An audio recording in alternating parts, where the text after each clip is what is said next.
HarperCollins presents The Woman Who Took a Chance by Fiona Gibson, read by Ailey Beaton.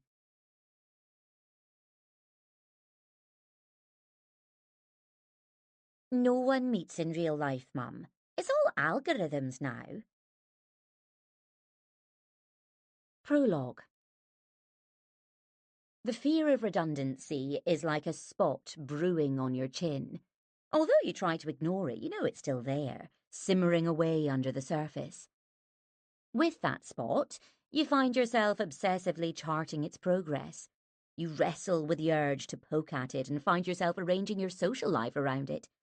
You almost wish it would peak, or even explode dramatically, because at least then the worst would be over. That's how it feels when your industry is in crisis. I am a flight attendant with Budgie Air, an airline firmly aimed at your cheap and cheerful holiday market. It's all I'd ever wanted to do since I was a little girl, to work for an airline, wear the smart uniform and fly all over the world. So, I'm clinging on to the hope that we'll weather the current financial storm, and I'll continue to demonstrate the safety procedures and hand out packets of pretzels with a big, bright, Budgie Air smile. And, as a bonus, perhaps that menopausal spot currently brewing on my chin might not peak after all, but be magically reabsorbed by my face during the night. Chapter 1. Bare feet. There's a lot of them on this Palma-Glasgow flight. They're propped up on bulkheads, dangling over armrests and jutting out into the aisle. There are gnarly toenails, bunions, several cases of severe sunburn, and some of these feet are, I have to say, not the freshest I've encountered. I serve teas and coffees, politely ask passengers to put their socks back on, and catch Freddie demonstrating his patented method of upselling our airline's mascot. Blue velour, with plastic feet and a wind mechanism, Billy Budgie is available to purchase on every route. Just ask your friendly flight attendant. There are gales of rowdy laughter as he slips into his sales routine as follows. 1. Home in on a particularly high-spirited group. 2. Demonstrate that two budgies, when wound up simultaneously, can be set loose to copulate on a tray table. 3. Rack up a heap of sales as each party member buys 2 budgies each. It's hard to believe that in the golden age of air travel, flight attendants once served martinis and roast beef dinners on real china crockery. These days, it's vodka and tonics and superheated cheese toasties in cellophane bags. But there's still a thrill to it, a kind of glamour, I suppose. After nearly 3 decades in the job, I still experience a frisson of pleasure as I clack across an airport concourse, fully made up with not so much as a single pore, scandalously naked. I feel right somehow when I'm wearing one of our few approved lipstick shades. "What about your human rights?" my daughter Hannah exclaimed when she just reached her teens and was appalled to learn that my employer dictated my choice. "I mean, what if you don't want to wear lipstick?" "Well, we're expected to," I said. "Oh my God, that's ridiculous." "I know, love, but it's part of the job to look polished, to send out the signal that we're a team," I explained, and that's exactly what we are. An army of highly trained individuals in our crisp white shirts, fitted blue suits, and jaunty blue and yellow silk scarves at the neck, bearing our chirpy Budgie logo. Yes, I know we'd be just as capable of calming nervous flyers and attending to minor medical scares with our faces bare, but our super-groomed appearance acts as a kind of armour, like an armadillo's horny plates. With my heels on and my hair pinned up in its chignon, I am armed to deal with the back chat, the enthusiastic drinking, the flare-ups and occasional punch-ups The sub-blanket fumbling and couples attempting to cram themselves into the loo together because we'd never notice, right? Or we'd believe the guy who says, "I'm just going in to help her get something out of her eye." For a while, among my colleagues, it was a euphemism for sex, i.e., to the friend who just started seeing someone. "Has he tried to get something out of your eye yet?" "No, but I think it might be on the cards for Friday night." So yes, this job can be challenging, but we're trained to manage even the most demanding of passengers in the most pleasant way possible. Smiles cost nothing, so we give them for free. That's one of the little phrases that was drummed into us during training, along with MEFS. Make every flight special. And I try to, I really do. Even today, when the woman in seat 32A starts to sand at her bare heels with a pumice. "Excuse me," I start. "Would you mind not doing that in flight, please?" "What?" She glares at me. "Doing your feet." "I'm exfoliating them." "Even so," I say brightly, "I'm afraid we have a no bare feet policy on board." "Jobsworth, bitch," she hisses as I stride away. I gather that there's less of this kind of behaviour on the classier airlines, where passengers just want to snooze or prepare for meetings, and alcohol is consumed with restraint. However, I have never been tempted to work for anyone else. Budgie Air is where I started, along with a brilliant bunch of new recruits, including Freddie, who became my best friends. We work hard, but it's not all graft. We have our parties, our away days, and the camaraderie is like nowhere else. We also have our annual award ceremony, when the flight attendant who sold the most Billy Budgies that year wins an amazing holiday. That's why it's such a big deal flogging those darn toys. Last year, Freddie won, and the year before, it was me. While he and his husband took their prize trip the following month, I still haven't redeemed mine. It's a week for two on the Greek island of Santorini, in the honeymoon suite of a spa hotel. "It does look very honeymoonish, Mum," Hannah remarked when I suggested we went together. "You don't have to be newlyweds to go there," I pointed out. "I mean, there's no rule." "I just think you should save it for someone special," she insisted. Who was more special than her? I asked. My friends have been the same. It's been all, "Oh no, Jen, don't waste it on me." Like I need to be in an intimate relationship with someone to fully enjoy going on holiday with them. "Excuse me," a passenger calls out now, waving a pastry in the air. "What's in this exactly?" "That's a sausage roll," I reply, "so it'll be sausage meat, sir." "Is it?" he splutters, sunburnt head glowing. "It's like eating a fart." "Oh, I'm sorry. It's premium sausage meat from naturally reared pigs." "Yeah, right," he snorts. "But if you're not enjoying it," I add, "I can exchange it for anything else in its menu section." Clearly prime for confrontation, he seems taken aback. "Oh, can you? Well, I'll have the cheesy thingy then." "No problem, sir. I'll be back in a minute." I whisk away the substandard pastry, and Freddie winks as I pass. It's always a treat to find we'll be working together.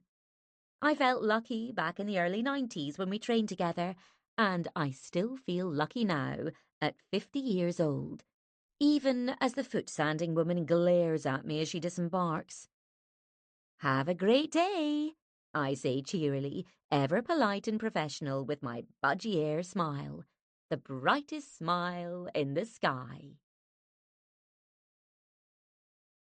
I catch up with Hannah when I'm home.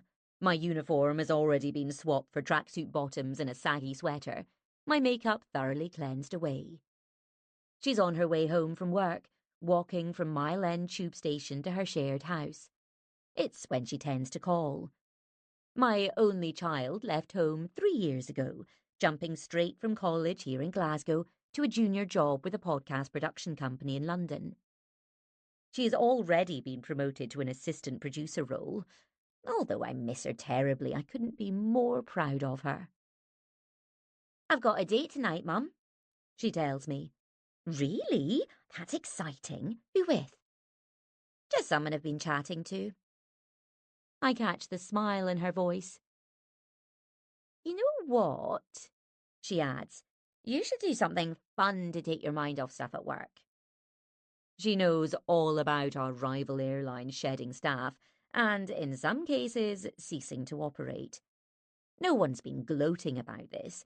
We're horribly aware that while a determined beach lover will always prioritise their fortnight in the sun, post-pandemic, an awful lot of people are choosing to stay closer to home.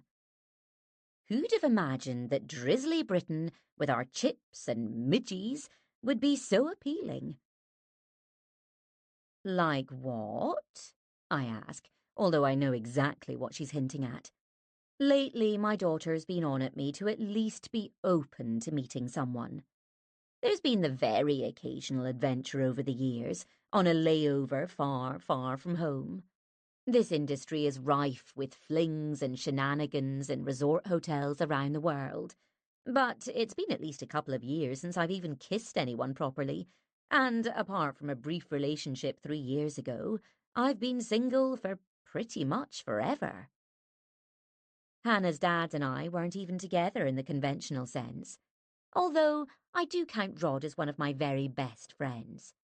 We'd been great mates and flatmates for a time at college. Sometimes that had tipped into flirtation, but he was never short of attention from girls, so I assumed he just regarded me as a friend. Then, a few years on, we'd got it together after a party. Although we'd done a great job of laughing it off as a mad drunken thing, that wasn't quite the end of it. At 26, I was accidentally pregnant. The truth is, being Hannah's mum and managing my work roster have consumed just about all of my energy over the years. And I've been happy, mainly, being able to do my own thing and not being answerable to anyone. However, things have felt a little different since she left home. We were always super close, and I suppose it's hit me that now it's just me, who hasn't had a proper boyfriend since before Hannah was born, and maybe that is a little weird. I also suspect that since she moved out, Hannah's been worried about me being lonely. Maybe I am, very occasionally, when I'm not working over a weekend and everyone is busy doing cosy family things, or going on dates, or visiting the garden centre, or whatever it is that normal, fully functioning people do. On occasion, Rod has teased me that I am actually married to Budgie Eyre, leaving no space for anyone else. And perhaps he has a point.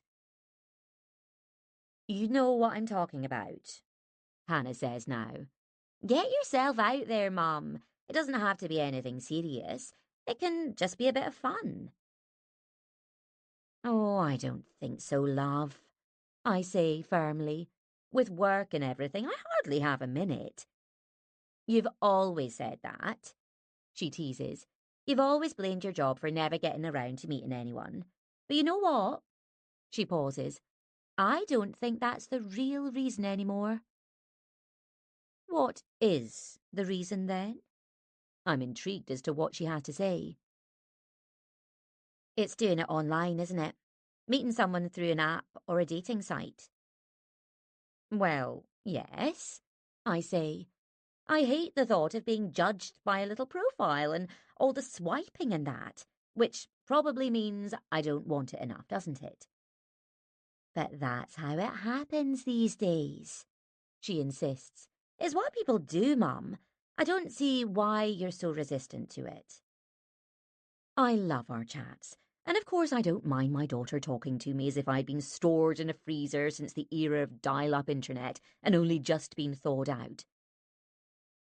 "For your generation, maybe, but not for me, Han. and people must still meet in the normal way. This is the normal way now, she insists. It seems so contrived, though. It's just convenient and efficient. And it works. That's the whole point of technology, isn't it? To make life easier and better. I'm not sure if it is better. I start. Of course it is, she says firmly. Imagine... She pauses. Imagine you still had to write letters to people instead of messaging them. Letters were nice, I say, frowning. I loved having pen pals when I was a kid. I had Val in France and Bonnie in Pennsylvania. Oh, and a nice boy called Gino in Venice who I was completely crazy about. That's sweet, she says with a chuckle. Then, remember that castle in the Highlands that you and Dad took me to when I was little? Uh-huh. And they had massive copper pans and a mangle in the kitchen. Yeah, I think I know where this is going. So, you're saying that instead of having a washing machine, you'd rather wash your clothes in the sink and then mangle them? Hannah retorts. I'd love that, I tease her. It'd seem wholesome and quaint. Next time you come home, there'll be a gap where the washing machine used to be, and I'll have a huge bulging bicep from all the mangling. Great arm workout, she sniggers. See? The old ways have benefits. Are you still running, by the way? She asks. I wouldn't exactly call it that, but yes. That's a really good thing to do. For stress, I mean, she adds gravely. Since when did 23-year-olds start counselling their mothers? And you really should get on some dating apps, Hannah adds. How's it going to happen otherwise? I stretch out on the sofa and extract a cookie from the jar on the floor. I might just meet someone one day. Like in the films. She is referring to the RomComs we used to love watching together when it was just me and her, snuggled up with Meg Ryan, Jennifer Aniston and Owen Wilson, all our favourites, with a duvet across our laps and a plate of hot buttered crumpets between us, when it felt like nothing bad could happen. Like she's in a bookshop, Hannah reminisces, and she turns around and there's this hot man just standing there. Or she's in the supermarket, I add, and she collides with his trolley. There was a lot of colliding in those days, she says, sniggering. Well, there was no Tinder then. People had to crash into each other. With an armload of books. She was always carrying books. Or a Christmas tree. Yeah, she laughs. Oh, Mum, I loved all that, and honestly, I wanted to believe it too, but be realistic. There's a far higher chance of liking someone you're matched with, rather than some random stranger you've just bumped into in real life. That's kind of sad, I announce. Why is it sad? Because it makes it seem like nothing ever happens by chance anymore. Like there's no... I hesitate, fishing for the right word. Magic? Hannah suggests. Yeah, that's it. Magic. And I can't believe it doesn't exist. It doesn't, Mum. Trust me. No one just happens to meet the love of their life in the street. You mean I can't just wander around with a Christmas tree? It may. If you want to look weird, yeah. She's laughing now, and there's a jangle of keys as she lets herself into her shared terraced house. I picture her flinging down her bag, catching up with her housemates in their cluttered kitchen, and rushing upstairs to get ready for her date. Where did it all go, Han? I ask her, sensing a pang deep in my gut. Where did what go? She asks. The magic. She pauses, and I hear her gently closing the front door behind her. We don't need it anymore, Mum. Magic's obsolete. We have algorithms now. Chapter 2. Here he comes, the hot runner, bounding around the corner as if it's no effort at all. I replay yesterday's conversations with Hannah. Hear that, honey? I keep spotting an extremely eye-pleasing man in real life. I should get myself a pile of books. Or a Norway spruce. Maybe I'm overreacting to the sight of a pleasant-looking male, due to not having experienced anything remotely resembling a sexual frisson since that balmy layover at Hotel de Buenos Amigos in Malaga 2 years ago. But my regular sightings of this lean silver fox are at least livening up my otherwise torturous morning runs. It goes like this. Pre-spotting Foxy, I'm slumping along, thinking I might cut this thing short. But now, miraculously, having sighted him, I instantly perk up on this cool May morning. Look at me, I'm trying to project. I'm a proper runner, just like you, bounding along simply because I love it so. Some mornings he's out running with a friend, but often, like today, he's alone. He's getting closer now. With my earbuds plugged in, I try to steady my breathing and look as if this is no effort at all.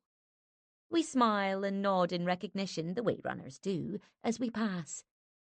God, he's dishy, as the teenage magazines used to say. Well over 6 foot, with one of those lean, lithe runner's bodies, and a warm, wide smile. I can imagine him in an advert for a citrusy cologne for the mature man, or cookware, maybe. He'd look good in a stripy apron, brandishing barbecue tongs, grappling a sausage. Pushing such lewd thoughts aside, I head home and get ready for work. When I started in this game, it had taken what felt like forever to get out of the door. But these days, I can go from 0 to flight ready in 25 minutes. Manicured, mascaraed, and still feeling buoyant after my silver fox sighting, I drive out to the airport for one of those flights that goes like a dream. Happy crew, everything running on time, passengers lively but untroublesome. There's a quick turnaround in Alicante before the home leg to Glasgow, where I grab an Americano and a bag of mini dark chocolate Florentines, but only because they're on offer, to snack on as I make my way to the car park. Once home, I call Mum, who lives a little further out in the suburbs, before Rod arrives with his grimy canvas tool bag. He lives a 10-minute drive away and is dropping off a blowtorch I've asked to borrow. I'm planning to strip down and repaint a pink wooden chair that Hannah reclaimed from the street. She went through a phase of dragging in abandoned furniture with the intention of upcycling it, but rushed off to London before any upcycling could be done. Like me, Rod has been mainly single throughout our parenting years, apart from a 2-year relationship with Nesta, a history lecturer at Glasgow University, which ended mysteriously a couple of years ago. He didn't seem to want to discuss it. It was never on the cards for me and him to become a proper couple, even when we'd discovered I was pregnant. In a wave of thorough grown-upness, we'd sat down and discussed how we'd do this thing. How we would raise our baby without living under the same roof. We both felt it would be ridiculous to force ourselves to be together when we could do things our way. It wasn't the 1960s after all. Yes, I loved Rod, and he was, and still is, attractive.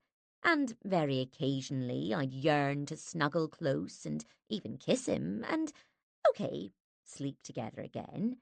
Because who could mean more to me than him?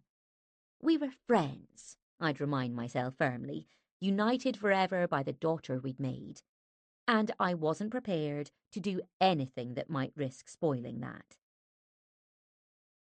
I'm really not sure about lending you this, he remarks now, as if I'm 9 years old. Why can't you use paint stripper instead? He rakes back his tousled salt and pepper hair and pulls the blowtorch, plus scuffed plastic goggles, from the bag. Because this'll be much quicker, and it's better than those horrible chemicals, I say. Rod looks unconvinced. Okay, but don't put it anywhere near your face. Oh, shouldn't I? I was planning to scorch off my facial hairs. Yeah, I've heard that's the best way. He grins and peers at me more closely. He has dark, chocolatey eyes, a pleasantly worn-in face, and wears old faded jeans and t-shirts with their logos almost laundered away. Ironic, as he runs his own successful t-shirt printing company. You've got one right there, poking out of your chin, he adds, smirking. Want me to get it for you? No, thanks, I yelp, springing back. I'm surprised it's not picking up Radio Moscow. It does at night. That's why I've left it.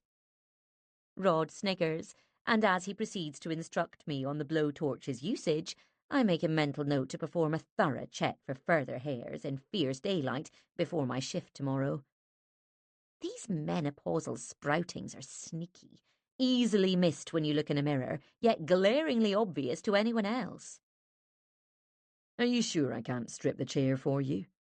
Now Rod is eyeing the blowtorch again as if it's a hamster, and he's not sure if I'm up to looking after it properly. No, I'll do it, I say firmly. I need a project to keep my mind off all this work stuff.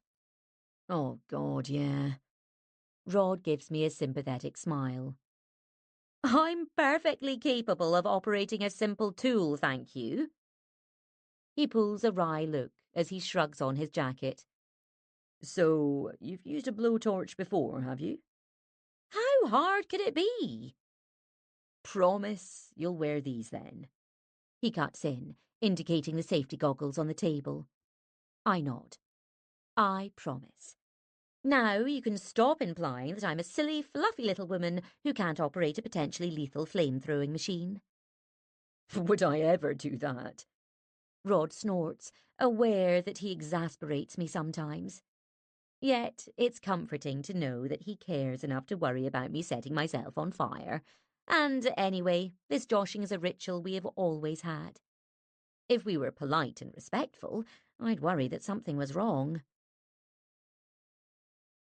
As Rod hugs me briefly, getting ready to leave, my phone pings with a text notification on the table. I pick it up and frown as I read Freddie's message.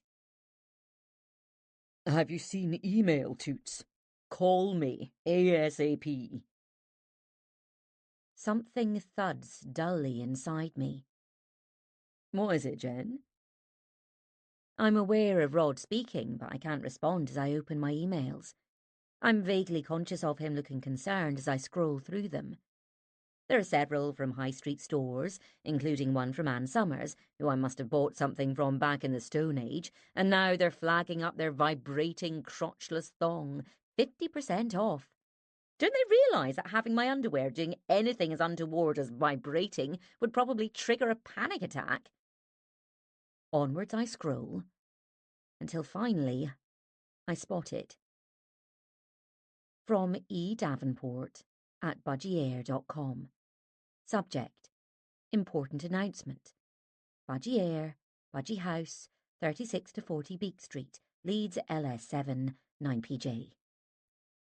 Dear Jennifer, it is with enormous sadness and regret that I write to inform you that Budgie Air is shortly to be put into administration.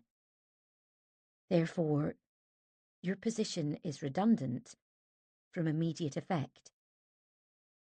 For further information, please consult the frequently asked questions, FAQs, on Budgie World, or call the redundancy helpline number below. May I take this opportunity to thank you for your loyal service to Budgie Air and wish you the very best for your future. Yours sincerely, Elizabeth Davenport, CEO. Budgie Air, the brightest smile in the sky. Chapter 3. Helpline Lady. Hello, can I help you? Me, trying to form words. HL. Hello? Me, frantically clearing throat. HL, brightly. Hi, how can I help? Me. I've been trying to get through all morning. HL. Yes, we've been really busy today, I'm afraid. Have you received your email? Me. Yes, it came yesterday. In fact, the period between reading it last night and finally getting through to the helpline at lunchtime today has been a blur. Rod was incredibly kind, staying with me until I seemed to have gathered myself together. However, after he'd gone, I sat up alone, drinking heavily, reading that damned email over and over. To further crank up my malaise, I'm now suffering from one of those nerve-shredding mental collapse type hangovers. HL, still perky. I am sorry. Where are you, love? Me, voice wavering. On the scrap heap? HL, sounding taken aback. I mean, whereabouts were you based? Were, Christ, past tense already.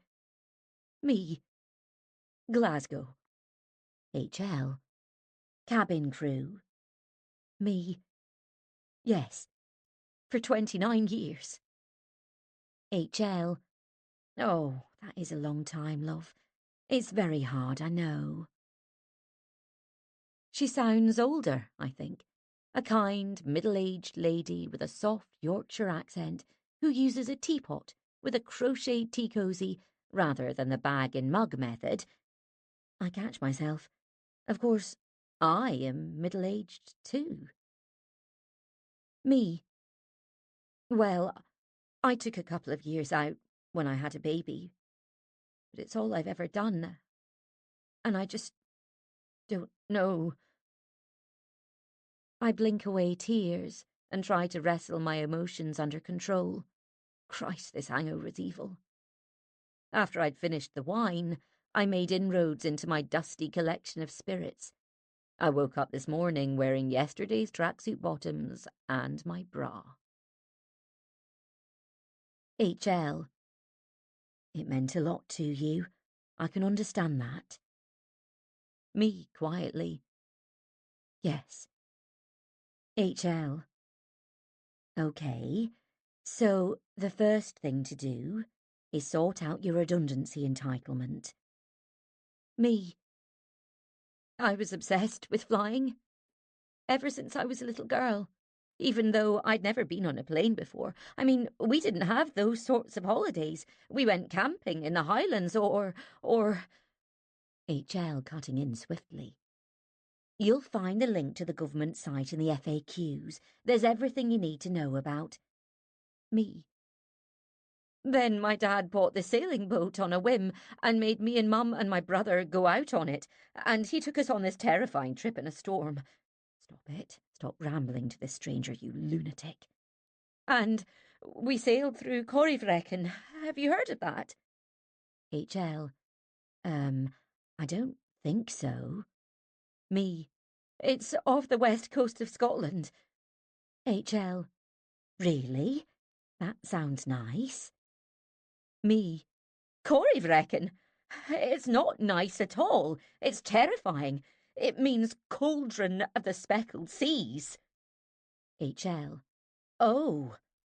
Me. There are actual whirlpools. It's the most dangerous bit of sea around Britain. HL sounding baffled. So, why would anyone go there? Me. Dad thought we might see minke whales. HL. And did you? Me. No! We didn't see anything apart from my brother being sick, and Mum crying, and the boat nearly capsizing. They got divorced soon after. HL cutting through my insane rantings. So, as I was saying, you'll find everything in the FAQs. Me, like it's that simple? HL, sounding startled. Sorry? Me, hyperventilating now. It's not all there, is it? In the FAQs? A new job's not there. Any chance of finding anything else I can do at 50 years old isn't there. HL. FAQs means frequently asked questions. Me too loudly. I know what FAQ means. HL. There's no need to take that tone. Me. I'm not taking any tone. Stop ranting. I order myself silently. This isn't her fault. She's just a lady at a call centre doing her job. HL, whose tone has veered towards the decidedly brittle. It would help if you could remain calm. Me. I am calm. I am. HL, inhaling audibly. Okay. So, with all your experience, you're perfectly placed for other client-facing careers. What if I don't want another client-facing career? And you might want to start thinking about your transferable skills. Me, trying to steady myself with calming breaths and wondering if, in fact, I am still drunk. Yes, I'll do that. HL. In your line of work, you have so many. What comes to mind off the top of your head? I look around my living room, my gaze landing upon my shoulder bag, which for some reason is lying on the floor, its contents strewn, screwed up tissues, a lidless lipstick, a pressed powder compact, cracked, perhaps stood on, a sole Lindor chocolate, loose chewing gum pellets, the wrapper from one of those Rocky Road bars from the airport kiosk, which I am apparently addicted to, and a tampon, which, considering that my last period was nearly a year ago, is probably as redundant as I am. Me. I'm organised. HL. Great. And you've held down a highly responsible role.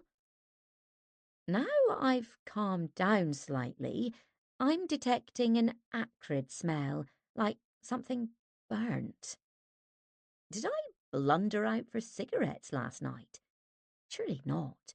I quit smoking 24 years ago when I found out I was pregnant. Maybe I burnt some toast? Still clutching my phone, I stride through to the kitchen where various sticky-looking bottles are still sitting out. Raspberry gin, watermelon vodka, and strawberry tequila. All pink and marketed as ladies' drinks, grabbed on special offer at duty-free around the world. Empty crisp packets, broken pretzels, and several smeared wine glasses litter the worktop. How many drinking receptacles does one person need? Plus a block of cheddar, which appears to have been hacked at with a blunt instrument. It looks like the scene of a teenager's illicit party before the rapid clearing up that's necessary before the parents come home. Helpline lady is chattering on about how I might use this time to retrain, to up your skill set. I'm trying to listen, but finding it hard to focus as I prowl around my flat, investigating the source of the smell. I step into Hannah's old bedroom. Something has definitely happened in here, because the pink wooden chair, the one she dragged in from the street, has been repositioned to the centre of the room. Curiously, it looks as if someone has tried to burn it. No, they have burnt it. I blink at it, trying to work out what has happened here. Rod's blowtorch is lying on the floor beside it. There are no goggles in sight. HL, continuing. So, what I suggest is, in your own time, Please get off the line, is what she means. Start to think about what you have to offer. It's important to be open-minded and think outside the box. Me. I'll do that. I'll think outside the box. HL, cheerily. Great. And we're planning some online sessions to help with dusting off your CV, making a good impression at interview, that kind of thing. So do keep checking the site. Me. Yes, I'll do that. HL. Well, thanks for calling. I wish you the best of luck. Goodbye. I don't know what I expected. A miracle, maybe? But I'm awash with disappointment as I march back to the living room. So, this is it, I reflect, as I gather up all the detritus from my bag. After nearly 3 decades of flying, I am officially grounded, without the faintest idea of what the heck to do next. Chapter 4.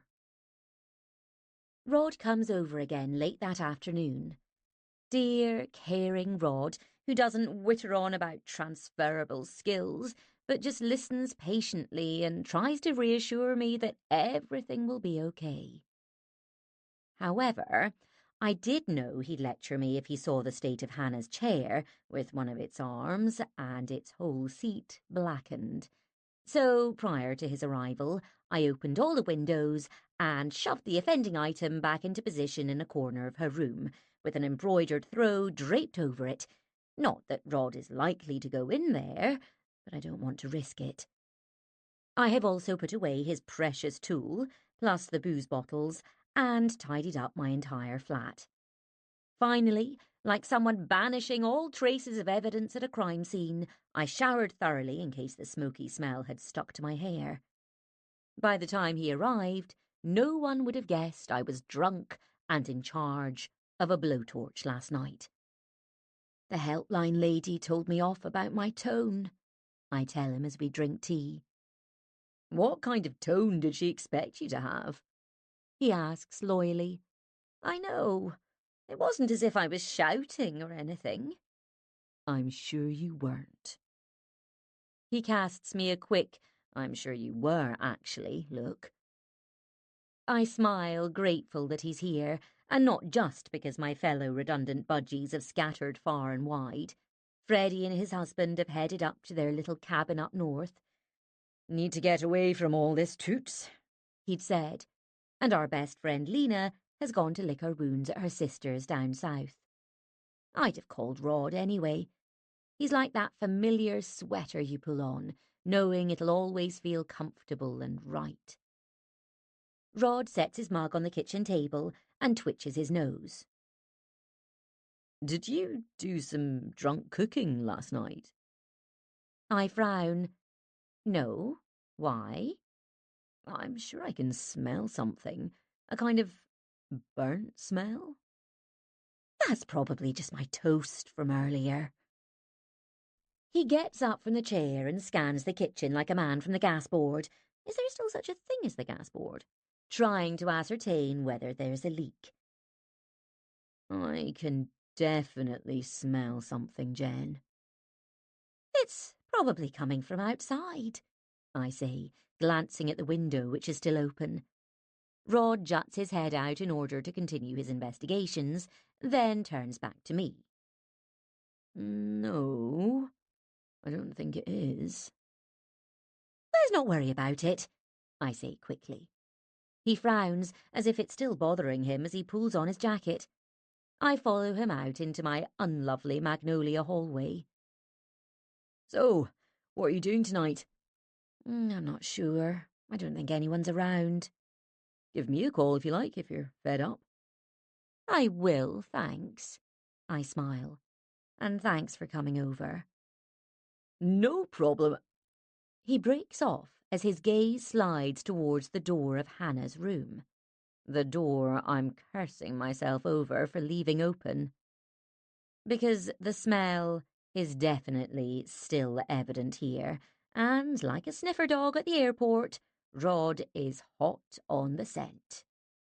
I trail in after him as he heads straight to the chair in the corner and whips the throw off it. "What are you doing?" I exclaim. "For God's sake, Jen," he mutters as he examines the scorched wood. "That's bloody dangerous what you've done here." "Yes, I know." I stare, contrite, at my feet. "I shouldn't have trusted you with it." "You're like an angry science teacher," I mutter, "when someone's been running amok with a Bunsen burner." "Yeah, because you have." "I'm taking it back." He looks around the room. "Where is it?" "Don't take it. I'll be much more careful next time." "Please, just give it to me." "You're going to confiscate it?" I ask, aware that perhaps I'm not being entirely reasonable. "How can I confiscate something that's actually mine?"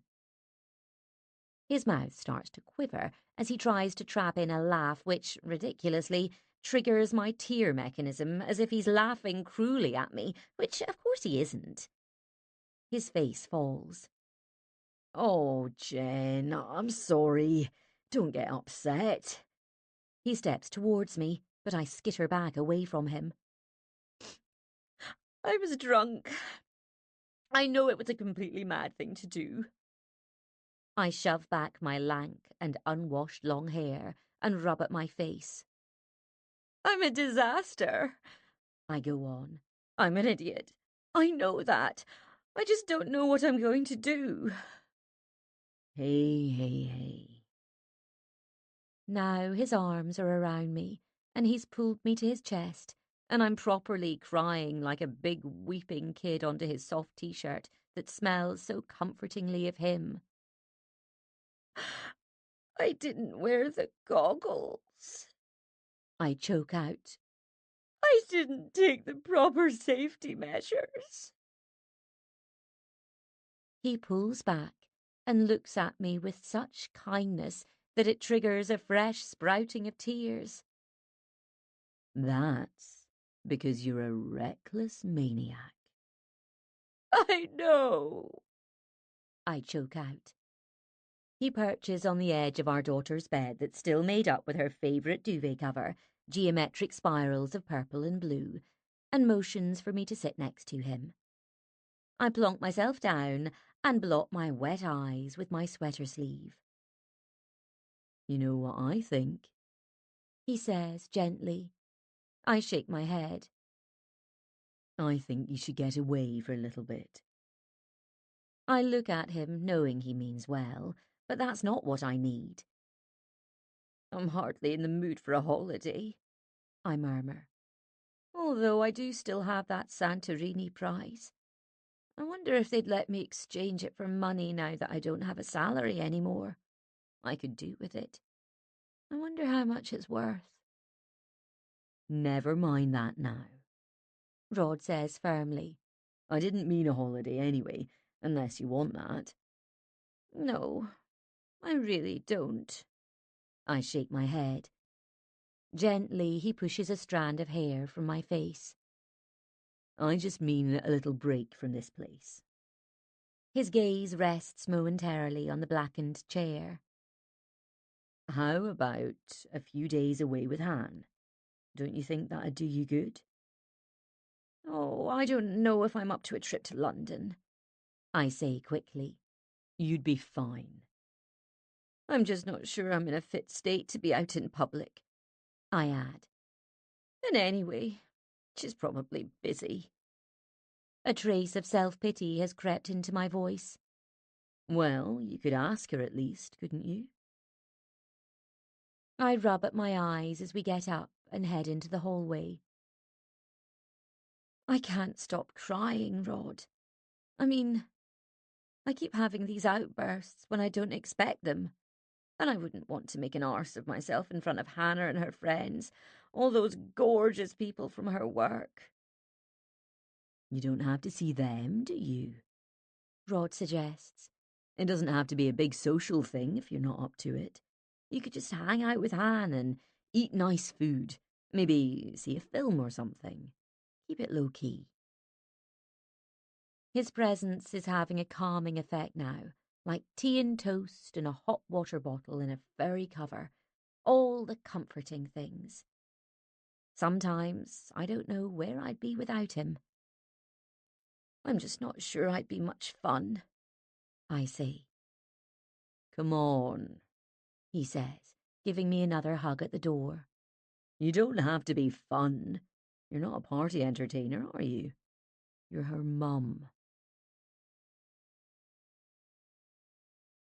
Chapter 5. It's not just Hannah and me in the bustling bar in Hackney where I find myself the following Friday night.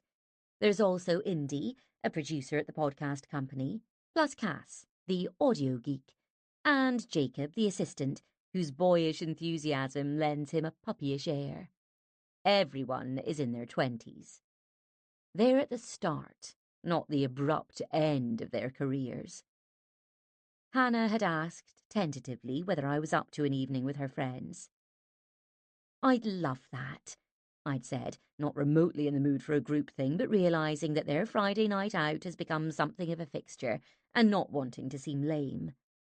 And now, at a table crammed with cocktails and dishes of chips and dips and toasted cornbread, I'm glad I did. Although everyone's been hugely sympathetic about my redundancy, I haven't wanted to dwell on it tonight. For the past week, I've felt sick with fear. Not only over my precarious financial situation, I've never been sensible enough to amass more than meagre savings, but also because, without my job, I don't know who I am. But Rod was right, I realise now. Getting away was precisely the right thing to do. It certainly feels better than drowning my sorrows at home and spending hours on calls with friends, lamenting our situation and endlessly speculating on whether a buyer might appear magically for Budgie Air, literally out of the blue. We haven't yet been able to accept that it's over, that our beloved airline will go the way of Woolworths and pick and mix counters to gradually fade away into the past. But here in London, with Hannah and her friends, I've managed to shove the wretched business to the back of my mind, at least for now. I've been saying you should start dating, Mum, she says, and everyone nods in agreement, insisting how easy it is, how it can just be fun. Oh, I don't know, Han. I look around the table. I've never done it online or with an app or anything like that. Why not? Jacob asks, looking genuinely curious. Mum's literally had her head in the clouds for the past 30 years, Hannah says with a chuckle. I grin. She's right, really. That's why so many flight attendants end up with other flight attendants, or pilots. There's hardly a chance to meet anyone else. That never happened to you? Cass asks, leaning forward. I shake my head and sip my deliciously sharp concoction of gin and fresh lime. It could all get a bit messy if it doesn't work out, and you still have to fly together. You should try some dating apps, Indy says firmly. Everyone does it. Yeah, even my mum, Jacob explains, and I can't help smiling at that. She's having a brilliant time. He adds, honestly, she's the expert on it. You should talk to her about it. And Mum's got this prize that she's never taken. Hannah cuts in, a holiday for two in a honeymoon suite in Greece. I've told you I want to take you, I exclaim. No way, she says, laughing as she turns to Jacob. What am I going to do with her, Jay? It's something of a relief when the conversation swerves onto workplace gossip. Their enthusiasm is infectious, and I'm fascinated to see Hannah in her natural habitat with her friends. She seems to have grown up even more, even though we FaceTime regularly, since she popped up to Glasgow for a visit back in February. There's a new assuredness about her after 3 years in London, enough time to establish new friendships and put down roots of her own.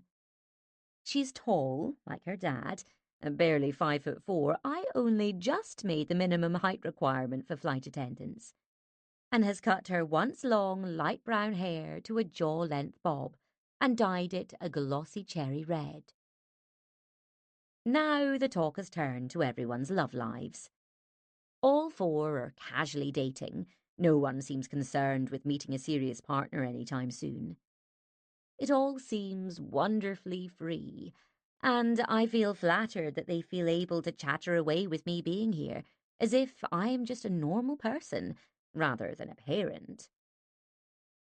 It's just gone 9:30 when I sense a slight change around the table, as Jacob comes back from having nipped outside, presumably for a cigarette. Now he and Hannah are whispering and sniggering conspiratorially while glancing towards the main door. "What are you two up to?" I ask, buoyed up by 3 cocktails now. "Nothing," Hannah says blithely. I catch her exchanging glances with Indy and Cass and sense that something is afoot. Indy adjusts her chunky spectacles and laughs. "Tell her, Han." My daughter glances at Jacob, her face breaking into a wide grin as he swivels towards the door again, clearly struggling to maintain a neutral expression. They're all in on some plan here, and with a bolt of alarm, it hits me what they're trying to do. No, please not that. It's only a week since I lost my job, and I'm not sure I can handle it. "Han, what's going on?" I ask lightly. She smiles, feigning innocence. "What are you talking about, Mum?" "Come on, darling. I know there's something. Please tell me what it is." I'm trying to be brave and bracing myself for the fact that this lovely evening might be about to take a terribly embarrassing turn. I scan the room, barely aware of the server who clears our table and another who brings us a fresh round of cocktails. I glance down as he lifts each glass from his tray. There are 6 this time, rather than 5. "Han, this isn't funny," I blurt out with a note of panic. "Mum, just relax," Hannah commands. I inhale deeply and sip my drink in the hope that it will steady my thumping heart. Please don't say they're setting me up. If they are, who the hell is it? Some older man they know through their company, or, God forbid, one of their dads? I think there are too many drinks here," I start, but Hannah grabs my hand across the table and beams at me. "No, there aren't," she says firmly. "And please stop looking so panicked, Mum. There's just someone coming who we'd like you to meet." Chapter 6. Fabriana, 61. She swishes in with long silver hair flowing, wearing a neat black leather jacket, a snug-fitting soft cerise sweater, and a knife-pleated black skirt, plus boots. Reed slim, she must be nearly 6 feet tall. The clientele here are pretty much Hannah's group's age, yet heads swivel as she passes. "Hey, lovely," she exclaims as Jacob leaps up and embraces her. "Hey, Mom, really glad you could come." He grabs her a chair from a nearby table. "Me too." Fabriana beams around at us all through Jacob's speedy introductions. It seems she's met only Hannah before tonight. I have already gathered that Jacob hadn't nipped out for a cigarette, but to invite her to join us. "Everyone calls me Fabs," she explains with a dismissive flap of her hand, as I try not to seem too overawed, as if I meet women like this all the time. It turns out that she's a model, originally from Argentina, but had met Jacob's father, whom I quickly learn has been long out of the picture, here in London, where she has lived for 30 years. "My career's had a surprise resurgence," she says with a throaty laugh when I ask her about it. With the whole diversity thing, they're all desperate to wheel out the old codgers like me. I smile. With her husky tones, she manages to make old codgers sound highly alluring and sexy. I'd hardly call you that, Hannah insists. Fabs chuckles. Well, I count my lucky stars every time a job comes in. Mum was in the Sunday Times last week, Jacob announces proudly. And the Marks and Spencer Christmas campaign. I'm just having a lucky streak. She cuts in. Give it a few months, and it'll be adverts for stair lifts and incontinence pads. We all laugh as she takes an enthusiastic sip of her whiskey sour. Jacob is obviously familiar with her preferred tipple. Anyway, she adds, turning to me, do you know what my dream job was when I was a little girl? No. An air hostess, she announces, adding quickly, although I'm pretty sure you're not meant to call them that. Oh, it doesn't matter, I say. We tend to say flight attendant or cabin crew, but it's all the same thing. And anyway, I add with a shrug, I'm not one anymore. I worked for Budgie Air, and they've just gone under. So I'm a redundant budgie. She nods gravely. You're grounded, darling. Yes, Jacob told me. I'm so sorry to hear that. I'll survive, I say. I'm sure you will. She takes another sip from her glass. He also said you're thinking about dating. Getting on the websites, the apps, all of that. Oh, I'm really not sure. I start, taken aback. Trust me, it's the best way, Fab says firmly, whipping out her phone from her black patent bag. We all huddle round as she flips from app to app and site to site. There's a dazzling array, and, unsurprisingly, a whole stack of fawning messages. My God, I murmur, peering at the screen. There's so much here, so much to keep on top of. It must be like having another job. She chuckles.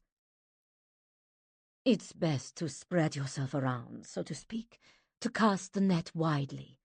If you are looking for an outfit for a special occasion, would you go to just one shop? Actually, yes. Having to maintain such a high standard of grooming for flying has made me extremely laissez-faire in my approach to fashion.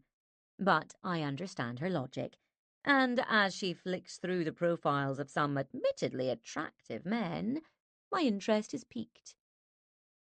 I never get this kind of response, though, I remark. Why not? She frowns at me. Because you're you, and I'm me. Don't be crazy, Mum, Hannah retorts. You get tons of attention, Indy insists. But what if I didn't? Or what if I got the wrong kind of attention, like the penis pictures you hear about? Who says that's the wrong kind of attention? Fabs asks with another husky laugh. I got one of those last Christmas, and the thoughtful man had tied a bit of tinsel around it. Very festive, I thought. She turns to me and beams a big, bright smile. I'm telling you, Jen, you need to get yourself signed up. You're in for such an adventure. She regales us with tales from her dating life as we leave the bar and head for a jazz club a few streets away. As Indy and Cass decided to call it a night, now it's just Hannah, Jacob, Fabs and me.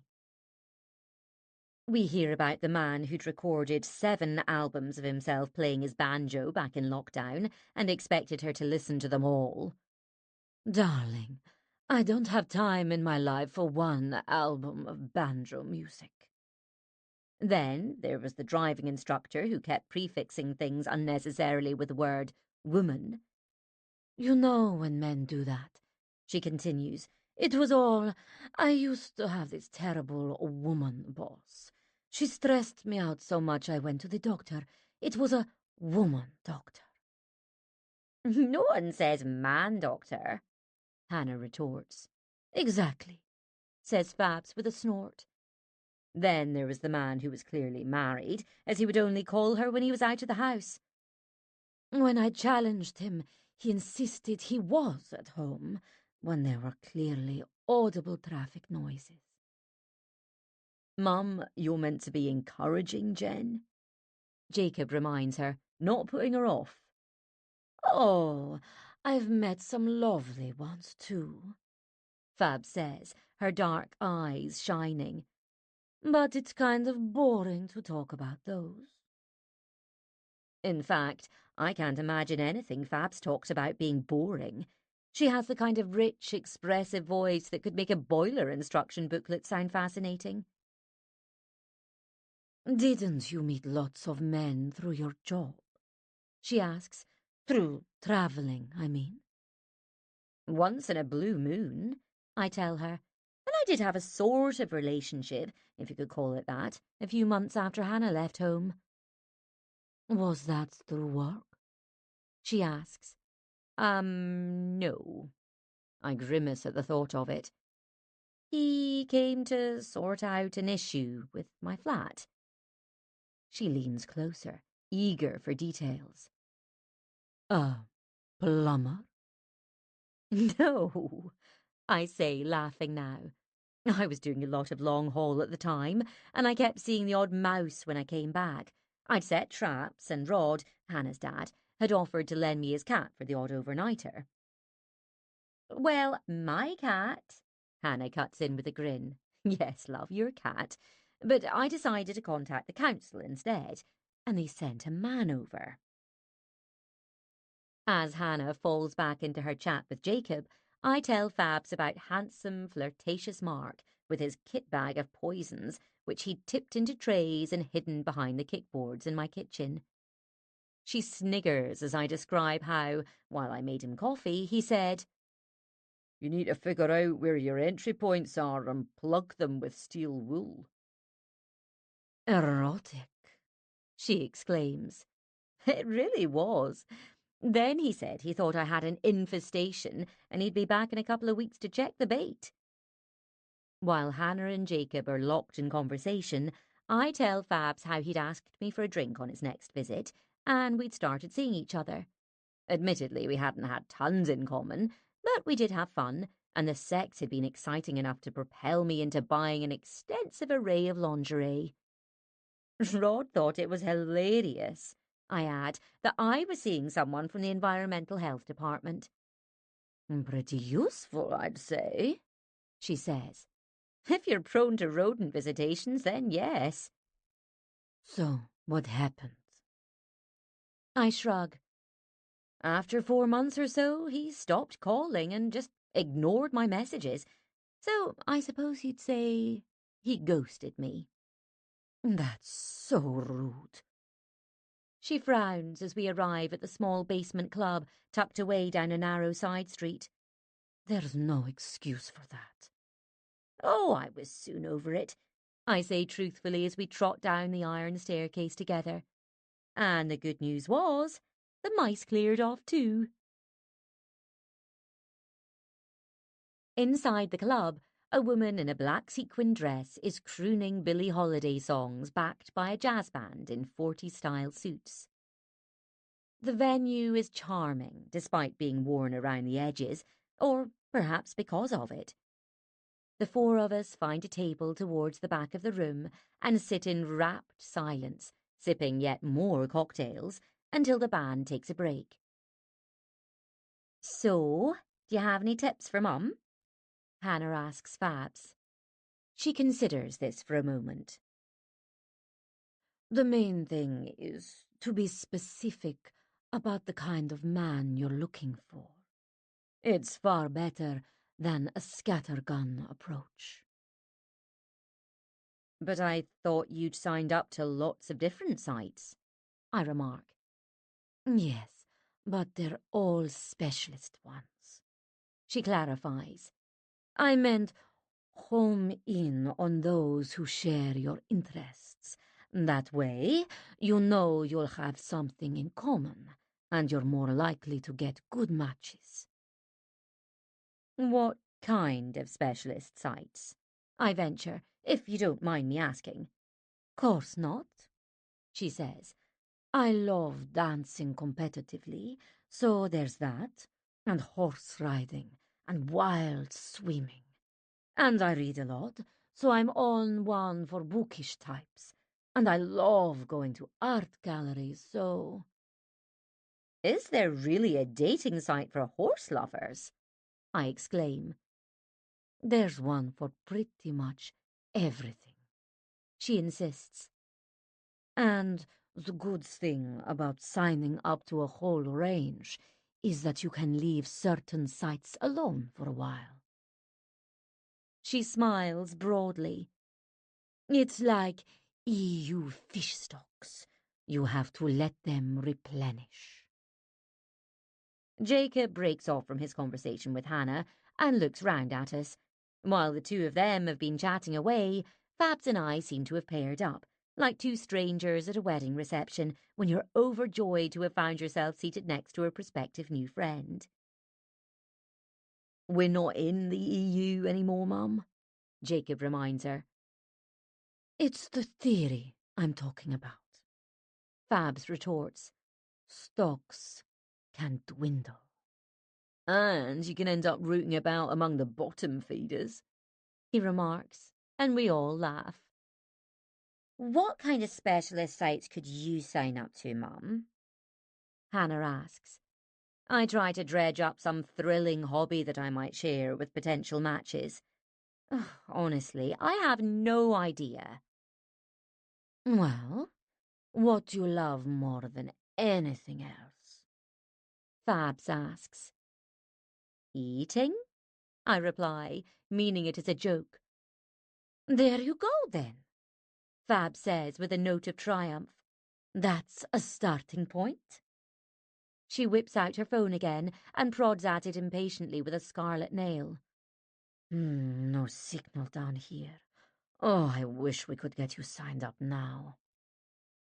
This might not be the best time, I venture, thinking, why can't I horse ride or dance competitively? Christ, I'm 50 years old. What have I been doing with myself all these years, apart from working? What transferable skills do I actually have? As the band reappears, I glance at Fabs with her wide, red lipsticked smile. She is clapping now, radiating joie de vivre as she swings round to murmur into my ear. Promise me you'll sign up and tell me how you get on. I promise. And you're up for adventure? Yes, I say, giddy from the cocktails and just being here, 400 miles from my everyday life. And let's stay in touch, she adds. I want to hear about everything. I can't help smiling at that. And as the singer steps back onto the stage, her dress a twinkly constellation under the dim lights, I'm propelled back to the magical night when I won the Golden Budgie Award, when I thought my life was the best it could possibly be. I can hardly believe I'll never board another Budgie Air flight, and that part of my life is over. But maybe there is something out there for me. Something new and different, and maybe even a little scary, in a good way, to shake things up.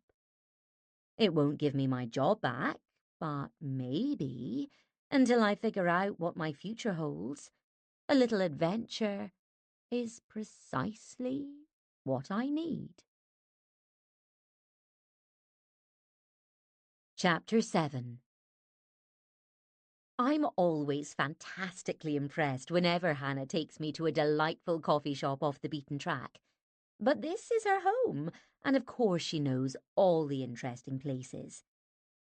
On this gloriously sunny Saturday, we stop off at a Lebanese cafe for lunch, where Hannah insists I must try the char-grilled chicken and pickles crammed into warm flatbreads. In the afternoon, we wander around a gallery of contemporary paintings bursting with colour and joy, where I buy art postcards to bring home and lose in a drawer somewhere. Later, as the afternoon slips towards a cooler evening, we sit on a bench and tuck into some kind of sensational focaccia/pizza hybrid covered in melting goat's cheese, roasted red onions, and thyme. Clearly, I am carving my way out of redundancy gloom. For the evening part of our itinerary, Hannah has wangled free tickets for the theatre. Such a pleasure to follow along with her plans without having to make decisions about anything. The play is a creepy horror and is utterly gripping. At one point, I even scream. That was amazing, I enthuse as we leave. I was terrified. So I noticed, Hannah teases, and so did everyone else. I chuckle. Sorry about that. I look at her as we step into the tube station. I can understand it with films, the way you get swept along and forget everything else. It's a suspension of disbelief, Mum. She smiles as we travel down on the escalator. I love seeing you like this. She adds, all happy again, I mean. She pauses. I've been worried about you with all the job stuff, since the redundancy especially. But I know you're going to be okay. Do you? I ask, smiling too. Yes, Mum, she says firmly as we step onto the train. I really do. Later that night, tucked up again in Hannah's bed, she's insisted on giving me her room while she sleeps on the sofa bed in the living room, I notice that Fabs has texted me. So enjoyed meeting you last night. You might not be flying anymore, but I know you will again very soon. Thank you, I reply. You can't imagine how much you've lifted me. If dating were as easy as this, I reflect as I click off the bedside lamp, I'd sign up instantly. So, what do you reckon about checking out some dating sites? Hannah asks next morning as we browse the flower stalls at Columbia Road Market. Some niche ones, I mean, like the ones Fabs is on. I'll think about it, I say.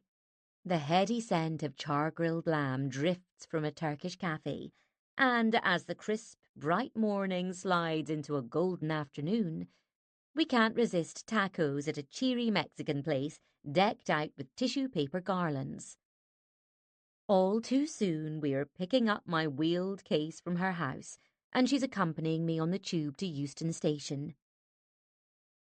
This has been brilliant, I say, as we make our way across the crowded concourse. I've loved it too, Mum. What did you like best? She grins, catching herself, sounding as if she's the mum. Everything, I tell her truthfully. Hanging out with you, the market with all those lovely flowers, meeting your friends, meeting Fabs, the jazz club, the theatre, and all the amazing food we've had. What was that called again, the flatbread and garlicky chicken? Shish taouk. We head down the slope towards the barrier, where I fish out my ticket. Wish you were staying longer, she adds. Me too, but you're working tomorrow. You could have found stuff to do and then met me afterwards, or you and Fabs could have hung out together. I know, love, but when I booked my ticket I wasn't sure whether I was up to a London visit at all. It was Dad who persuaded me. I'm glad he did, she says. Give him a massive hug from me. I will. Hot tears spring into my eyes as we hold each other. Oh, I hate saying goodbye, I add. Me too. I love you, Mum. I love you too, I say, wiping at my eyes and mustering a big, wide smile as we let each other go, and I join the surge towards the train that will take me home. It's fine, I remind myself as we pull out slowly from the station. It's the natural way of things that children grow up, fly the nest and make lives for themselves. Sometimes it niggles me that I could have done better as a mum, on the practical front at least. Hannah would be invited for tea at friends' houses, and I'd pick her up and see the result of their baking sessions set out on 3-tier cake stands. There would be flapjacks and fairy cakes, and on one occasion a gingerbread house with an intricately decorated exterior, plus a rustic perimeter fence constructed from those matchmaker chocolates that look like twigs. In response, fueled by a rare competitive urge, I'd supervised as the then 7-year-old Hannah and her friend Kaya had baked a chocolate sponge. "That looks fantastic," Kaya's mum enthused when she arrived. "I didn't know you baked, Jen." "The girls made it," I said. "We used a cake mix," Hannah explained innocently. Kaya's mum frowned. "Oh, did you? I never use those. You never know what's in them, do you?" Well, you do actually, I thought, because there's an ingredient list on the box. Yet somehow, despite my shortcomings on the domestic front, Hannah has turned out just fine. A happy young woman doing a job she loves, which is, of course, as much down to Rod as anything I've ever done. The train carriage is quiet, so I lift my laptop from my bag, figuring that I really should focus on my own job prospects now. I brought it with the intention of writing my CV and browsing job recruitment sites on the journey. But my head is too filled with my weekend with Hannah, and Fab's urging me to have adventures of the dating kind. So instead, I Google combinations of dating, food, and appetite. Babs was right. There are tons for singles who love their scoff. As the train rattles northwards, I discover that they seem to fall into distinct subsets. The dietary choice sites: paleo lovers, gluten avoiders, vegans and raw food only types. Then the serious foodies, drawn by their love of restaurants featured in the Sunday supplements. While I love to eat out, the idea of embarking on a food lover's voyage of discovery is off-putting, as is the slogan, "because you have impeccable taste." Because I don't, really. Yes, I loved the seafood feast we all devoured at a rooftop restaurant for Freddie's birthday last summer. But in the right circumstances, i.e. just home on a wet night, having tumbled off the return flight from Bangkok, there's nothing I love more than Dairy Lee slathered onto white toast. When I try key phrases like loves food and big appetite in conjunction with dating, it propels me down a murky alleyway loosely entitled Men Who Love Big Women. Words like curvy and buxom spring out, which makes me wonder whether this is for me after all. But then I'm enticed by the idea of reporting back to Fabs that I've made some headway with this project. And the thought of having something fun to occupy myself amidst the job hunting definitely appeals. "So, what are you looking for, really?" Hannah had asked over coffee this morning before her housemates had started to appear in the kitchen. Someone nice and non-weird who I can have fun with," I told her. And maybe it really is as simple as that. To have someone to do things and share things with. I fetch a white wine from the shop and start to read up on the big sites, the ones with millions of members.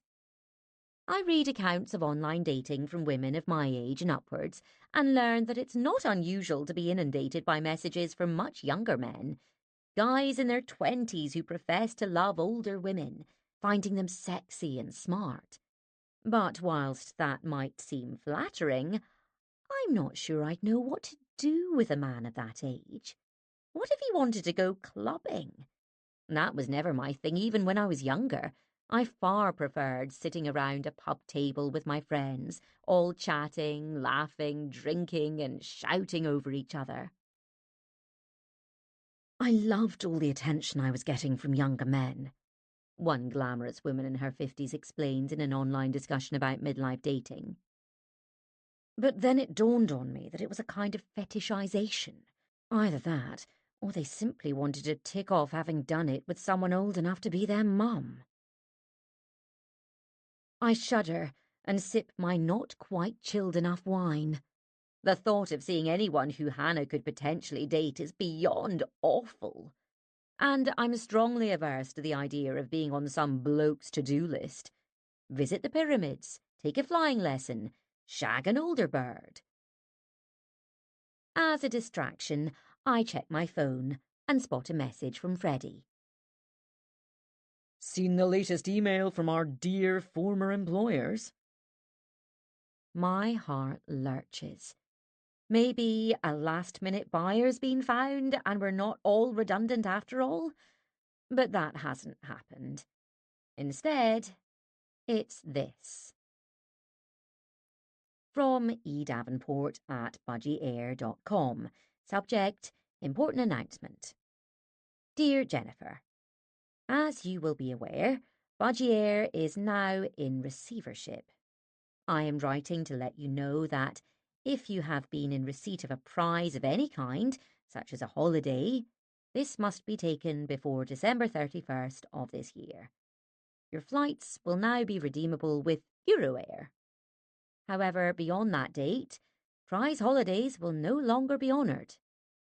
There are no cash alternatives to any prizes of this kind.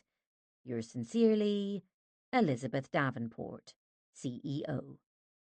Budgie Air, the brightest smile in the sky.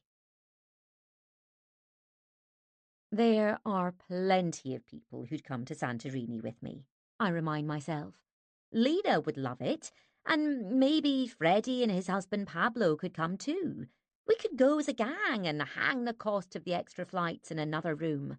What would be more cheering given what's happened to us all this year? Now I'm thinking, or maybe I should ask Rod. No, that would feel too weird, I decide almost immediately. We've been away with Hannah plenty of times, the three of us, tucked up in tents and teepees, and even budget hotel rooms. But Rod and I don't have a holidaying together kind of relationship. Perhaps I could tempt Hannah. I picture us pottering around markets, tucking into perfect Greek salads and those delicious cheese pies, and sipping wine on the balcony overlooking the turquoise Aegean Sea. In all my years of flying, I've never become jaded about going away. Beachside restaurants, cocktails, soft golden sand and sparkling seas. I love all the holiday things. Then I remember how adamant she's been that I must save it for someone special. And anyway, tying her down to a holiday has been impossible since she moved away. Sod it, I think. There must be someone who'll come on holiday with me. All in a rush, I go ahead and book the hotel, using my prize voucher, picking a week in October. Not for any carefully thought-out reason, but because it's fully booked until then. It's obviously a pretty special destination, judging by the rave reviews I'm now reading. I see now that some couples actually arranged their wedding dates around the honeymoon suite's availability. It's even more beautiful than we'd imagined, I read. It was blissfully romantic spending our days on the hotel's private sun-drenched beach. Well, Greece is still lovely, slightly out of season, I remind myself. The tourists have dwindled, and my currently unchosen holiday companion and I will be able to explore those ancient whitewashed villages without stepping aside to let the crowds go by. It'll be heavenly. In a rush of enthusiasm, perhaps fueled by tepid wine, I wonder now if these events were in fact meant to happen simultaneously. The email issuing a deadline to redeem my prize, and being harangued into dating by Hannah and her friends. Heck, maybe it's a sign that I should fling myself into this new adventure with the aim of selecting a delightful man to take to Greece with me. I'm certainly not looking for someone to marry, Christ no. But then the suite's not only for honeymooning couples, it's just romantic and special. A kind, sweet, and sexy man with a valid passport is what I'm looking for, I decide. Perhaps he's out there right now, dithering over whether to sign up, just as I am, and we're destined to meet. Stranger things have happened. Who'd have imagined I'd have ended up dating the mouse man from the council? I browse some more, focusing now on sites for mature daters, the silver singles, all of that. While they hardly have the pizzazz of horse riding or wild swimming, I'm starting to warm to the idea of this grown-up age bracket. After all, I'm in it, even if I don't feel that way sometimes. And at least the men here won't be looking for younger women, which I've gathered is another common feature. I buy another wine and read the success stories that feature on these sites.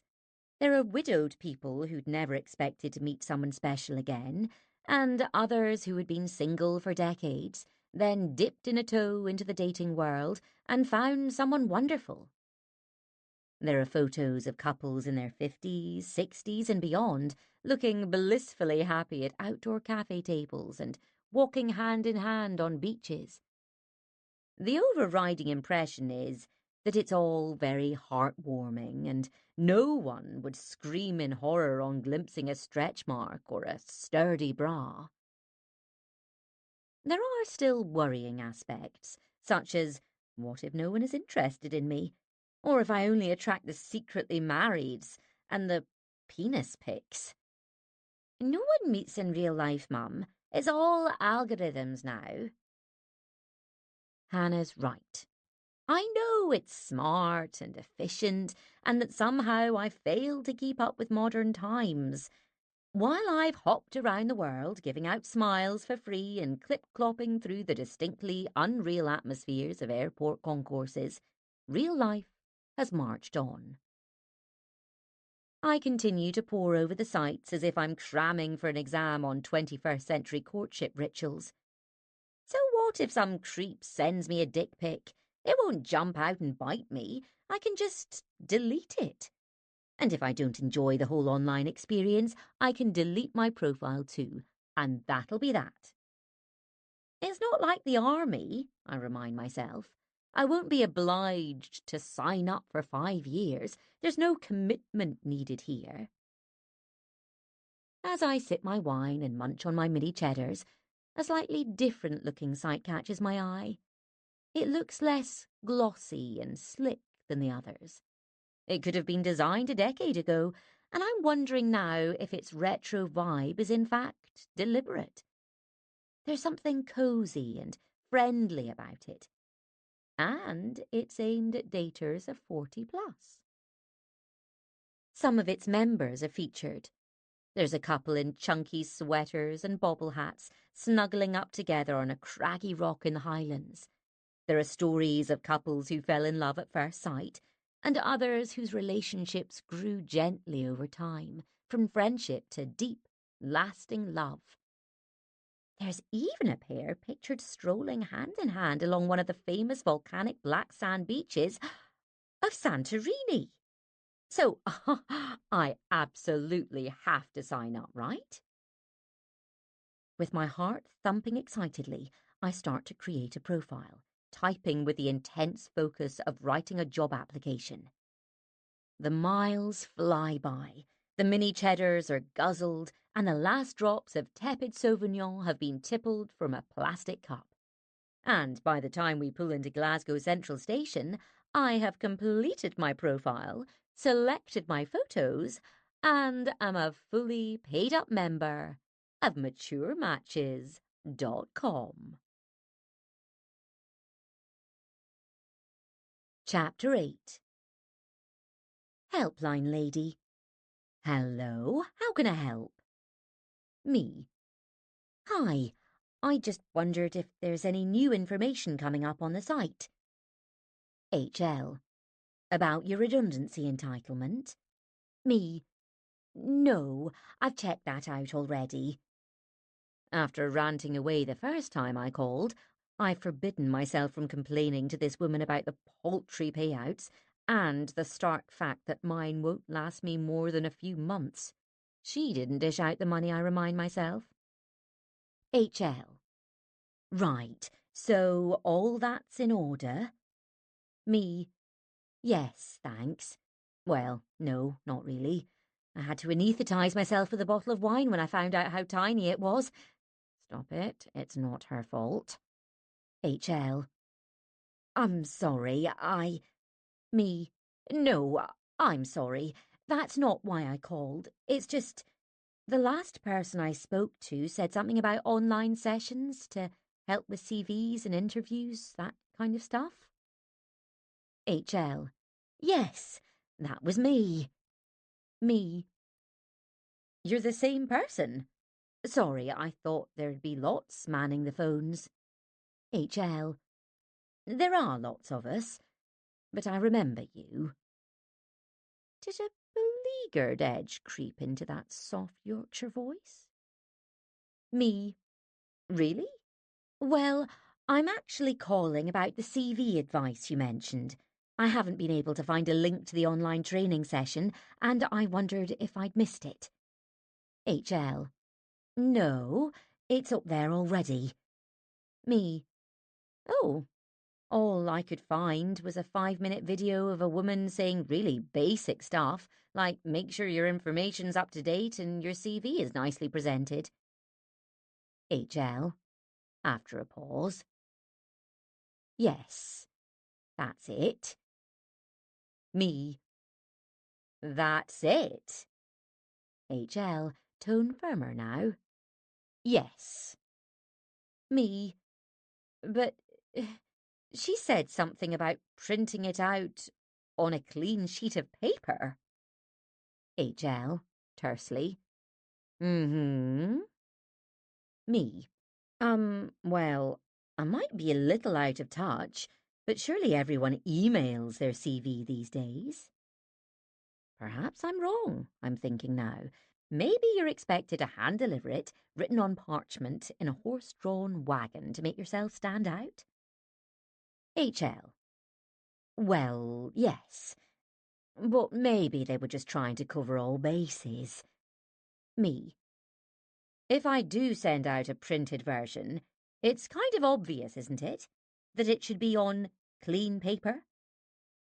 And not splattered with chicken grease or have bits of jam donut stuck to it, I want to add, but stop myself. HL. You'd be surprised what people don't know. Me. Really? HL. Oh, yes. When I worked for another company, we were still getting CVs sent in by post, and you wouldn't believe the state some of them were in. Me. Really? I just thought it was a bit patronising, as if anyone might think that printing out their CV on the paper lining from a cat litter tray might get them the job. I'm losing it again, I realise. Talking to this mild-mannered lady in a call centre in Huddersfield or wherever seems to send me a bit mad. I'm sorry. I don't even have a cat, and I don't know if you put lining paper in litter trays. My daughter's cat lives with her dad, and she won't use one. She does all her business at the bottom of the garden. The cat, that is, not my daughter. HL, sounding bemused now. You get litter tray liners, but they're not paper. They're a kind of polythene. Me, chastened. Oh. HL. So you wouldn't print out your CV on one of those? Me, after a deep breath. I'm sorry. I know it's not your fault that Budgie Air went bust, or that the CV advice on the website was rubbish. So I'll get on with writing it now, which I should have done yesterday. I had hours on the train, and instead I was doing other stuff. HL. Applying for jobs. Me. Actually, I was writing my profile for a dating site. HL, brightening. Really? Me, wondering what possessed me to tell her that. Yes. HL. That sounds exciting. Me. Well, that's what I'm hoping. I've never done it before. I'm probably the last person on earth to have never tried it. Anyway, sorry for ranting. You must be so busy taking calls. HL. It's fine. You've cheered me up, actually. I've had a pretty awful weekend. There's a small sound, like a barely audible gulp. Or maybe it's just something in the background. She clears her throat. Me. Are you okay? HL briskly. I'm fine, love. Can I give you some links to some better advice for updating your CV? Me. Don't worry about that. I can find stuff myself. Are you sure you're all right? HL. Yep. Absolutely. There's another sound that's definitely a gulp. Then silence. In fact, I wonder if she's cut me off. Who could blame her? Me cautiously. Hello? HL. I'm fine, love. I've just broken up with someone, that's all. Me startled. Oh, God, I'm sorry. HL, all in a rush. It's fine. It was long overdue, and it's not even that. Can I help you with anything else today? Me, after a pause. Do you mind me asking what your name is? HL. I'm Sally. Me. I'm Jennifer, but everyone calls me Jen. Sally. Hello, Jen. Now it's my turn to apologise, blurting that out. Me. That's quite all right. You do sound a bit upset. Sally. Oh, yes, because he took my cat. Me. Oh, that's awful. Sally, sounding riled now. I thought he'd run away. My cat, I mean. Me. He didn't tell you he'd taken him? Sally. Not at first, no. He said he was coming round to pick up his stuff while I was at work. But Mr. Socks isn't his. I found him in my shed as a newborn feral kitten, and I've had him for 14 years. And Gavin never wanted anything to do with him. He's not even that keen on animals. He just took him to spite me. Me. You must have been so worried. Sally. I was. Hours I spent pacing the streets, asking neighbours and putting notices everywhere because it wasn't like him, you know. He liked going out. He loved prowling about in the neighbouring gardens, but he'd never not come home for his dinner. I kept picturing him lying somewhere, injured or dead. Me. Your ex can't just do that, can he? I mean, how can he take something that belonged to you or was owned jointly? Sally, dully. Well, he has. Me. But surely that's not allowed. I mean, if someone took the ironing board, you'd have a right to... Sally, shrilly. He's a cat, not an ironing board. Me, mortified. Yes, of course. And I'm not suggesting he's a thing. Like I said, my daughter has a cat. Casey's quite an old girl too. Hannah adores her. Sally. You do get very attached. Me. Yes, I realise that. Sally, clicking back into professional mode. I'm picturing her supervisor passing by, giving her a pointed stare. But maybe it doesn't happen like that, and she's just remembered that calls are recorded. So, if there's anything else I can help with regarding your CV or interview preparation. Me? No. I think I'm all sorted, thank you. And I'm so sorry that's happened to you. I really am. Sally, briskly, obviously keen to wind this up.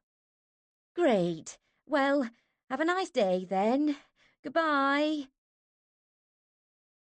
I'd planned to spend the morning cracking on with my CV. However, after Sally's revelation, it takes a couple of large, strong coffees for me to wrestle my mind back to the matter in hand. Another distraction, on top of my indignance over Mr. Socks, is the dating site and the delights and/or disappointments that might await me. However, I've made a firm vow not to be one of those people who obsessively checks for likes or messages in a needy way as if I have nothing else to fill my empty days. Because my days are full. At least they will be once I have a respectable CV to send out. Then it'll be a whirl of interviews and a new job to start, and instead of that budgie schedule dominating my life, I'll have regular hours and a shiny new workplace where no one will moan about their sausage roll or vomit into a little waxed bag. Well, they might, but it won't be my responsibility to deal with it. Installed in front of my laptop now, I gawp at the blank screen as if trying to stare it into submission and figure out what to put on my CV. Name: Jennifer Morton. Employment history: 1992 to 1 week ago, Budgie Air cabin crew. Interests: eating, drinking. The end. Aware that that won't do at all, I try to recall my school exam results, as the certificates are lost, wondering if anyone really needs to know that I barely grasped the concept of photosynthesis 33 years ago, yet managed to scrape a biology pass. While I do remember that I did better in English, French and history, things become a little woolly around home economics, although I have a disturbing recollection of incinerated rock cakes, more boulder than rock, and that when one was knocked off the counter, it actually crashed to the floor like a missile, causing the teacher to scream. As for PE, Jennifer Tries Hard was as good as it ever got on my school reports. As the Budgie Air site has been spectacularly unhelpful, I Google advice on writing a CV. A certain phrase keeps cropping up: how to make yourself stand out. I have never wanted to stand out. I have been one of an army of hundreds of flight attendants, all identically dressed and adhering obediently to the strict rules about the height of our heels and the opacity of our tights. I never minded any of that.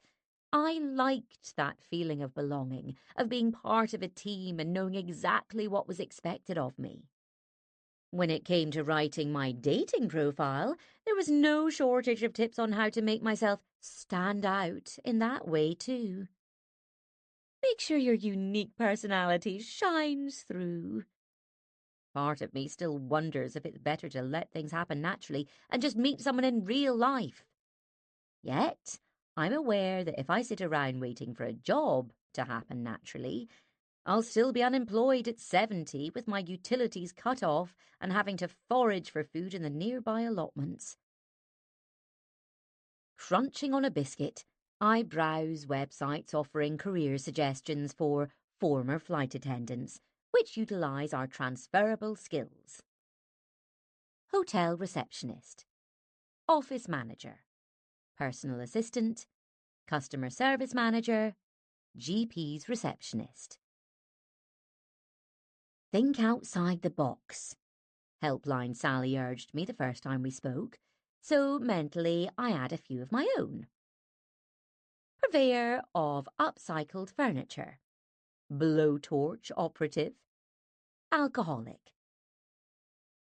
Deciding that that's enough for one session, I switch my attentions to my emails instead, spotting one from the site. Hi, Jennifer. Here's your daily customized selection. You have 24 matches. Wow, so many. Well, of course there are, I tell myself. That's what it does. It takes your keywords, and there's some unfathomable jiggery-pokery, like when you briefly check out underwear online. Then every time you check your social media, there's this great sea of knickers, until you Google an embarrassing minor ailment, and then you're hounded by itch-alleviating bum ointments forevermore. It's algorithms. That's what they do. But hang on, there's more. I see now that I have likes, actual likes from people who like me. While I was sleeping, or perhaps hearing about the outrageous catnapping of Mr. Socks, my profile was being perused and the little heart was being clicked. And now, 7 messages are waiting for me. Chapter 9. From Pete, 51. Oh, yeah? That's it. That's all he said. Am I supposed to reply with a hiya too, or more of a thanks so much for getting in touch, Pete. Hope you're well. I'm well. Let me tell you a bit more about myself. Nice Benny, 55. Hey there. Dean. Hey. Tombola, 54. Great profile. Maz, 57. Hi there. A bit more about me. What's your fave food? I like fried rice. Well, I like fried rice too. Would that be enough to form a connection? But now I can't shake off the image of him forking it into his face. Moving swiftly onwards. Joe, 58. You look nice. Massage me.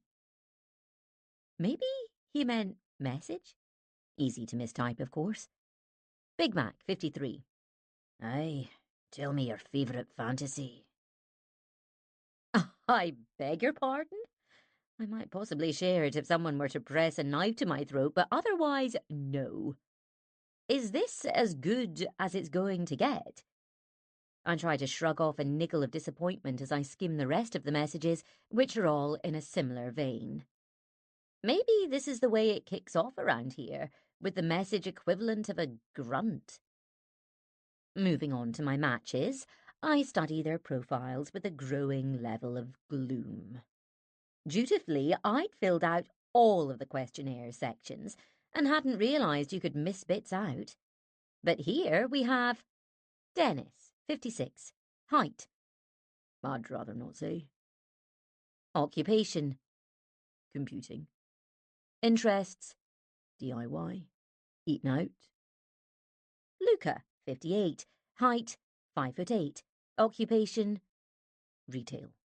interests. I'd rather not say. Smithy, 59, height, I'd rather not say. occupation, I'd rather not say. interests. I'd rather not say. Why all the secrecy? Maybe Smithy reckons he'll snag plenty of dates by looks alone, yet his profile has only one photo. You can include up to 6, in which he appears to be asleep with his head lolling back on a sludge-brown sofa. Or perhaps he's dead? Is this it for me, then? Someone who's unwilling to divulge anything meaningful about themselves, or an actual corpse? Lena reckons you should never judge a man by his sofa when we meet up with Freddie later. 3 redundant budgies trying to boost each other as we embark on our job-finding missions. But naturally, my first steps into online dating must be discussed first. I'm not, I insist, twirling a fork in my noodles. I'm trying to be open-minded, but I prefer them to be alive. So picky, Jen. Freddie sniggers as he flicks through my matches. I was relieved when they'd come back from their respective trips. There's a kind of comfort in knowing that they're around, that we're all in this together. If he won't divulge his height, he's tiny. Lena observes. Yes, possibly. I pause. But I suppose it's fair enough not wanting to put your occupation. If you're a judge or the chief of police, agrees Freddie. It's this interests I'd rather not say bit that sounds creepy, I add. they're just being lazy, Lena suggests. I look at her over the cluster of condiment bottles on the table. But how much effort does it take to put baking or gardening or something innocuous like that? What did you put on yours? She asks. Travelling, I say with a rueful smile. And I'd rather not say doesn't suggest they enjoy baking or gardening, does it? Asked Freddie with a frown. I mean, it doesn't sound innocuous. It sounds more like they collect swords or axes or Nazi memorabilia. Oh, God, I groan. I don't know how I'm going to find my way through this. There'll be some lovely people out there, Lena says firmly. Some people just hate writing about themselves. They're terrible with words. Just message a few, give them a chance. It's a numbers game. But you've stopped, I remind her. You got sick of it, you said. It's true. She tired of men implying she was too old at 48, or for them to look nothing like their photos when they actually met. I'm aware that all of this goes on. The ageism, the lying, the profile photos taken a decade ago before the belly expanded and the hair turned grey. I suppose I've been hoping the mature matches community might be a more honourable sort. I'm just having a break, she says, but I'll do it again, definitely. Lena looks around at us, long chestnut hair gleaming, makeup as immaculate as she wore it for work. You've only just signed up, she reminds me. After our table's been cleared, we study my matches again.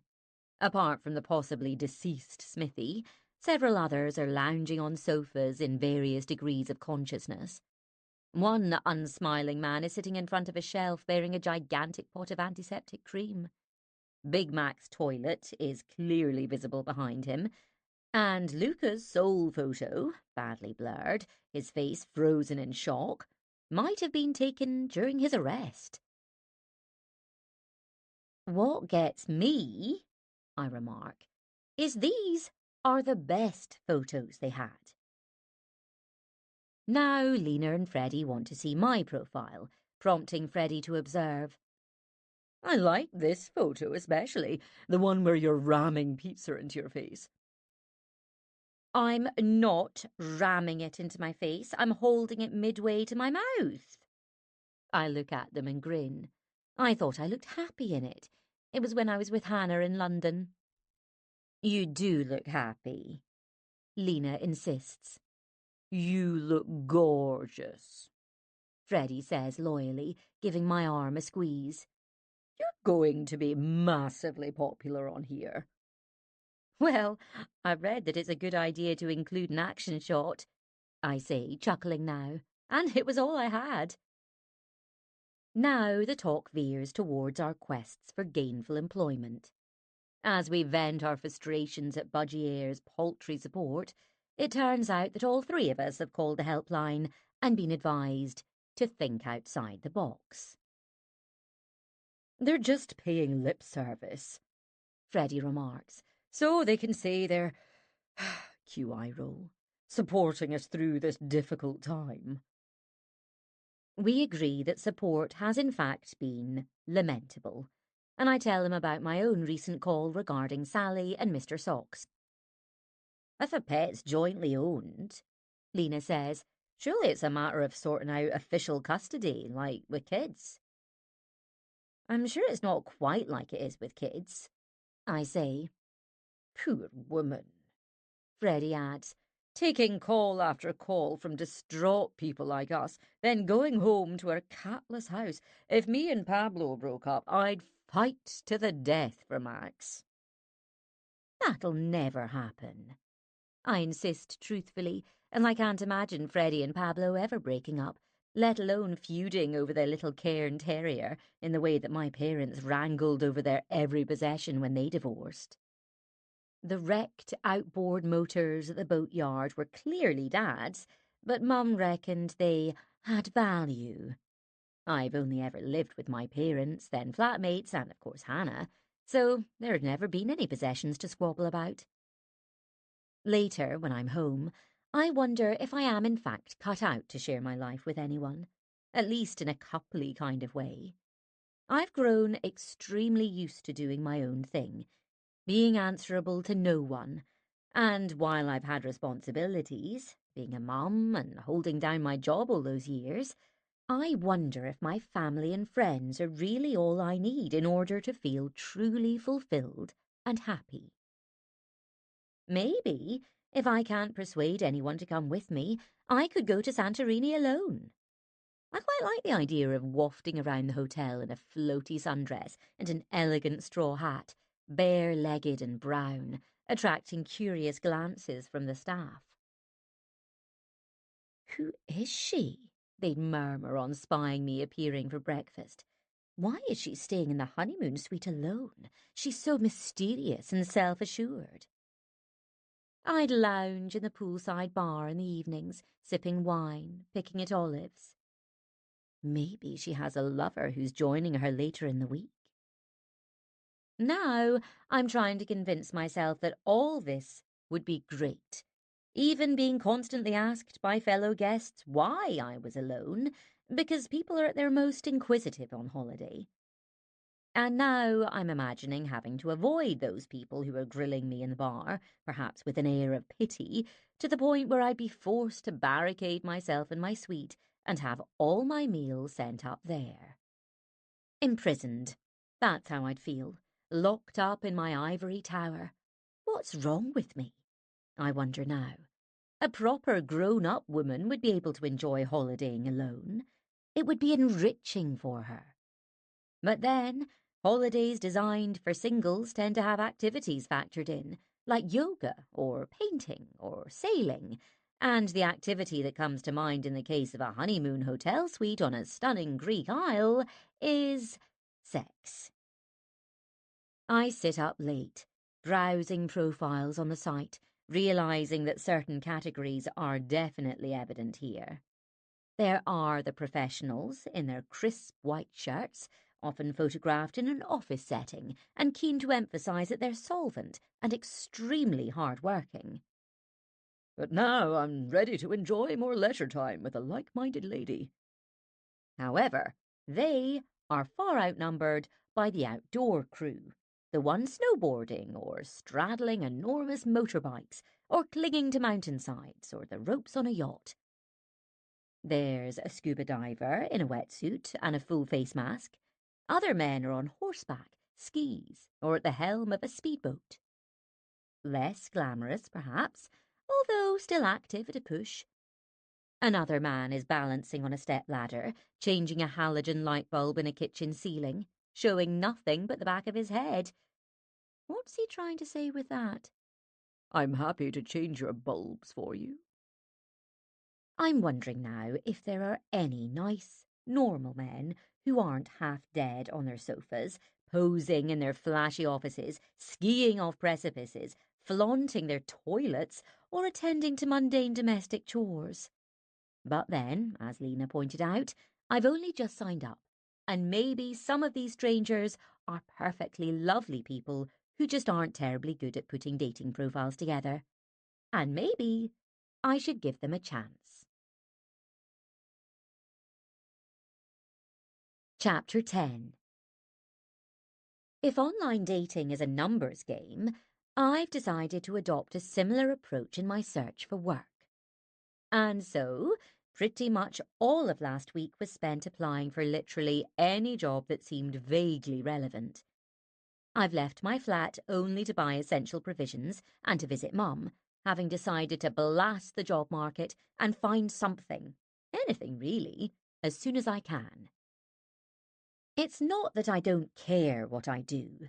I've always loved to work, to feel useful and to be able to provide for Hannah and me, so she could go on that school trip to France and we could have treat days out, all of that, beyond the basics. But I have never had a possible alternative career simmering away at the back of my mind. There's been no plan B, and if I'm going to be able to pay my bills and mortgage and hang on to this flat, then I'll have to figure one out pretty sharpish. Of course, as my brother would undoubtedly point out, I wouldn't be in this mess now if I'd planned for the future and invested. I've pinged off my CV to hotels, restaurants and retail chains, to media companies, advertising agencies and recruitment consultancies. Anyone, in fact, who is looking to take on a corporate receptionist or front of house type person, which seems to be the logical destination for a grounded flight attendant. The right person will meet and greet our high net worth clients with the ultimate professionalism, reads one job spec. You'll have a warm, confident manner and be immaculately presented. I check my reflection before venturing out in public on this chilly, pale-skied Monday morning. I'm only going out for a run, but I'm alarmed to see another wiry black hair sprouting defiantly out of my chin, and how speedily eyebrows grow out when left untended. My flight-ready brows were permanently plucked to an arch and lightly penciled in. My grounded brows are creeping beyond their boundaries like untended lawns. Just over a week since I came back from London, and my face seems to have rewilded already. I jog along with my earbuds in, and the running app woman enthusing, "Soon you'll be running easily for a whole 15 minutes. I'm glad someone's excited, because it doesn't seem terribly impressive to me. But at least I'm making progress, I remind myself when I let myself, panting, back into my flat. Immediately, before I've even showered, I check my messages from the site. Maurice, 55. Hi, fancy a chat? Laszlo, 60. Hey, Smiley face. Benjamin, 51. nice photos you have. Seamus, 60. Hiya, like to meet.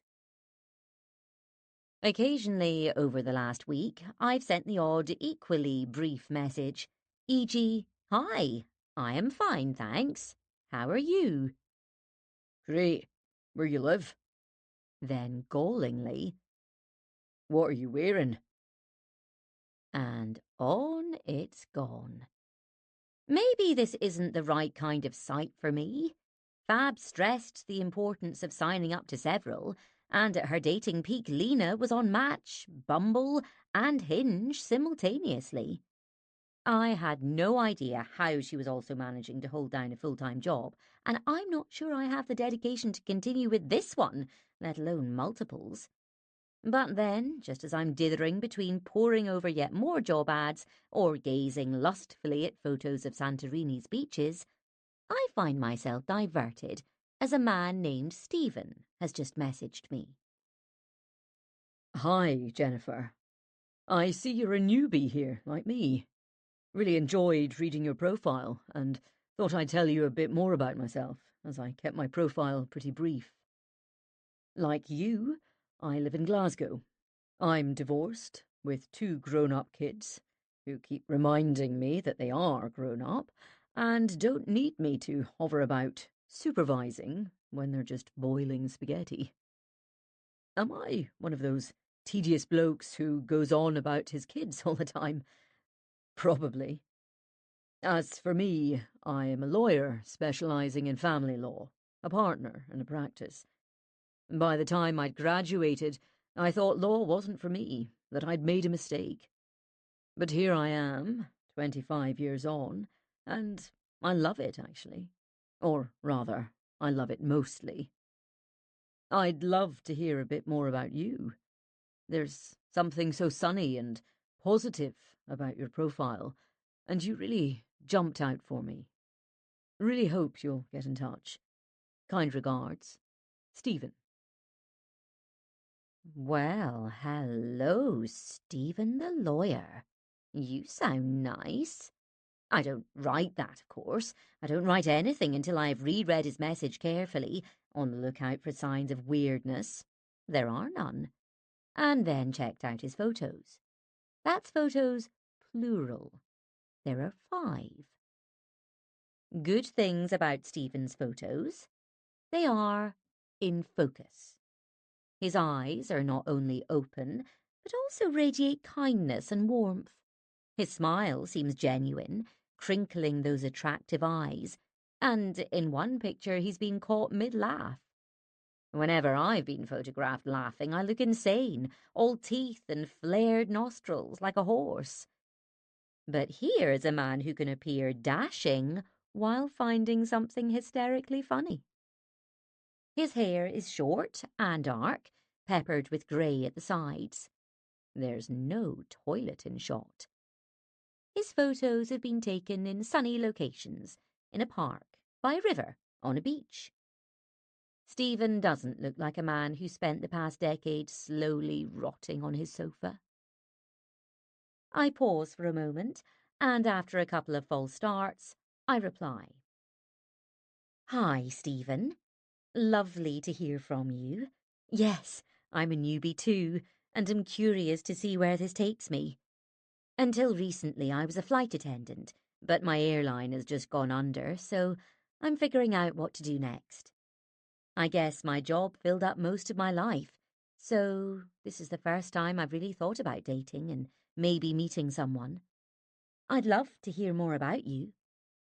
What do you do in your spare time?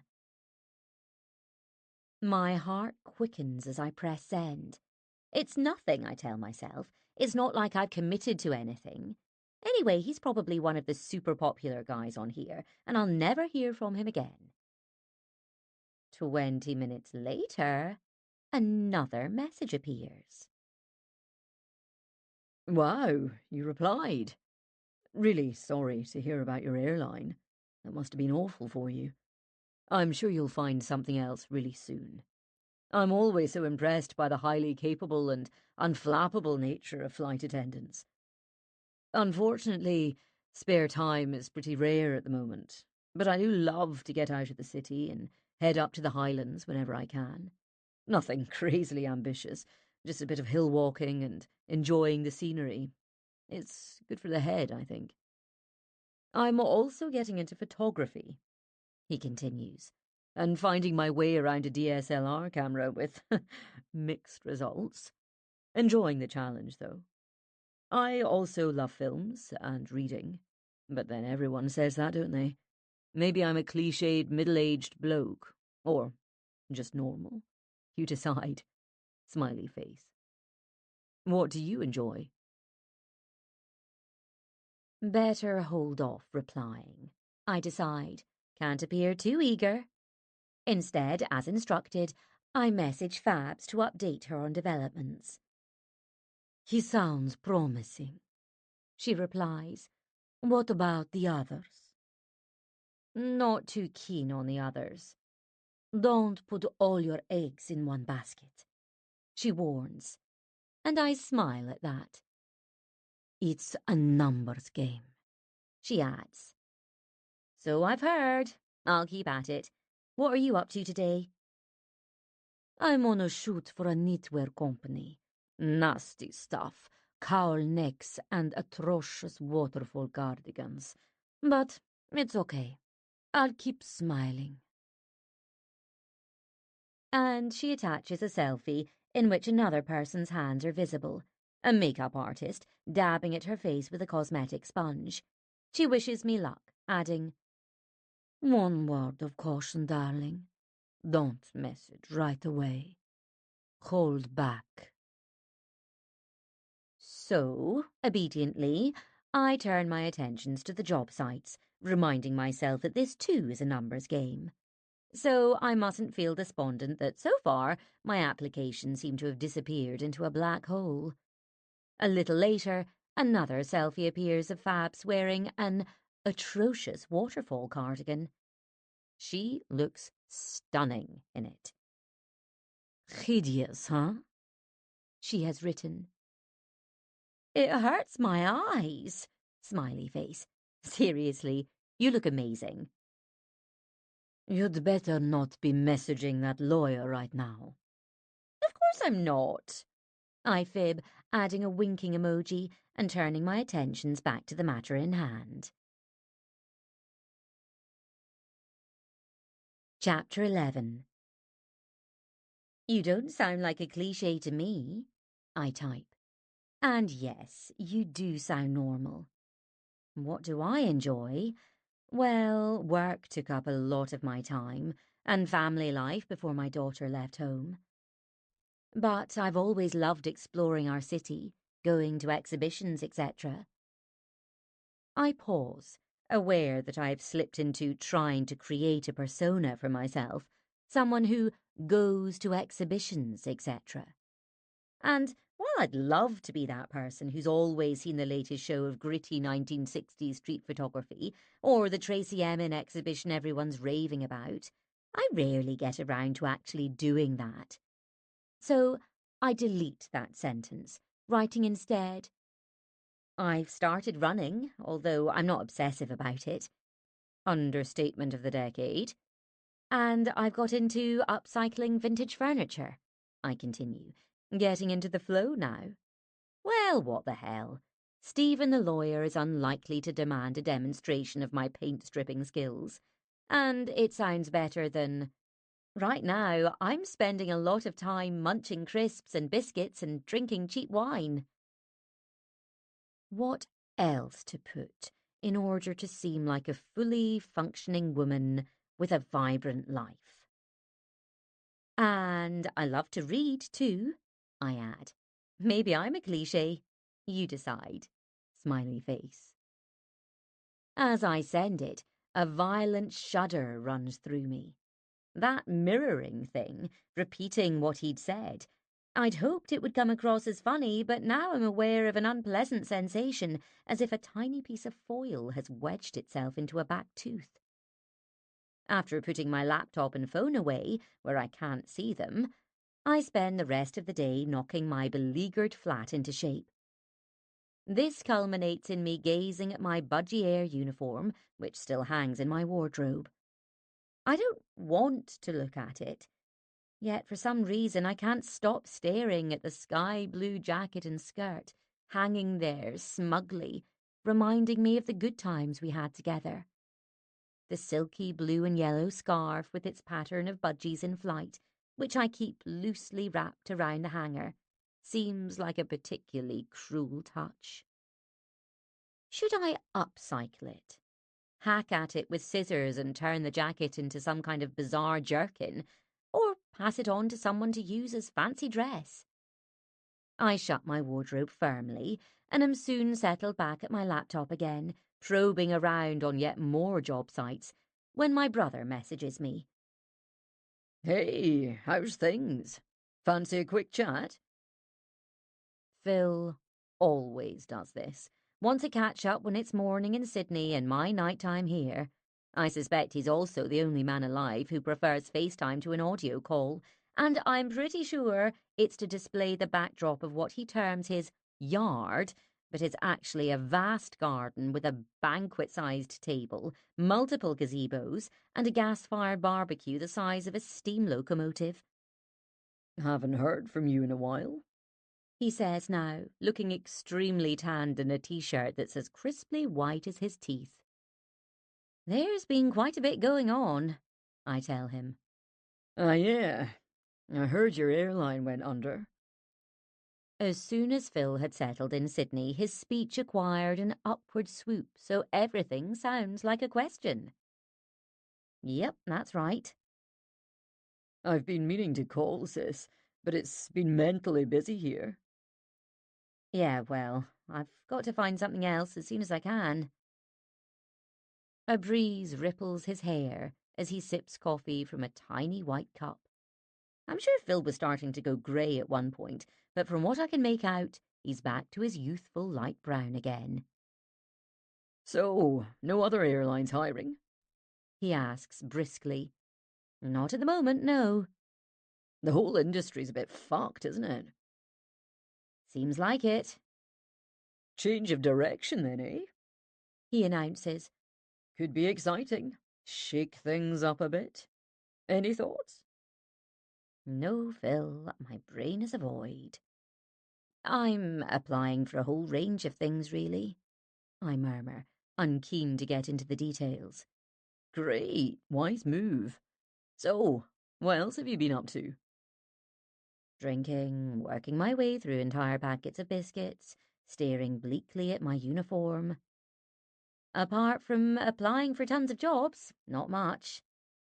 I'm certainly not going to tell him about signing up to a dating site. Are you going to be okay, money-wise? Oh, I'll be fine, I reply firmly. You must let me know if you're not. He's slipped into his mildly irritating paternal mode now, perhaps to assuage his guilt at not contacting me as soon as news broke about Budgie Air's demise. Just 18 months older than me, Phil has always assumed the superior role. Honestly, I'll be all right.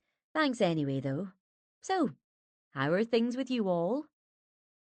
He fills me in on the family news, which always involves his wife Loretta and their teenage sons Marlowe and Rohan frolicking about on their boat and attending lavish parties. As a young man, Phil left Scotland to go travelling straight after college. I had no idea how he could eke out a living selling leather thong jewellery and scraping barnacles off boats in his drifter years, but he survived somehow, assisted, I'm sure, by his good looks and easy charm. Eventually, he wound up in Australia, where he met the dazzling Loretta, a model come actress to whom he's been married for 20 years. They are something of a golden couple out there, featuring in the gossip pages from time to time, and have 2 teenage surfer dude sons. My brother's wealth has been amassed partly through Loretta's family money, her substantial earnings through her modelling and acting careers, and the commercial casting agency that Phil set up. It's about celebrity talent procurement, as he terms it. They match celebs with brands, negotiating eye-watering contracts between A-listers and the products they've been signed up to promote. He's currently planning an event centred around projecting an up-and-coming star's face onto the Sydney Opera House. Phil makes it over to the UK once a year, cramming his visits with meetings in London, but always managing to squeeze in a few days with Mum. Like a child desperate for her birthday to arrive, she tends to build herself up into a state of feverish anticipation whenever he's coming. One time she'd had the living room redecorated, and Rod quipped, When's the marquee arriving? I see you're drinking already. He teases now. Phil's other job is to monitor my wine consumption. Phil, it's 10 o'clock at night. I'm unemployed. Of course I'm drinking. No need to jump to the defensive, says the man who has an actual wine cellar with hundreds of ancient bottles laid down for unspecified future occasions. If they were mine, I'd worry that they were going off and be forced to drink them all. We move on to talking about Mum. Phil tends to keep up to date via me, as the only way of contacting her is by her landline, and she rarely answers it. She seems okay, I start. But you know, she is different these days. She's still out and about, though, doing her own thing. Well, yes, but there's something going on. It's hard to describe, but I can just sense it. There are 10,000 miles between us, but I can detect his interest waning, or perhaps he just doesn't want to hear about Mum's decline. I took her to the cinema a couple of weeks ago, I continue. Normally, you know, we just go in and sit down and she'd be all happy and excited. But this time the adverts had already started, and as we stepped into the dark, she seemed terrified, like she couldn't adjust. And she gripped tightly onto my arm, and I had to guide her to her seat, and I think you're reading too much into that. Phil cuts in. That's just a normal getting older kind of thing, right? Maybe, I say. But I have to check her fridge these days too. Last week there was off bacon and a rotten lettuce. So you never find the odd disgusting old thing in your fridge? He teases with an infuriating laugh. That's different, Phil. She's not doing anything dangerous, is she? I don't think so, no. Not wandering the streets in her nightie? That seems to be the classic signifier that all is not okay. The nighty wandering thing. No, she hasn't done that. At least not as far as I know. And that neighbour, that woman, still looks in on her, doesn't she? That woman who happens to live next door and pops round for a chat most days. Kirsten? Yes, she does. She's brilliant, actually. He turns away as if someone's called him, and now Loretta's face has appeared. A vision of sunshine and honey tan, and a big, dazzling smile. Hey, Jen, how's it going? I edge my wine glass out of sight. Great, thanks. How are you? There's a bit of chit-chat, and Loretta explains that they've just splurged an enormous amount of cash on a DJ set up for Rohan. Because they're all DJs these days, aren't they? She trills, rolling her eyes. Yes, of course they are. He's really good, though. Phil cuts in. I mean, really, really good. And we've just bought a puppy, Loretta announces.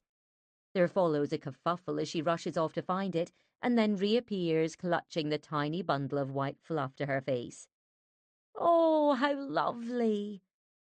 She's a Maltese Shih Tzu, and we've called her Nico.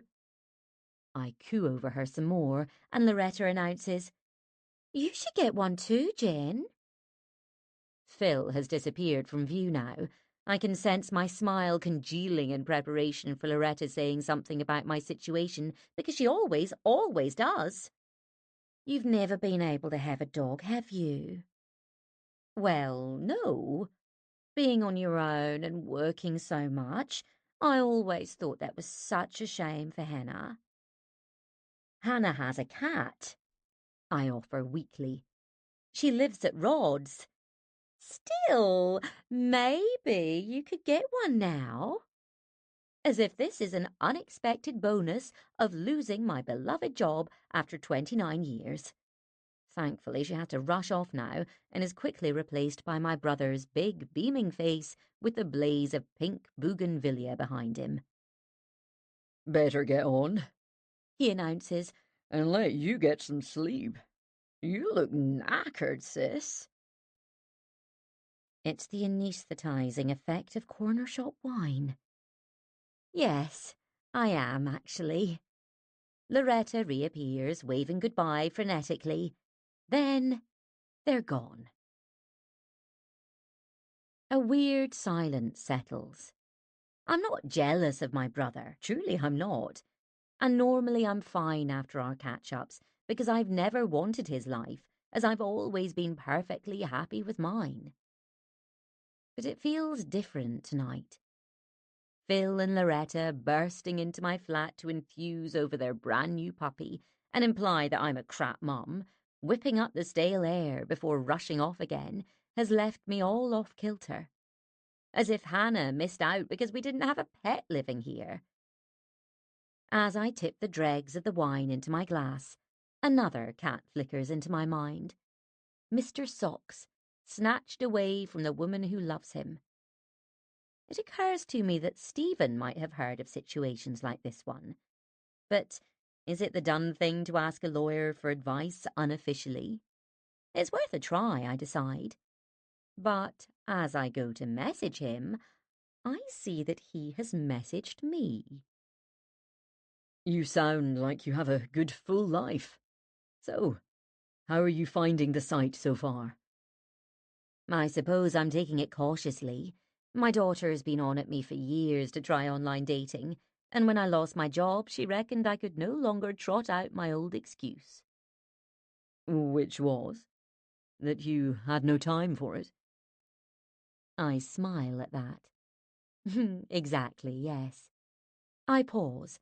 Then, how about you? My life was feeling a bit all work, no play. A bit empty, I guess, if that doesn't sound tragic. So I thought I'd give it a try. We chat on, batting messages back and forth as we share our favourite TV shows, films and books, all that. While not everything matches, it's far more pleasant than being ticked off for drinking by my brother. Can I ask you something work-related? A legal thing, I mean. I venture finally, fueled by wine. Sure, no prob. When my friend and her partner split up, he took her cat. I can hardly admit that it's a woman I've spoken to twice on a helpline. It was definitely her cat, not shared, I continue, and she's devastated. Is there anything she can do to get him back? A few minutes pause, and then... I haven't dealt with anything like that personally, but one of my colleagues might know. Let me ask them. Thanks, I'd really appreciate that. No problem at all. You sound like a lovely, caring person. Would you like to chat on the phone sometime? The phone? Hannah's told me that no one communicates with actual voices anymore. Sure, that'd be nice. But what if he's weird? Then I can block him, I remind myself. As we exchange numbers, any lingering irritation over Phil and Loretta seems to dissipate, and instead, I'm aware of a glimmer of hope that something good might be happening to me. Of course, I don't really know Stephen. All I've had to go on are those 5 photos in his messages. But he seems kind and considerate and, well, normal, I think. And although it feels maybe a bit too easy, I have a good feeling about him. Maybe algorithms are the way to go, after all. Chapter 12.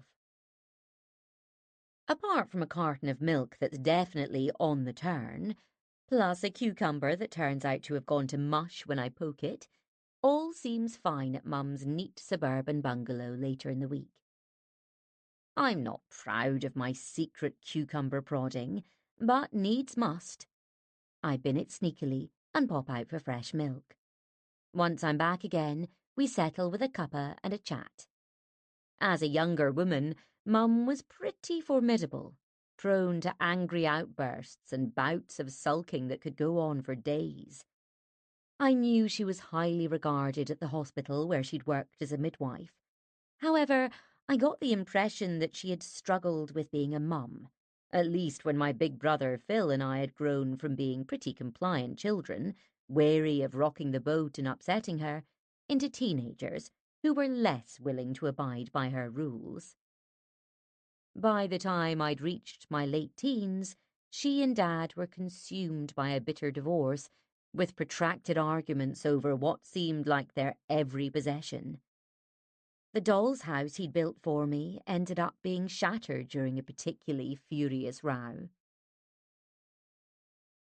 When the dust had finally settled, Dad got together with sweet, loyal, scrub-faced Barbara, who he'd known for years at his allotment. They were blissfully happy until Dad died of lung cancer 5 years ago, and his broken-hearted wife passed away a few months later. Meanwhile, Mum had met Brian Maguire, a florid bear of a man who enjoyed a full-cooked breakfast with fried bread, every day of his life. I had to admire his dedication to saturated fat, especially being married to Mum, who has always been wedded to her low-fat yogurts. But then Brian died too, and for the past couple of years, Mum has lived alone. At 79, she has become gentler and sweeter, less prone to irritation and dark moods. I've been telling myself it's an aging thing, a natural softening of those spiky edges. But in the past few months, I've started to wonder if something else is going on. Although I've told her about losing my job, she hasn't seemed to understand the implications. Oh, I'm sure you'll find something else. And today, as we finish our tea, a small silence falls. Shall we have a look at your garden, Mum? I suggest. Oh, yes. She brightens. It's looking lovely. Come and see. Can I drop some shopping off for you this week? I ask as we head outside and park ourselves on her bench. No need for you to do that. She pats my arm. You're busy with work and Hannah. I'm not working at the moment, I remind her. And Han's in London, remember, Mum? She's all grown up now. She doesn't need much from me anymore. Girls always need their mummies, she says with a sparkly laugh. And I smile too, despite the fact that Mum had never used the word mummy once I'd left primary school until recently. She says it quite a lot now. If a mummy can't treat her daughter, then it's a sorry old world. When she'd picked up a tub of curious chocolate-coated wafer snacks for me from the corner shop. Come on, you can tell Mummy. After she'd asked with a playful glint whether I was seeing anyone. Mum never used to express one iota of curiosity about my life, not until she turned into the softer, twinkly person she is now. And it should be a lovely thing, and I should be able to enjoy it, but I can't ignore a small niggle of unease. She doesn't even drink anymore, which is a relief, actually. The Gordon's gin and Chardonnay having been replaced by copious quantities of iron brew. The chatter is easy now as I admire her herbaceous border in the bright early June sunshine. Kirsten has appeared in her garden with her pug Brad, trotting along at her heels, and we catch up on news.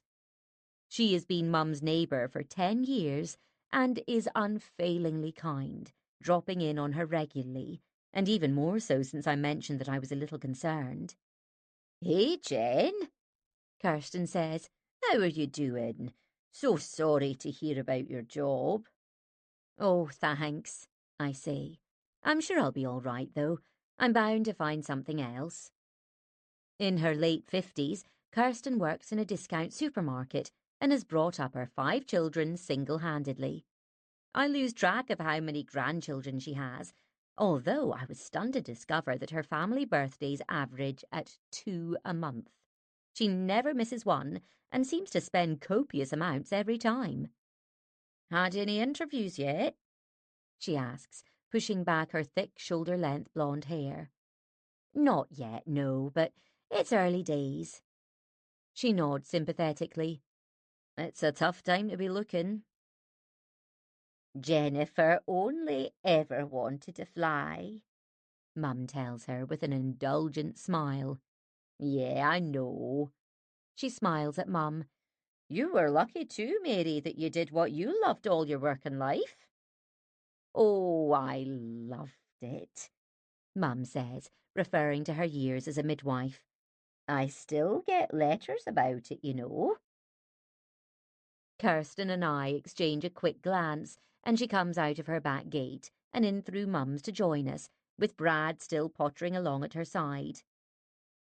What do you think's going on with Mum? I try to transmit, as Mum reminisces about one of the hospitals she worked at, and how baby charities are always writing, you know, to say thank you for everything I've done. While most of the time Mum could pass as perfectly fine, these spiralings, as I think of them, are starting to happen more often. When a seemingly ordinary conversation scoots off down an altogether different track, as if she's misread the road map, and then it's caught by a gust of wind and flies out of the window. Now she's off talking about a ward sister she worked with, possibly back in the 1960s, and with whom she had some kind of feud. But of course, I was right all along. Everyone knew that. She was a right old busybody, that one. I catch Kirsten's eye, and there's a flicker of understanding which I interpret as, yes, I'm worried about her too. Mum stops abruptly as Brad nudges at her ankle with his nose. What does it want? She snaps, as if she has never met him before. I know she looks after him occasionally when Kirsten's regular dog walkers let her down. She even buys him treats, little 1-calorie biscuits. Don't want him getting fat. Kirsten's put on weight, have you noticed? And a doggy selection box at Christmas. He just wants a bit of attention, Mary, Kirsten says, but Mum glares down at him and steps away. Clearly feeling thwarted, Brad starts to bark indignantly until Kirsten scoops him up into her arms. Anyway, I'll let you get on, Kirsten says quickly, adding to me, You've got my number, Jane, if you need anything any time. Yes, thank you. I smile gratefully and wait until she and Brad have disappeared back into their own garden and then their house before turning back to Mum. I thought you liked Brad, I say gently. It's quite an annoying little dog. I've always thought that. Her eyes narrow, and she turns to glare at Kirsten's flouncy blinds and cluster of porcelain ornaments in the window, as if unspeakable acts go on in there. A little while later, as we hug goodbye, I wonder if Phil is right, and this is pretty normal, and I'm just reading too much into things, over-worrying. I can see my brother's eye rolls whenever we discuss Mum, because, of course, it's tiresome being given accounts of rotten bacon and bizarre behaviours from your sister, harbinger of bad news.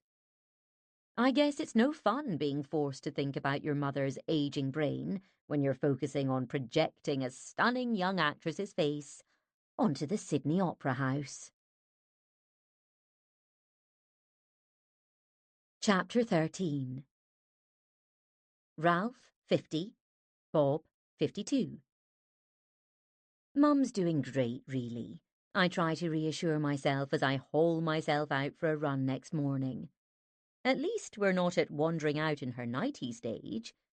Perhaps that won't happen. And maybe Phil's right and I over-worry, which is natural, of course, as I am the one who's physically closest to her. At just gone 9 a.m, my thoughts turn to the handsome runner, who I haven't seen for a while. This is his time to be out, I realise now. Fox o'clock. I don't actually fancy this man in any real hoping for something to happen kind of way. I'm not that deluded. And anyway, there's bound to be a stunningly attractive partner at home. He helps to motivate me, that's all. Swerving into the park now, I circuit the pond under the watchful gaze of the regal swans. All the while, I'm on the lookout for Foxy with the keenness of a bird-watcher primed to spot a crested tit. I'm still using the running app, and I try to focus on the woman's perky tones. You're doing so well. You should be feeling really proud of yourself. Along the tree-lined pathways I plod, feet slapping down hard, my breath coming in ragged gasps. I leave the park and force myself up the slight incline, which has somehow turned into a steep hill, past the grand sandstone villas towards my less salubrious neighbourhood, with its jumble of grocery stores and takeaways. And there he is, in the distance, heading towards me. The neighbourhood fox. On spotting me, his face breaks into a grin, and as we're just about to pass each other, he calls out, "Haven't seen you in a while. You're doing great." "Thanks," is all I can manage, but I'm still smiling inanely as I let myself into my flat. There are further sightings and hellos over the next couple of weeks as June brings a spell of glorious blue skies and sunshine. Curiously, my enthusiasm for running seems to have cranked up several notches. At least it's not as torturous as it once was. In fact, it's helping to keep my spirits up, as date-wise, Stephen and I still haven't managed to meet up. He's cancelled twice. So sorry, Jen. The last thing I want is to mess you around. Blaming his workload, although we have chatted on the phone. He is very well-spoken, not unfriendly, but with a slightly brisk edge. So far, I've learned that he grew up in Edinburgh, went to boarding school, and studied law here in Glasgow, where he's lived ever since.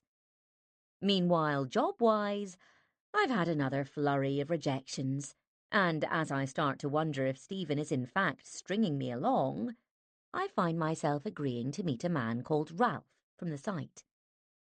His messages haven't been particularly interesting, and he hasn't given much away beyond the very basics.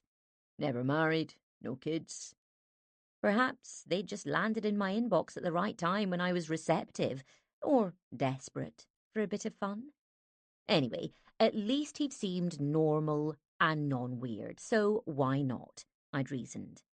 As Lena has suggested, some people are better face-to-face. So, here we are now, in a bland city centre coffee shop on a Friday afternoon. Ralph is wearing a paisley-patterned shirt that I recognise from the Ted Baker window, and is heavily doused in pungent aftershave. While he seems pleasant enough, there's definitely no spark, and I don't fancy him. We certainly won't be skipping off to Santorini together. But that's okay, I decide. I'm just having a coffee with a man. It's no big deal. Then he leans towards me across the table and growls, You know, most women of your age have really let themselves go.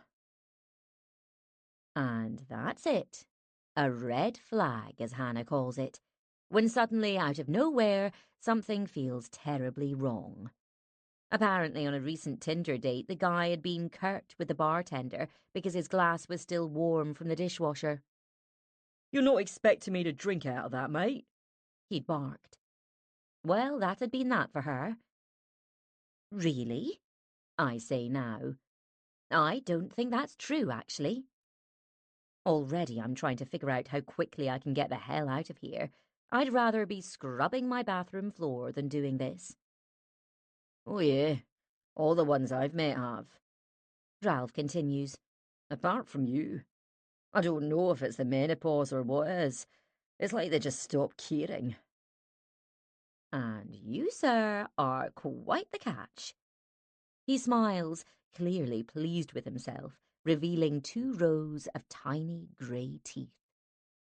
In his profile picture, he'd had his mouth closed, and it had obviously been taken some years ago because the sandy hair has faded and the face has plumped and sagged a little. I don't have an issue with aging because I too have plumped and sagged, but I haven't tried to trick anyone. Now he's chuntering on about his electric radiator business. They're the way forward, He insists, and at one point he asks if I'd be interested in a radiator. because I'd be happy to come round to your place and take a look, if you like. No, I'm fine for heating, thank you. He rubs at his chin.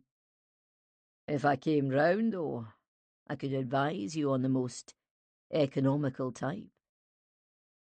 I glance at the cafe door, yearning to propel myself through it. You might be better with a wall-mounted model. He adds with a leering grin. My flat's perfectly warm, thanks, I say politely. I still haven't managed to shake it off, this burning need to be pleasant at all times. Sorry, sir, the bar is closed now as we'll be landing shortly.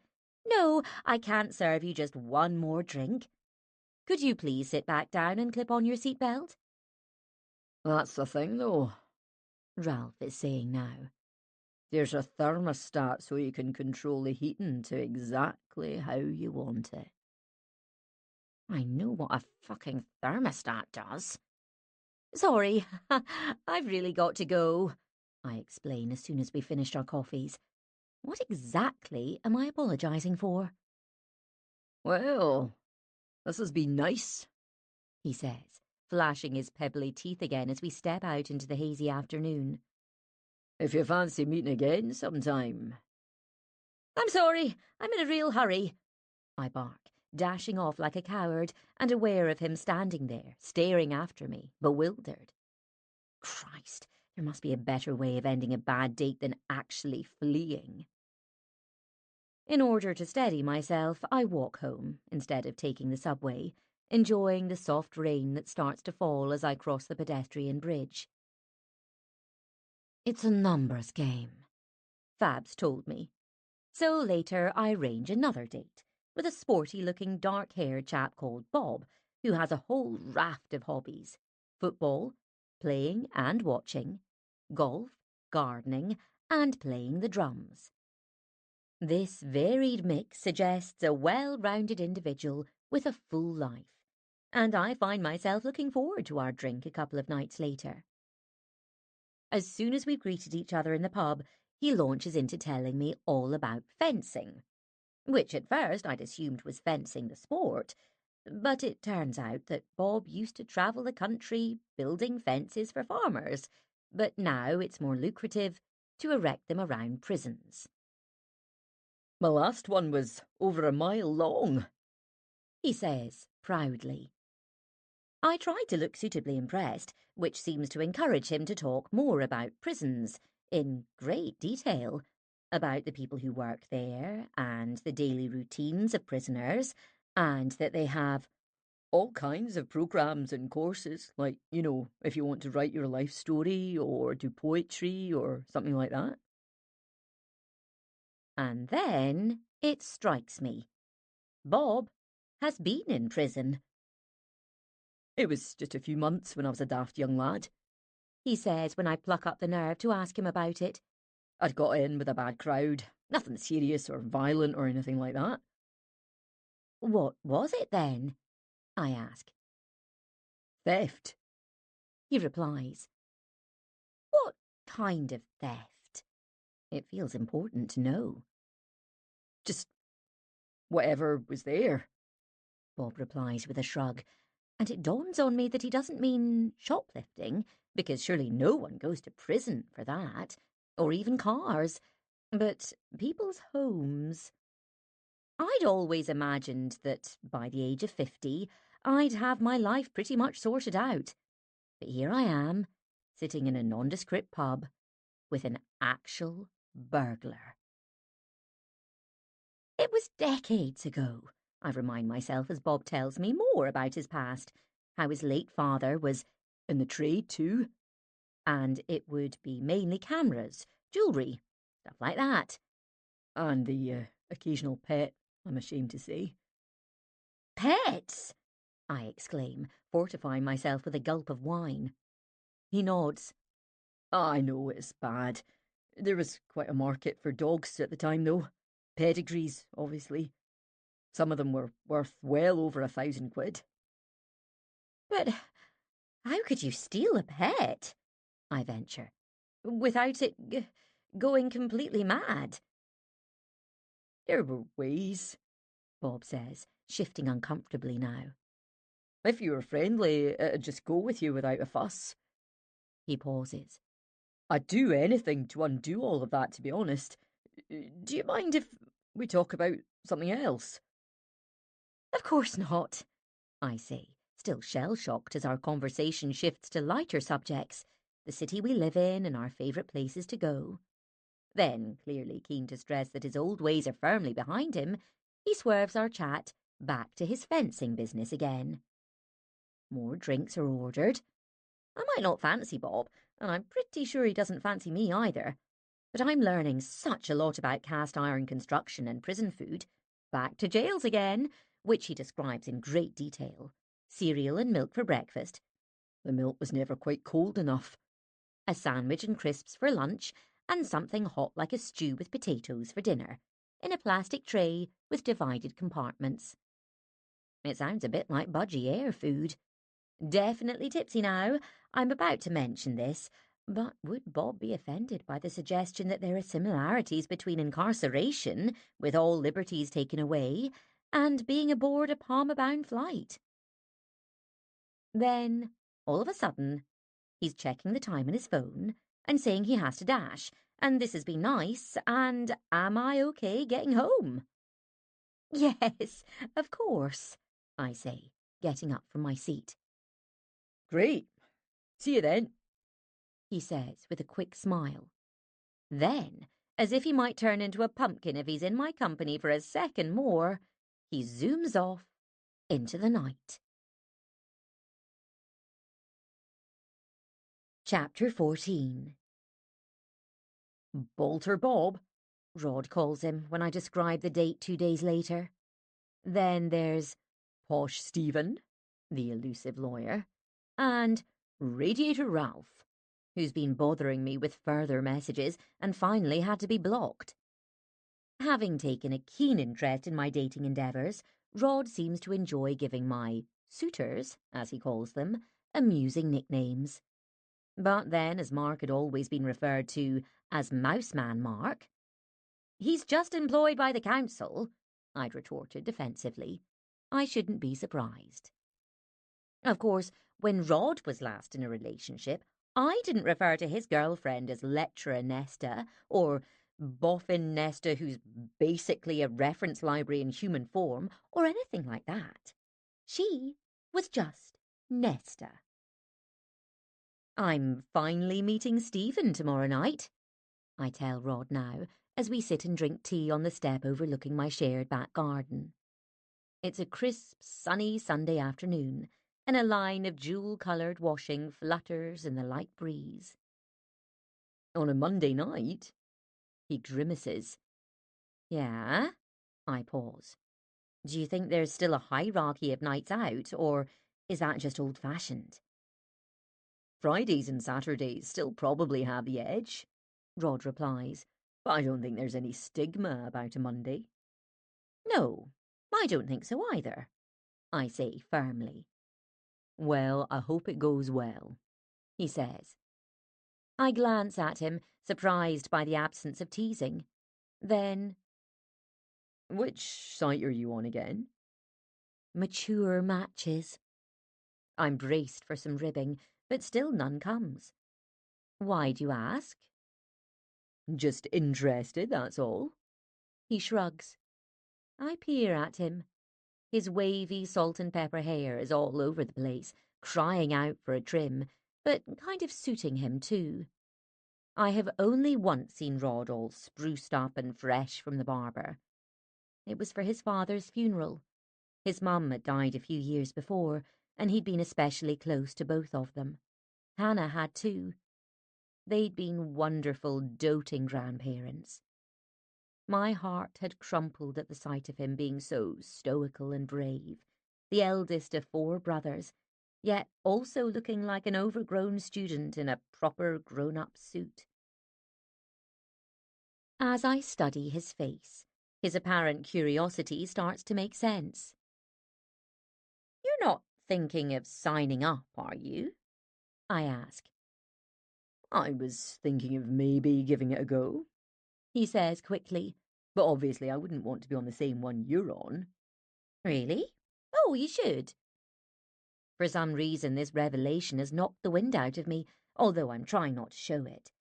I don't know why I'm so shocked. After all, everyone does it, as Hannah's been so keen to point out. I got over those earlier occasional yearnings for Rod a long time ago, having reminded myself that there was too much at stake, and I'd only regret it bitterly if I launched myself at him on a wine-fueled evening. In fact, those feelings are buried so far in the past that these days, shamefully, I almost forget he's a sexual being with needs, an adult man who might want to find a partner at some point. He's been single for so long, I guess that seems like his natural state. Even when he was with Nesta, who was a perfectly lovely woman, if slightly distant, they never lived together and seemed intent on leading pretty separate lives. For instance, his Christmases were always spent with me and Hannah at Mum's. She's always insisted on hosting it, while Nesta visited her own parents. It's occurred to me that perhaps the way we are together has somehow got in the way of him fully committing to someone. But then, when I suggested that he needn't feel obliged to spend Christmas with us, that he could be with Nesta, or she could come to Mum's, he looked bewildered and said, "Don't you like the way we do it?" "No, I'm just saying Nesta might like you to spend it with her." "Nesta's fine," he insisted. "I'm just considering it," he says now in an airy tone, "seeing as you've been having such a heady time with it." "Hardly," I say. "But you should do it, Rod." "You reckon?" "Yeah, you'd be snapped up in no time." His brows shoot up and he colours slightly. "What makes you say that?" Just... I pause, trying to figure out the right way to say it. "I just know you'd make a wonderful partner for someone." "Why, thank you," he says, hamming up the gratitude, and we both laugh. "Show me then," he adds. "Show you what?" I blink at him. "You mean my profile? No way." "No, I mean your many suitors." I exhale heavily, fish out my phone, and bring up my daily matches. Every day I'm presented with a new selection, like those ever-changing hotel breakfast buffets from the days before anyone worried about fellow guests breathing all over the scrambled eggs and poking at the pastries.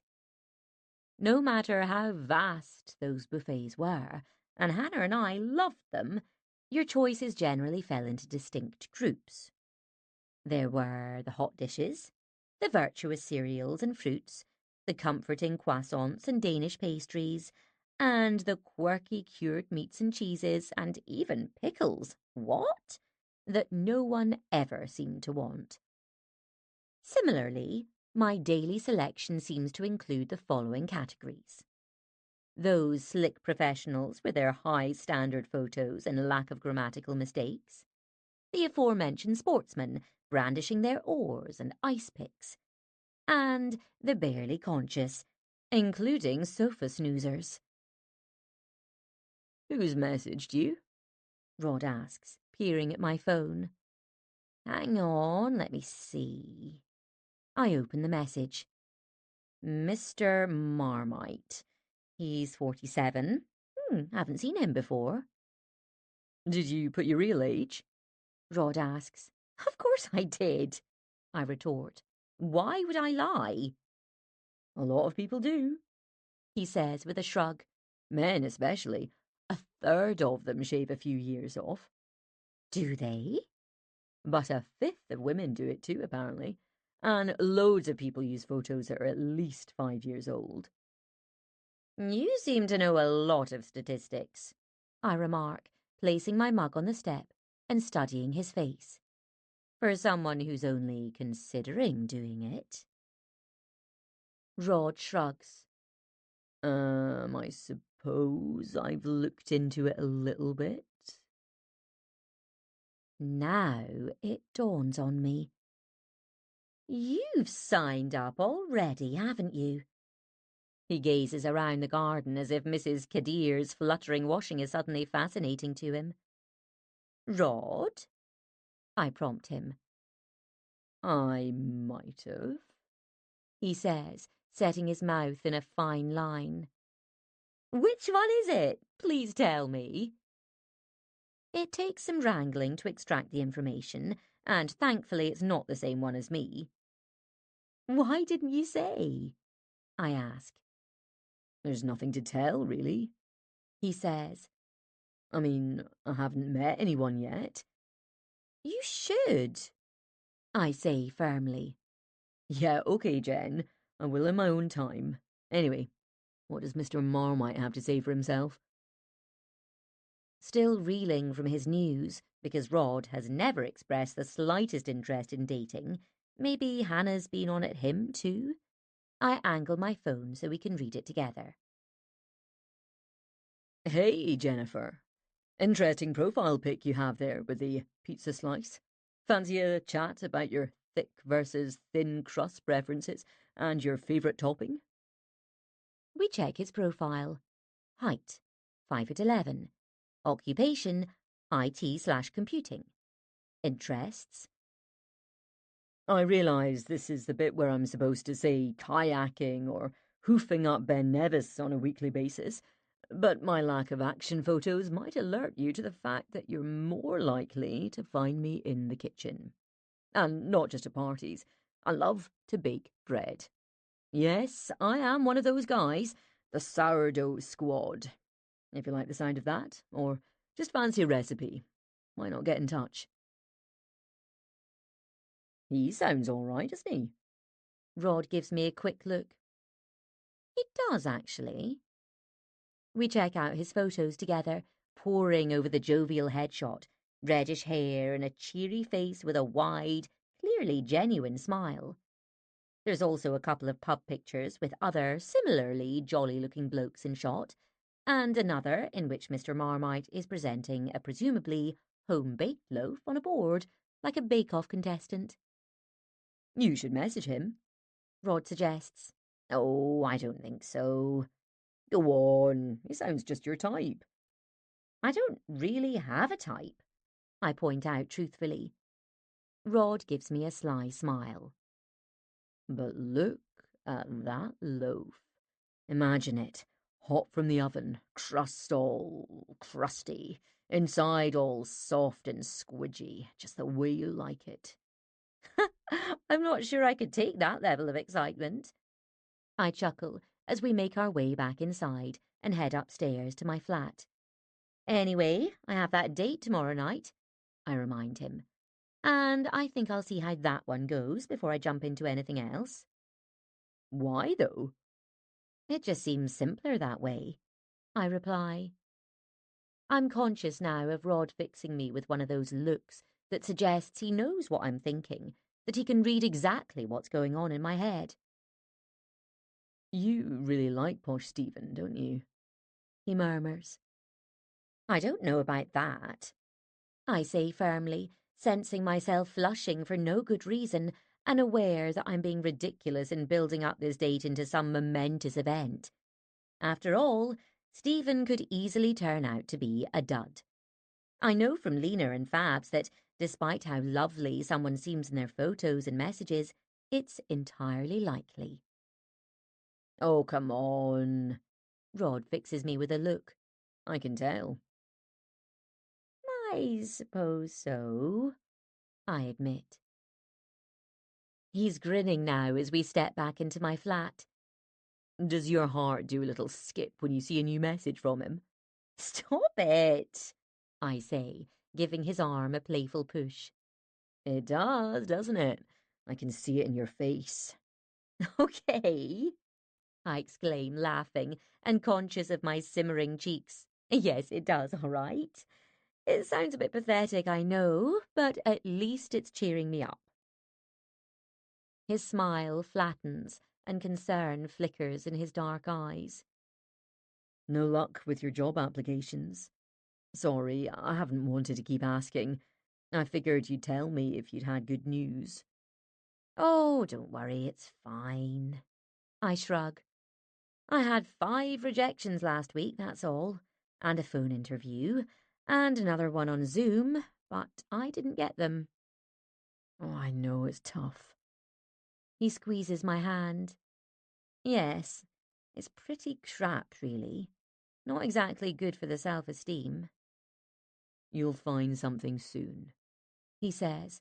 You're so experienced, so employable, and good at what you do. You've got so much to offer, Jen. Do I, though? I shrug, hating myself now for fishing for reassurance and praise. Course you do, Rod exclaims. and maybe, when things pick up, airlines will start hiring again. Let's hope so.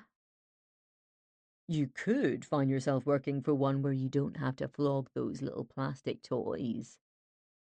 Hey, I happen to be good at that. We both chuckle. That's what I keep telling myself, I add. That the industry will recover, and this is just a little blip. I pause.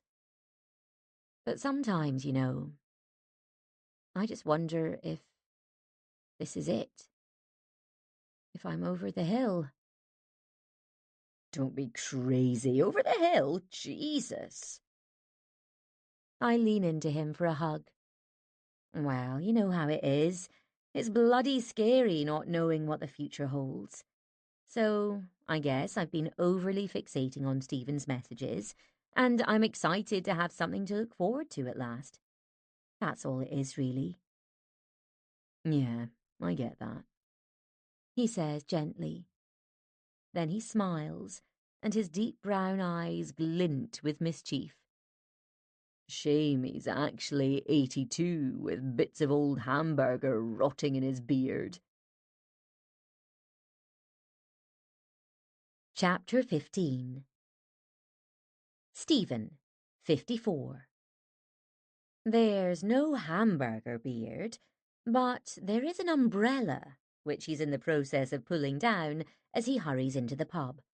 An umbrella? Mum is the only person I know who uses one. She insists on carrying it on the wildest of days, buffeting and blowing, as if closing it would be a sign of letting the weather win. Jen, sorry I'm late. He has a lovely face, I decide immediately. Striking, actually beautiful eyes that hover between hazel and green, and a strong, elegant nose. He's clean-shaven, as he is in his photos, and I can't imagine he's lied about his age because, if anything, he looks younger in real life. Don't worry, I tell him. I've only just got here myself. He indicates my glass of wine. Can I get you another? No, I'm fine, thanks. A quick half-smile and he's off to the bar, returning with a beer. Lovely to meet you at last. You too, I say. There's a small pause as he settles in his seat. He looks dapper in a casual navy blue shirt and smart jeans, and I'm wondering now if I've overdone it by wearing a dress and heels for the first time since losing my job. So, how's your friend getting on? Stephen asks. Which friend? I ask. The one with the cat? Oh, yes. In my fizzle of nerves and excitement, I'd forgotten about that. I don't think there's been any change in the situation, I say quickly. Well, I spoke to my colleague, Stephen says. and she said it's usually sorted out between the two parties, depending on who's provided most of the pet's care. Things like whose name is registered at the vet's, who spends the most time with it, and who chose and bought it. He stops and sips his beer. A solicitor can work through all of that. That's good to know, I say, a little taken aback by this gush of information.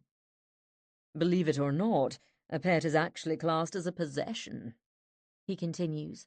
like a car or a TV. Really? I'll pass that on, I hope she manages to sort things out. he says. He seems a little on edge, maybe because he was running late, or perhaps this is his first date from the site. Keep me posted, He adds. with what happens.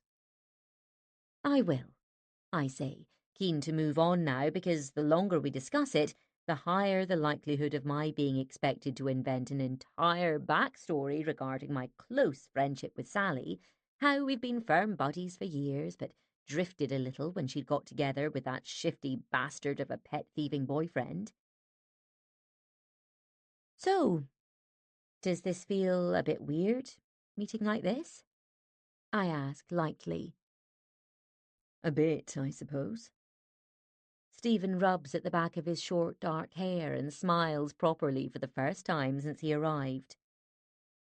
I've never done anything like this before.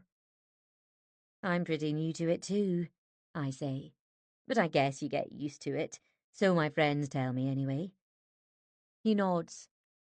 Mine too.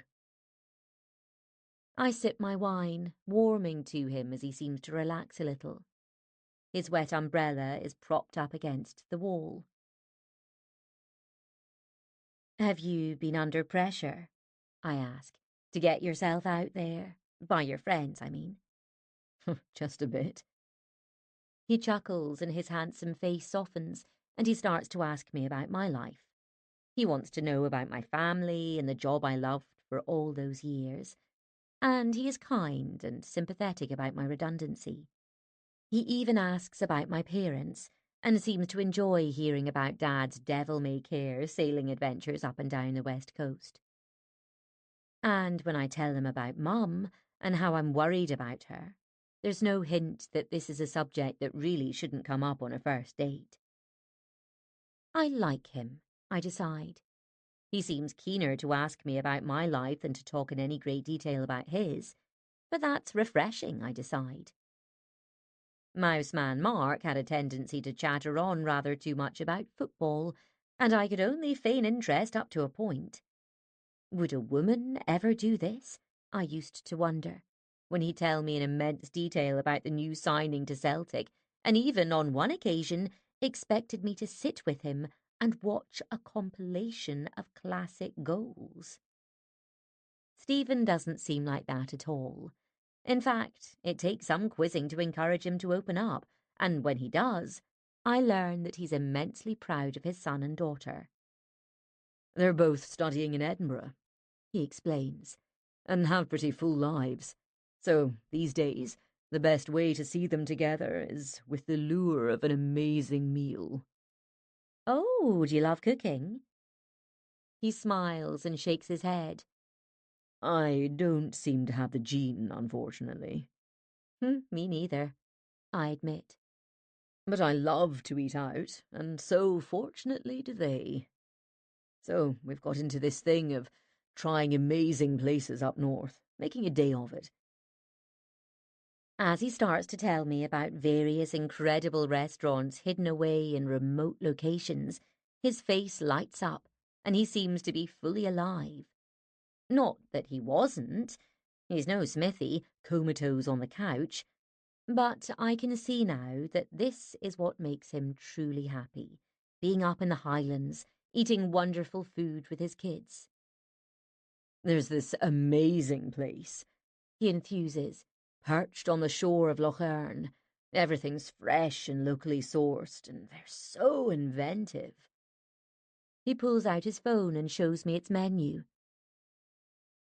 Mousseline, truckle, halibut, skirt. Unfamiliar terms jump out at me. Sounds amazing, I say. Are you into food? He asks. Oh, yes, I enthuse. When he asks about my favourite restaurants, I mention a couple of special occasion places I've been to with friends, or with Rod and Hannah for birthday nights out. It strikes me that I've never tried to impress anyone in this way before, and wonder what's come over me. In truth, my real favourites, the ones I associate with the best kind of nights, are a cheapy Italian and a noodle bar in the city centre. So, where does the hill walking fit in? I ask. That's just to make us feel like we've earned the meals, He says with a chuckle. I'm not exactly a Monroe bagger. More of a restaurant bagger? Yep, that's about it. Stephen smiles and fetches us another round.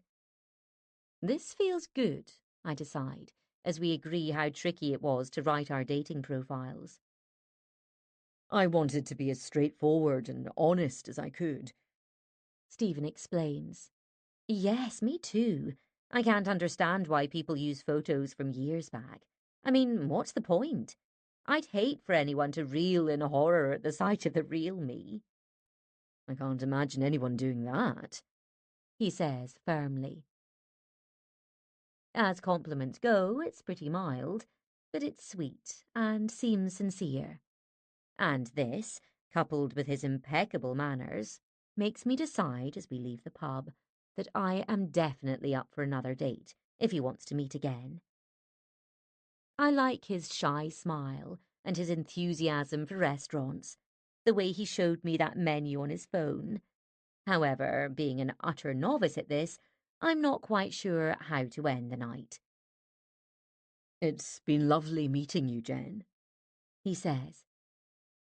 I've really enjoyed it too. I'm about to add, shall we do it again? When the gleam of a cab's light appears in the distance. You take this one, Stephen says quickly, hailing it gallantly with a wave of his folded umbrella. Are you sure? Yes, of course. There's a brief cheek kiss before he tucks the cab's door open for me, and it feels like he just stopped short of shoveling me into it and yelling to the driver, "Take this woman away!" As the taxi pulls out, I give him a little wave, like the Queen, while telling myself firmly to not start overanalyzing and wondering whether he'll want to meet me again. So what if he doesn't? Maybe I'm not his type, and he's looking for a proper foodie who's familiar with mousselines and halibut skirts, and that's fine, of course. It doesn't mean there's anything wrong with me. It was just a date, I remind myself, as the taxi rattles over the bridge. There'll be plenty of others. Maybe with Stephen, or perhaps with other men. And of course he wasn't going to dive on me and kiss me properly. He's a proper grown-up man who sorts out people's divorces for a living. And proper grown-up men don't go around snogging women in public who they've only just met. Chapter 16. Helpline lady. Hello, how can I help? Me. Hi, I wondered if I could speak to Sally, please, if she's working today. Helpline lady, pertly. Hold on, I'll transfer you. A pause, then. Hello, Sally here. How can I help? Me. Sally, it's me. It's, Jennifer. Remember I've called before? You told me about your cat and how your ex... Sally. Oh, yes, of course I remember. How can I help you today? Me. I just wanted to let you know I talked to someone about it. Sally, sounding a little shocked. Really? Me. Yes, I saw a lawyer. I mean, I went for a drink with a man last night who happens to be a lawyer, and he said a cat is classed as a possession. So, when two people can't agree on who owns it, their solicitors consider the various factors and decide. Sally. So, it's just like, what, an ironing board or something, like you said? Me. Kind of, I suppose. At least in a legal sense. It's things like who's been responsible for most of its care and who takes it to the vet. Sally. Oh, I see. Me. And obviously no one takes an ironing board to the vet. Sally, chuckling now. Oh, you do cheer me up, you know, and I appreciate that, you asking him about it, I mean. I'm surprised you even remembered. You must have so much on your plate right now. Me. Well, my daughter and her dad adore their cat. I know how they'd feel if anything happened to her. So, is he still refusing to give him back to you? Sally. Yep, unfortunately. Me. What would happen if you went round and demanded he gave him back? Sally. I've tried that a couple of times.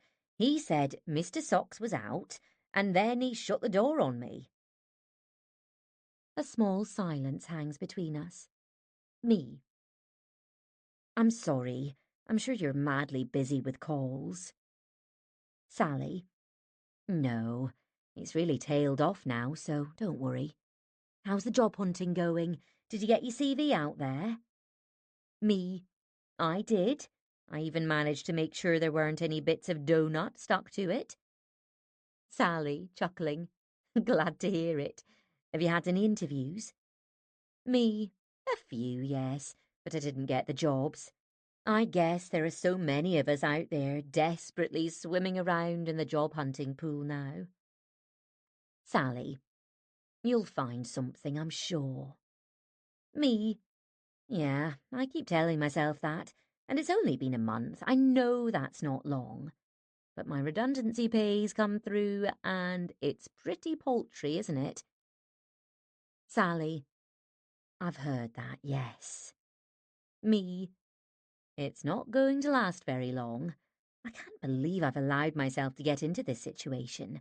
I mean, I'm not even supporting my daughter anymore. She doesn't need anything from me. Yet all these years I've been working and ended up with virtually nothing. There's no excuse. I've just frittered it all away. I pause. Sorry, I'm really going on. Sally, kindly. This is the helpline, Jen. We're here to help. Me. Yes. And I know that sometimes I've been a bit ranty and not very pleasant. I'm sorry. Sally. You've been perfectly nice. You should hear some of the people we deal with. Me. You did tell me off about my tone first time I called. Sally. That was unprofessional of me. It had only just happened, you see, the thing with Mr. Socks. Me. Do you think you'll get a solicitor onto it? Sally. No, I can't face that, and I couldn't afford it anyway. Me. But if you won, then surely he'd have to pay the costs. Sally. I can't face it, love. I'm finishing up here at the end of the week, and I'll need to focus on what I'm doing next. Me. Oh, you're leaving? Sally. Well, I'm being made redundant. The whole team are. We were just put in place for the first few weeks after the big announcement, and our time's nearly up. Me a little stunned. I'm sorry to hear that. What'll you do next? Sally. I could go for more call centre work, but I'm thinking of something closer to home, something in the south side to tide me over. A friend said they're hiring at a shop near me. Me. You mean Glasgow south side? Sally. Yes, love. Me. I assumed you were in Yorkshire near the headquarters. Sally.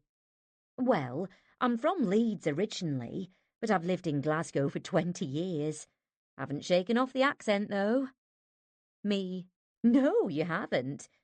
Well, I just wanted to pass on the cat info. Sally. Thanks for thinking about me. Really, you're a very kind person. I think a lot of people think I'm quite mad for being so upset about it. Me. I don't think you're mad at all. Sally. It's been me and him for so long, way before I met Gavin. I don't have kids. He was like my family, and the flat feels so horribly empty without him. She pauses, as if catching herself. Now it's me going on. Me? You've every right to. It seems like such a spiteful thing to do. I really hope things turn out okay for you. Sally. You too, Jen. Me, without thinking. Would you like to take my number? If you want to keep in touch, I mean. I'm sorry, I know calls are monitored and you're probably not allowed. Sally. Well, Me. But I'd like to know what happens, and maybe this man I've met might be able to help somehow. As a favour, I mean. Sally, sounding startled. Oh, yes. Yes, I'd like that. I'm aware, as I give her my number, this is a little bizarre, and maybe she's only taking it out of politeness and not even writing it down. Like me, she's been trained to offer excellent customer support and be unflappable, whatever the situation. But she sounds so warm and kind, and I'm still outraged by the cat situation. And maybe, if things progress with Stephen, he'd be willing to fire off a soul-stern letter, which might even be enough to scare the pants off her shitty ex. Sally. I meant to ask, didn't you say you joined a dating site? How's that going? Me. It's early days, but this lawyer guy seems pretty nice. Sally. Really? That's great. I might give it a go myself someday. Me. You should. Sally, chuckling. If you're sure they're not all weirdos and crazies out there. Me, like some kind of expert. Oh, far from it. It seems like the most efficient way, really. I don't think anyone meets in real life anymore. A new type has appeared in my daily matches, as well as the slick professionals, the Mr. Actives, and the almost deceased. I have noticed the take me as you find me guys with their drum kits or other assorted hobby props and keenness to stress that they're happy doing their own thing. One of them is Mr. Marmite. Not to everyone's taste. I remember now that he'd already messaged me and sensed a twinge of guilt at not replying because he seems like a decent man. At least he's cheerful, unlike several of today's bunch whose profiles bear a slightly aggressive edge. Dominic, 54. If you like what you see, then stop and say hi. What's the point of all this endless window shopping if it doesn't go anywhere? Happy Man, 50.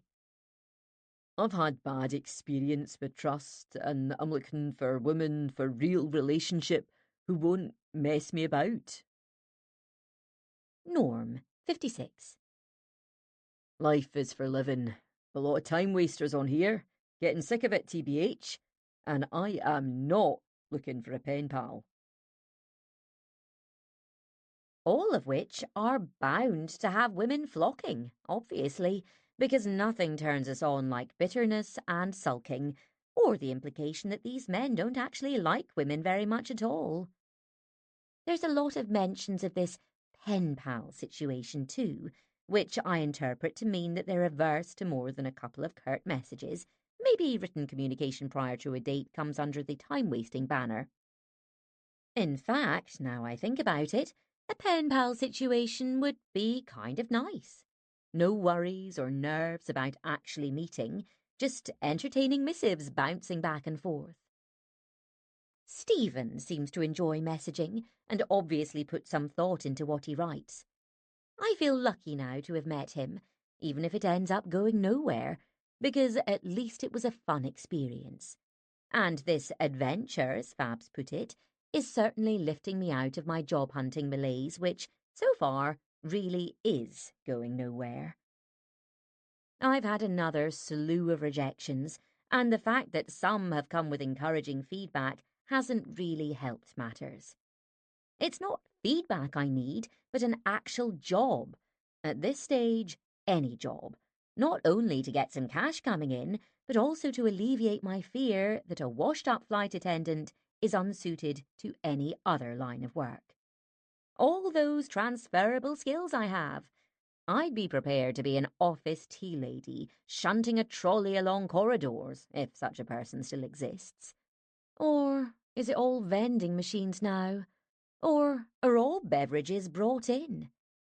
Yet again, it strikes me that during all those decades I've spent flying, the real world has moved on, leaving me lamentably out of touch. I guess we should feel lucky that we had all those years in jobs we loved. I remark, determined to be positive when I meet Freddie and Lena for coffee later. Do you reckon? Lena raises a brow. I do, yes, I insist. You know how people still think it's glamorous, even these days? Yeah, all the travel. Freddie remarks with a smirk, because that's what people always say. All that travel, you're so lucky. We did it for nearly 30 years, I remind him. I'm just saying we should be thankful for that. What about all these young people out there trying to get their careers started? You mean you're feeling sorry for young people? He teases. With their perfect skin and ability to cope with hangovers and all the glittering opportunities ahead of them? Well, yes. It's not always easy being young, you know. I picture Hannah at 17, unable to sleep for stressing over exams, worried that she wouldn't get into college. But young is what people want now, Lena says firmly. They're fresh, they're perky, they're eager to learn. I'm eager to learn, I say unconvincingly. I guess we've just got to stand out somehow. How are we going to do that? She smirks. By being 30. You're only 48, I remind her. In these desperate times, being 2 years younger than Freddie and me seems significant. Yes, but we're all competing with the new crop coming through, she says with a sigh. I really don't like the way this conversation is going. We can retrain and gain new skills, but there's not much we can do about our ages, I remark. We can't turn back time, Lean, Freddie adds. She shakes her head, pokes at her phone, and flashes it at us. What's this? I ask. Bovine collagen, she announces. You're not serious, Freddie exclaims. I am, she insists. I've ordered a bulk supply. But does it even work? I ask, frowning. Oh, it must do. Everyone takes it these days. She grins. I might have a thread left as well. Please don't do that, I blurt out. Please don't do anything drastic to your lovely face. It's not drastic, she says blithely, tossing back her glossy dark hair. They just insert a kind of thread right around here. She traces a line from one ear, looping down around her chin and up to the other. Then pull it up tight. like the string in a drawstring bag, Cuts in Freddie. the kind you used to carry your gym kit in at school and it always reeked of sweaty feet. It's a bit more sophisticated than that, she announces, posting the last piece of her carrot cake into her mouth. You just look renewed, like yourself, but better. Kind of upcycled, Freddie chips in. like Jen's famous chair. I don't want you to upcycle your face, I say firmly. Doesn't it cost thousands anyway? Freddie asks. Yeah, but it'd be worth it, right? And weren't you talking about investing some of your redundancy money in your future prospects? I was thinking more about taking a course, Lean, He remarks. What in? I ask. Psychotherapy. Me and Pablo have discussed it. We reckon that, with everything that's been going on these past couple of years, loads of people will need emotional support. And I think it'd be fascinating. You'd be brilliant at that, I say truthfully. Yeah, a damn sight better than those helpline people. Lena chips in, and I shift a little in my seat. Aware of how weird it might sound, I haven't told them about my further conversations with Sally. Of course, it's considered fine and normal to exchange messages with men who could easily have created fake profiles, yet giving my number to a call centre worker, she could be anyone, they'd tell me. We veered onto the subject of my date with Stephen last night and pick over it in forensic detail. Any more lined up? Freddie asks. With the other guys, I mean. Not yet, no. I think I'll just see how it goes with him. Eggs basket, Lena says archly. Of course they want to see my daily matches, and Freddie homes in on their written profiles, instantly dismissing any with spelling mistakes or grammatical errors. You've got to have quality control, he warns. If he has more than 3 teeth in his head, I'll forgive him a wrongly placed apostrophe. I snigger. As the 3 of us part, all thoughts of aging and thread lifts forgotten now, I feel buoyed up with an in this together feeling. The people.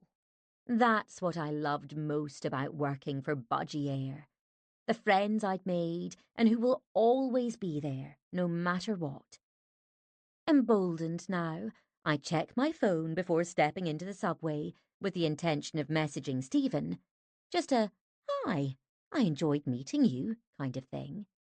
But it turns out that he has jumped in first. Hi, Jen, he's messaged.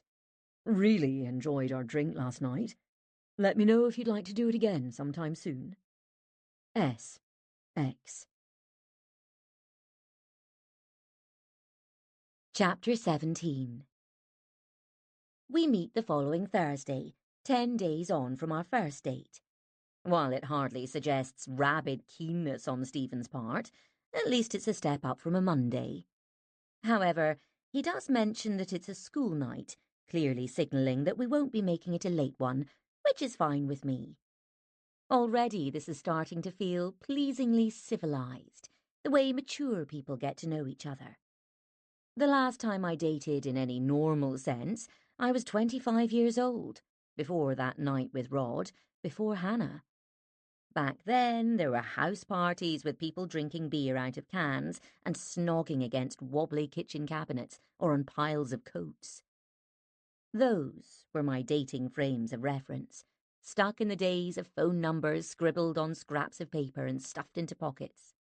Add in the very occasional fling, and the thing with Mouseman that ended up with us kissing on a bench at midnight after our first night out, and it's clear that I need to get up to speed with how proper adults go about things. Tonight, Stephen's slight shyness has all but disappeared.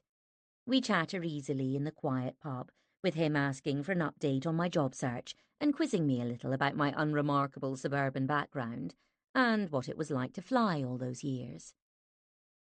And he tells me more about his hill walking and favourite spots up north. I'm a little apologetic about not having explored the Highlands very much, which seems pretty remiss when I grew up in Glasgow. You're not really an outdoor person, then? He suggests. I'm not averse to being outside. I catch his eye and we laugh. I think a lot of us are guilty of forgetting how beautiful our own country is, he remarks. Oh, definitely, I say. I'm the same, really. When I've gone away with the kids or on holiday with someone, the obvious thing has always been to book somewhere in Spain or Greece or Italy.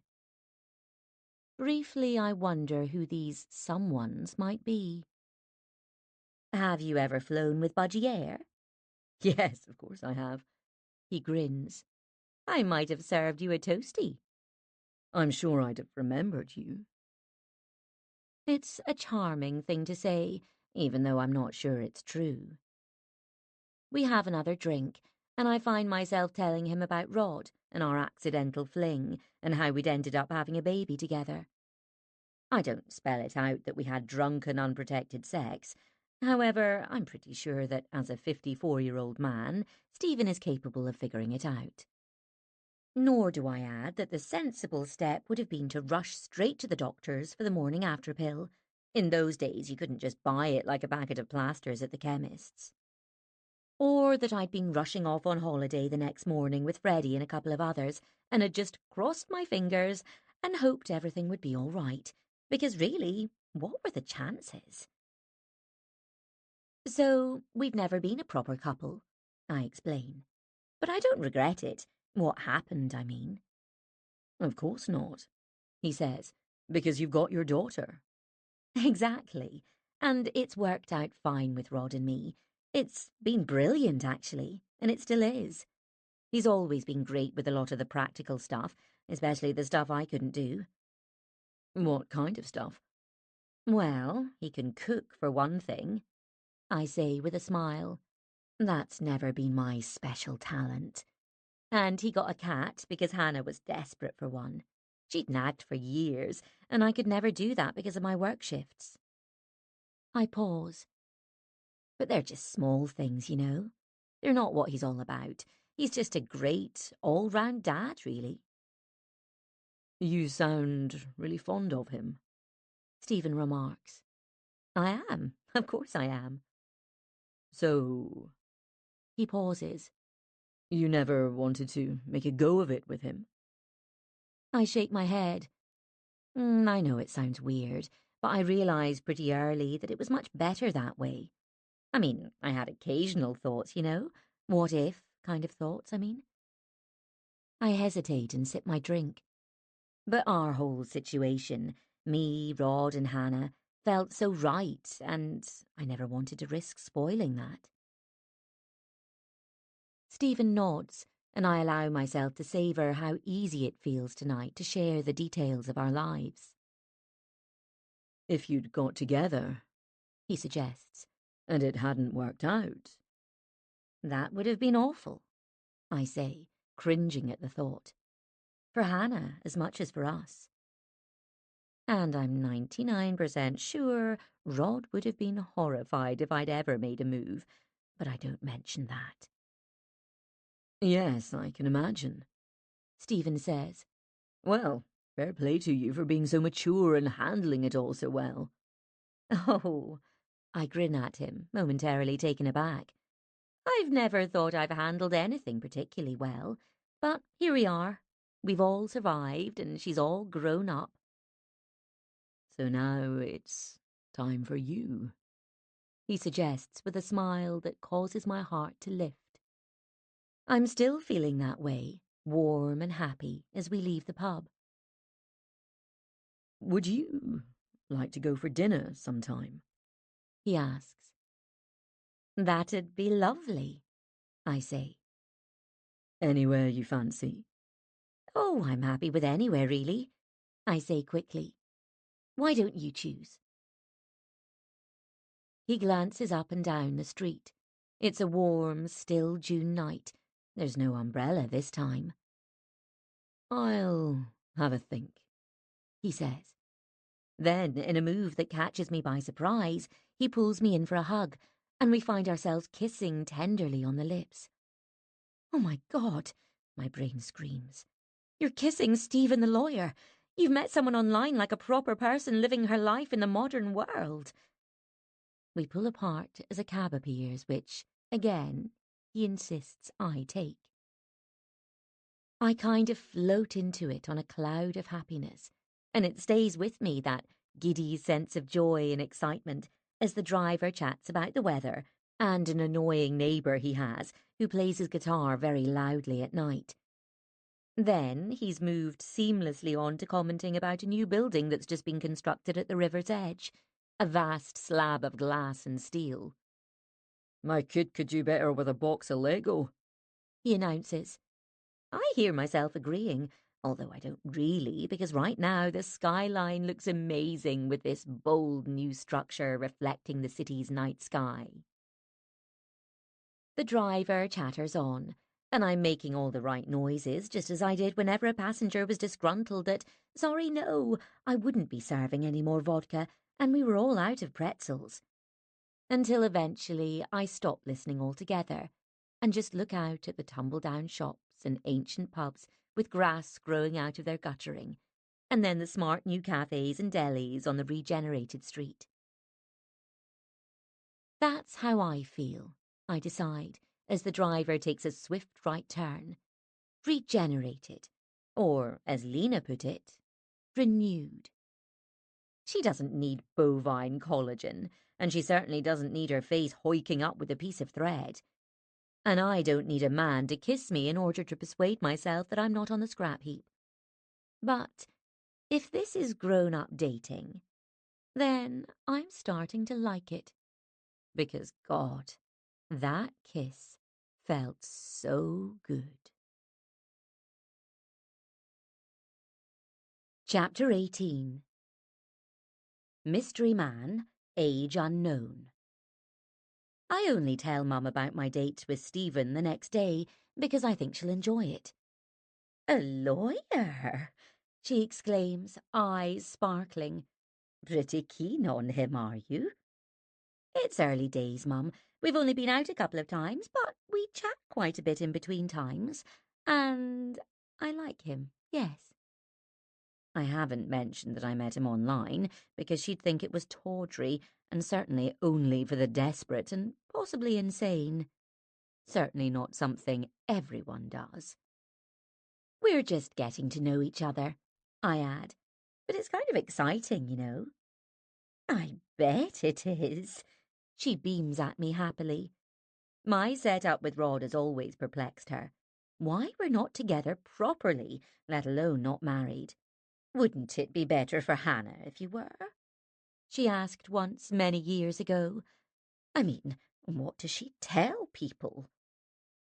Seemingly, it would have been easier for our daughter if her parents were separated or divorced, because people understand that, don't they?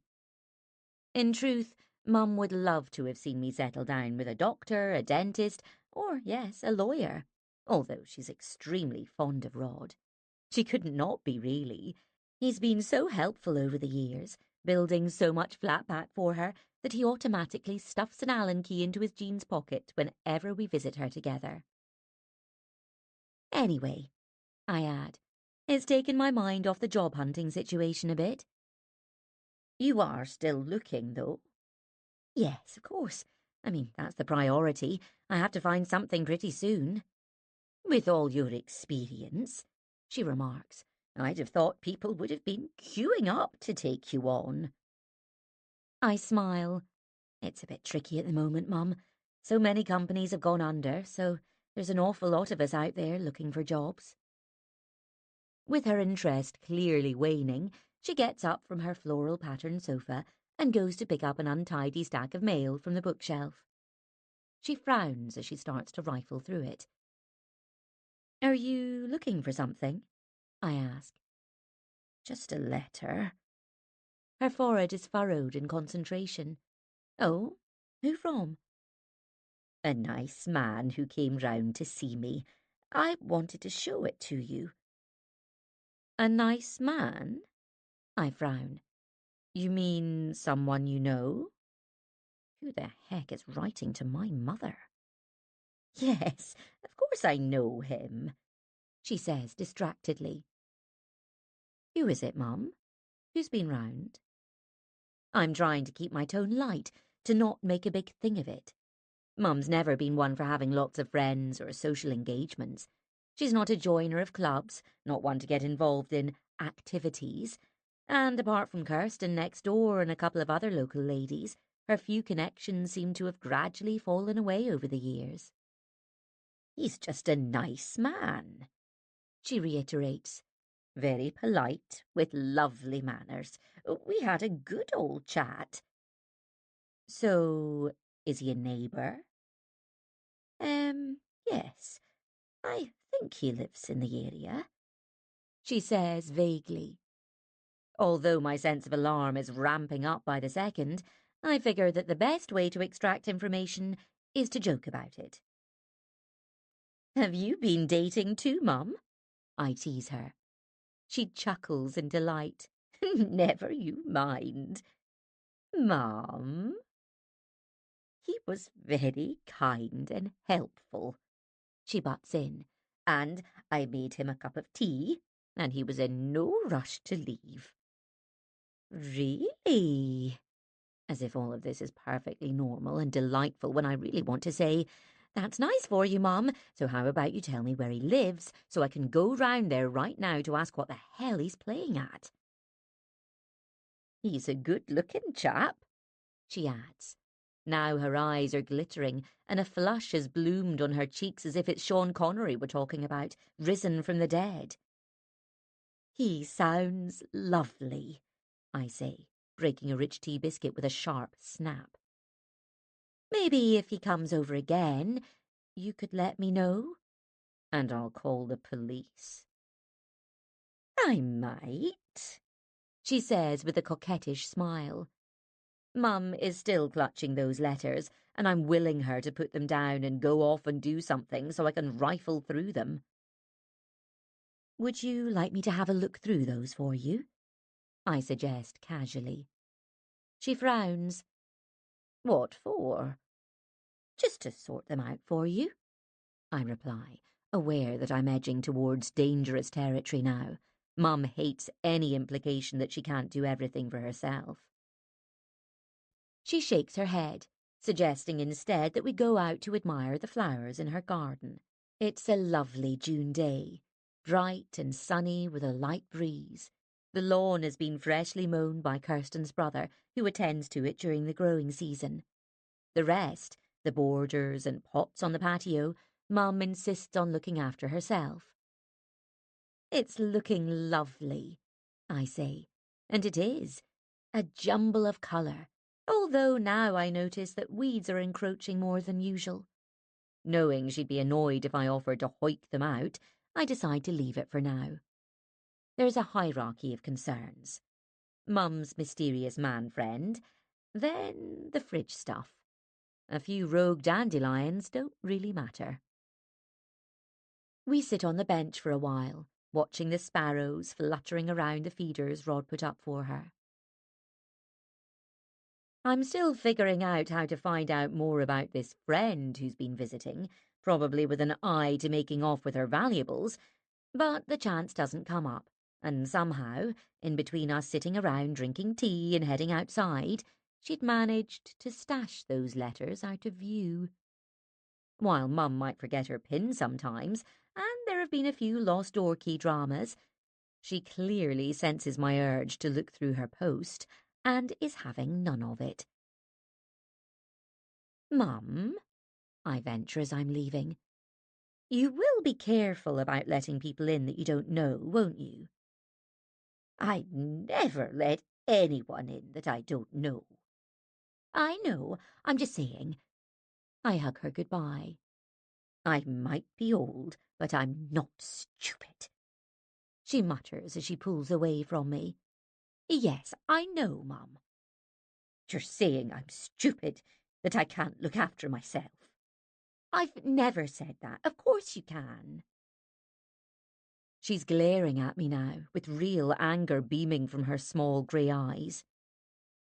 Hannah never treats me like this, like a silly old woman. Mum? Tears prickle my eyes as I touch her arm gently. Please don't say that. How is she, anyway? She asks, even though I told her all of Hannah's news in the garden. Despite her brittleness as a mother, Mum has always been a kind and doting grandmother. We have managed to set up Zoom calls with her Australian grandsons, but I know it pains her greatly that they're so far away. She's fine, I reply. She's really happy in London. This time her face softens. She's a clever girl, that one. I know, Mum. She is. My heart seems to clench as I climb into my car. Mum smooths down her soft white hair and turns back to her house without waving as I drive away. Something's going on, I'm sure of it now. My brother would have it that I'm overreacting, making a big thing out of nothing. But for once, I'm absolutely certain that I do know better than him. Chapter 19. Over the next couple of weeks, several significant things happen. I rejoin the world of the gainfully employed. It's not exactly what I'd envisaged when I discussed my next possible move with Helpline Sally, but I guess it could still be classed as a client-facing career. Up and down the aisles I go, not with a trolley laden with fragrances and wind-up plastic budgies, but a reduced item sticker gun to mark down the stuff that's about to go out of date. It was Kirsten who mentioned that they were hiring at the discount supermarket where she works. I'd phoned her after another recent visit to Mum's when her little pug had again been shunned for no apparent reason, and my mother hadn't seemed too happy to chat to Kirsten either. As Mum had been on about her mysterious friend again, I'd asked Kirsten if she'd been aware of this male visitor. "No, but I'll keep a close eye, don't worry," she assured me. "I'd so appreciate that," I said. "I know you have a lot on your plate." "Oh, I love your mum. She's a wonderful lady. It's no trouble at all." I smiled. I suppose that's one good thing about losing my job. Being able to spend more time with her, I mean.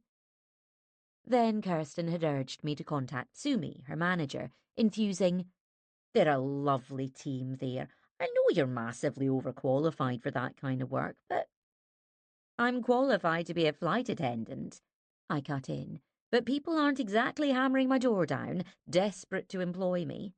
I'm actually interested. I'll send you Sumi's details and I'll put in a word for you too." I thanked her profusely, and now here I am, doing the late shift from 3 to 10:30 p.m.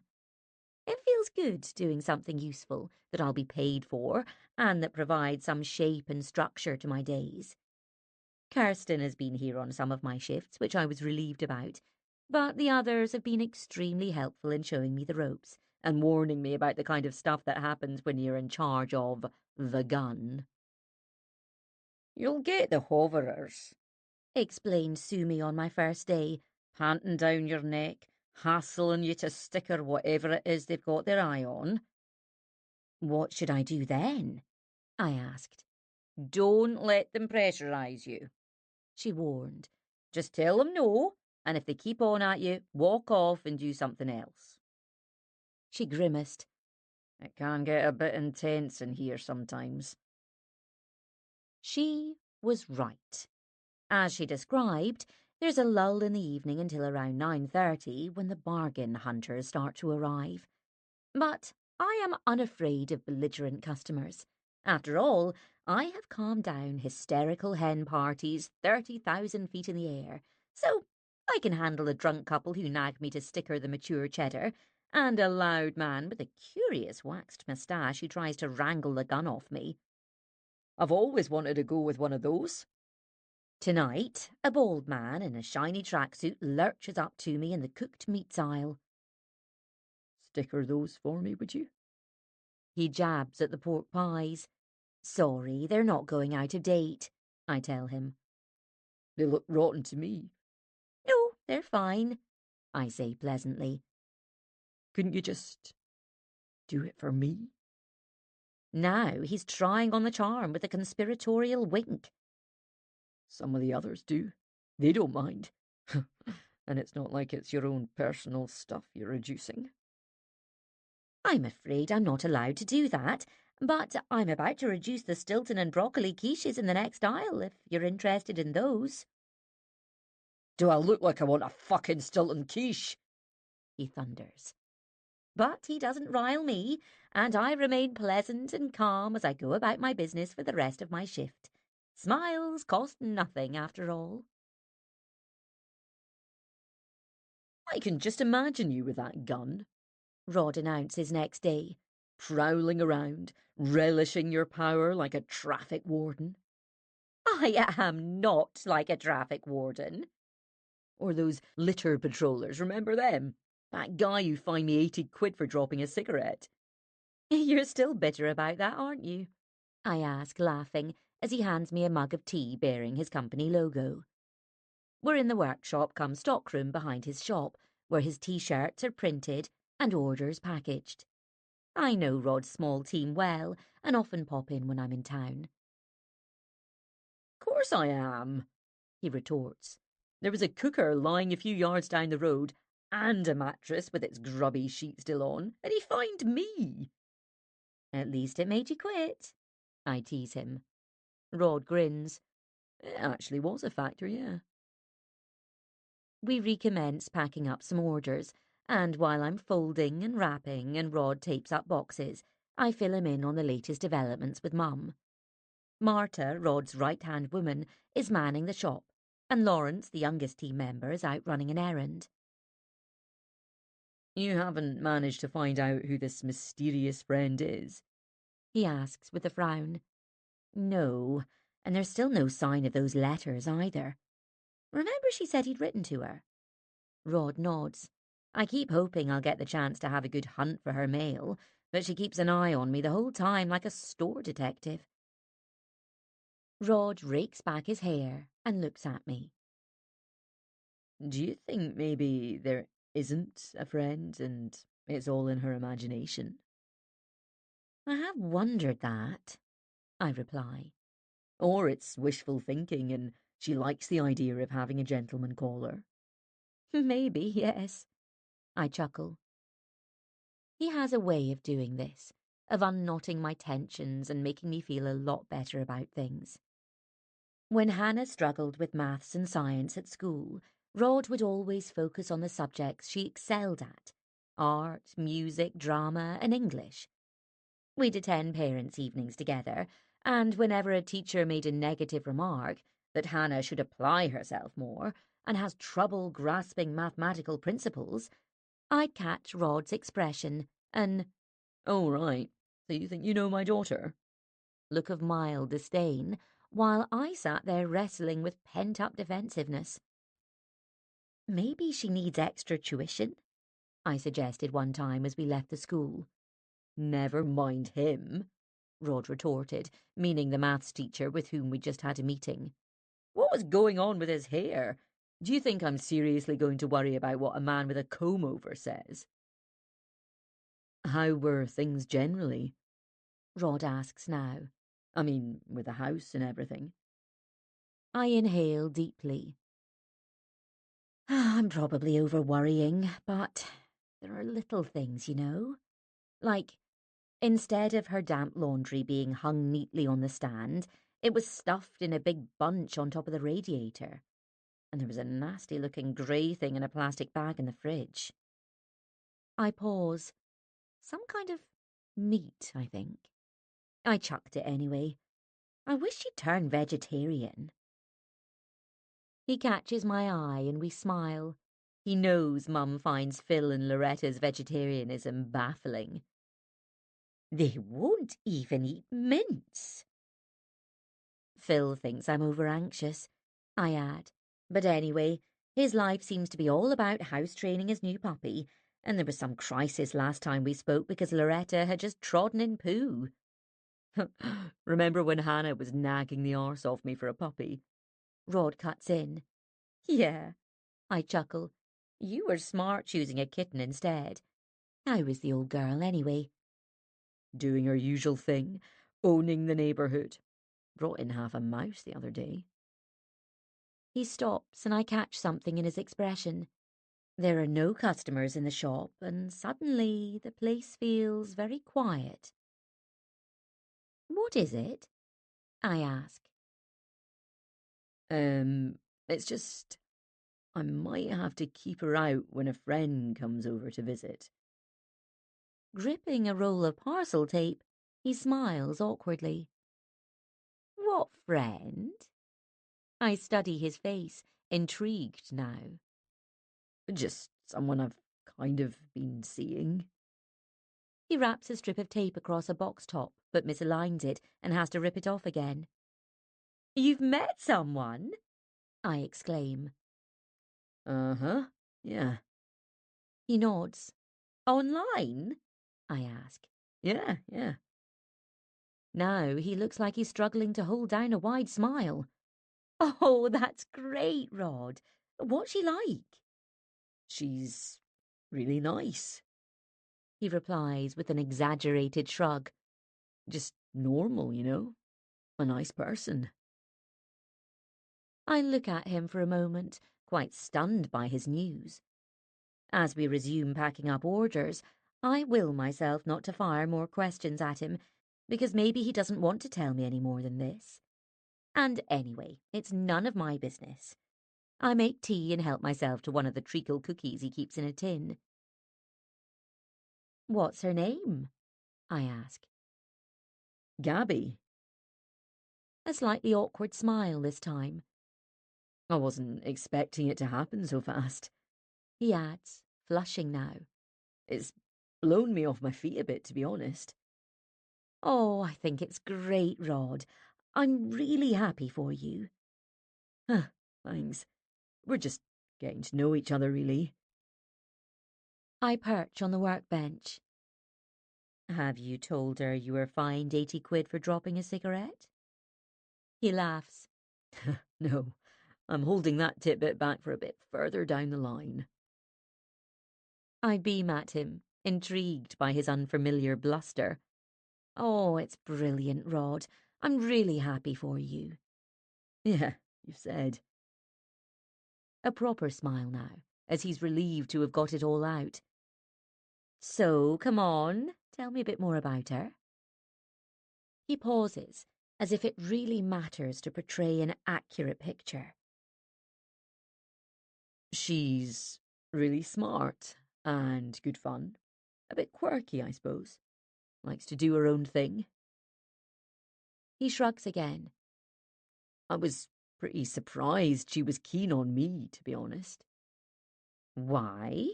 You're quite a catch, you know. I'm not sure about that. Come on, no need to be coy. I smile. So, is she gorgeous? You can say it, you know.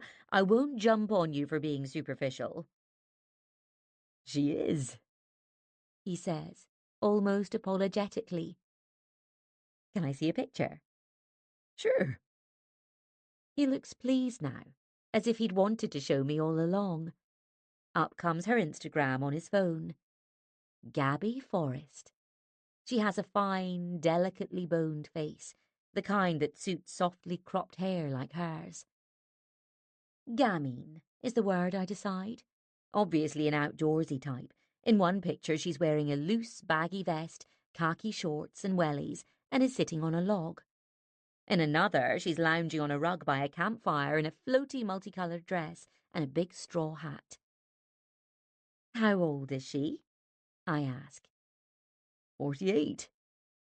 She looks great, I say, studying the shots of her with friends now. All gorgeous in a natural, sunny-faced kind of way. They look like the kind of people who'd be gathered around a garden table in a cookbook of casual feasts. There are more pictures of Gabby by herself, leaning against a charming vintage bus, and sitting inside it with the door open and her long brown legs dangling out. Where's that? I ask. Down in Dumfriesshire. That's where she keeps her vintage bus. She's converted it into a weekend home.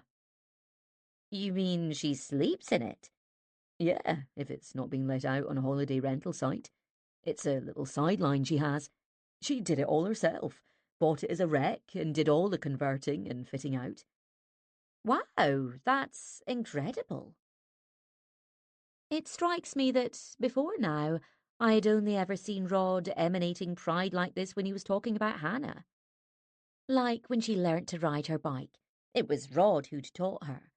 And grafted hard enough to get the grades she'd needed for college, and then landed the job in London. She sounds amazing, I add. I bet you trust her with your blowtorch. Hey, he splutters. I trusted you. I grin at him, still coming to terms with Rod's new situation, and aware of voices in the shop now as Marta chats to a customer. So, does Gabby have a day job too? Yeah, she has her own PR consultancy, doing press for restaurants and hotels, stuff like that.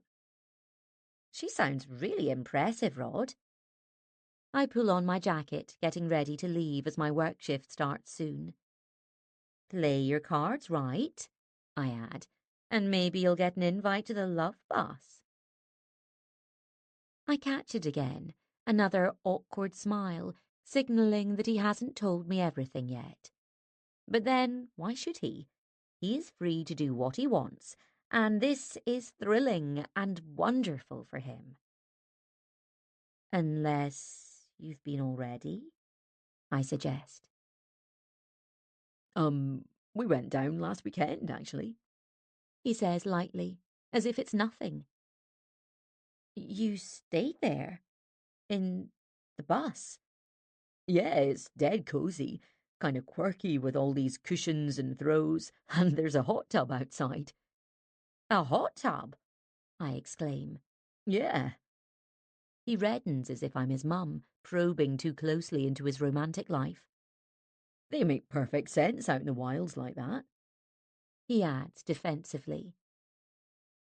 I'm sure they do, I say, trying to keep down a smile. We head through to the shop, where Marta asks what I think of the new display they've created. 70s style t-shirts designed by Rod with a nod to disco style graphics are framed beautifully and grace the bright white walls. It looks fantastic, I say truthfully, and it strikes me how far this place has come on. In the early days, it wasn't really a shop at all, just a workshop with a tiny counter and a harassed Rod who ran the place single-handedly. He'd worked as a graphic designer on a newspaper after college, but he'd also loved live music, and lots of our old college friends were in bands, and they were always keen for him to design their logos and merchandise. And he'd always wanted to work for himself. So, when his newspaper had gone under, he'd used his payout to buy printing equipment and take a lease on a scruffy little unit sandwiched between a Polish grocer's and a quaint little dancewear shop, its window filled with sugar-pink tutus and satin ballet shoes. Right from the off, he'd done a brisk trade with orders for bands, local companies and charity events. But it wasn't until he took on the bright, ambitious 6-foot Marta with her white blonde pigtails and boundless energy that the shop had been transformed into the enticing modern store it is now. Marta and I catch up on news, and just as I'm leaving, Rod says, Sorry, I haven't even asked how it's going with that guy, Posh Stephen. I smile. That's okay. It's kind of nice. I've seen him a couple of times now. I'm aware that compared to vintage bus sleepovers, that probably sounded a bit mundane. I've been busy with work, I add. They're short-staffed at the moment, so we haven't been able to see each other again. But you like him?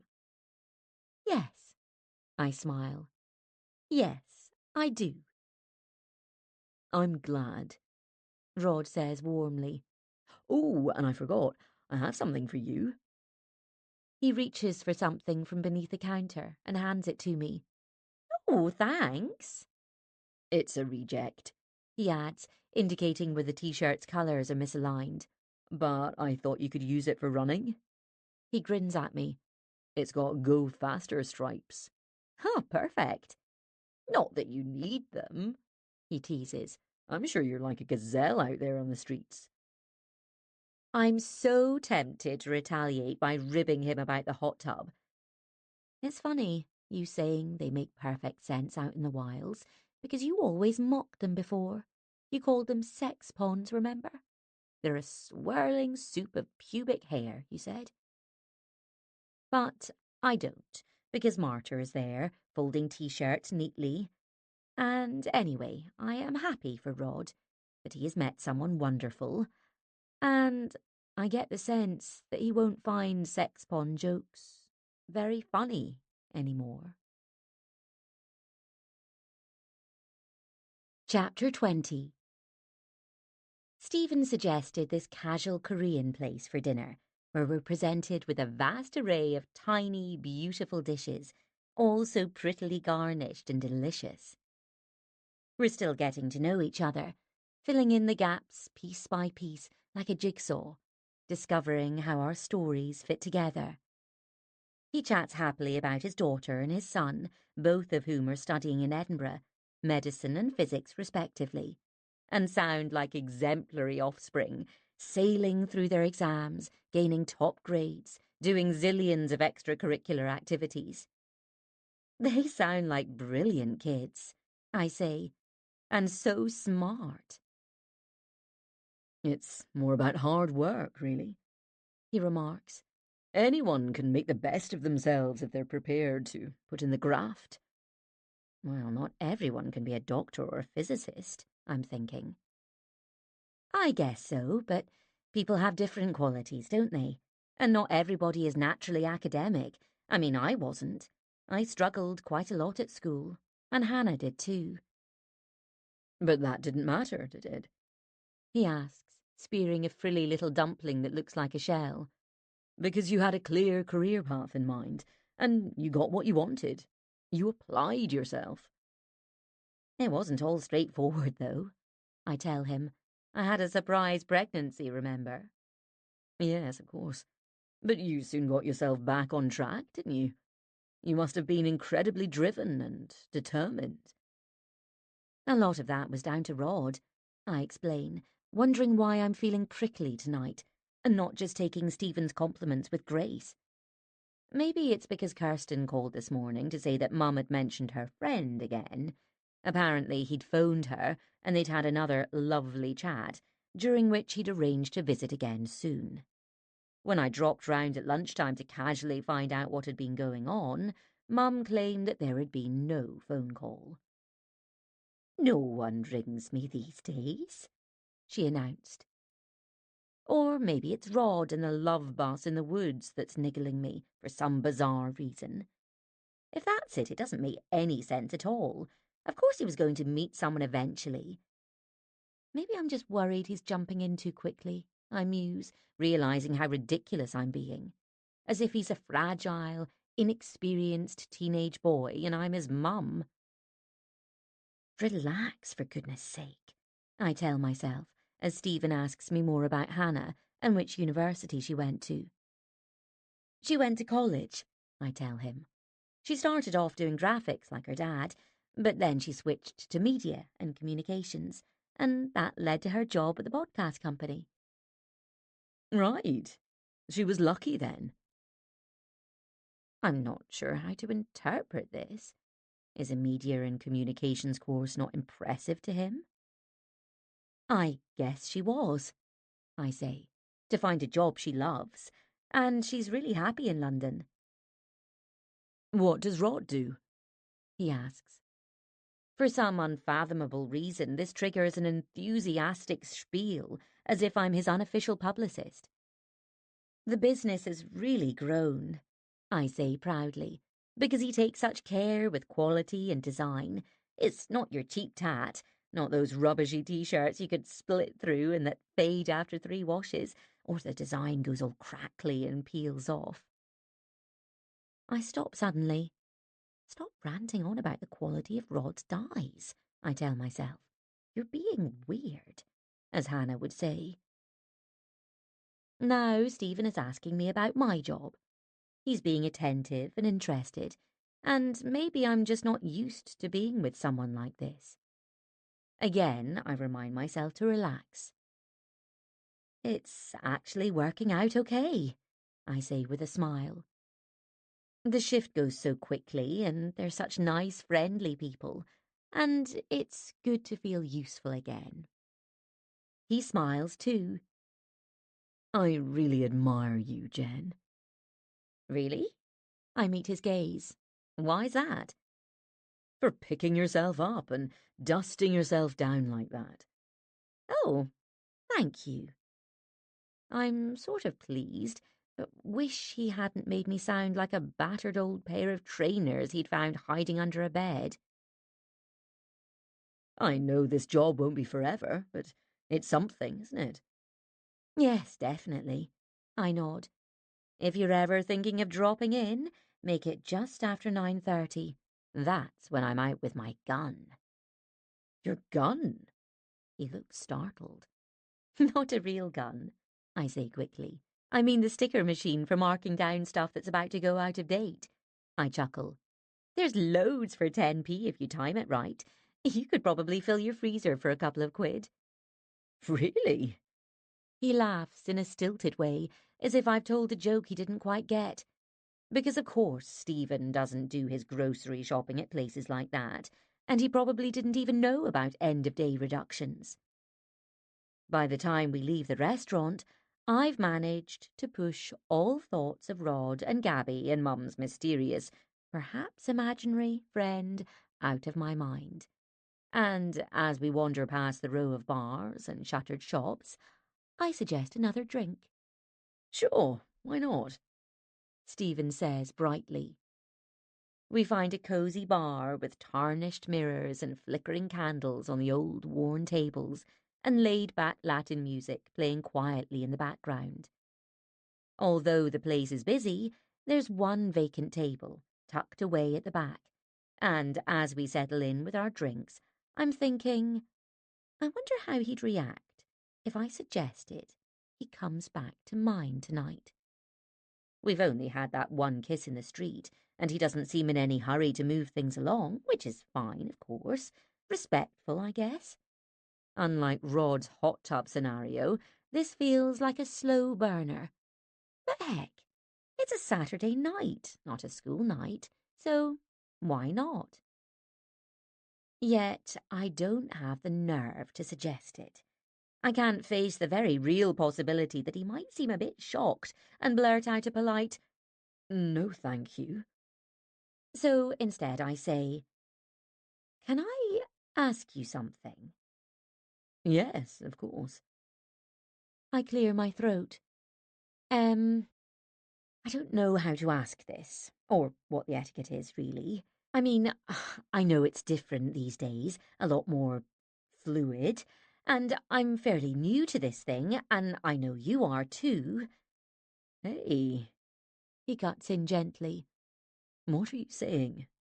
What's different these days? What's fluid? Oh, you know, I'm aware of my face glowing hot. The dating thing. The way people do it.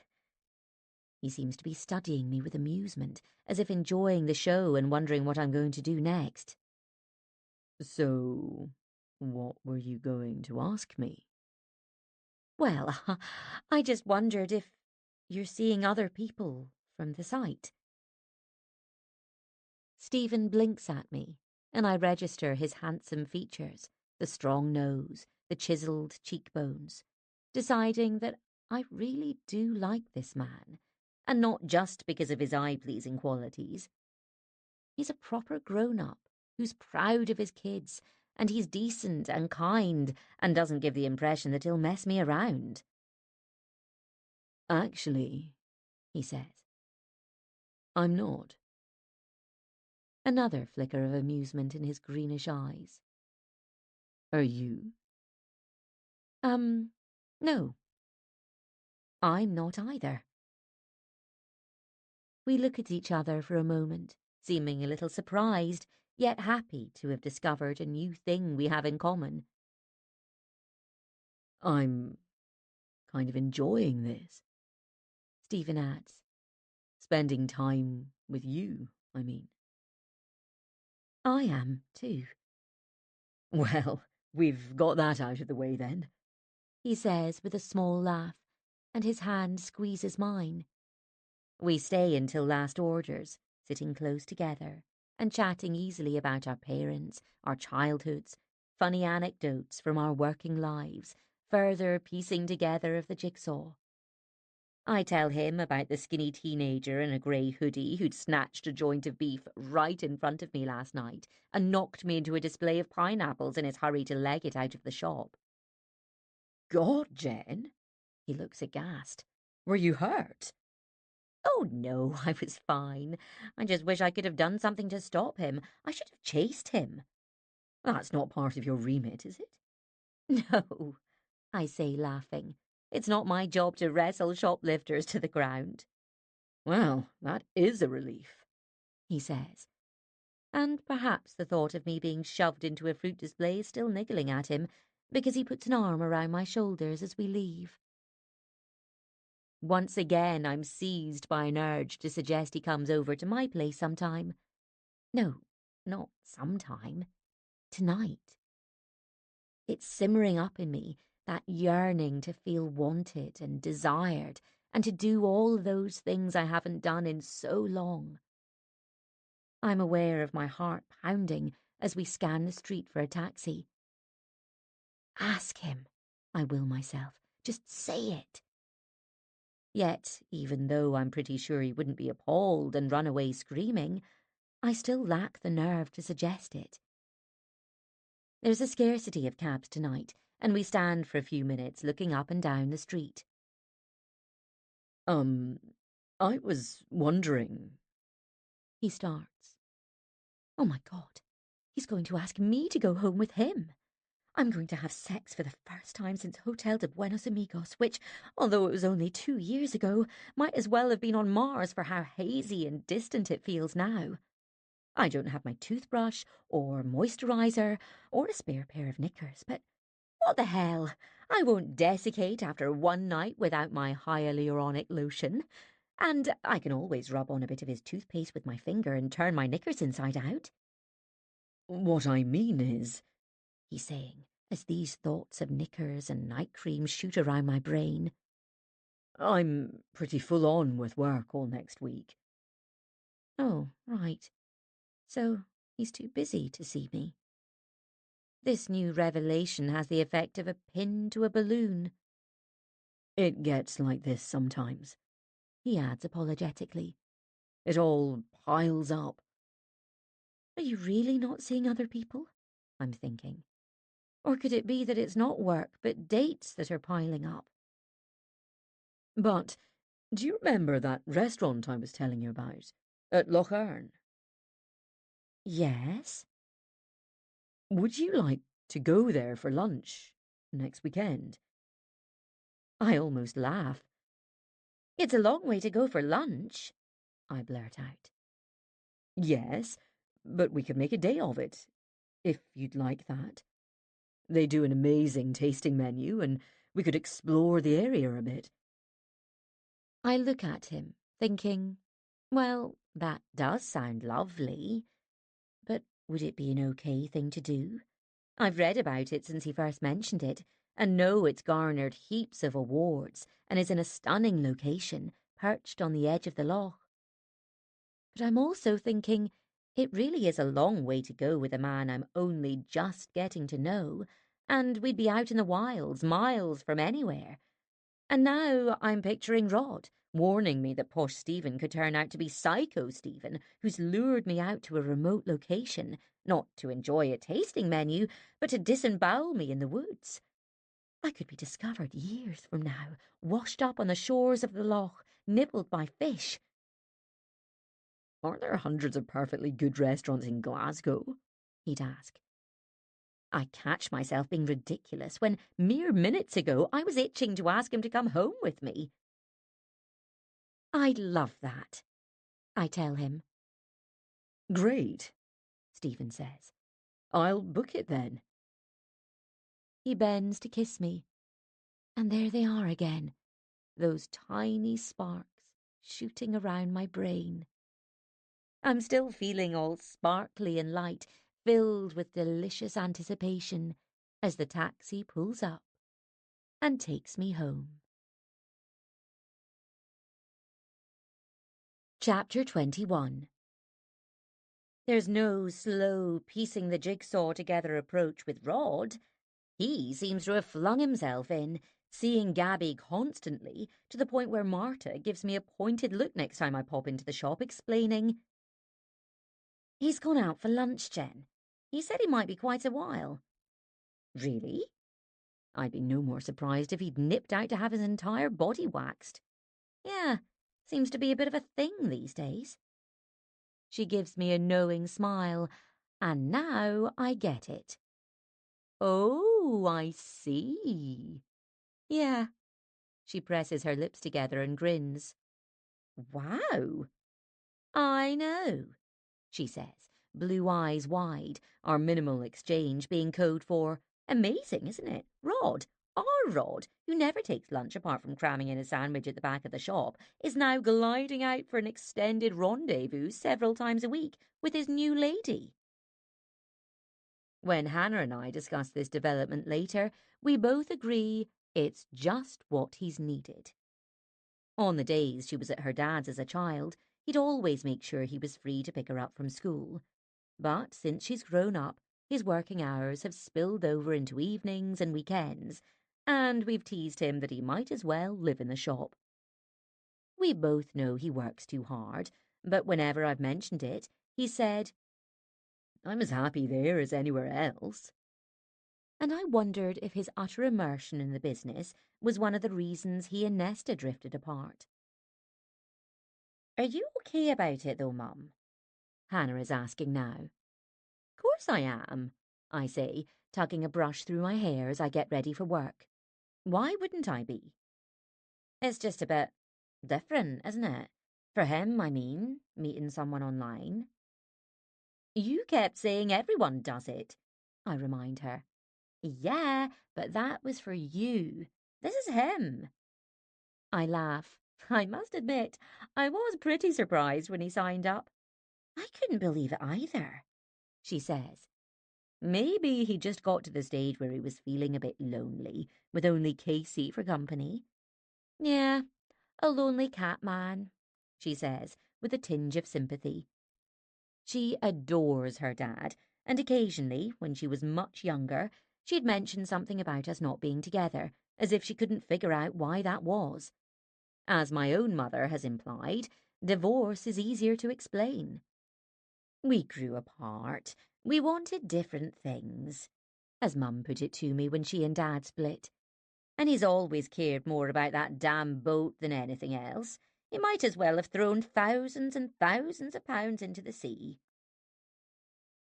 There was no bitterness between Rod and me because, as we'd never been together as a couple, there was nothing to be bitter about.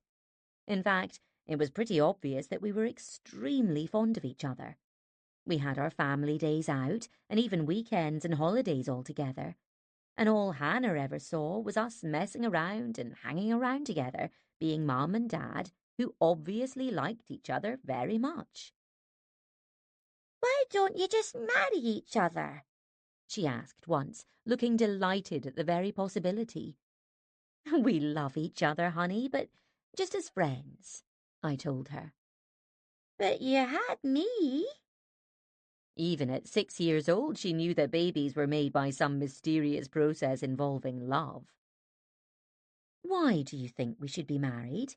I asked, worried that she was harbouring some deep-rooted sadness over us living separately.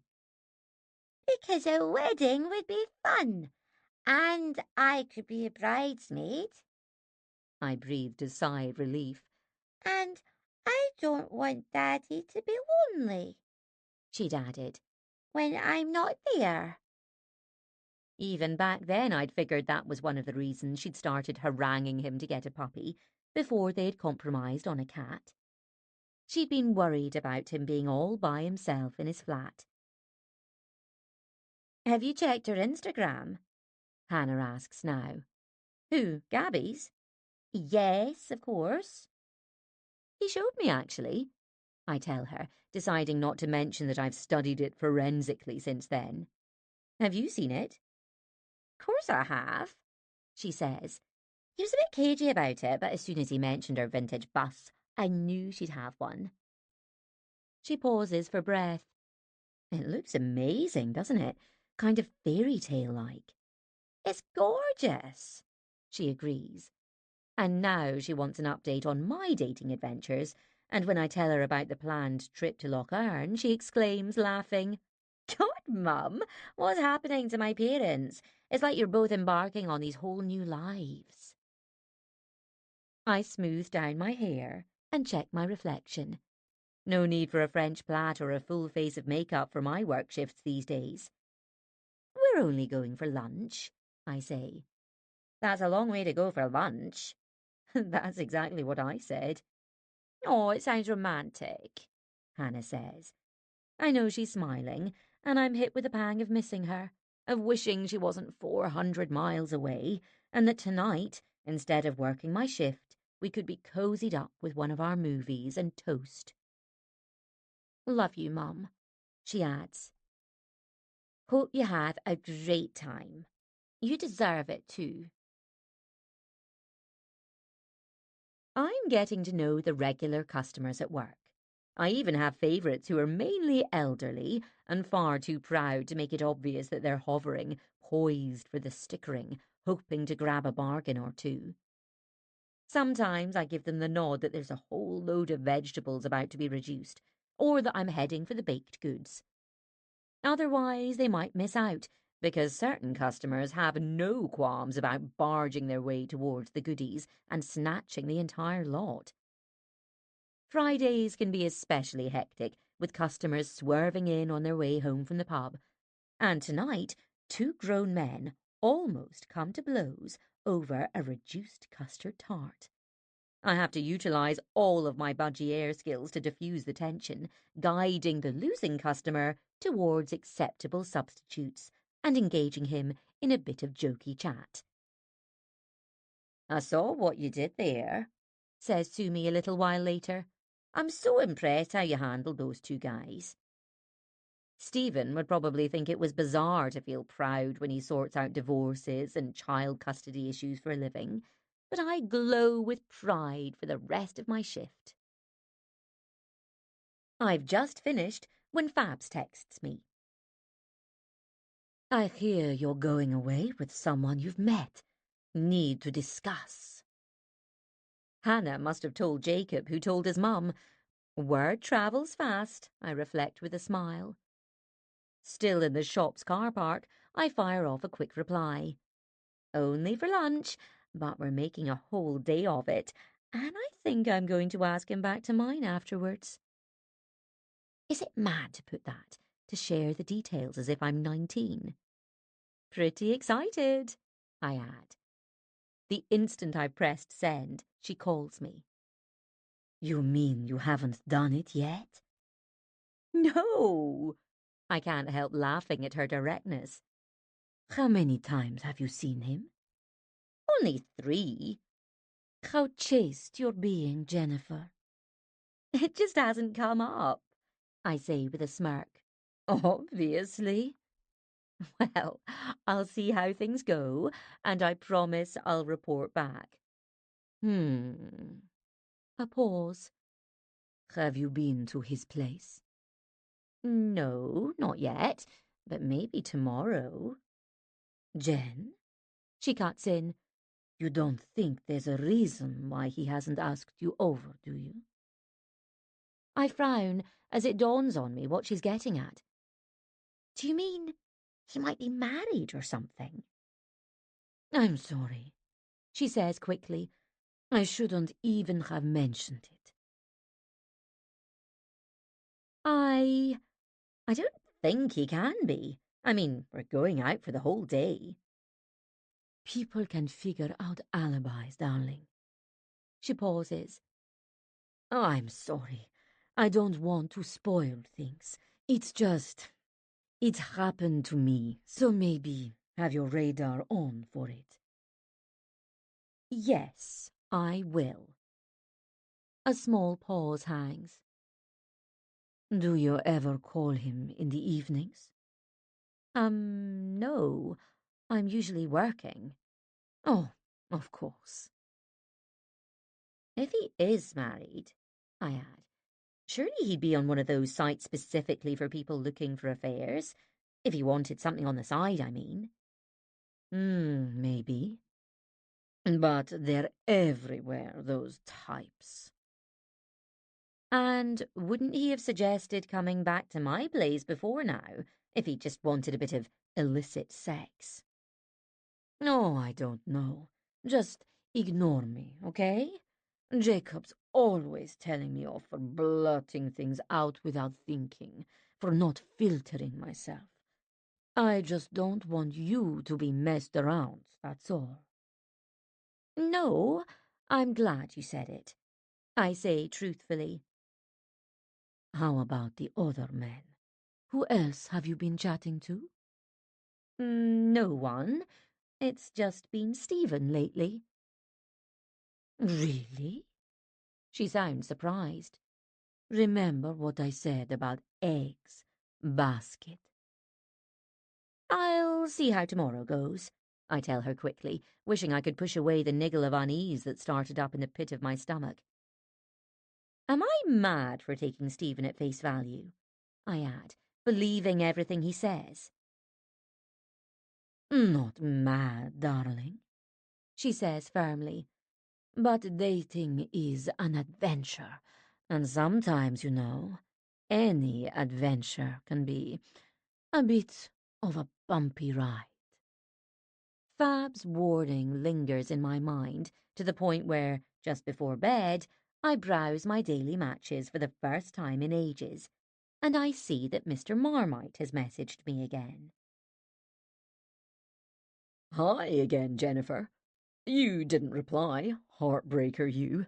Hope you're enjoying the site anyway.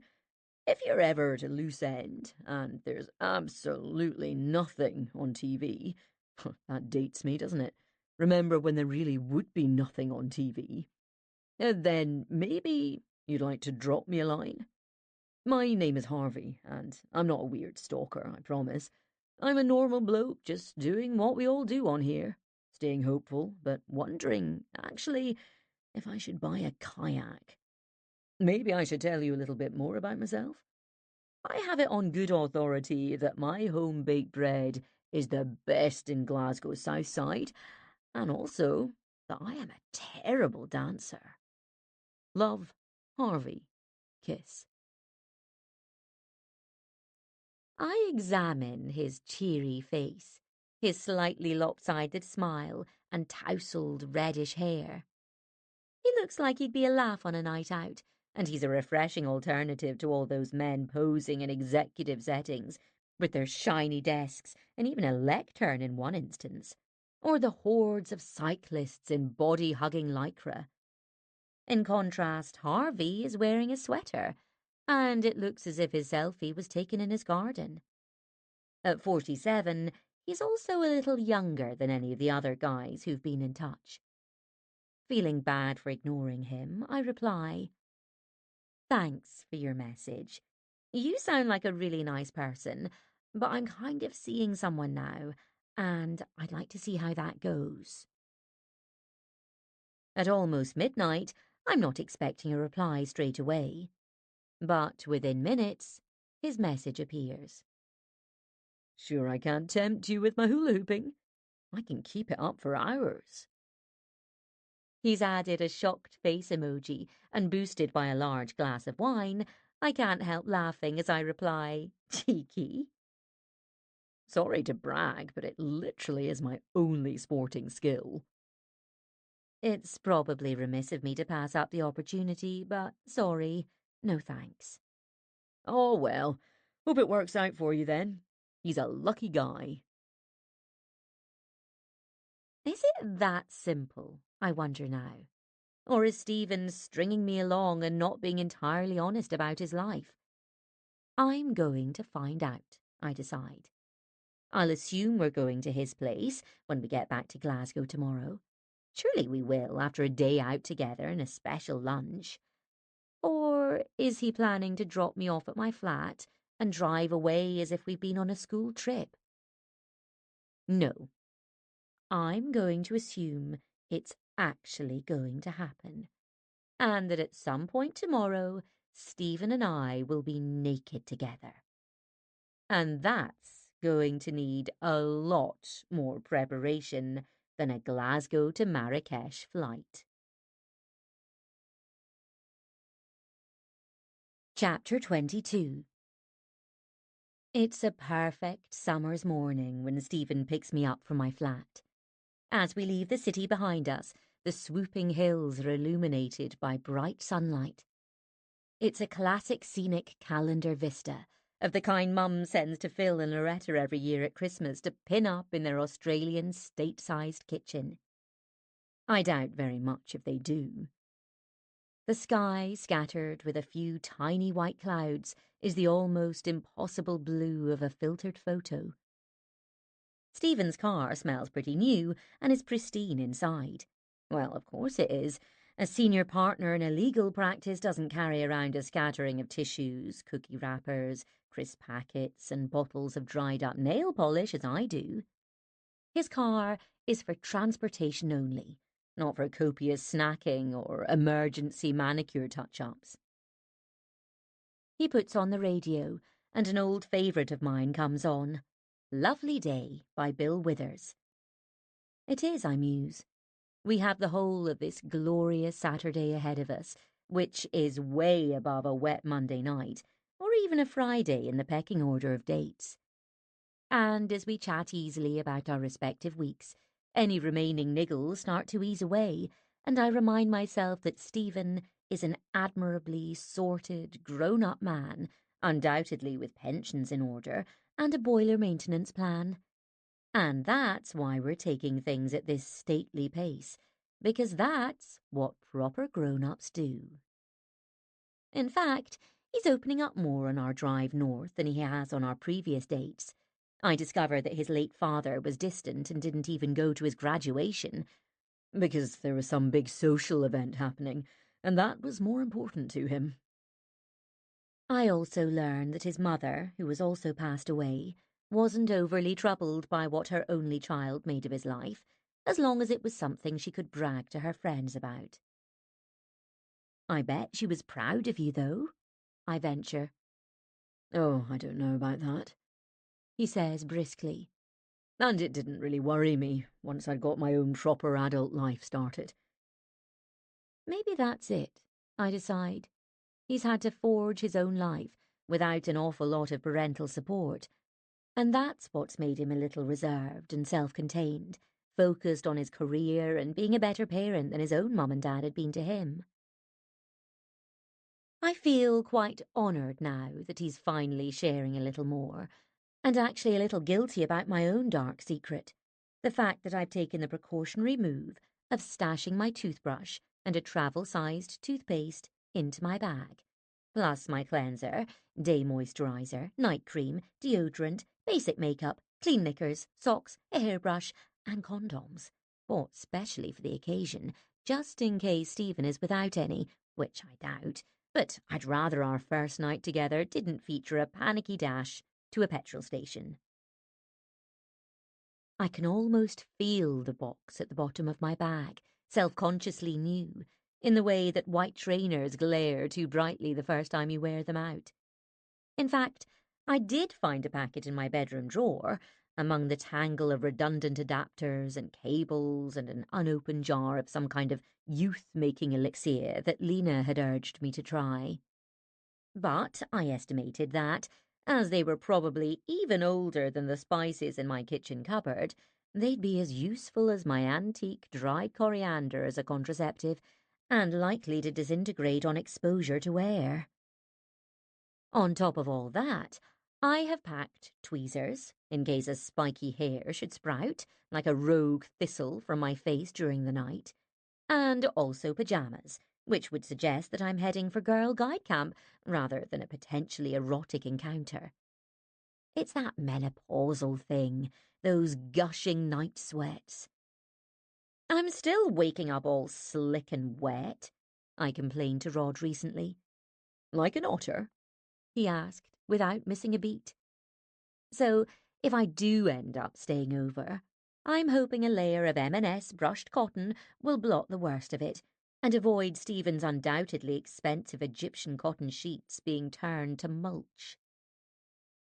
Oh, and there's hair conditioner too in my bulging bag of secrets, but only because Stephen's neat crop suggests that he doesn't bother with it, and I'd rather avoid having to literally tear a comb through an unconditioned, fuzzy thatch in the morning.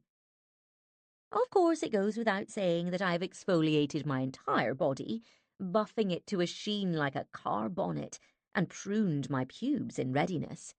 No fuzzy thatch there.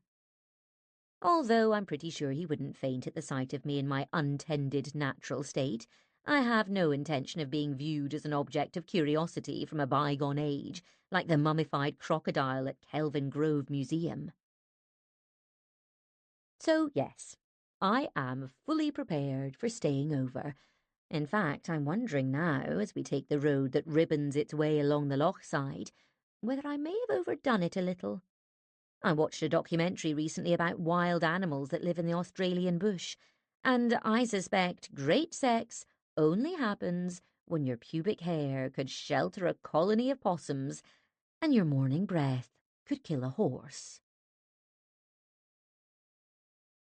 As he's timed it so we've arrived an hour before our reservation, we stroll along the shores of the loch, which glitters beneath the bright sun.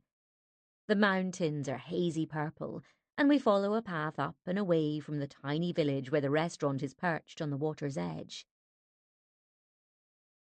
From up high, the views are spectacular.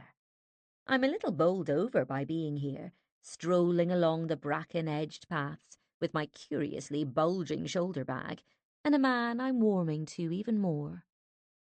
Hunger grows in me, not just for the carnal delights I've already pictured salaciously in my mind, but also for lunch, and by the time we arrive at the restaurant, I am ravenous. Formerly two ancient cottages, it has been remodelled beautifully, whitewashed and adorned with hanging baskets and a discreet sign over a window etched in slate.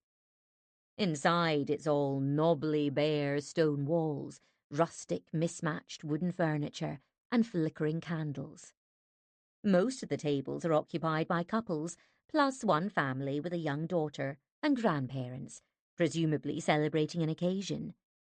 It's relaxed and casual, yet very special, just as Stephen had described. They do the best oysters I've ever had here, he tells me as we study the menus. I've never actually had one, I admit. Really? The people who run this place have their own farm on the loch, so the oysters have had to travel less than 200 metres to the table. Shall we have a couple each to start? Why not? I say, feeling emboldened. I am the kind of woman who goes to the Highlands for a posh lunch and eats oysters, I decide. That person who once, pretty recently, ate cold rice pudding straight from the tin and strained a bottle of bitty wine through a pair of tights is long gone. Now I work regular hours, serving the community, which is also enabling me to keep a closer eye on my mother and possibly even enjoy a proper relationship with a man. My God, I might be one of those women who drops the term my boyfriend into conversation without it sounding as bizarre as my butler. And now I'm thinking, isn't modern dating brilliant? So easy. Why didn't I try it years ago, instead of stubbornly thinking it was contrived and likely only to lead to heartache and cockshots? So far, I haven't been sent a single photo of an erect appendage. Perhaps the members of mature matches are too well behaved for that. Glancing out over the shimmering water where a yellow fishing boat is bobbing along, I take a moment to give silent thanks to Hannah, Jacob and Fabs for urging me to do this. And now I'm wondering if maybe one day Stephen and I will be sitting at another restaurant, not on the shores of a Scottish loch, but the Aegean Sea, on the Greek island of Santorini. Having redeemed my prize for being the top budgie toy seller in the skies, and, oh, our oysters have arrived. Chapter 23. I look down at them, glistening in their shells, waiting for Stephen to demonstrate how to eat them. While I'm not a complete dunce, in that I do know you don't start hacking at them with a knife and fork like fish fingers, I'm still not quite sure how to tackle them. Do you pick up the shell and slurp the thing down? If so, what's the purpose of the curious implement, a sort of two-pronged teaspoon that's been placed beside them? Let's tuck in then, he announces. I watch what he does, taking care not to make it obvious that I'm watching. Then, following his example, I use the implement to make sure my first oyster is detached from its shell and tip it into my mouth. Lovely, I tell myself, catching a glint of amusement in his eyes as I gnaw away on it gamely. Okay, maybe lovely isn't the right word. It's more interesting, and certainly an acquired taste. And at 50 years old, it's about time I acquired it. At least I'm not going to be a baby and spit it back out onto the plate. What's the verdict? Stephen asks. I choke the jelloid thing down. Delicious. You might enjoy more if you give it just a couple of little bites to release the flavour, and then swallow, he advises. Right. Okay. I shrug off a shiver of unease at the lingering texture and taste, frankly disgusting, and the oddness of being instructed, a shade too loudly, on how to eat. As for the second oyster, rather than even attempting to smuggle it into my hand and drop it into a nearby pot plant, I decide there's only one thing for it, and that's to adopt the same approach as when I found myself having terrible sex with a boy I'd been seeing for a few weeks back when I was a student. Having believed, mistakenly, that I was in love with Elliot Higginbottom, it wasn't until we were actually doing it and he was instructing me where to position my legs, perilously close to his 2-bar electric fire as it turned out, that it hit me, like a lightning bolt, that I didn't want to be doing this with him at all. My best course of action, I decided, was to get it over with as quickly as possible. I know it's a terrible thing to do, and that young women of Hannah's generation would be appalled by the very concept of getting it over with sex and call a halt to proceedings immediately. At least I hope to God they would, in the unlikely event that they ever found themselves in such a situation. But that's what I did then, and when Stephen asks again, So, what's the verdict on oysters? I fib that they were pretty nice. Happily, things improve from that point. We're having the tasting menu, featuring tiny slivers of salmon and gooseberry butter and lobster, which I hadn't had either and love. Everything is utterly delicious, and not remotely reminiscent of the terrible sex I had in a bedroom that smelled of fried onions in the late 80s. This place is amazing, I enthuse, glancing out at the stunning view over the loch. Yeah, my kids have always loved coming here, Stephen says. It's been a favourite of ours for years. You mean you brought them here when they were little? Yes. He smiles. Since they were about 4 or 5, I guess. And they liked this kind of food then? Oh, yes, he says brightly. They loved it.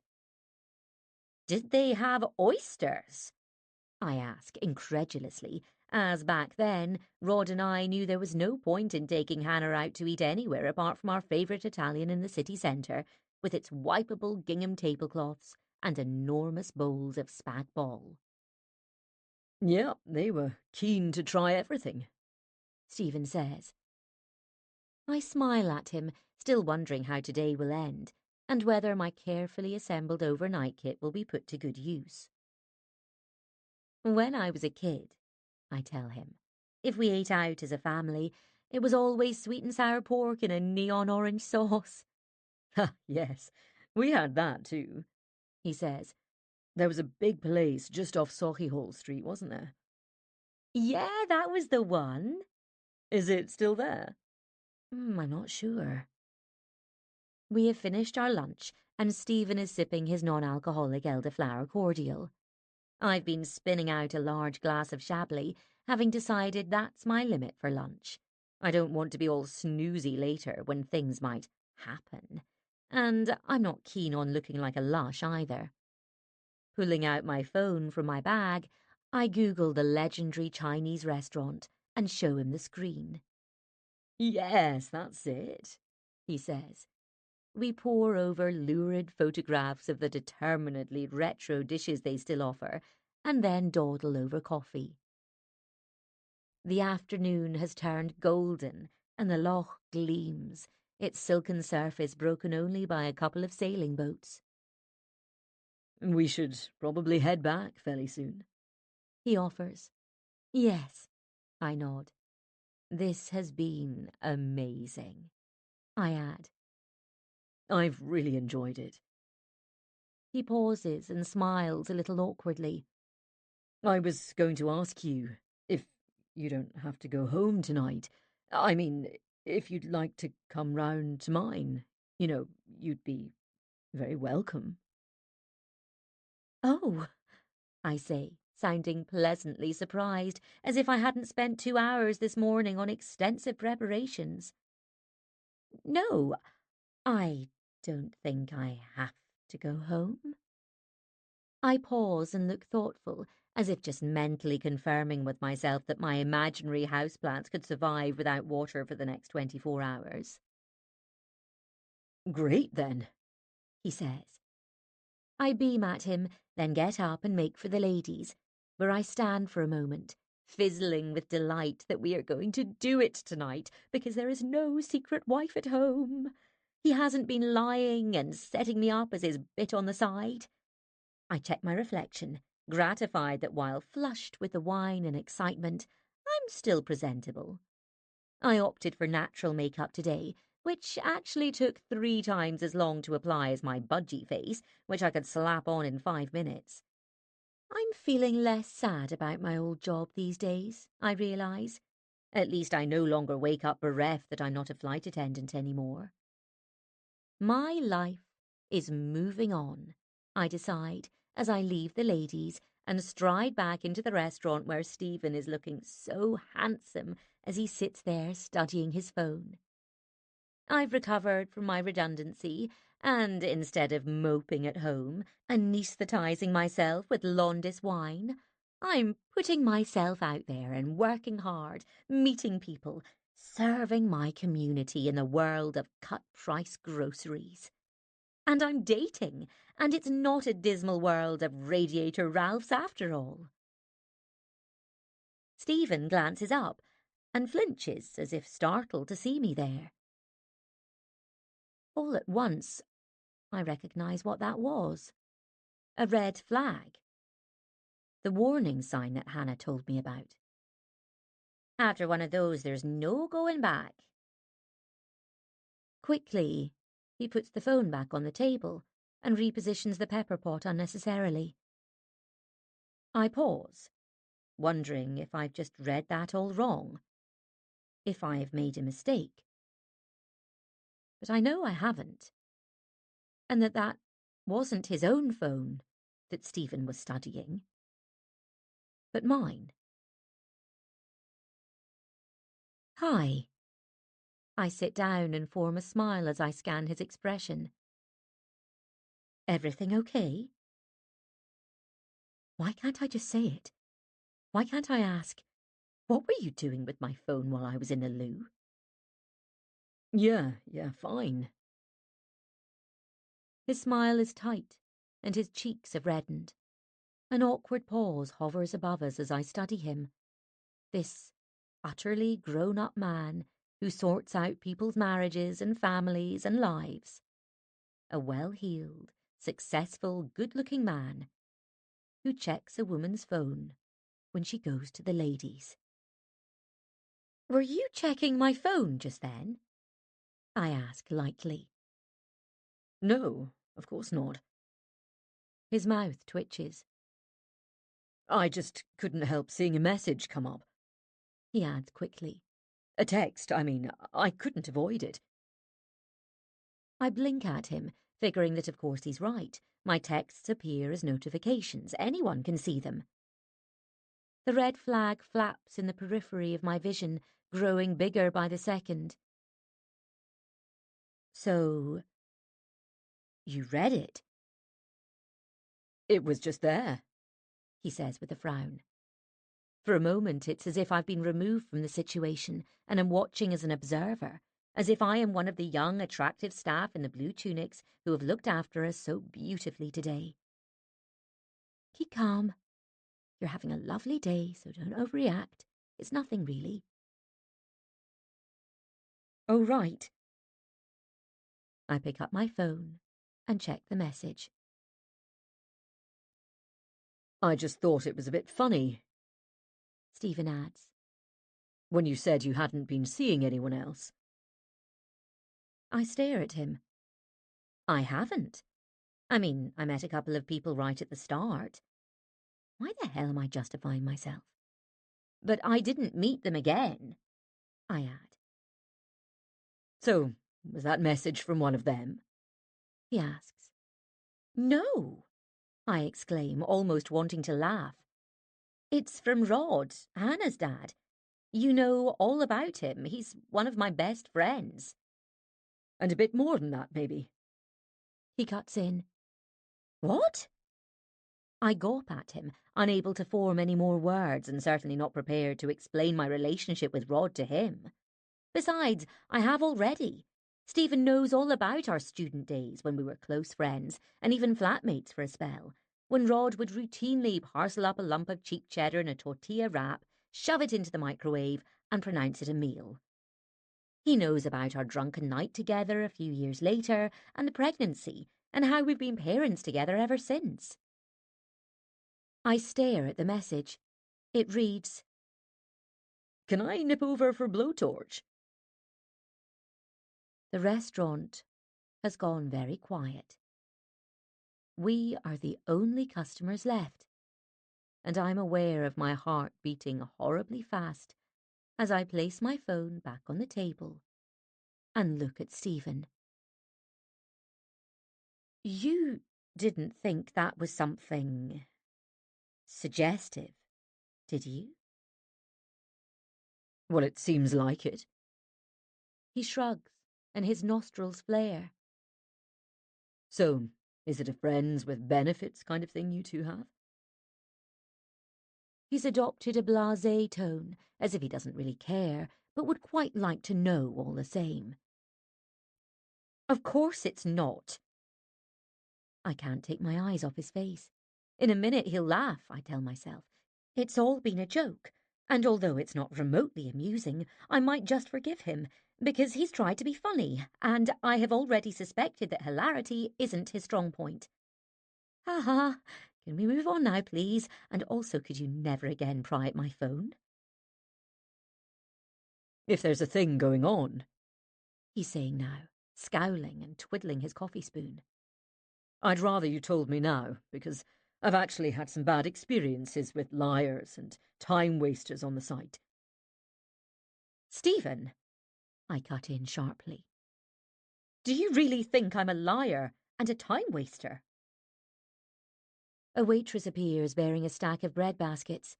On registering the mood, she turns and scoots back into the kitchen. I really don't know, He replies. I thrust my phone towards him. Do you know what that message is? Well, I think I can guess. He says, turning pompous now. It's hardly subtle, is it? You think it's code for something? My mouth quivers. Yes, of course.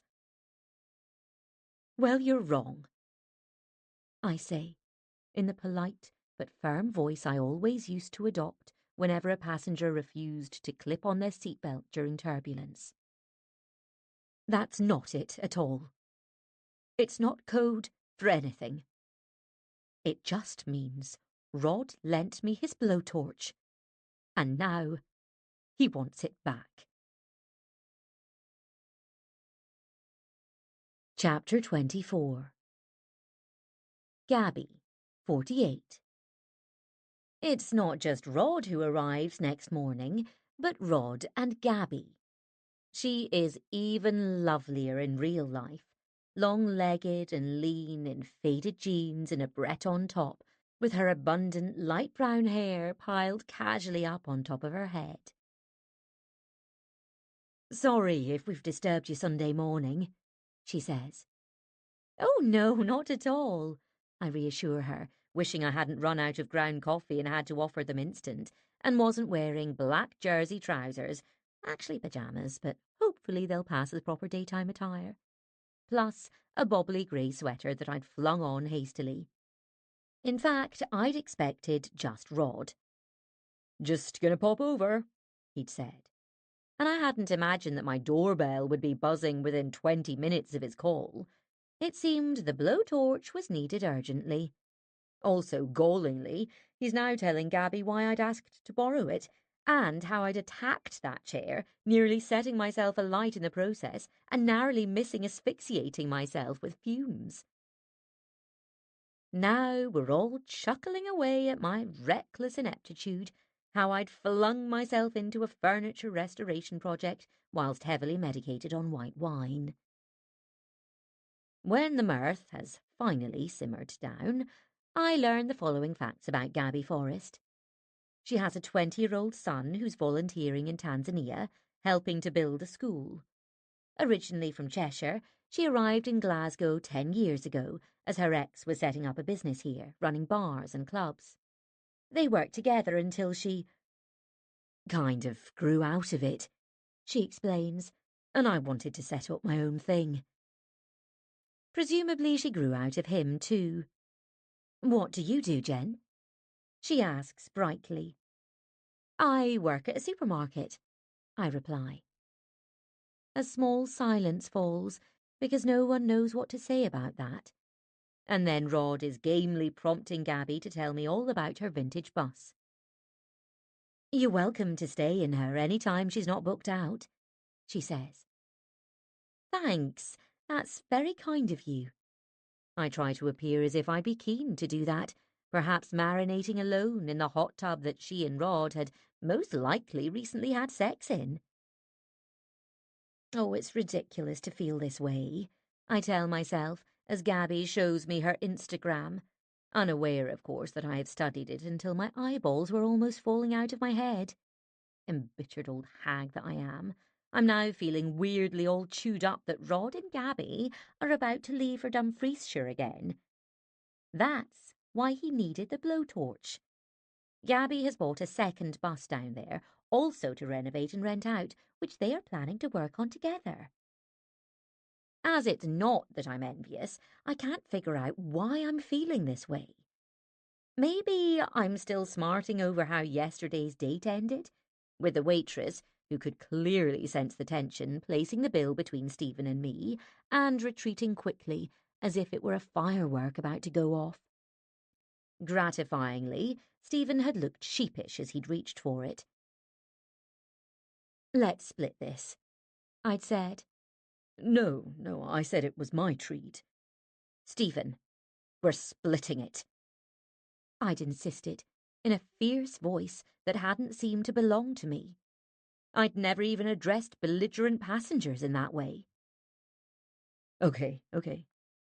He nodded, and we'd managed the transaction curtly. I'm really sorry, He added again. It was unforgivable to look at your phone, and I'm sorry for taking it the wrong way. It's all right, I said, although of course it had been too late for apologies. The sky had darkened as we'd climbed into his car, and the shimmering loch had turned amethyst beneath gathering clouds. We'd chatted a little on the journey home, but it was stilted and curt. And all the while I'd thought, you packed your toothbrush, conditioner, and condoms, idiot. What made you think he was right for you? As Stephen pulled up at my flat, I said, thanks. It was a lovely lunch, but I don't think we're... Okay, that's fine. He'd clicked into professional mode, and I'm sure he wasn't that cut up, really. Bye then, He'd added. And that was that. Last night, when I undressed, I looked at the pedicure I'd done for him. And as I slipped towards sleep, I could still taste those oysters in my throat. Now Rod is picking up his canvas bag containing the blowtorch and goggles. we'll be down there for a few days, He tells me. Oh, what about the shop? I ask, as if I'm his boss and he hasn't had his holiday approved. He's taken a bit of time off, Gabby says with a wide smile. That's great, I say, catching his eye. You need it, Rod. You're saying I look knackered? He teases. No, of course not. I think he looks great, Gabby announces loyally, which has the strange effect of making me jam my back teeth together. It never felt like this with Nesta, although, admittedly, they seemed to mooch along together like a couple of mates who happened to share a bed from time to time, with her ticking him off occasionally for letting his hair go AP, as she termed it, approaching mullet. I liked Nesta. She was witty and smart and kind enough in her own brusque way, but I wasn't entirely convinced that they were crazy about each other. Their relationship seemed to be focused around Nesta lending Rod an awful lot of hefty books and encouraging him to watch challenging films with her, usually featuring immense torment and pain, and always subtitled, as if her main role had been to expand his mind. "I hope the weather holds up for you," I trill inanely. "Thanks," Gabby says, "and thanks for the coffee." Rod and Nesta had never been like this, I realise, as Gabby clutches his hand before they've even left my flat. Of course they hadn't, because, I guess, back then, Rod hadn't been in love. At least not in this sort of love, when you can't stop touching or looking at the other person. When your adoration for them is shining out of your eyes. That's what he's like now. And I'm happy for him, I really am. But it strikes me that no one has ever looked at me in that way. And Rod's loved upstate will just take a bit of getting used to. That's all. Chapter 25. And I decide I'll get used to Rod's new situation by keeping busy. So busy, I barely have time to think about anything other than dropping in on Mum, helping with her garden when she'll allow it, and my work shifts, and applying for other jobs. Although I'm kind of enjoying working with Kirsten and the others, I'm thinking there might be something else out there for me. So, yes, my life is too full to be poring over anyone's holiday photos, or even missing Rod very much at all. When I have a tiny peek at Gabby's Instagram, I gather that this trip of theirs is mainly about the new bus she's acquired. Dented and rusty, but obviously with heaps of potential and charm. Over on Rod's Facebook, he's posted a picture of himself standing in front of it, brandishing the blowtorch and smiling proudly. It's unusual for him to post anything, yet here he is, looking grimy, but clearly happy in the sun-dappled clearing in the woods. He's always been good at DIY, at tinkering with vehicles and fixing things up. When he comes back to Glasgow a few days later, I gather that the trip was a huge success, that the bus is amazing, and Gabby plans to find more old vehicles to build an empire of buses to let out through Under the Stars, a holiday letting site, or possibly even start up a site of her own. Cabins, yurts, that kind of thing. Rod explains when we speak briefly on the phone. But communication between us is more sparse these days, which is to be expected, of course, and that's fine. There's no reason for us to be in each other's pockets all the time.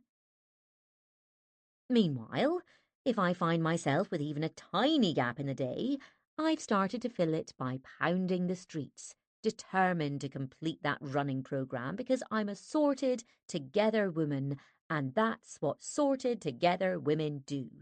It's the law.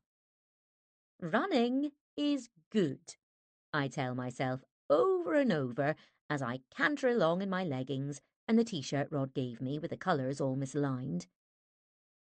At least it started to feel less like a terrible torture designed to create humiliation and pain. "You're growing stronger now," the woman chirps into my ears. "You're doing great." Amazingly, I am making progress, with my ample chest clamped tightly by my unyielding sports bra made from girders. I imagine it's the kind of garment that might have been worn in medieval times during battles, if there had been lady knights. I'm now greeting these bright July mornings by running new routes along wide, tree-lined avenues that I'd never explored before. While it's still pretty torturous, I'm starting to understand why exercise is so popular, and not just with those "I'm so active" types on maturematches.com. Apart from the obvious benefits, i.e. looking less of a physical heap generally, there's the occasional sighting of the dashing silver fox. Whether alone or with a running buddy, he always waves and smiles when he sees me. Plus, I can kind of process stuff while I'm running. Like the fact that Mum looked confused when I dropped in to see her yesterday, as if she'd been expecting someone else. And then, although she'd insisted on making the tea, I found her gazing at the kettle, as if she couldn't quite remember what it was. There were other things, too. Clearly she had been overbuying birdseed, as several huge packets were piled on the worktop, and yet more were stacked up at the back door like sandbags in readiness for a flood. And when I glanced out into the garden, I saw that, instead of filling the bird feeders, Mum had strewn great drifts of seed across the lawn, and a whole load of crows were out there having a feeding frenzy. "She's always loved birds," my brother said when I messaged him. "What harm's it doing?" More concerning to him was the fact that Nico the Shih Tzu had gnawed his hideously expensive calf leather wallet. "We're wondering if she's hit puberty already and this is causing her to behave like this." Meanwhile, Rod has been busy too, jaunting off down to Dumfriesshire yet again, less than a week after his last trip. This time I barely glance at Gabby's Instagram, where there are pictures of him having acquired a light golden hue, possibly for the first time in his life. In fact, I hadn't realised his pale Celtic skin, that's usually hidden beneath baggy t-shirts and old worn jeans, could tan like that. I just hope he's wearing a high-factor sunscreen, that's all. Even in southwest Scotland he could still burn himself, and I know from our trips to the seaside with Hannah over the years that he has a terribly cavalier attitude towards the sun. "It's fine, it's just that first day thing," he retorted once as I dabbed calamine lotion on his sizzled shoulders during a camping trip to Perthshire. As if sunburn was a tedious but necessary part of acclimatising to warmer days. I also hope he's applying a moisturising body lotion after his hot tub session, because he seems to be spending an awful lot of time chest deep in water, and I wouldn't want his entire body to wrinkle like a prune. I'm also a little concerned that he's not being quite so hands-on with the shop these days, with all these lunches and trips and no more late-night working from what I can gather. But Marta and Lawrence know everything inside out, and if their boss is too busy shagging in an oversized paddling pool to take care of business, then that's really nothing to do with me. Thank you for your recent application for the above-named position. I regret that you have not been selected for further consideration at this stage. Then, a few days later, we received an unprecedented number of applications for this role and will not be inviting you for a further interview on this occasion. May we take this opportunity to thank you for your interest and wish you the very best for your future career. I can't understand why they don't want me when I list all my skills.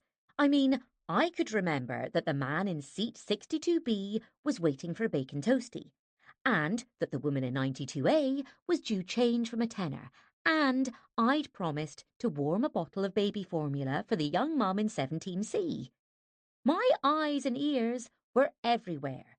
I could spot a couple fiddling with each other under a blanket, even when I was 3 rows in front and serving coffee, and although, thankfully, it never happened, I'd have known exactly what to do if the plane had started to plummet towards the sea. Perhaps I'm being too fussy in today's competitive job market, especially at 50, when there are millions of eager young people desperate to start their careers.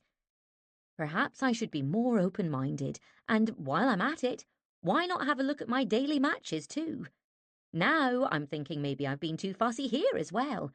It's a tricky business, getting your personality across in just a few sentences and by completing a questionnaire. Maybe that's why so many of these men go for the "I'd rather not say" option, because none of this really tells you what someone is really like. As for the shabby standard of photos generally, some people hate being photographed, I remind myself. Not Rod, obviously, at least not these days. Point a camera phone in his direction and he's beaming at it, even when he's lying on his back on the ground with the lower half of his body still under that vintage bus. Maybe, I'm thinking now, I should get out there again and give someone a chance. I text Fabs, who says, "Message lots more, and only meet for coffee so you haven't wasted much time." "How's your dating going?" I ask. "I've been off it for a while." "That EU fish stocks thing?" "Exactly. I needed a break. But a lovely man has been messaging. Sweet, respectful, very handsome. Works in theatre. My age for a change, not younger. Almost too good to be true." I think of the hamburger beard scenario. Planning to meet him? To check if he's for real?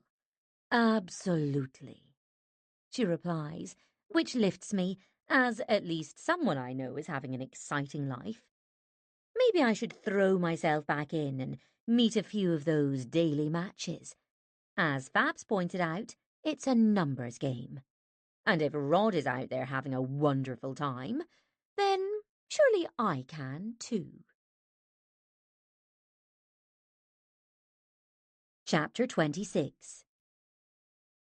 Adrian, 49, Maz, 57. So far, Adrian, a curly-haired structural engineer, has spent roughly 70% of our date staring at my chest. Hasn't he sat and had coffee with a woman before? And don't men realise that women know when they're doing that? Or don't they care? Let me know if you want to do this again, will you?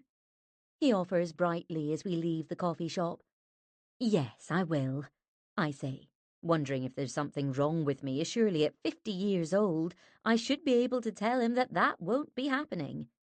I'm not fleeing this time, as I did with Radiator Ralph. Yet rounding off a dud date is so tricky. "I just say it's been nice, but I don't feel any chemistry," Lena told me. And Fabs put it this way: "I usually say I don't think we're in the same kind of place at the moment." The trouble is, Adrian and I are in the same place, hovering outside a city centre cafe on a drizzly Wednesday afternoon. And although he's bored me with his political views, which don't match mine, and gawped at my tits, I still don't know how to respond when he blurts out, "You know what, Jen? You're actually the nicest woman I've met on the site, honestly. You wouldn't believe some of the nutters and liars there are on there, with their baggage and hang-ups and dramas." "Oh, really?" I croak. "And the thing is," he adds over the enthusiastic singing of a woman outside Marks and Spencer, who's belting out, "I will always love you." "I might as well tell you now that it's a real relationship I'm looking for, and not just a ONS. I stare at him. "An ONS?" "A one-night stand," he announces. ONS. He draws the letters in the air with a porky finger, and a couple of long-haired teenage girls giggle as they swish past. "Oh, I see," I say. "Well, look, it's been really nice meeting you, and I respect you for being honest, but, I'm not really sure if I want anything right now. With anyone, I mean. I thought I did. That's why I joined the site, but now I kind of feel there's too much going on in my life to be doing this, to be dating at all, I mean." "Stop it, for God's sake. You don't need to tell him all this. He certainly doesn't need to know you're auditioning for someone to take to Santorini with you." Occasionally I find myself wishing that I hadn't won the holiday, or at least that the prize had been more modest. I wouldn't have a second thought about enjoying a few days in a cottage in the Lake District on my own. I'd potter around picturesque towns, catch up on some reading, and relax. Adrian looks crestfallen. But I thought maybe we could see a film sometime, or go for a dance one night. Maybe you'd like that. So you can stare at my tits while they're in motion, you mean? Tempting, but no. I don't think so, really, I babble, trying to look genuinely regretful. It's been nice, though, thanks. With that, I turn and march down the street and swerve into W.H. Smith, as if something is happening in there. A medical emergency by the giant galaxy bars, which I, with my certificates in administering CPR and the use of a defibrillator, must attend to. Once safely inside the store, I find myself staring at a grinning man holding a huge, glittering fish on the cover of Improve Your Course Fishing magazine. I buy a women's glossy and a large bar of chocolate, figuring they're a fair reward for the hour of my life that I've just lost. And I remind myself to pick my date a lot more carefully next time. And I do. After a bit of back and forth chat with fried rice Maz, who'd appeared in my daily matches early on and messaged me recently, I remind myself that I shouldn't dismiss someone over a spelling mistake. He seems fun and sparky and definitely unweird, and so we arrange to meet. He suggests a walk in the park, picking up tacos from a nearby takeaway, which sounds appealing, and I have a good feeling about this date when the day rolls around and he spots me waiting by the carved acorn sculpture. With a big smile and a bounding gait, he heads towards me. Hey, it's so good to meet you, He says. You too. Fancy a walk before we get something to eat? Yes, it's a lovely day, isn't it? So why not? Bright sunshine beats down on us, and we fall quickly into easy conversation. Maz is tall and wiry, with sharp cheekbones, intense brown eyes, and a buzz cut. I already know he's divorced with a grown-up daughter and has a sign-writing business. I'm assuming he pays more attention to spelling in his professional life than he did when writing his dating profile. And now I'm discovering that he is also something of an old raver, as he describes himself with a self-deprecating grin. He's been a regular at Glastonbury and Latitude for years, and now he's telling me about acts he's seen and DJs he rates, none of whom I've even heard of, although I nod and listen as if I'm au fait with the world of dancing in fields, and let him chatter on. Which festivals have you been to? He asks. I mention a tiny 2-day event in southwest Scotland that Rod and I had taken Hannah to when she was little. Maz hasn't heard of it. But you took your daughter to a festival. Respect. There were loads of children there, I explain. It was family-friendly, with a fairground and clowns. I'm always in awe of people who bring their kids along. He cuts in. I mean, if I'm at a festival, I like to fully immerse myself in it, you know? His eyebrows do a little wiggle. What does that involve, then? I prompt him. Oh, you know, He says, chuckling, and pretty soon he's describing chemically fueled adventures of days and nights lost in a haze of music and dancing and copious drugs. you've never been tempted? He asks. I'm not sure it'd suit me, I admit. He casts me a teasing glance. You never know till you've tried it. I think I'd have an actual heart attack, I say, laughing now. Then, so he doesn't think I'm a total square, I add, I had space cakes once in Amsterdam. Nothing seemed to be happening, so I had another one, and then I fell headfirst into a pizza, and everything went in slow motion, and my friend Freddie had to guide me all shaky and wobbly back to the hotel. Maz sniggers over my rookie's mistake. That nothing seems to be happening thing. Yeah, that's happened to us all. Then he's off again, regaling me with his adventures in various European cities, the festival in Bulgaria where Everyone was off their tits. and the night in Ibiza when the Whole sky turned bright green. I'm not sure I'd enjoy the sky being green. While I'm certainly fond of a few drinks, I'm not great with reality being altered to that degree. Now he's on about the club in Berlin where The doorman's notorious for turning people away. He can spot a tourist who just wants to go in to gawp. I glance at Maz, surmising that as a visitor to the city, he might possibly have fallen into that category. Budgie Air passengers never seemed embarrassed about being tourists.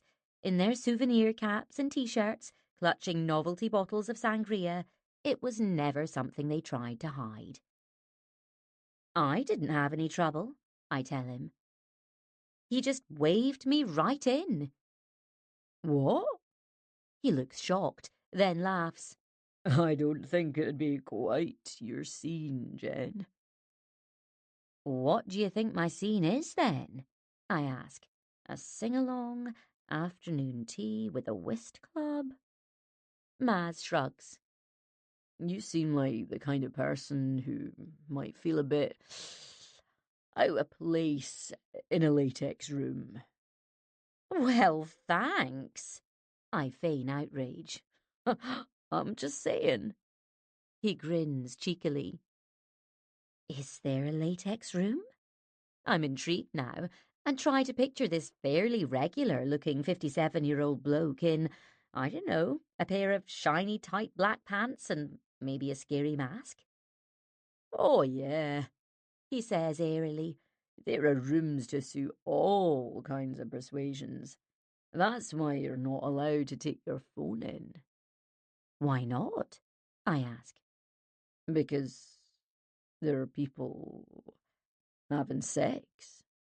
Oh, I see. Now I'm starting to sound like his shocked auntie. Some people stay for 3 days. He goes on. 3 whole days? But where do they sleep? He barks with laughter. Hardcore Maz is clearly tickled by my lack of experience of the raw techno Berlin scene.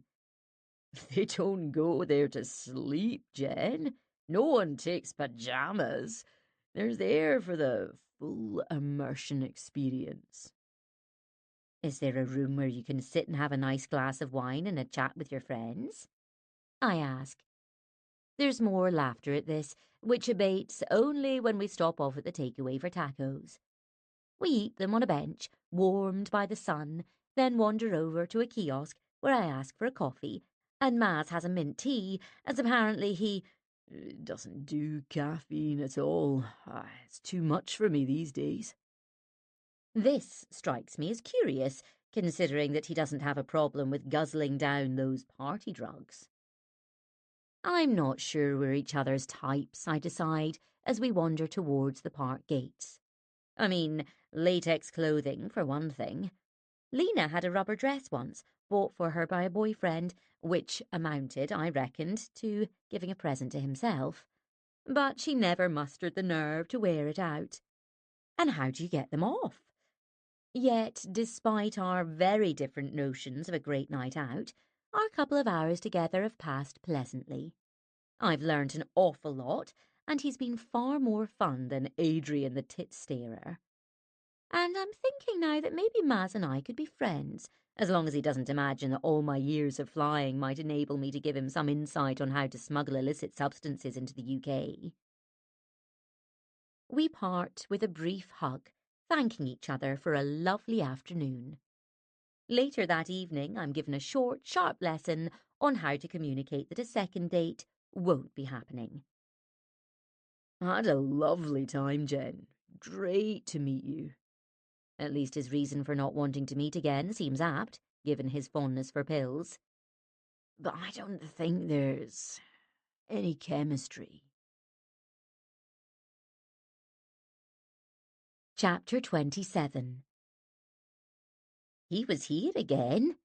Really helpful he was. Mum says when I visit. As casually as I could manage, I'd asked if she'd heard from her friend again. Helpful with what, Mum? I'm aware of anxiety knotting inside me, somewhere in my chest.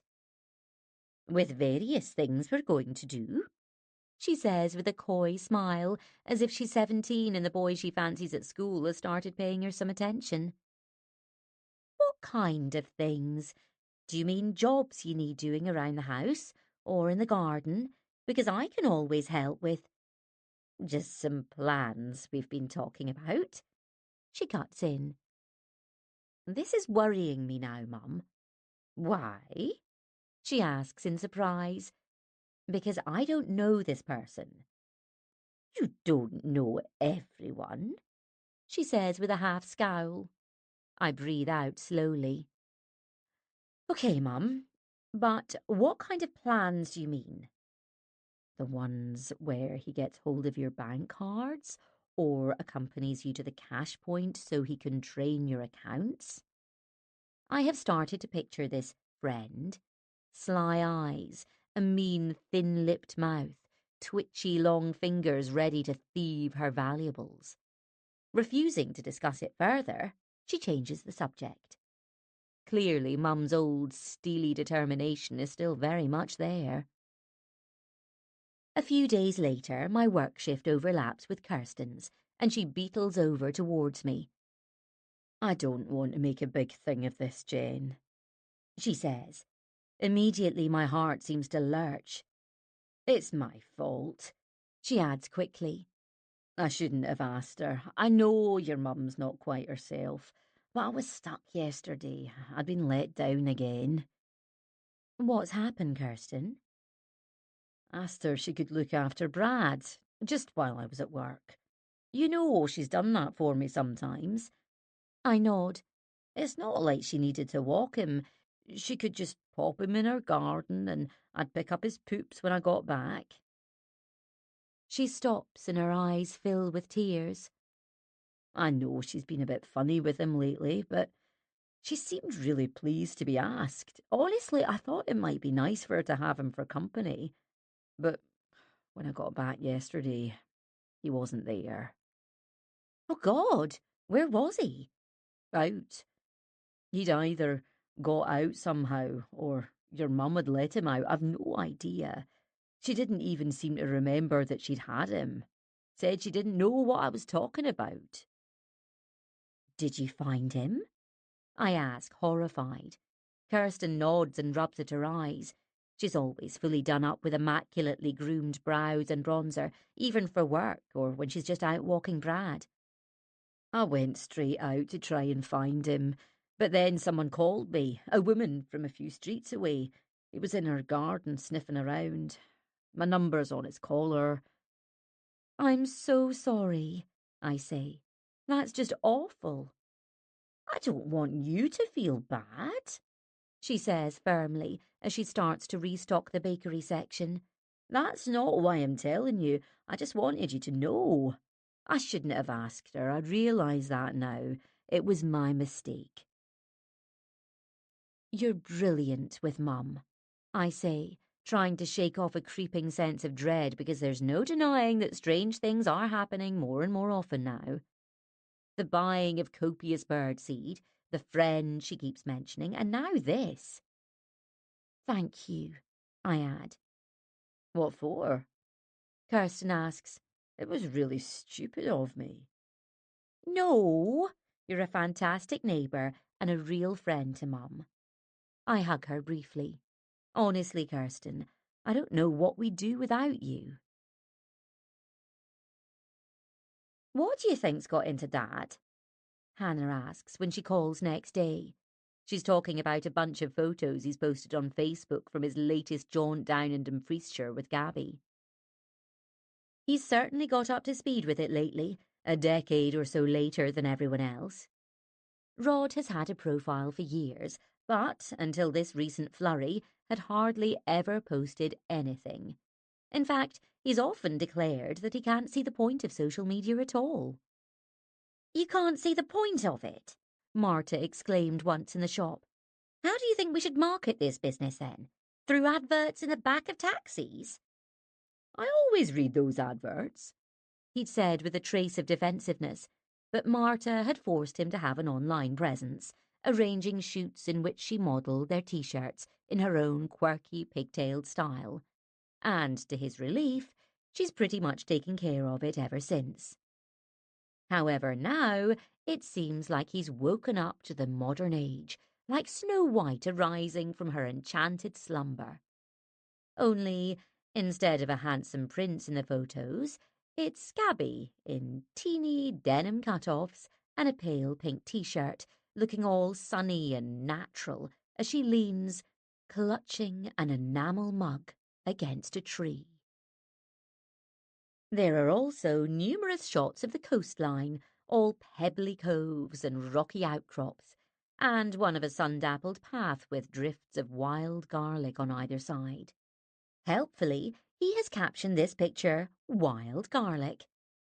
There's another of Rod and Gabby together, beaming happily in a forest clearing. They must have asked a passer-by to take that one. It doesn't seem like Rod-type behaviour, but maybe Gabby had asked a forestry worker or a handily passing woodland elf. While she's looking at the camera, he is gazing at her in a way that makes me catch my breath. It's a look of love, I realise. He is completely head over heels with this woman. Maybe he's having such a lovely time, he wants to share it, I suggest. It just doesn't seem like him, Mum, Hannah declares. Well, he's probably just getting modern, I say, phone in one hand, while I brush my hair getting ready for work. Facebook isn't modern. It is to Dad. I focus on my reflection. Although high-level grooming isn't needed for work these days, I do try not to look too scary, too hairy of face. Well, you've got to have a word with him about his swimwear. She adds. Swimwear? What do you mean? He's just posted some more pictures.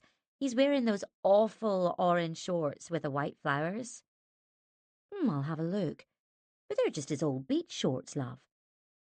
I tweeze out a particularly aggressive hair, wincing at the pain. Old's the word, Mum, she chuckles. He had that same pair when we went to Arran when I was about 10, remember? We fall into reminiscing about that glorious weekend when the three of us had taken the ferry to the island and then set up camp at Lamlash, where an elderly man had taken us out on his fishing boat and we'd caught mackerel and barbecued them on the beach. Late into the night, we'd lain in our little tent, with Hannah between us, telling ghost stories in the light of our lamp. After the call, although I really should be leaving for work, I'm seized by an urge to check out Rod's new photos. Here's Gabby, rising out of the hot tub in a bikini like a lithe golden mermaid. And here's Rod, perched on the edge of it, smiling broadly, looking like he's lost a few pounds, actually. And he's wearing those shorts, as Hannah said. Well, of course he is. He's in a hot tub. He'd hardly be wearing a duffel coat. In another picture, the two of them are clutching glasses of wine whilst up to their chests in the water. Who took these pictures? Did they take a professional photographer along with them? Thank God they're not actually canoodling. I realise my attitude is verging towards that of an angry nun. But it's still startling to see how public he's being about his life all of a sudden. Whatever Rod's doing down there in that forest is no business of mine, I remind myself. I check the time, which jolts me back to the fact that I really need to leave for work. So I shut my laptop, telling myself that it's probably doing him the world of good. It's not that I'm jealous or sad or even feeling weird about it, not remotely. Rod is my dear friend and a wonderful father, and of course I want him to be happy and having copious amounts of sex in an oversized barrel in the woods. In fact, What's really concerning me now, as I drive to work, is what to do about Mum and this friend. Because now I'm starting to think, is she smitten with someone too? She never used to be like this, all flushed and giddy, seemingly thrilled by some kind of male attention. It might be imaginary, just a delicious, dreamed-up liaison that's providing her with so much enjoyment and fun. But what if it isn't? We can't just keep on trundling along pretending everything is normal, even though Mum is insistent that everything is fine and she doesn't need any help with anything. We'll have to get help from someone. And now, as I pull into the car park ready for my evening shift, I know exactly who that someone will be. Chapter 28. Dr. Mahmood, age unknown. So, how long have you been having trouble with your memory, Mrs. Maguire? I can't remember, Doctor, Mum replies brightly, sitting bolt upright on the blue plastic chair. But you've noticed that sometimes it's not been quite as sharp as it might once have been. Would that be fair to say? Mum beams at him, and no wonder. His manner is perfect, kind, charming, and respectful, yet still authoritative. I want to throw my arms around him in gratitude. Hell, never mind that. I'd take him home if I could and whisk him off to Santorini with me. Sitting next to Mum, I observe how skillfully he gathers information. Clearly enjoying herself, Mum is wearing a smart cream blouse and black skirt under her best M&S tailored jacket, plus low heels and copious heady perfume. Red Door by Estee Lauder, her favourite for decades. My daughter seems to think so, she says, leaning forward with a conspiratorial grin. Well, it's always good to have a check-up every now and again, he says. This is how I coaxed her here, by mentioning that everyone sees their GP occasionally, just as a matter of course, and perhaps the doctor might be able to suggest something to help her short-term memory, which perhaps wasn't quite as sharp as it usually was. I'd been conscious of treading carefully so as not to upset or alarm her. She'd said no at first, barking, "Why should you be involved in my medical appointments?" I know how Mum's GP practice works, and that patients see whichever doctor is available, as is usually the way these days. But I also remembered that she'd gone in for a blocked ear and had enthused over the lovely doctor, who she thought was Egyptian, and I'd gathered then that she'd had a bit of a twinkle for him. So all it had taken was for me to go to the practice's website, where photos of all of the doctors were conveniently displayed. Was that him? I asked, indicating the best-looking one. Awful, I know, objectifying a man of good standing in the local community. Oh, yes, Mum enthused. That's the nice doctor. After that, all I'd had to do was casually mention that it was normal, in fact preferred, for a relative to accompany the patient these days, and miraculously, Mum agreed that that would be okay. And when I'd called, the surgery's receptionist had conceded wearily that if Mrs. Maguire was insistent about seeing Dr. Mahmood, then that could be arranged. After further quizzings about her general health, he has now moved on to a series of questions designed to give an indication of Mum's cognitive abilities. This is the part I've been scared about. How she'll react if she struggles with the test. Could you tell me which season we're in, please? He asks her. This is summer, Doctor, she says brightly, as if happy to assist. And which month is this? Oh, hang on a minute. She turns to me, and I give her an encouraging smile. You can do this, Mum. May? She suggests with a flirty smile. Not quite. Dr. Dashing says, but let's not worry. June, July, August. Yes, that's right. We're in August. Mum is glowing happily as if this is a game. Now, can you tell me the current Prime Minister? She nails this one, beaming proudly. Dr. Mahmood asks Mum several more questions. While she can't answer all of them, she is being put on the spot. That nasty man with the orange face, she says with startling force when asked to name the current US president. You're not far off, says Dr. Mahmood, smiling. But thankfully, it's not him anymore. Oh, isn't it?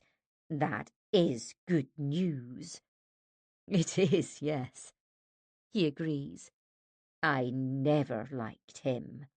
She adds, You're a wise woman, he says, and they're chuckling away to the point where I almost feel like a gooseberry sitting here.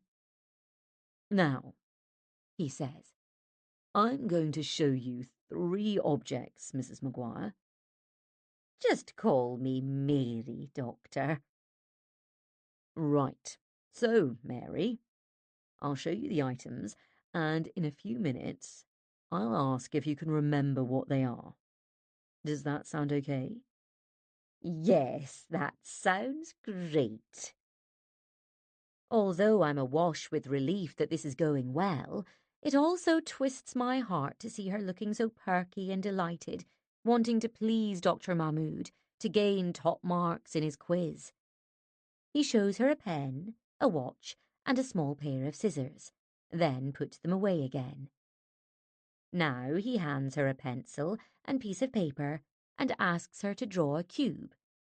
And when she hands it to him proudly, like a child giving in her homework, my heart actually seems to crack.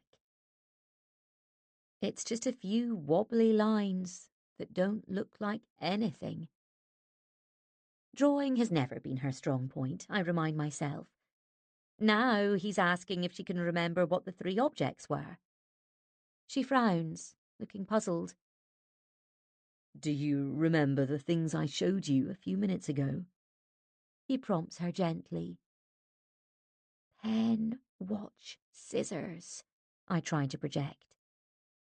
Oh, yes. She beams at him. A cup, a rubber, and a telephone. Well, she's probably just distracted with fancying Dr. Mahmood and having me sitting next to her. And anyway, I tell myself, I forget plenty of things. Last time I went running, I'd searched and searched for my earbuds and found them in a tangled knot in my knicker drawer. The 3 of us talk some more, and Mum listens with rapt attention, not even flinching when the doctor says he'd like to refer her for further tests with a specialist and a hospital appointment. His manner is so warm and kind, and his smile so pin-up worthy, Mum seems to take it all in her stride. Such a nice man, she announces, virtually floating out of the surgery into the bright, breezy summer's morning when it's all over. He is, Mum. He has a lovely manner, doesn't he? Oh, yes, she says happily, as if it had been a social visit, as I link her arm in mine. We cross the road and make our way past the car showrooms and the parade of slightly faded suburban shops, then down the quiet residential side streets with their neat bungalows and immaculate front gardens. Someone is practicing a trumpet, and there's the tinny jangle of an ice cream van further down the road. Would you like an ice cream?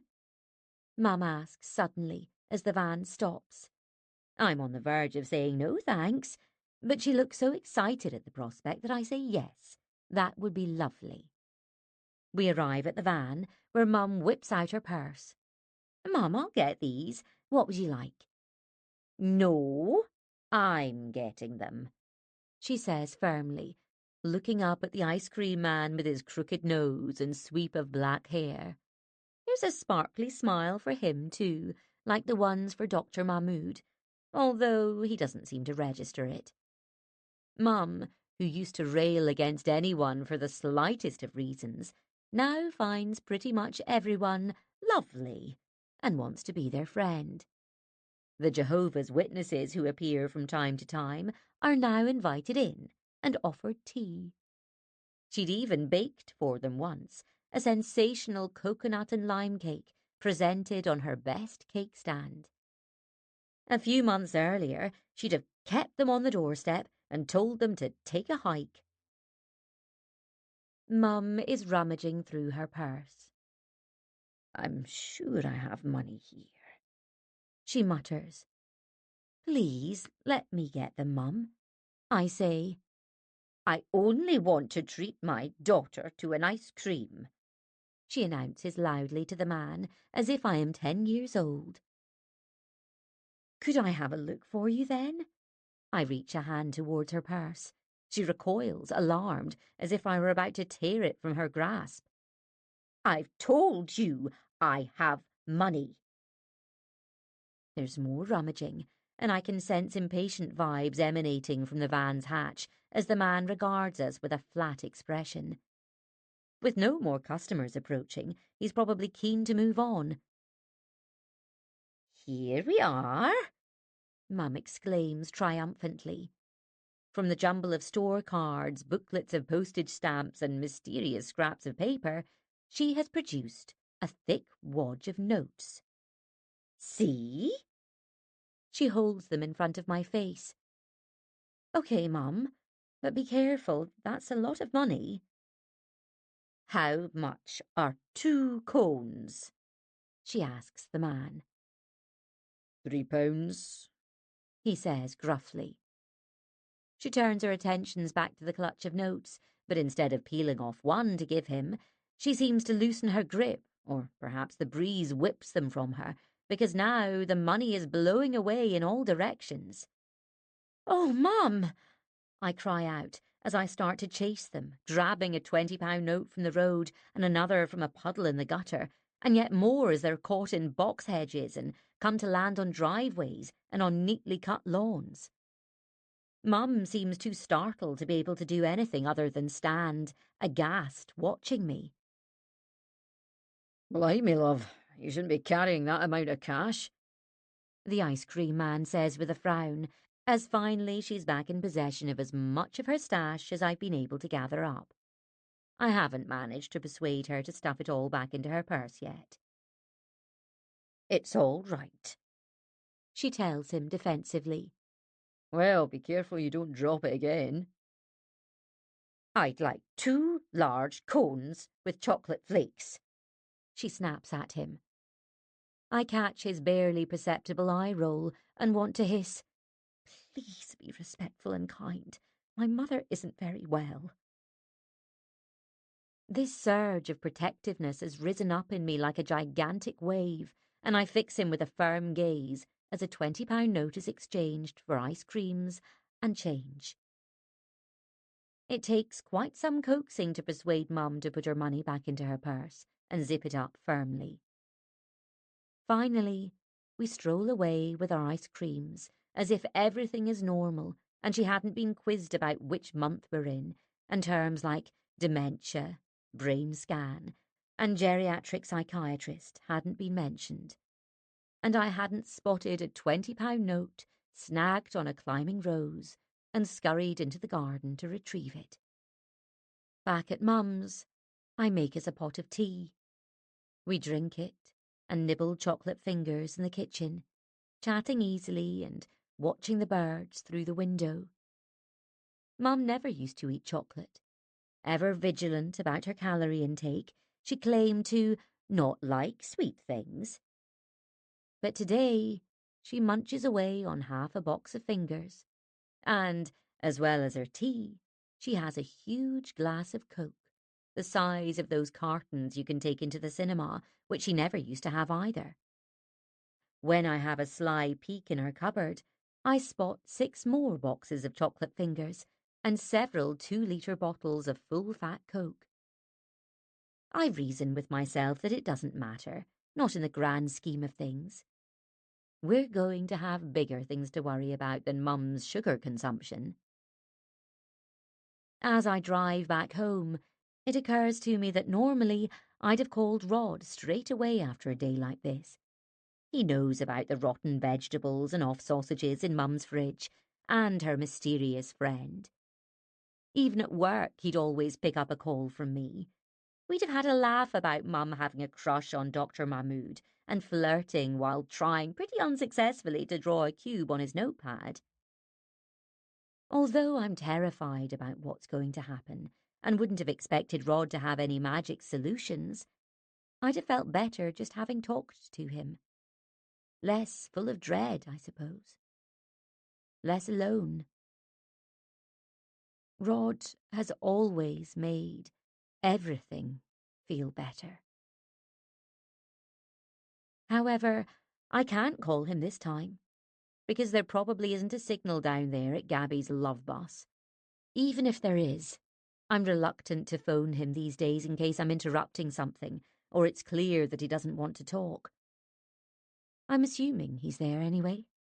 Since they've been working together on this new vehicle, it seemed like it's his second home, and he's been spending so much time in the hot tub, I wonder if he's actually turned amphibious. It's probably time I stopped relying on Rod quite so much anyway, I decide now, as I let myself into my flat and breathe in the slightly musty air. Maybe he's wanted some space from me all along, instead of me dropping into his shop and hanging about, drinking his tea and eating his biscuits. I know Mum has always found our relationship a bit weird, reckoning that it's neither one thing nor another, and probably takes up far too much of my life. And while she might be a little hazy on the name of the current US president, I think that in this instance, she's probably right. Chapter 29. Tarek, 50. Pascal, 55. Neil, 49. It's not just because of Santorini that I'm determined to persevere with this dating lark. In fact, as the weeks go by, I'm almost reconciled to the fact that I'll probably be wallowing in the hotel's rooftop jacuzzi all by myself. Who cares if it's decided that I was jilted on my wedding day, hence occupying the honeymoon suite alone? No. The reason I'm keeping at it is to reassure myself that not every straight man is a tit-starer, a phone snooper, or a radiator bore, and that I'm not an undateable weirdo too set in my ways to enjoy being with another person, even on a casual basis. Plus, as I'm paying a monthly subscription to Mature Matches, when funds are tight, I might as well use the darned thing.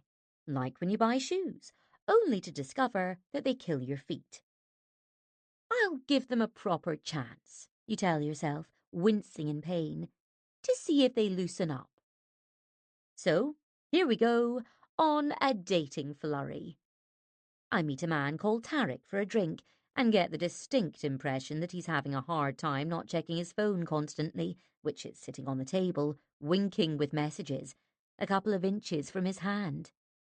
When we part company after one drink, I glance round to see him prodding at it, his relief palpable. "Sorry to keep you away from it," I want to shout like a mad woman. On the day I set out to meet Pascal, who I actually have quite high hopes about, a menopausal spot has peaked in the middle of my chin. Charmingly, it's the kind of raging boil you might reasonably expect at 14 years old, not at 50. I can't go back to Clearasil. I just can't. I'm not even sure if it still exists. Still, I reassure myself, what's an attack of midlife acne in the great scheme of things? Fortunately, at least for the first 17 hours or so of our date, Pascal is far too self-absorbed to even properly register that there is another human sitting across the pub table from him, let alone one with a throbbing carbuncle. At least that's how long it feels I've been here, subjected to a lengthy discourse on his illustrious career in dentistry, and his son who has followed in his footsteps. The apple doesn't fall far from the tree, He gloats. It's all teeth, teeth, teeth as evening slides onwards, to the point at which my own are starting to ache. Or perhaps I'm imagining it. 95% of it is about gum care. Pascal drones on. Then, I could tell you about the benefits of a sonic toothbrush, but I wouldn't want to bore you. Really? Why stop now? By this point, I'm starting to feel nostalgic for old-fashioned dating, when computers were the size of chest freezers and the internet didn't exist. If I'd met Pascal at, say, an olden days house party, I'd have given him roughly 15 seconds of attention before wandering off to talk to someone else. Avoid that blonde guy by the bread bin, I'd have warned my friends, unless you want unsolicited dental advice. That was how it worked. It's occurred to me now that not only has Pascal failed to ask what I do for a living, but on the rare occasions when I've had the chance to open my mouth and actually get a word in, he's been fixating on my teeth, i.e., assessing them with a laser-like stare. I am not imagining this. I can tell when someone's gawping at my chest, and it's equally obvious when someone's staring at my incisors and finding them lacking. I don't mean completely lacking. I do obviously have teeth. They're not perfect, I'm fully aware of that. They're just your average, slightly wonky British teeth. Yet the way in which Pascal is fixating on them, you'd think they were rotting pegs. At least they're distracting him from my chin boil, I think glumly, draining my glass. I have to ask you, Jennifer, He says. have you ever thought of having braces? No, I haven't. I smile tersely. Have you ever thought of having an engaging personality? They can completely change your whole appearance. He explains. I'm sure they can. A vein has started throbbing in my jaw. The modern kind are amazing. He adds, as if I might have tumbled out of the ark. And they're not as expensive as you might think. That's interesting. I fib. We can always talk about it if you like. The goal of the man. Is that why he wanted to meet? To drum up some business? Before he can issue me with an easy payments plan, I smile again, exposing my chaotic gnashers as I tell him I have to dash. There's some urgent ironing waiting for me at home. I don't actually say that. I just announce truthfully that I am suddenly exhausted. I meant to ask, what do you do? He says as we leave the pub together. I work in a supermarket, I reply. I was a flight attendant until a few months ago when my airline went under. Oh, right, He says, trying, unsuccessfully, to stifle a yawn when the sentence is barely out of my mouth. I'm really not that boring, I try to reassure myself as I travel home on the subway. Pascal might not be wildly impressed, but I'm good at my job, and my colleagues and our customers seem to like me. And once upon a time, in my former career, I actually won a prize. Now I'm picturing the CEO of Budgie Air beaming from the podium in that vast conference hall, her red lipstick immaculate, her sequin dress glittering like a disco ball. And now, she'd announced, for our final award of the night, the one you've all been waiting for. I glanced around the table at Lena and Freddie. We were all rooting for each other that night. There was no competitiveness on our table. I'm taking you outside if you win, Morton. Freddie growled at me. It's you, isn't it? I exclaimed. You know when you're not saying. Yeah, come on, Freddie. Lena grinned tipsily, clutching her glass. Didn't you figure out a way to upsell? To sell those wind-up budgie toys, she meant. His patented method. Don't know what you're talking about, Freddie said with a snigger as our CEO waved an envelope in the air.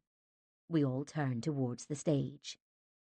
"So, without further ado," she announced, opening it and extracting a card, "the winner of this year's Golden Budgie has achieved an incredible performance." It was as if the entire room was holding its breath. Racking up an amazing 978 sales of our beloved Budgie Air mascot. It really is an astounding result. She beamed around the fairy-lit conference suite. "So please, everyone, put your hands together for our incredibly talented flight attendant, our very well-deserved winner of this year's Golden Budgie Award, Jennifer Morton." Shooting up out of my seat, I gawped at Freddie and Lena, who were clapping and cheering, and wove my way between tables towards the stage. I'd actually won. I was good at sales, I knew that. I worked hard and performed my duties as best as I could.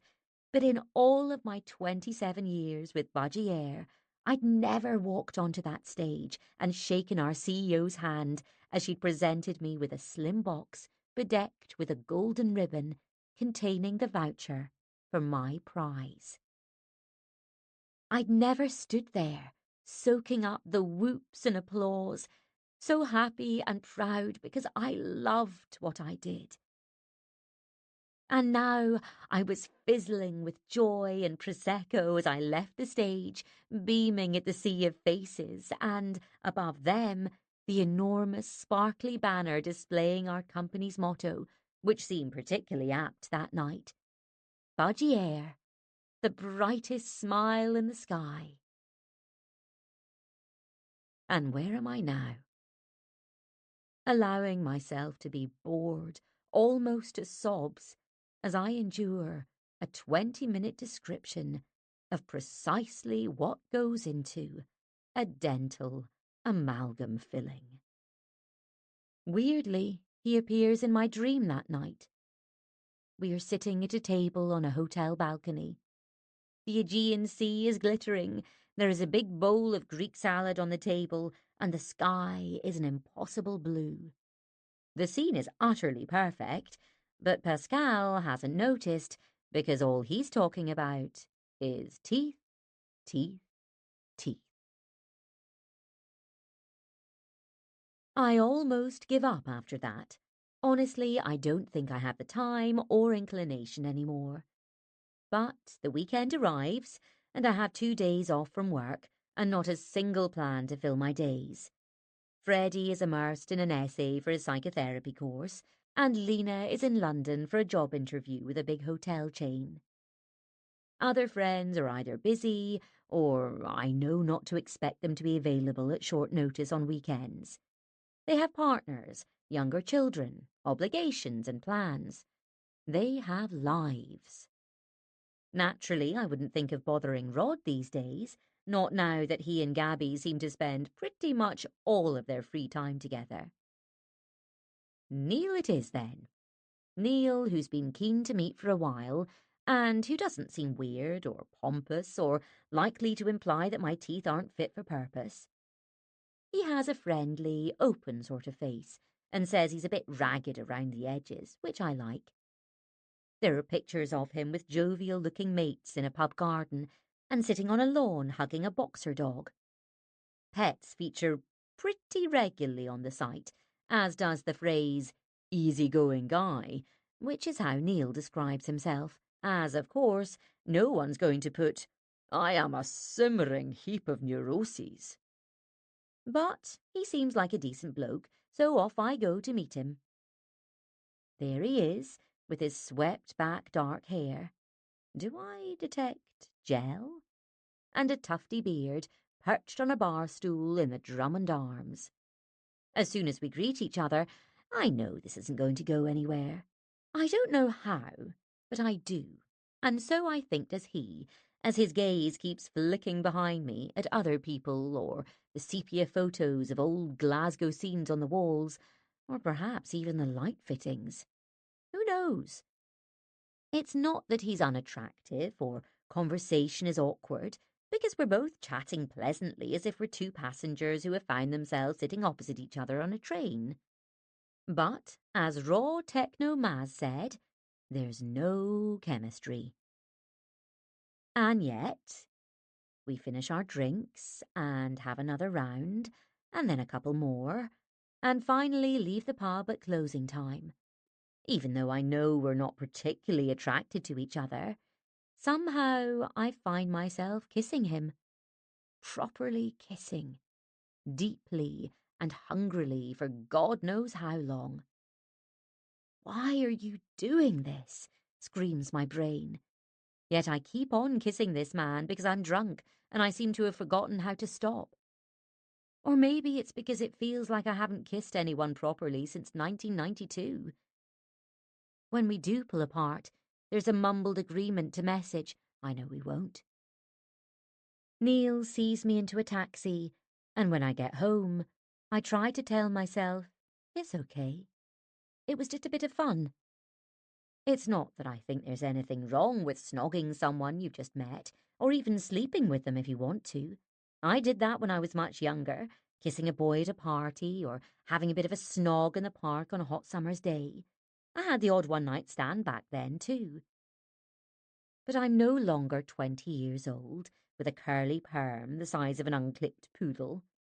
And I'm not at a party with lots of up-for-it friends, with my future life stretching ahead of me, promising adventure and fun.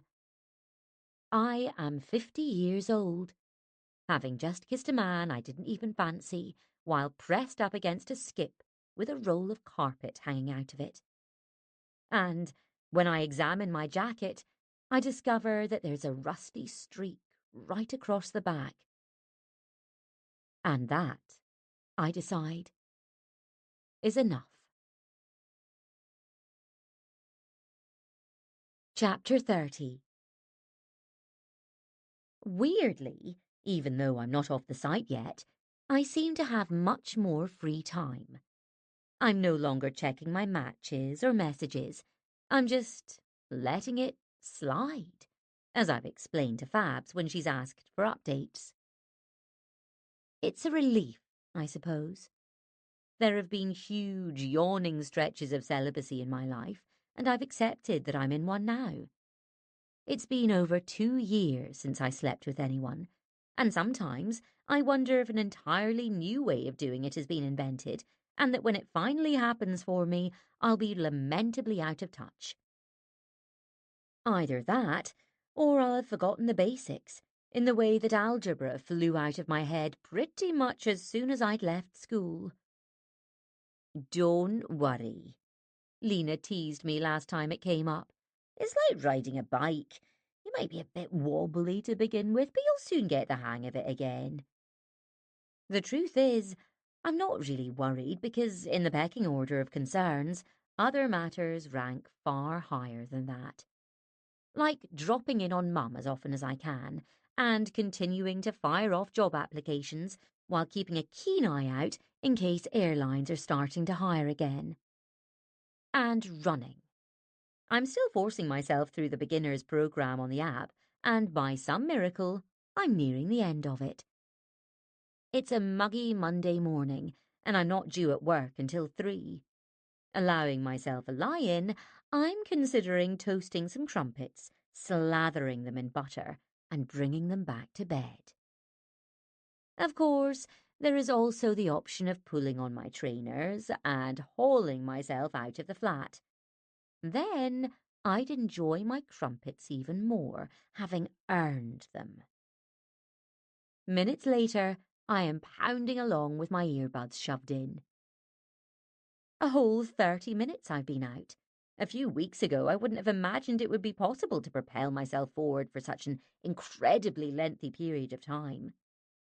Figuring that that's quite enough for one day, I employ the technique I've devised to propel myself through the final stretch home. This amounts to running with my gaze fixed determinedly on the pavement, as if on the lookout for dropped coins.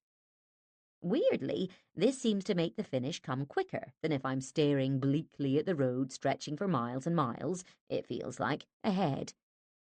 Onwards, I batter, focusing downwards as I turn the corner and... Oh, God, I'm so sorry. I stagger backwards, clutching at my upper arm as the man stops and swings around to face me. No, I'm sorry, He exclaims. Are you okay? It's him. It's Silver Foxy. I slammed right into him, just like in the films. My face is flaming as I tug out my earbuds. I'm fine. I wasn't looking where I was going. I feel so stupid. A smile flickers at his generous mouth. Hey, don't worry, as long as you're not hurt or anything. No, I'm okay, really. I push back my dishevelled hair from my clammy forehead. I think I'll walk the rest of the way home, though, I add. Me too, He says, as we fall into step. He's wearing his usual running attire of a dark blue vest and black shorts. I am clad in a grey top and leggings that make my legs look like sausages. Sorry if I've interrupted your run, I add. Oh, no, not at all. I've already done my distance for today. How far have you been? 10K or something. Maybe 12. I'm not sure. A shrug, as if it's nothing. Sure you're okay? You haven't hurt your arm? I insist truthfully that I am undamaged. How's your running going? He asks. My running? I glow with pride. Loving it, I say, which isn't quite the truth, but never mind. That's great. He flashes another smile, and my stomach seems to flurry in response. When I'm running the last bit, I always look down at the ground instead of ahead, I add. That's why I crashed into you. Really? Why'd you do that? He looks at me quizzically, and I realise now how deranged it must seem to a proper seasoned runner like him, who has no need for silly mind games. Because that way, I can't see how far I still have to go. I know it sounds a bit mad. It's a kind of trick I play on myself to make it seem less awful. I thought you said you were enjoying it. His grey-blue eyes glint with amusement. Well, it's starting to become slightly less horrific, I say with a grimace. He's laughing now, brightening up this normally dreary street where the girl from the sandwich place is smoking outside the shop, still wearing her corporate peaked cap. Now I'm almost glad I slammed into this poor man's shoulder. Maybe you need a running buddy, He remarks. Yeah, maybe. You seem to have quite a few. Oh, they're clients, He says quickly. I'm a PT, a personal trainer. Really? I exclaim. God, I can't imagine what you must think of me, chugging along, purple in the face. I'm not here to judge, He says lightly. and it looks like you're doing pretty well to me. Well, I'm determined to keep at it this time. It used to be trickier, fitting it in with my work shifts, but I have regular hours now. What's your job? He asks. I've been working in a supermarket these past few weeks. Before that, I was a flight attendant, but I was made redundant. Oh, God, really? He frowns. Yeah, I nod, but it's okay. I've kind of got my head around it now. You know, I'd never have guessed you did that. He adds, Aren't you too old? I think he means. Well, yes, I concede. People tend to have a preconceived idea of what a flight attendant's like, and I was probably one of the oldest in the skies. Oh, I didn't mean that, He says quickly. not at all. Yes, but people do tend to give up after a certain number of years. I explain. The schedule plays havoc with your personal life. It's virtually impossible if you have a young family, unless you have a very understanding partner. And the single ones like me, well, we couldn't even keep a goldfish alive. I break off, alarmed by the thought that he might think I'm hitting on him. I'm single, just in case you were wondering. I can imagine. He nods. You don't have kids then? I do, actually. A daughter, Hannah. She's 23. You're kidding, he exclaims. You don't look nearly old enough. I smile. That's very kind of you, but I couldn't have done that job if it hadn't been for her dad. We weren't together, but he was still brilliant. He insisted I went back to flying after having her, that we could make it work. Sounds like a good situation, He remarks. Yes, it was. Anyway, I say, quickly catching myself, you don't need to know all that, do you? It's interesting. He flashes another smile as we turn the corner. Well, I live just down here, I tell him. Nice talking to you, Jack Sander. I'm Jen. Hi, Jen. Good to meet you too. Properly, I mean. His eyes catch the bright morning sunlight, and I notice how long and actually silken his dark eyelashes are. I really am sorry about slamming into you like that, I add. Dimples form at his cheeks as he grins. Don't even mention it. But maybe start looking ahead when you're running. We don't want you having an accident. I'll do that, I promise. A small pause, then. Do you fancy coming out for a run with me sometime? Oh, I'm not sure, I say quickly. I'd just hold you back. No, you wouldn't. We'd take it at your pace. Honestly, I'm probably best just going out by myself, I say, as it dawns on me why he's being so friendly. He's trying to get me on board as a client. He is soliciting me. Sure, lots of people prefer that, Jack says lightly. Do you fancy meeting up for a coffee sometime then? Or a bit of lunch? I should probably make it clear that I'm not looking for a trainer at the moment, I babble, convinced now that he plans to use the convivial coffee shop setting in which to persuade me, by means of his considerable charm, to commit to regular sessions at vast expense. Why else would he have introduced himself with his surname rather than just Jack? Clearly he wants me to Google him, find his website with its various pricing structures, and sign up. It's almost like that Pascal the dentist all over again. Does every man I encounter see me as a project ripe for renovation? No, I get that. He beams at me, looking bemused now. I just meant, would you like to go for lunch sometime? There are so many nice places springing up around here. That's all I meant. Nothing to do with anything else. He pushes a hand through his neatly cropped silvery hair. Oh, right. I just thought. I start, flushing hot. Get a grip. He's asking you out, you bloody dimwit. Well, that'd be lovely, I say. Are you free tomorrow? I figure quickly that it'll be far more enjoyable if I'm not clock watching in readiness for my shift. I'm working the next few days, I explain, but I'm off on Friday if you're free then. Great. Jack fishes his phone out of his armband, and we exchange numbers. I'm trying hard not to hyperventilate at the realization that this kind of thing does still happen after all, despite what Hannah said. People do still ask each other out, in real life. It can even happen in daylight, in the morning. Off he trots, leaving me striding towards my flat with a huge smile on my face. Fueled by a renewed surge of energy, I break into a canter like an excitable pony, without the running app lady even telling me to.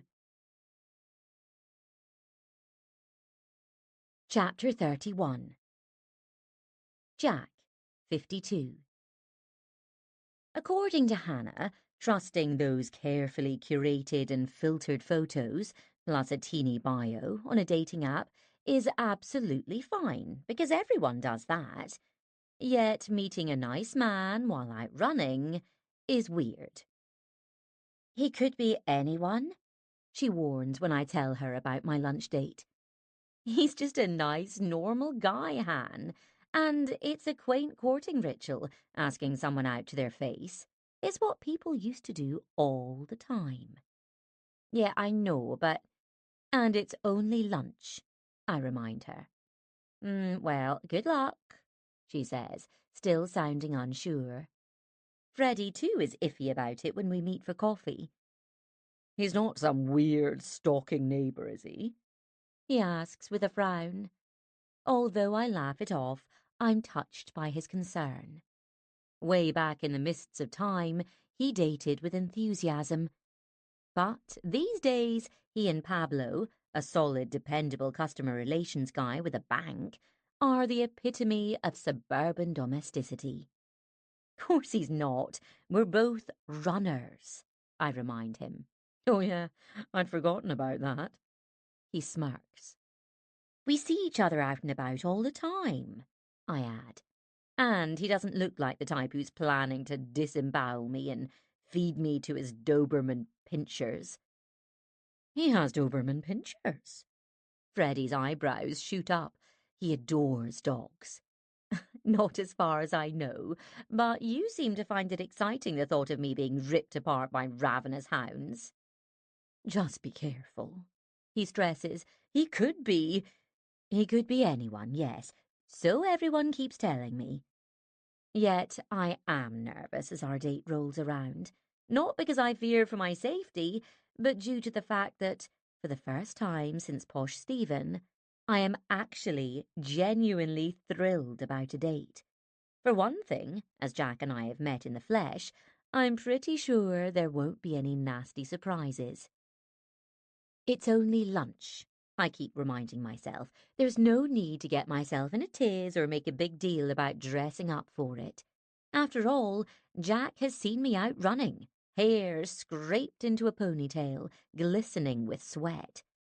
Yet, as I set off on foot on this sunny August afternoon, wearing a jade green top and jeans and barely a scrap of makeup, I wonder if I've downplayed it too much and could as easily be dragging out the wheelie bin as going on a date. And now I'm thinking, should I have gone for heels rather than flats? Should I have made more of an effort?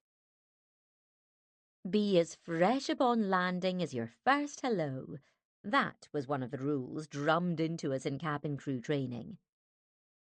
There was a whole list, and I learnt them diligently, keen to gain my budgie wings.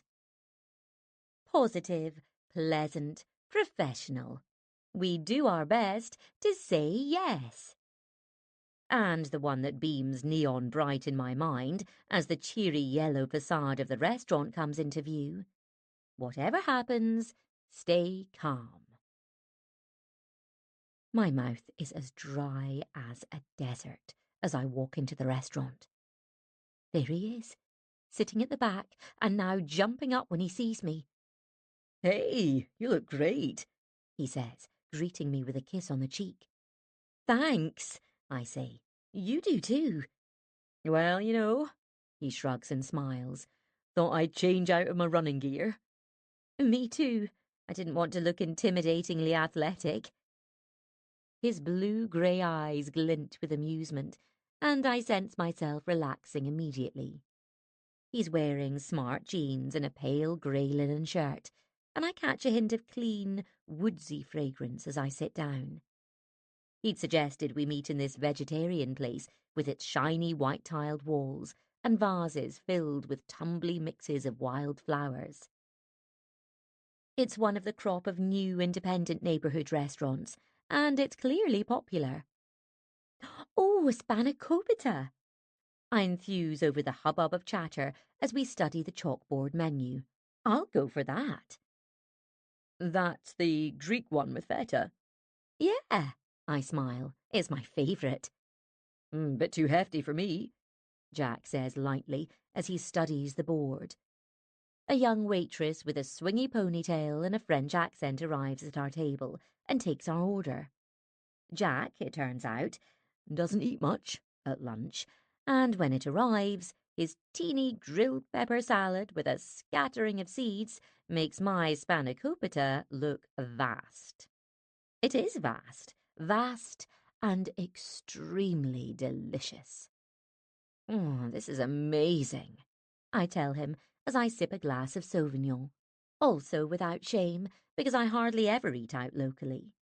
And the fact that Jack requested only tap water doesn't mean I shouldn't enjoy wine with lunch. We fall into conversation easily.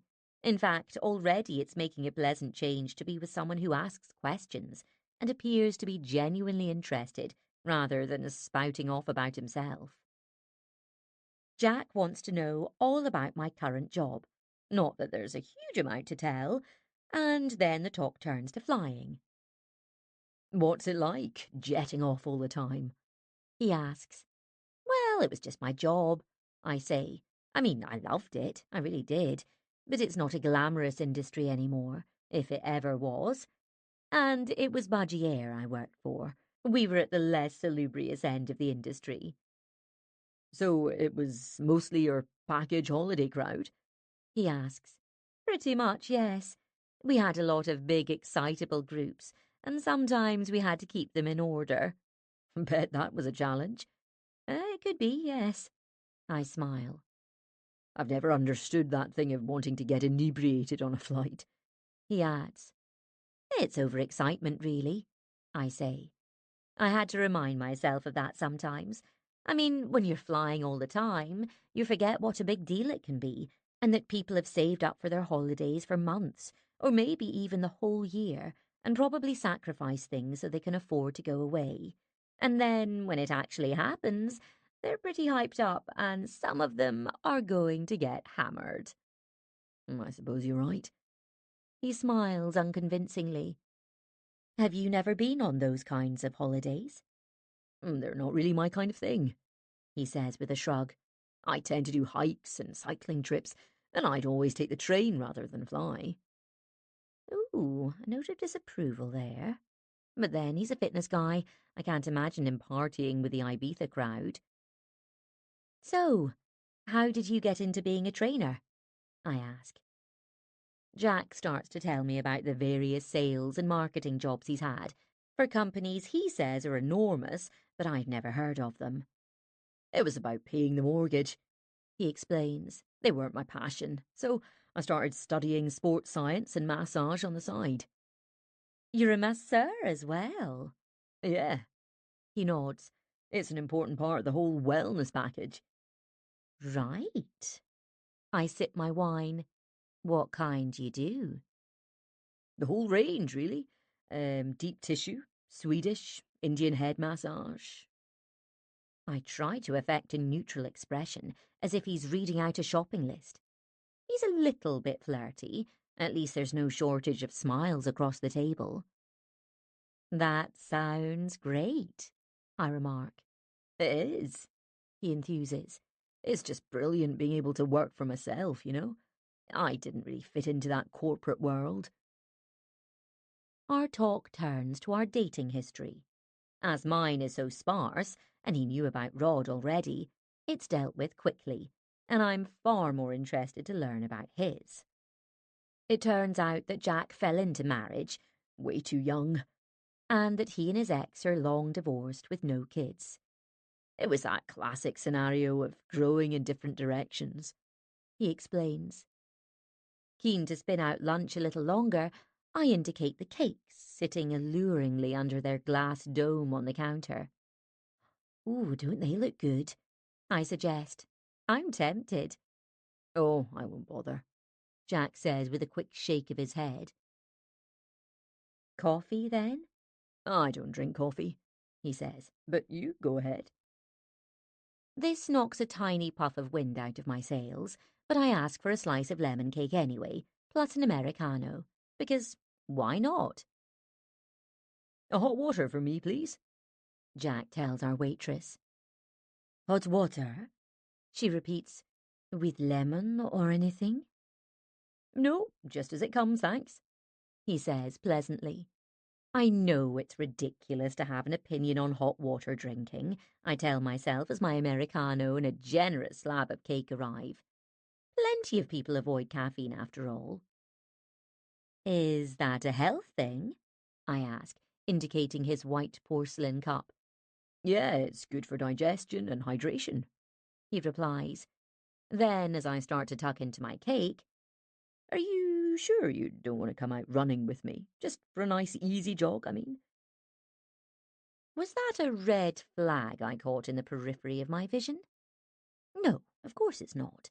He's just being encouraging, not inferring that I need to up my exercise quota, what with all the cheesy pie and cake I clearly enjoy scoffing. Maybe someday, I say. I promise I'm not trying to get you on board as a client, Jack adds with a grin. I laugh, relaxing again now as I finish my coffee. You did seem keen to chat. I was, he says, but not for that reason. A small pause hovers, but feels entirely comfortable. Now I'm almost glad I crashed into you, I admit. And I'm very glad, he says, his gaze catching mine again. We ask for the bill, which he wants to pay, but I insist on sharing. After all, I've had wine and cake and coffee, and he's only consumed a teensy salad and water from the tap. We leave the restaurant and stroll along the bustling street lined with cafes, bars, and artsy independent shops selling craft ales and handmade pottery. This is the newly gentrified area, where the park is filled with bearded dads with babies strapped to their chests, and the ducks on the pond turn up their beaks at cheap white sliced bread, preferring artisanal sourdough. A few streets on, the vegan bakeries and smart new delis have given way to ramshackle grocery stores with crates of cheap fruit and vegetables piled up outside. We're chattering about our neighbourhood and how we hope its character won't be entirely lost as gentrification continues to spread. Then the talk turns to our backgrounds, and I learn that Jack grew up craving the bright lights of Glasgow as he grew up in a small, unremarkable town in Lanarkshire. As he suggests we detour through the park, I take a moment to reflect how well this is going. And now I'm wondering if we're going to start doing this regularly, and if our next date will be drinks or dinner. There are so many things about Jack that I like. We seem to get along, he's local, so handy. And of course he's not exactly unpleasing to the eye. Then there's his superior fitness level. Perhaps he could sort out my body. And his massage skills. Ooh. My mind is racing ahead now, and I'm thinking maybe this is the way it's going to happen for me, without any help from a dating site or app. Jack is definitely a marked improvement on my other dates, and I'm sure I could deal with his hot water drinking. There's no law against it after all.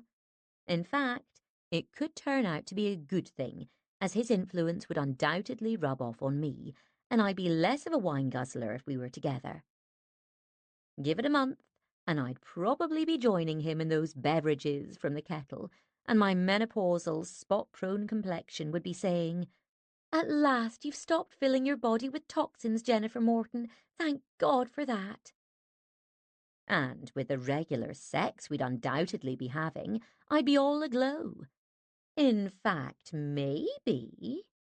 I realise now that one, admittedly large glass of wine must have rushed to my head. Jack Sander is the one who'll come on holiday to Santorini with me. Oh my God, I hope his passport's not out of date. Of course it's not, I reassure myself. He runs his own business, inspiring clients and encouraging them on their health journeys. He's bound to have such matters in order. I give him a quick sideways glance as we walk, picturing him now in shorts on the beach, or perhaps on the lounger next to mine, next to that rooftop pool at the spa hotel. He's wearing sunglasses, I decide, and his chest is bronzed and lightly oiled, and he takes off his shades and turns to me and smiles and says, I'm worried you're going to burn your back, darling. Can I rub some sunscreen on for you? And I smile and say, yes, please, and pass him the tube and... Can I ask you something? Jack says suddenly, snapping me back to reality. Yes, of course. Oh, God, he's going to ask if I'd like to go back to his place right now. Will he trot out the "would you like to come in for coffee" line, even though he doesn't drink it? Then he says it. I was just wondering, do you think it's a good thing your airline went under? I stare at him, assuming I misheard the question.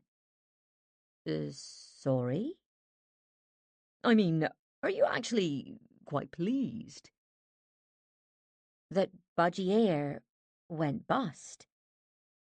I'm still trying to make sense of this. What on earth could he be getting at? No. No, of course I'm not. Why do you ask? Well, maybe it could end up turning into some kind of opportunity for you. He suggests, with a raised brow. I glance at him in surprise as we walk on, leaving the park now and climbing the long, straight hill towards my street. What kind of opportunity? Well, to pivot, He clarifies. you know. I frown, genuinely uncomprehending. To pivot? I mean, to veer into a new direction, He says. like I did. I'm struggling with how to respond to that. You mean the way you went from corporate life to being a personal trainer? Yeah, Jack says. and believe me, my life's so much richer for it. Well, I'm pleased it turned out so well for you, but I don't think... Honestly, He cuts in, clearly warming to this topic.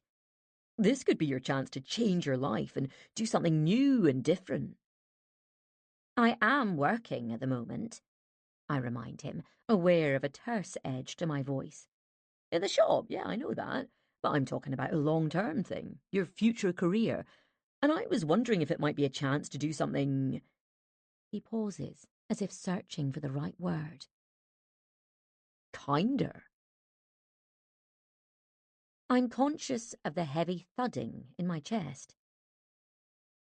Kinder, I repeat.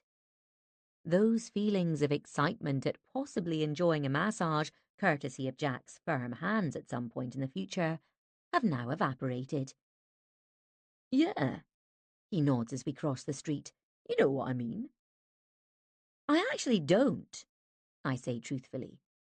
Because when you think about it, flight attendants tend to be pretty kind people. Do you think so?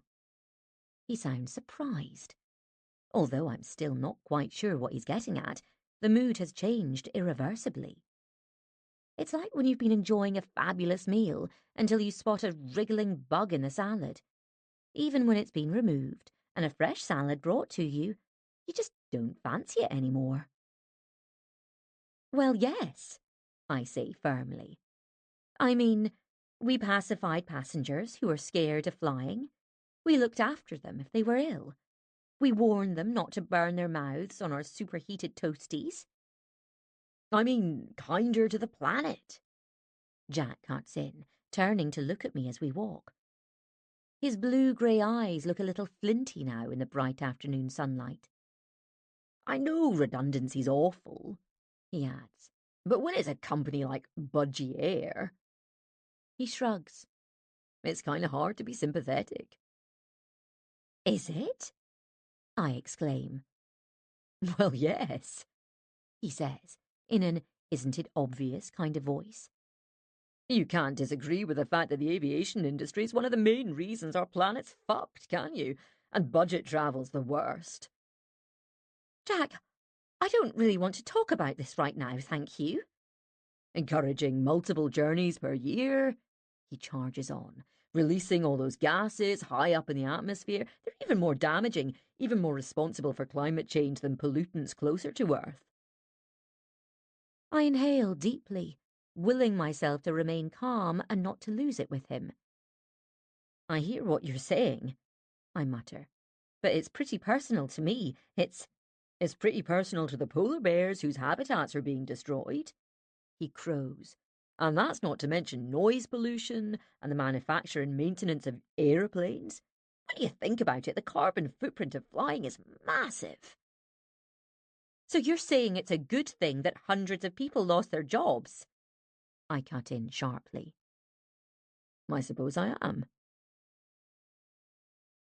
We stop, and he looks at me and grimaces. Although I'm sure it's all been very worrying for you. Well, it has a bit, I say with a trace of bitterness. But maybe it's time we all had a reset and realised we can't just jet off on holiday without there being consequences. He goes on, a cloud of self-righteousness now hovering over his head. People are always going to fly, though, I say, impressed by my ability to appear calm when my heart is racing. I mean, maybe it'd be better if they didn't, and if they went on holiday on bicycles, or walked, and slept in tents or yurts and shat in a composting toilet. I'm just making a point, Jack interrupts, frowning. You're obviously a bright woman, Jen. I marvel at how a seemingly innocuous statement can sound so very fucking patronising. And I'm sure you could do something career-wise that's far more worthwhile. So you're saying I'm responsible for climate change? In a way, yes. He seems to catch himself as we reach the end of my street. I don't mean single-handedly, he adds. Well, thank you very much, I say, wondering now what possessed me to fancy this man and to look forward to a sighting or a friendly wave. I blamed running for this. Clearly, it must judder your brain cells around to the point where it actually sends you quite mad. In the early days, spotting Jack was the only thing that had kept me at it, pulling on my trainers diligently and setting off into the drizzle. And that tipped me into having lewd fantasies about him magically appearing in my shower like a vision and giving me a thorough going over with a loofah mitt to revive me after my exertions, and then being able to report back to Hannah that people still meet in real life. I'd become so carried away that I hadn't even considered that Jack might be a sanctimonious arse. Incredibly, having been thoroughly lectured and patronised, I have managed to remain on just the right side of polite. It's my budgie air training. I've been brainwashed into being unflappable even when under duress. Not happy with your sausage roll, sir? I'll happily exchange it for anything else in its menu section. So, do you think I can tempt you out for a run sometime? Jack asks brightly. I beg your pardon? No, I don't think so, I say, forming a tight smile. Oh, right. He looks genuinely surprised. Well, you can always text me if you change your mind. I nod quickly, just wanting to be inside my flat now, away from him. I'm actually pretty busy at the moment, I say. Oh, right. Well, bye then, Jen. Bye, Jack. And then, before he can accuse me of wantonly destroying the habitat of polar bears, I turn quickly. I pivot, in fact, and stride away without looking back. This has got to stop, I decide. No more dates. I go onto the site where there are 2 messages for me, one from Mr. Marmite who says, Hey, Jennifer. Hope things worked out for you. If ever you fancy a chat, I'm still here. Hanging on in there. He does sound sweet, and at any other time I might have replied. But what's the point? I'd only be leading him on, maybe even being one of those game players who seem to get the men on here so riled up. So I leave it unanswered and check my other message from a man called Gavin, who's 50, and says merely, Hello. Nice to make an effort, I think, checking out his profile. There are 2 photos. One of him looking glum in a drab living room with a bare magnolia wall behind him, and another, taken closer up, in which he is holding a black and white cat. It's that using an animal as a cute accessory thing, I realise now. I've seen it many times with dogs, cats, and even a rabbit and a white mouse on one occasion. I'm pretty much immune to it now. However, on closer inspection, this man piques my interest as I read his brief but illuminating profile. I'm just a friendly, easygoing guy, he's written, who loves socialising, keeping fit, and hanging out with my little fur buddy, Mr. Socks. Chapter 32. Sally, 44. "He's using him," Sally exclaims, staring at the picture on my phone, "as bait to reel in women." He hands it back to me. "Do guys do that?" "I think it's pretty common," I tell her as we're brought glasses of wine at one of the canal-side cafe's outdoor tables. Sally lives in a warehouse flat a little further down the towpath and had suggested meeting here at her local. She was greeted warmly by staff, and we've been brought complimentary hummus, toasted pita, and olives. Sally's soft Yorkshire accent and devotion to her cat had led me to expect a homely kind of woman, short-haired in a sensible outfit from the M&S Classics range, but her dark, glossy hair is cut in a long, fringeless bob, and she's wearing a yellow and black patterned dress with a 70s vibe about it, with a bright green cardigan. Her lips are pillar box red, her eyeliner expertly winged. She's beautiful and stylish and rightfully outraged at Gavin's appropriation of her pet. "I don't care that he's on a dating site," she says firmly. "It's the Mr. Socks part. I can't believe his bloody nerve." "It's outrageous," I agree. "I mean, I don't want Gavin back. That's the last thing I'd want." "Why did you break up, if you don't mind me asking?" "Oh, I don't mind at all." When we first met today and laughed about the bizarreness of how we'd got to know each other, I warmed to her instantly. Like me, Sally fired off numerous job applications post-redundancy and decided to take a shop job in favour of more call centre work. "It was actually because of a dating site," she explains now. "Not like the one you're on, though.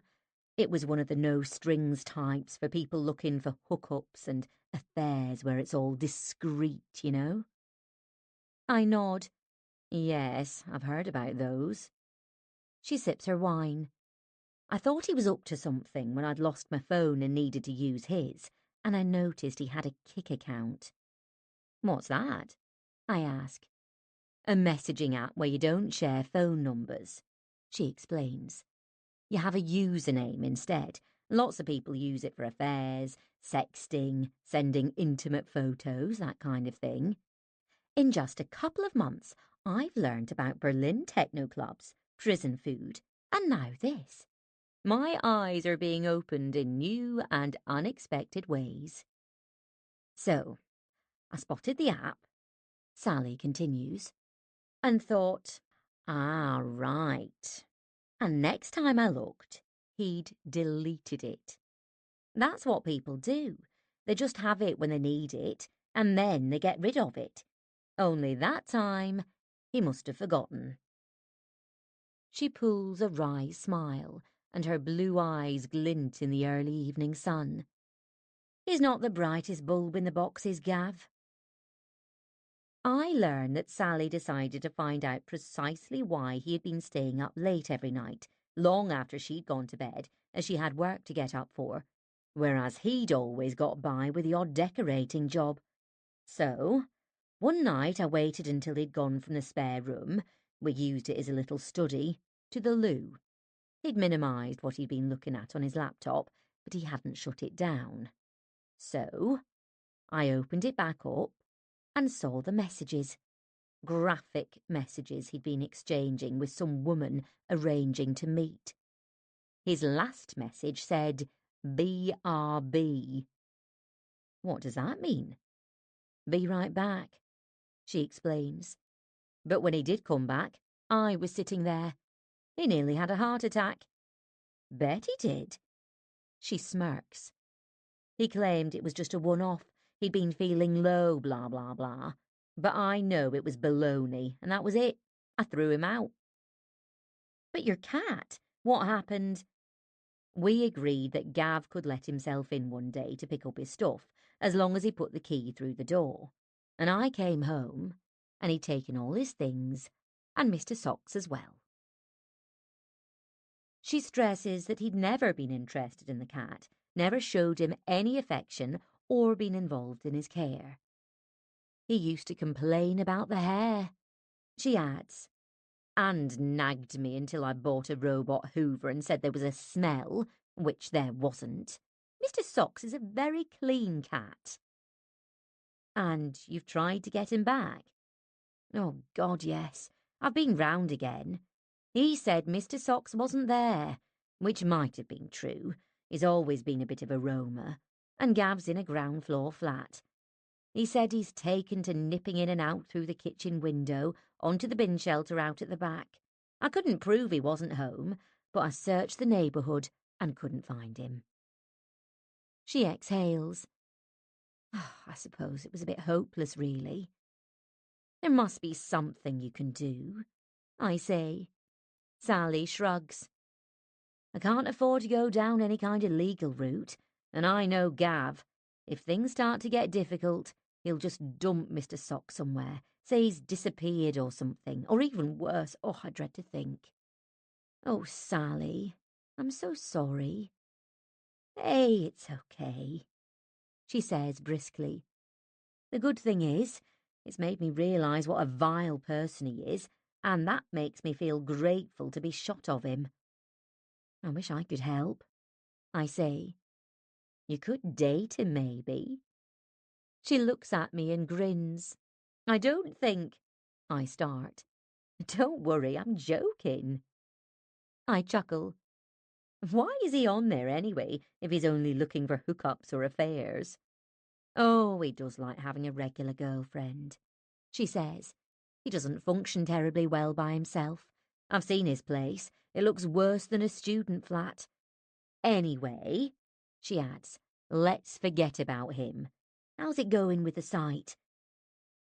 I start to tell her, and by the time I've run through my sorry lineup, it's merely confirmed that I'm ready to delete my account. Is it really that bleak out there? She asks with a frown. Seems like it, yes. Do you mind if I have a look? No, not at all. I pull out my phone and bring up my daily matches to show her, which she pores over. They're not all awful, I add. I mean, there are all sorts of people on here, and I don't want to judge anyone before I've even met them. I just run out of steam with it, I think. In fact, it's just what I thought at the start, really, that it's not for me. But there must be some decent guys on there, she suggests. Actually, there is someone. I take my phone from her briefly and show her a profile. Mr. Marmite, she murmurs, squinting as she reads his details and studies his pictures. He sounds nice. Why don't you join? I suggest, but she shakes her head quickly. Oh, I don't think so. I quite like being by myself just now. You know, I think I do too. Sally looks at me, amusement flickering across her mouth now. I think you should give it one more go. Oh, I don't think so, I say. But this Mr. Marmite sounds fun, and he's kind of cute, don't you think? I shrug. I suppose so. And he's been messaging you, right? Yes, a few times now. And look, he bakes bread. He makes his own sourdough, Jen. She grins at me, and as I pick at an olive, why not just see what he's like? I shrug and nibble a piece of pitta. I wonder if I'm actually not that good a judge of character. Sally smiles understandingly. I'm sure that's not true, but it must be hard to tell until you meet face to face. Yeah, I nod. I seem to have got it wrong so many times now. But there's something different about him, isn't there? I mean, he sort of shines out. He seems to me like he's being 100% himself. You said you'd never done this, I say, laughing now. I haven't, but those months at the call centre made me a good judge of character, and I could pretty much tell what someone was like within 5 seconds. I'm sorry if I was a ranting idiot. No, I actually enjoyed talking to you, she says with a chuckle. You kind of stood out. I'm not sure that's a good thing, I say with a smile. Believe me, it is. When you're on calls for 7 hours with hardly a break, having someone going on about putting their CV on cat litter tray liners can actually brighten up your day. I laugh. Okay, so how about we make a deal? Her eyes widen. What kind of deal? Well, I don't think you should give up on Mr. Socks, I say firmly. But I don't know what else I can do, she insists. Apart from breaking into Gav's place when he's out. And what if someone saw me? Maybe there's another way? I pause and look at her. Sally, I might not have a pet of my own, but I do know how much my daughter adores her cat. Her dad does too. He'd do anything for her. There must be something you can do. Well, maybe. She seems to consider this for a moment. So, what was that about a deal?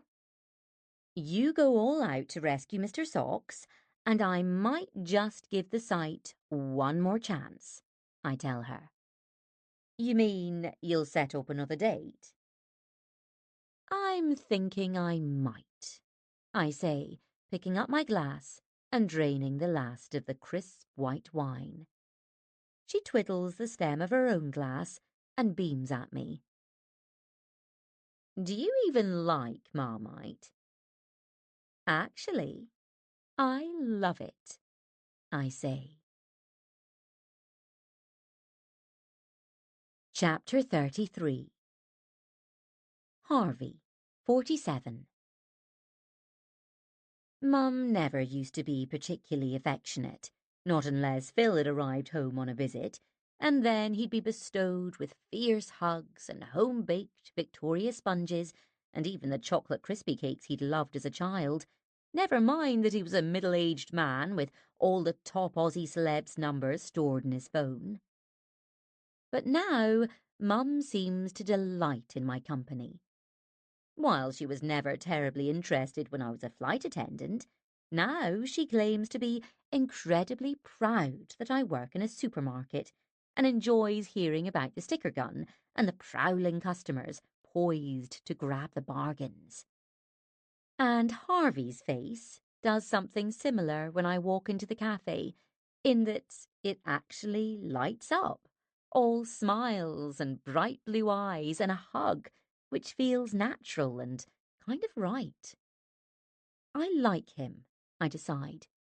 I like this man already, even though we don't know each other yet. Having shunned Fab's advice to just have coffee, I agreed to meet Harvey for lunch on his suggestion at his favourite bakery that has a cosy little cafe tucked away at the back. The hot smoked salmon's amazing, he says, and it comes on this toasted brioche with some kind of sauce, but then everything's great here. I've been coming here for years. It's lovely. I can't believe I've never noticed it before. It's a bit hidden away. Harvey smiles across the table. He has shortish, wavy, reddish hair, and those blue eyes radiate humour and kindness. He's definitely cute, but I get the impression he has no time for vanity. Shall we have wine? He suggests. Why not? I say, deciding that however this goes, Harvey isn't a mug of hot water kind of man, which can only be a positive sign. A young guy takes our orders, and there's a bit of chit-chat with Harvey before he disappears. Then we're diving right in, skating through our basic life details at an impressive speed. I used to talk to strangers constantly at work, dozens every day, but it's taken a while to get used to this kind of date talk, the necessary information exchange. Harvey has had a few long-term relationships, but children didn't happen. I'd have loved them, but my nephews and nieces have kind of filled that kiddie-shaped gap. And he's been single for over a year. So, how have you been finding it? I ask. The site, I mean. Varied and interesting, He replies with a small laugh. In what way? Well, it's been interesting seeing the various expressions of sheer disappointment and, in some cases, horror when they've walked into a coffee shop and seen me. He breaks off as I laugh. And how they've quickly pulled themselves together and bolted their coffee down because they had to dash off. I've done that, I tell him. I've been a dasher. Really? Oh, yes, and I've been dashed as well. He already knows about Stephen and the oysters and how that didn't work out. Now I tell him about Maz the Raver and other dating highlights, which he seems to enjoy hugely. Already it feels like chatting to a friend as I go on to recount my sole, real-world date with Jack Sander. How he lectured me about the planet-wrecking nature of the aviation industry, and how I blurted out that thing about the composting toilet. Jack Sander, He repeats. Sounds like a tool. I better use my Jack Sander for that. We snicker over the lameness of his joke. He was a bit of a tool, I concede. OK, he had a point about climate change. I do realise that. But I try to do what I can. For the planet, I mean. Maybe it's not enough. Me too, He says with endearing earnestness. I recycle. I don't buy fast fashion. I don't buy fashion at all, as you can see. Grinning, he glances down at his checked shirt. And I take my bottles to the bottle bank. I mean, even when it nearly breaks my back, I manage to get them there. Do you do that thing of worrying that passers-by are noticing how many bottles you're throwing in? Always. Harvey nods. As if anyone's lurking with a clipboard and counting. Yeah, I always feel I should shout over that I've had a party or something. We're chuckling now at the madness of it. That must have been an amazing job, though. Harvey adds. Flying, I mean. It was, really. I loved it. I mean, it was challenging sometimes. The passengers could be a real handful. What did they get up to? I smile, touched by his innocent line of questioning. But, of course, not everyone has shepherded boisterous hen parties off a Boeing 757 with willy boppers bouncing above their heads. Well, I start. There was smoking in the loo, and other stuff went on in there too, I'm sure you can imagine. I grimace, and Harvey pulls a mock-shocked expression. You mean the Mile High Club? People don't really do that, do they? They try to, yes, but we were primed to spot them sneaking in together. And then there was the heavy drinking, the fighting, the inappropriate grooming. What did that entail? He asks, looking fascinated. Oh, all sorts. Applying fake tan, shaving legs, even clipping toenails. My God! He splutters. Bits of nail picking off? Yes, frequently. Wow! How did you deal with all that? It was just part of the job, I say. He turns serious now. Sorry, you probably don't want to talk about all that, do you? Your old job, I mean. Harvey knows all about my redundancy. It's fine, I say. It's not a taboo subject.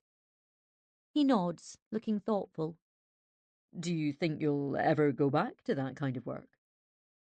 I consider this for a moment. He also knows I'm working at a supermarket and still casting around for something else. You know, if you'd asked me this 3 months ago, when it happened, I'd have said I wanted nothing more. But now, I pause. Being grounded hasn't been all bad. I mean, there have actually been some positive aspects. Like having a bit of your life back? He suggests. Yes, definitely. I don't think I'd realised how much of it my job demanded. Budgier owned us, really, heart and soul. And now there's space for other, more important things, like spending time with my mum. I pause and collect myself. It used to be a constant source of guilt with me, I add, especially as she started to become a bit, well, not herself. Oh, I am sorry, Harvey says gently. It's as if he understands without me having to explain. Thank you. I smile. Anyway, these past few weeks, I've been able to be there for her a lot more, so, you know. I hesitate again, aware of the kindness in his expression, encouraging me to go on. I'm not saying it was one of those it was meant to happen things, but it's been kind of handy. Our food has arrived, and I sip my chilled wine, so glad that we arranged to meet today. He's easy to be with, a friendly, chatty, listening kind of man who I can have lunch with without feeling I have something to prove. There's no being presented with a mollusk I feel obliged to eat, wondering whether he's been in prison or having my teeth assessed unfavourably. I'm wondering now what possessed me to push Harvey aside while I met a tit-staring radiator bore and a hectoring dentist. In fact, it turns out that he has been in prison, at least in a professional capacity, teaching IT skills to prisoners. It was great, He says lightly, as if it was nothing remarkable at all. I met some brilliant people. Really interesting, decent guys, a lot of them were. Focused on getting educated and making a better life once they'd been released. It was just a 3-month block of classes, and I was kind of sad when it finished. The talk turns back to Mum, and it strikes me that I haven't really chatted to anyone about it in detail before. I haven't wanted to burden Lena or Freddie, because what could they do anyway? Hannah knows a little, but I certainly wouldn't want her worrying about strange men turning up at her grandma's door and wheedling their way in for cups of tea. And I haven't talked to Rod about it because, well, we don't seem to really talk much about anything anymore. I think you know when a parent's changing. Harvey says. You feel it in your gut because you know them so well. You pick up the tiniest things. Yes, you're right. I tell him about Mum's mysterious gentleman caller and her wad of cash being blown away at the ice cream van, and being unable to answer all of Dr. Mahmood's questions. But it wasn't really those things, I add. It was subtle changes that were starting to happen. I hope you're getting good support. He ventures. Well, yes. Her doctor's brilliant. Mum fancies him something rotten. Harvey chuckles, and it occurs to me how striking his blue eyes are. And the psychiatrist was great too, although Mum was a little put out that she wasn't Dr. Mahmood. I accompanied Mum to the appointment a few days ago. Again, there was a raft of questions and simple tests designed to assess Mum's awareness and memory function. How's your mum taking all of this? Harvey asks. I mean, does she understand what's happening, do you think? Weirdly, she seems pretty unfazed so far, I reply. I'm not sure if she's just accepted it, or she doesn't believe it, or maybe doesn't know what's happening to her. I really can't tell.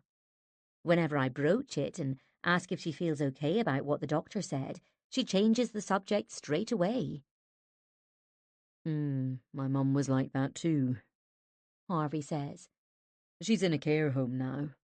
Dad passed away a couple of years ago. Oh, I'm sorry. It's okay, but thanks. There's a pause that feels natural and entirely unawkward.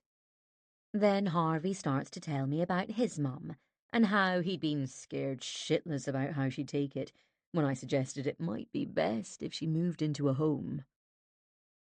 It's terrifying, I agree, and I've only had to coax mine to the doctor so far. Did you worry about your mum settling in? God, yes. She'd always been hugely sociable with tons of activities, clubs, and things she was chair of. She was the boss of everything, He says with a fond smile. and like most people, I'd had that thing of, we can't put Mum in a home, it just isn't right. My brother and sister felt the same. We were like, how can we take all those things she loves away from her? He stops for a moment. There's a glint in his eyes, and I feel quite honoured that he's sharing this with me.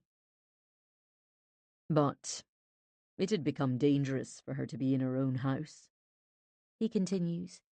She'd become obsessed with scented candles and had them burning all over the house. Set a rug on fire once, and put the electric kettle on a gas ring and turned it on.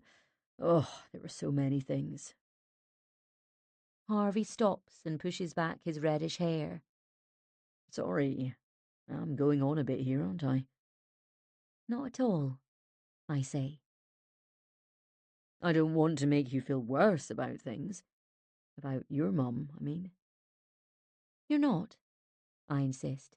Not at all. So, what happened when she moved into the home? Oh, she loved it from day one. It was a ready-made social life right there. And now she's basically running the place. The weird thing is, she loved her own house, but she's never even mentioned it once. It's as if it no longer exists. That's wonderful, I say. So, were your brother and sister supportive throughout the whole thing? Harvey nods. We were all in it together, so as hard as it was, I never felt alone. How about you?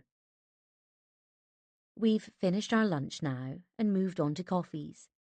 As I tell him about Phil in Sydney, I find myself wishing that my brother and I could talk like this, about Mum in a real way, without him brushing off my concerns and telling me instead about some party he's planning where the caterers will supply 2,000 chocolate-covered strawberries and something called charcoal lemonade. But I don't feel cross anymore, I add, that he's on the other side of the world and busy entertaining his celebrity friends.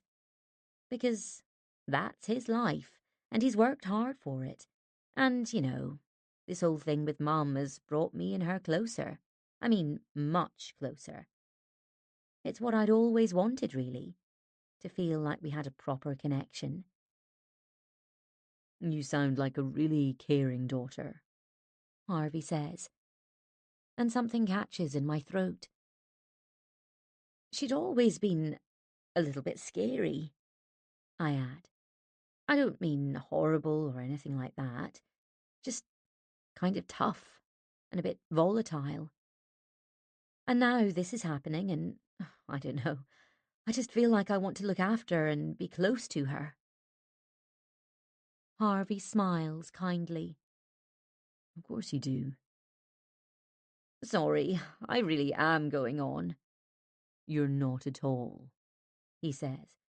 I mean, I'm not a dad, so I haven't experienced that, but I'd imagine that, apart from raising a child, realizing you're the one taking care of a parent rather than the other way round is one of the biggest challenges a person can ever face. Yes, exactly, I say. And at first, you don't feel like you're ready, like there's been some kind of mistake.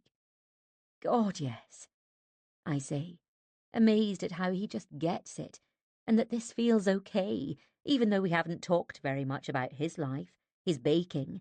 I haven't even heard about his sourdough mini-empire yet.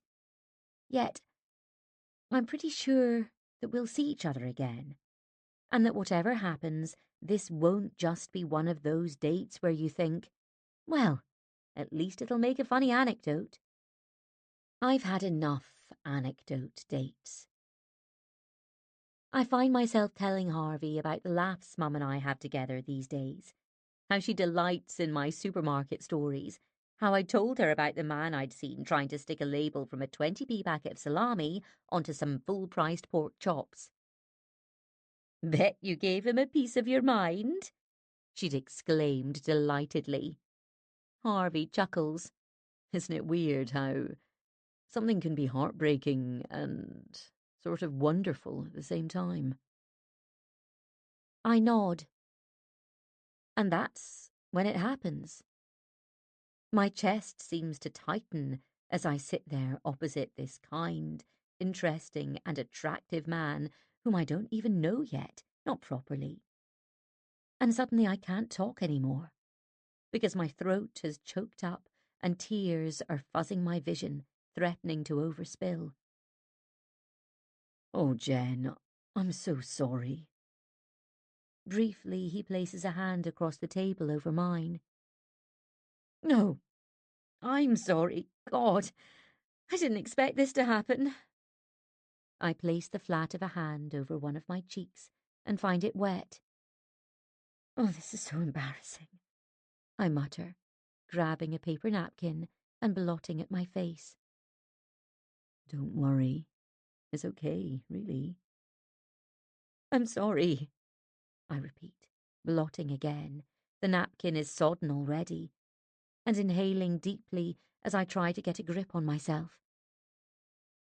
Please don't apologise, Harvey says, his face full of concern.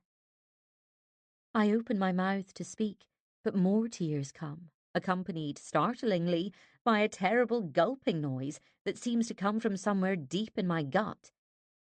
While I'm aware of things being taken away from our table and a bill being brought by a smiling girl with a straight blonde fringe, I can't actually do anything apart from willing my body to stop producing this awful mess of tears and, oh God, now there's snot! Copious snot! I'm amazed my body can produce so much, which I'm trying to stem with yet more paper napkins. We leave the cafe with Harvey having insisted on treating us this time, but probably only because he wanted us to get out of there, his favourite lunch place, before I'd used up all the napkins and resorted to wiping my nose on my sleeve. I caught the blonde fringe girl casting him a sympathetic look as we left, as if he'd found himself lumbered with a mad drunk. I'd like to make sure you get home okay, he says now, but I shake my head firmly. I'm fine, honestly. It's just, I haven't really talked about any of this before. Apart from with the doctors, I mean. Honestly, you don't need to explain. Thank you. Thank you for being so kind. We hug briefly, despite Harvey's offers to accompany me, as if I might need a carer. Minutes later, I am travelling alone on the subway home, with my sore eyes and puffy face, thinking what a shame that happened, that his kindness turned me into a weeping mess, and my nose into a kind of snot tap that I couldn't turn off. It wouldn't have happened with any of my other dates, because we hadn't even talked about Mum. It wouldn't have occurred to me to even mention her. When a date is focused around the benefits of modern braces or your lamentable understanding of techno clubs, it's unlikely to turn you into a sobbing wreck. And my date with Harvey was different. It was lovely, I reflect now, as I ride the escalator back up to ground level and step out into the bright summer's afternoon. It definitely wasn't an anecdote date. It's just a pity that he won't want to put himself through that again. Chapter 34. But I was wrong about Harvey, because he messaged me that evening to make sure I was okay. I thanked him for lunch and suggested I treated him sometime. Hope you'll feel able to show your face in your favourite cafe again, I wrote. Oh, they're used to it, he replied. Me having lunch with a friend who looks all fine and happy at the start, but by the end they're weeping. Either that or they're trying to maim themselves with the cutlery. And now, on this, our second date, we are having a picnic in Kelvin Grove Park. Please tell me, I urge him as I pick up a plump, glossy cherry from the punnet. You really don't want to know. Go on, I do. It's embarrassing. Quick shake of the head. I'm sure it's not. I'm sure it's fantastically witty and clever. How do you know it even has a name? Harvey raises a brow. You seem like the kind of person who'd name a sourdough starter. Do I? I'm not sure if I like that. It's not an insult, I reassure him as we tuck into our picnic on this breezy, turquoise-skied Sunday afternoon. While Harvey brought salami and cheeses to showcase his delicious home-baked bread, my contribution of fruit and little orangey cakes were picked up from a posh grocer's en route. You seem like the kind of person who... He grins at me. Don't you always worry when someone starts a sentence with that? I guess so. It's often a little dig, isn't it? At least it's rarely a neutral observation. Because none of us like being judged, I add, by someone who doesn't know us properly. He nods. That's kind of what dating's like, isn't it? It's felt like that sometimes, yes. It's a weird thing, Harvey observes, putting yourself out there with a little advert for yourself as if you're a car. I haven't asked you yet, I venture. What made you do it? Join the site, I mean. I catch myself. That's more a first date question, isn't it? We were too busy talking about other stuff, he says with a smile. I was too busy sobbing. He gives me a wry look. You were just getting it all out. No harm in that, is there? I suppose not. So, the site? I prompt him. Oh, yeah. I'd been under fire from friends at work, and eventually I agreed to give it a go. He shrugs. I was intrigued, I suppose. I wondered how it'd work and what'd happen, and if nothing happened, I could quietly delete my profile and no more would be said. He grins. I guess it's one of those things you feel like you should try at least once, like eating the worm out of a mezcal bottle. And at least then you can say you've done it. I cut in. Exactly. His laugh is infectious, and I'm aware of a warm feeling from being here in the beautiful park with him. When I started dating, it startled me how self-conscious I was, how focused on what Stephen and all the others thought of me, as if it had been a job interview, even if I wasn't remotely interested in seeing them again. As I'd always felt confident in my job, it shocked me how self-doubting I could be once I no longer had that budgie-air scarf tied at my neck.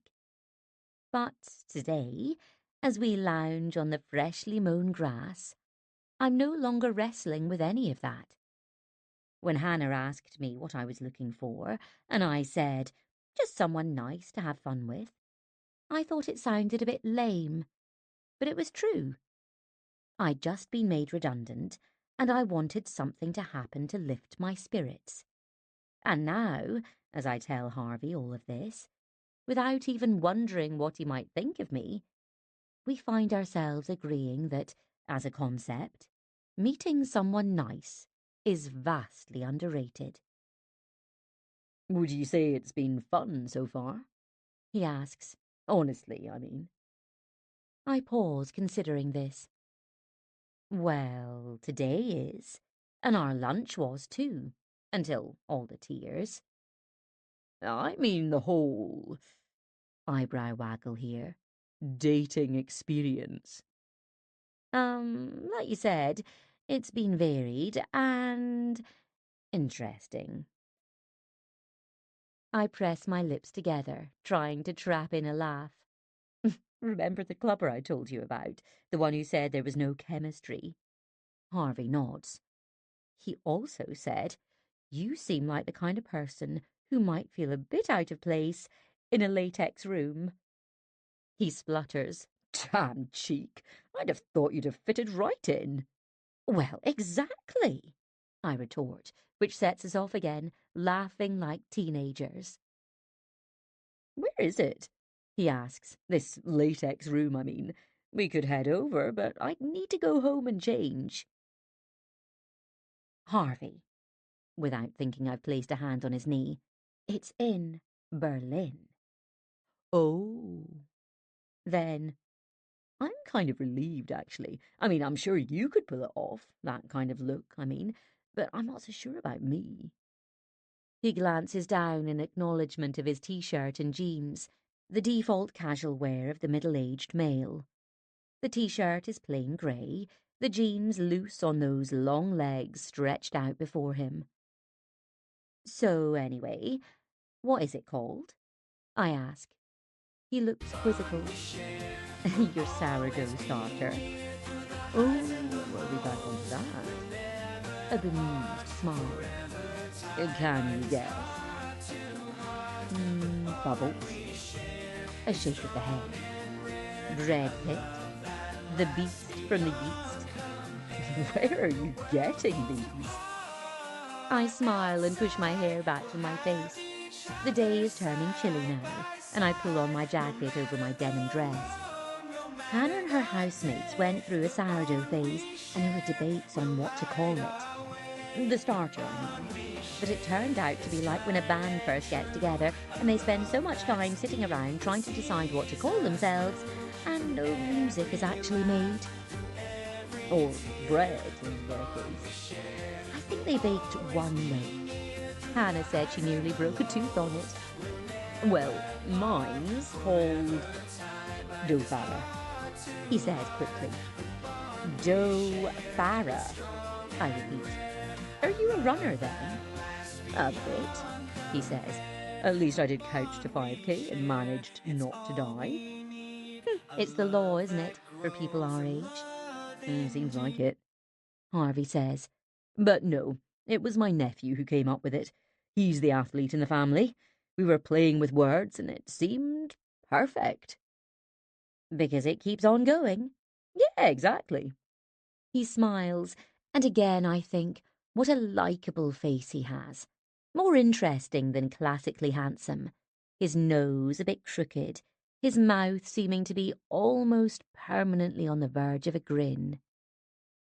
If you want to give it a try, he's saying now, you could have a bit of mine to get yours going. That's probably the easiest way. Is it? I ask, trying to keep down another smile. Clearly he's serious about this bread business. He's already told me that he's up at 6 on Saturday mornings in order to bake for his regular customers and a couple of local grocery shops. It's just a sideline. IT is his main thing, and he's obviously committed to that. But it seems to bring him a huge amount of pleasure. Oh, definitely, he says. But if you want to do it from scratch, the best way I've found is with a little bit of flour and grapes. Although I'm as likely to carve a model of the Sistine Chapel from ice as I am to ever bake bread, at least while shops that sell loaves exist, I'm enjoying hearing about his methods and processes, his kneading methods and tips on achieving the perfect crust. I can give you a demo sometime if you like. He catches himself and grins. I'm sure that'd be thrilling for you. It would, I insist. Light rain is starting to fall now, driving us to pack up the remains of our picnic. I was going to ask, He adds with a note of hesitation. would you like to come over for dinner sometime. To my rank little hovel, I mean. I bet it's not. I beam at him, feeling my heart lift as we stride across the park towards the subway. And yes, I'd like that very much. When we reach the station, it feels so natural when we kiss, not jammed up against a rusting skip, but very sweetly in the middle of the pavement, with the world going on all around us.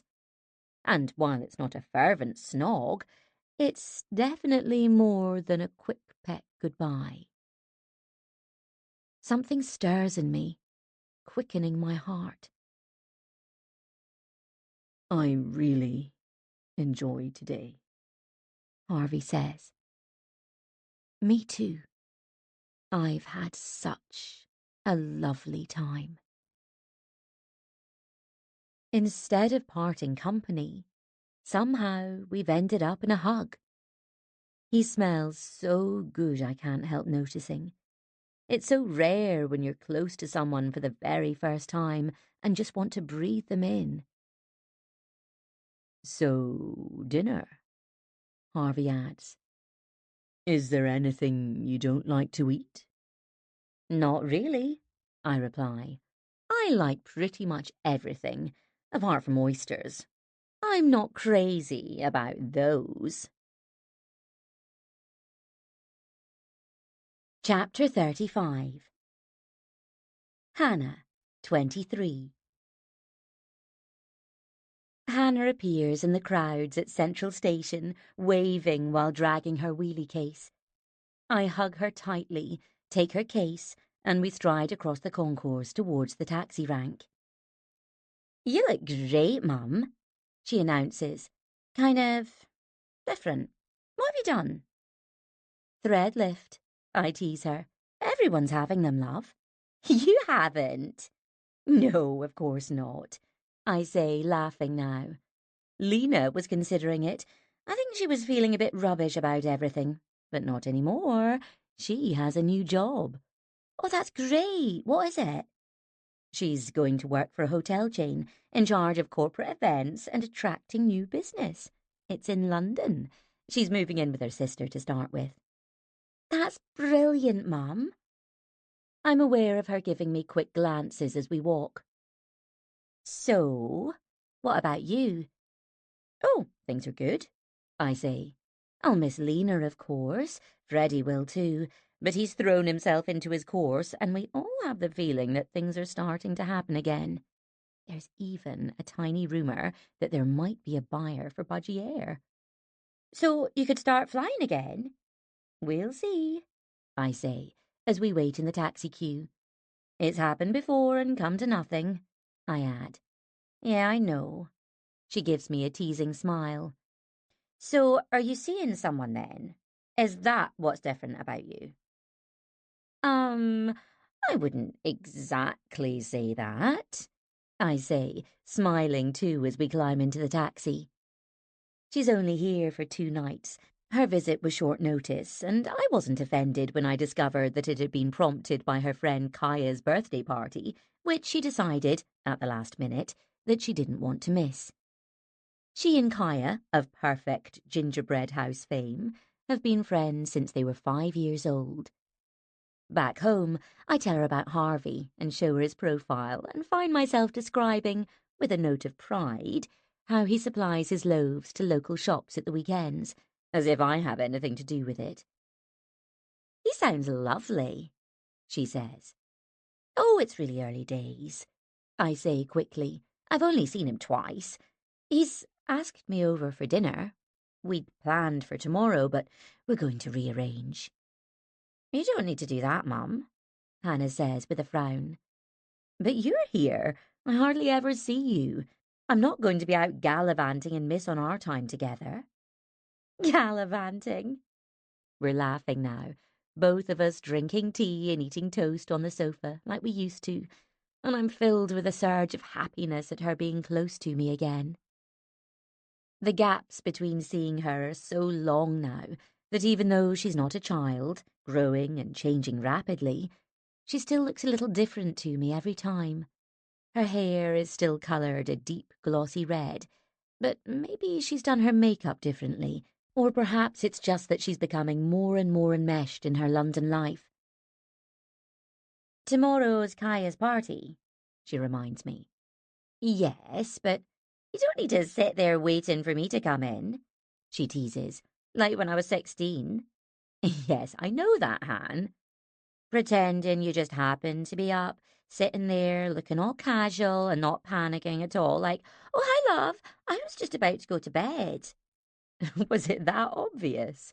I chuckle, hit with a bolt of nostalgia for those days, even though I was on tenterhooks pretty much every time she went out at night.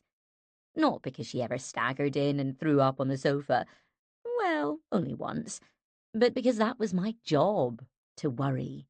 That's what mothers do. Mum used to check my breath whenever I came in late for evidence of booze and cigarettes. I'd spent a fortune on gum and polo mints and still notice her nostrils quivering as she checked me out. "Kaya's just moved into a new flat," Hannah is telling me now. "It'll be just as disgusting as the last place, but loads of people are going." "Oh, who?" I still can't shake off my eagerness for information. "Just people, Mum," Hannah laughs. "And I'm planning to stay overnight." Perhaps in reaction to her mother's impeccable standards, Kaya seems to exist perfectly happily surrounded by takeaway cartons and cultivates mold in coffee cups. "You don't mind, do you?" she asks, as if catching herself. "No, of course not, love." "So, if you go for your dinner," she adds with a sly smile, "it doesn't matter if you're out late or anything." "Oh, I don't think. Or even if you're out all night." She smirks as, ridiculously, I feel my face glowing hot. "I'm just saying there's no need to rush home, all right?" "Okay," I say quickly. She tails me into the kitchen as I top up our mugs from the teapot. I'd already switched my shifts in order to be free for tomorrow night, and at the last minute I'd managed to take today off too. "We're seeing Dad for Sunday lunch," I add, "and Gran's coming too." "Oh, great. Daddy-O's?" She beams hopefully. "Of course," I say, catching her glow of happiness at not only seeing her dad and grandma, but also being reunited with her favourite waiters, always ready with a bat chat and jokes at the old-fashioned Italian we've been going to for years. "I hope it's not different." "Of course not," I say. "It's exactly the same as it always was." A little later, we study a takeaway menu. It's for local Malaysian that's another favourite of Hannah's. As we deliberate over dishes, I'm anticipating a lovely evening, just the two of us catching up. These times feel so rare and precious these days. "Daddy-O's will never change," Hannah says happily, pulling herself up onto the worktop and sitting with her long jeans-clad legs dangling. "I really hope not," I say firmly. "But you have," she adds. "You've changed, Mum. You're all glowy or something, and I think you should stick to your plans for tomorrow night." Next day, I find myself wondering if this is in fact the very best kind of date. Hannah and I are wallowing in gently bubbling water, not in a hot tub in the forest, but in the jacuzzi at a city centre hotel spa. The lighting is low, changing gradually from violet to soft pink, and the air is steamy and gently scented. I'd booked us in as soon as I'd known Hannah was coming home for the weekend. We've already visited her gran this morning, which propelled Mum into a flurry of excitement as she pulled out the boxes of chocolate fingers and huge bottles of Coke, plus those pasteurised party ring biscuits, which Hannah hasn't eaten since she was 10. "I know these are your favourites," Mum exclaimed. "And I've got Battenberg and Tunnock's tea cakes." I was relieved that Mum had remembered Hannah was coming, even if it had meant stocking up as if preparing for a global sugar shortage. She didn't seem to remember what her granddaughter does for a job, but that's to be expected. As Hannah says now, leaning back against the edge of the pool with her toes poking through the bubbles. Gran's never listened to a podcast, Mum. She probably doesn't understand what they are, and she's not going to know what an assistant producer does. Hannah now knows about her Gran's growing confusion and the doctor's appointments. She's a grown-up after all. And she'd noticed changes in her this morning, not just with the Coke and array of sweet treats, but when Mum had wanted to show her the blooming herbaceous border. Brad the pug had been pottering around by himself in Kirsten's garden. Instead of attracting his attention and having a chat with him as she used to, Mum had shuddered as if he were a rat. Then Kirsten had come out to greet Hannah, and Mum had barely managed to be civil before marching back indoors. Gran doesn't seem to like Kirsten and Brad anymore, does she? Hannah says now. No, I don't really know what's going on there. She's a bit scared of Brad, I think. No more 1-calorie doggy treats? I don't think so, love, and I doubt he'll be getting a selection box at Christmas either. Oh, that's such a shame, Mum. It's so sad to see this happening. I take her hand and squeeze it. I know, love. We just have to take it day by day. Mum still enjoys lots of things in her life, like her garden and the birds, and I'm thankful for that. Our chat moves on to her dad's new girlfriend, and naturally I'm required to give a detailed description of Gabby and everything that happened during her brief visit to my flat. Did Dad seem happy? Hannah wants to know. Yes, he really did. Kind of on edge, too, I decide now, although maybe I just imagined that. And you liked her? She asks. She seemed like a really nice person, I say blandly. And your dad's looking really well. You'll see. He seems like a new person, actually. I'm not sure why I'm finding the subject of Rod and Gabby a little uncomfortable to talk about, and hope Hannah hasn't noticed the catch to my voice. It's a relief when we move on to her life in London and her latest project, a podcast called Just a Number, meaning that age is nothing more than that. We're interviewing women of all ages, she explains, about their experiences of life, their wisdom, all of that. We've had some amazing guests already. People are sick of so much media being targeted at the young. I can't help smiling at my 23-year-old daughter saying that. She tells me about a well-known actress in her 70s who was so feisty, Mum. She was brilliant. She said anyone who treats her as if she's a defective appliance that's ready for the dump can just fuck off. I laugh, soaking in her opinions and stories as we move on to talking about her social life. Museums, exhibitions, the theatre. She does far more cultural stuff than I did at her age, and have ever done, in fact. And now she is telling me about how she and Jacob went to London Zoo for a lark, and then another time they got chatting to a man on a narrowboat who'd been waiting at a lock on the canal, and he'd invited them to jump aboard and chug along through the city with him. Jacob's name is featuring a lot today, but although I'm itching to know if something's developed between them, I also know better than to ask. Any time I have, when other names have come up, she shrugged and said, "We're just hanging out, Mum." As if traditional couple relationships are as dated as consulting the Radio Times and 3-channel TV. When I was just 3 years older than Hannah is now, I'd discovered I was pregnant. Don't worry, was Rod's first reaction. Actually, no, it was to turn sheet white and mutter, "Fuck, Jen, how did that happen?" Of course, we were both well aware of the basics of human reproduction.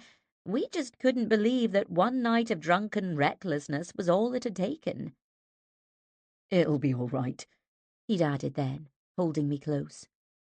"Whatever happens, it'll be all right." If it had happened with anyone else, I might not have gone through with the pregnancy.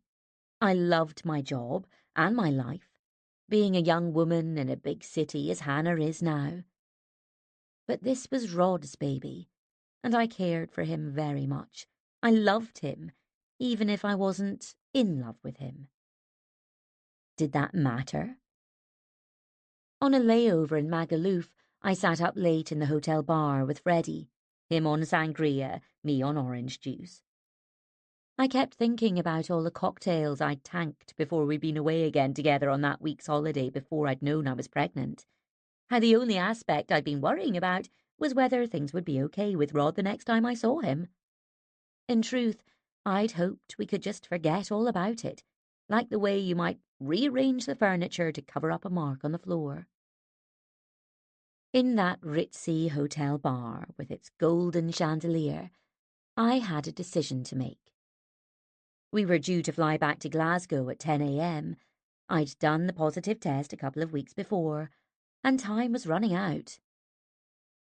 Can you imagine you and Rod being parents? Freddie asked. I had to say no, but only because I couldn't imagine myself being one.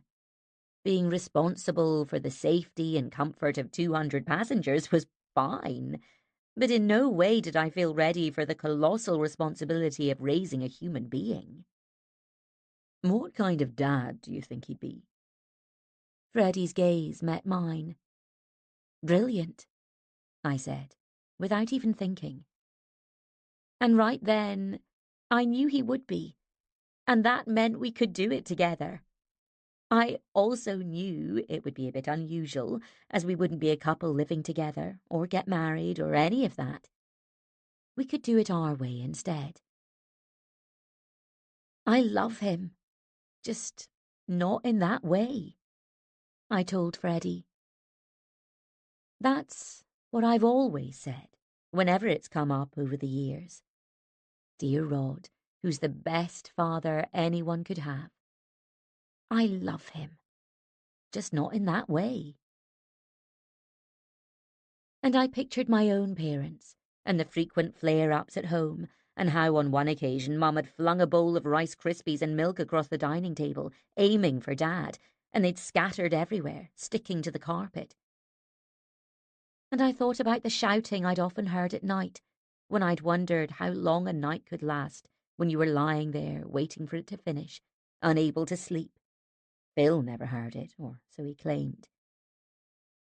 Then I pictured that sailing trip around Corryvreckan, cauldron of the speckled seas, when Mum had shouted at Dad for bringing us there. Call this a holiday? Why can't we do what normal people do and go to a nice resort? I thought she was being mean, shouting like that when of course she'd been terrified. Rod and I might not have planned a baby, I decided then in that glittering bar in Magaluf. But we loved and cared for each other, and I knew right then that I would be able to depend on him forever. Out of the jacuzzi now, Hannah and I swim lengths in the main pool and finish with the sauna. This has been great, Mum, Hannah says as we get dressed in the changing room. Thanks so much. Oh, I loved it, I say. It'll set you up for the party too. I'm thinking now of the evening that's ahead of me at Harvey's. My stomach swirls in anticipation as we leave the spa. Immediately, as is her habit, Hannah fishes out her phone as soon as there's a signal, checking it as we leave the hotel. Dad's messaged, she says. He's asking if we mind if he brings Gabby to lunch tomorrow. She stops and looks at me, pulling a startled face. I knew she was planning to head over to Rod's after lunch. She never visits without seeing Casey, her cat, before catching the train back to London. And I had wondered if she might meet Gabby then. Well, I don't mind, I say firmly, thinking maybe he could have checked with me first, when it's a family lunch at the restaurant we've been going to since they used to drag over a high chair for Hannah. It's silly, I know, to feel mildly hurt at being cut out of the equation, but clearly things have changed, and I'll have to get used to the way things are now. I suppose I don't either. The little crease between Hannah's brows suggests that she does a little. But Gran's coming too, isn't she? Will she be okay about meeting someone new? She'll probably enjoy it, I tell her firmly. She seems to love everyone these days. Apart from Brad and Kirsten. Oh, I think it's more about Brad, really. She doesn't seem to know what to do with him anymore. Oh, it's so sad, Mum, she says, then adds, You don't think it'll be awkward? For Gran to meet Gabby, I mean? No, not at all, I say firmly. It'll be great. Back home now, after a hasty stir-fry that I make for her, Hannah disappears to change for Kaya's party, leaving me to get ready for my date. This time there's no need for all those extensive preparations. I kiss Hannah goodbye, then take a taxi round to Harvey's place. He lives in a top-floor flat in a well-kept modern block, red brick and glass reflecting the blue sky, close to the river. Tonight in my bag, there's just my keys, purse, phone, and a decent bottle of wine. No toothbrush or spare pair of knickers. I won't be staying over, even if Harvey suggests it, because the last thing I'd want is to be all bleary tomorrow with a lunch date looming, with Hannah, Mum, Rod, and now Gabby too. I have a feeling I'm going to have to be on my toes for that. Chapter 36. Doe Farah, 5. Jennifer, Harvey announces, brandishing the open Kilner jar inches from my face. meet Doe. Doe Farah. Having only just slipped off my jacket, I've already been greeted very sweetly with a hug and a kiss on the cheek, and handed a perfectly chilled glass of white wine. Yeah, smells good, doesn't it? Yes, it does. It has a kind of... I wrinkle my nose as if assessing a wine, although the kind I buy for myself doesn't taste of nectarines or gooseberries or any of that. It's got a yeasty tang, I remark. Now I've made it sound like a rank gusset. Or maybe more like a craft ale, I add, although I've never actually had a craft ale. Hardcore techno clubs, unfathomably expensive beer. So many things I haven't tried, I cut in with a smile. I've led a very sheltered life. He puts the jar down and picks up a tea towel and puts it down again. I'm urged to park myself at the kitchen table while he tops up my wine. I'd barely taken a sip. In his favourite cafe and lolling about on a blanket in Kelvin Grove Park, Harvey had seemed relaxed and entirely comfortable. Yet now he seems nervous, as if this wasn't his neat and orderly flat, but a professional kitchen, and I am a notoriously harsh restaurant reviewer. Harvey's kitchen is bright and airy, with an uninterrupted view over the Clyde. There are shiny white brick-shaped tiles and gleaming utensils dangling from a rack. Expensive-looking casserole dishes, Le Creuset, I guess, are lined up on a shelf, the kind Freddie and Pablo asked for as wedding presents. I couldn't believe anyone could be so excited about cooking pots. On the pale oak table sits a large white bowl piled with lemons. It's like being inside an Ottolenghi cookbook, and I was taken aback when Harvey had welcomed me in. While I'd guessed he was joking about his rank little hovel, I'd expected something a bit more blokey, more softly worn around the edges, a bit like Harvey himself.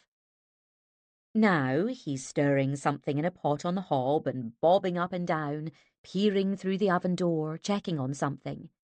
When he's not doing that, he's wiping down the work surfaces and poking at his laptop to find a better Spotify playlist, even though the one that's currently playing is perfectly fine.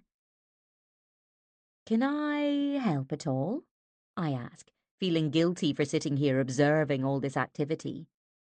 I sip my wine, which definitely does taste of lovely things, being several rungs up from my normal plonk. No, it's fine. Some rapid chopping is happening now, proper chefy chopping like they do on TV. Maybe I should have done something I could have prepared ahead of time, he adds, possibly more to himself than to me. I wish you'd let me do something. No, you're fine. Relax. He catches himself and pushes back his reddish hair, then wipes a hand across his blue and white striped apron that he's wearing over jeans and a grey crew-necked top. Bloody hell, I am sorry. I'm acting like one of those performance chefs. I think you should chop that tomato so it flies in the air and catch it in your mouth, I suggest with a smile. I've been practicing that all day, but I'm not sure I can pull it off. His off-centre grin warms my heart. You didn't need to go to all this trouble for me, you know, I add. It's no trouble, he says firmly. It's the simplest thing in the world. It's just, I haven't cooked for anyone in quite a while. Now he's back to his pot again. I guess I'm a bit out of practice. We're having monkfish and a risotto made with Harvey's own homemade stock. There's something incredibly appealing about a man cooking. I mean, properly cooking, requiring ingredients, and not just taking something out of a box and heating it up. As he stirs, Harvey explains that his vegetable stock involves simmering onions, carrots, and some other bits and bobs for something like 5 hours. Half a day's stock, he calls it, which seems like an awfully long haul to make what is basically vegetable-flavoured water. I'm also learning perhaps a little more than I really need to know about making stock. But then he's an enthusiast, and that's an attractive trait. I can't remember when I last cooked for anyone, apart from Hannah, I tell him. I must have been in my 30s. The night of the terrible rum chicken. He glances round at me. Tell me about the terrible rum chicken.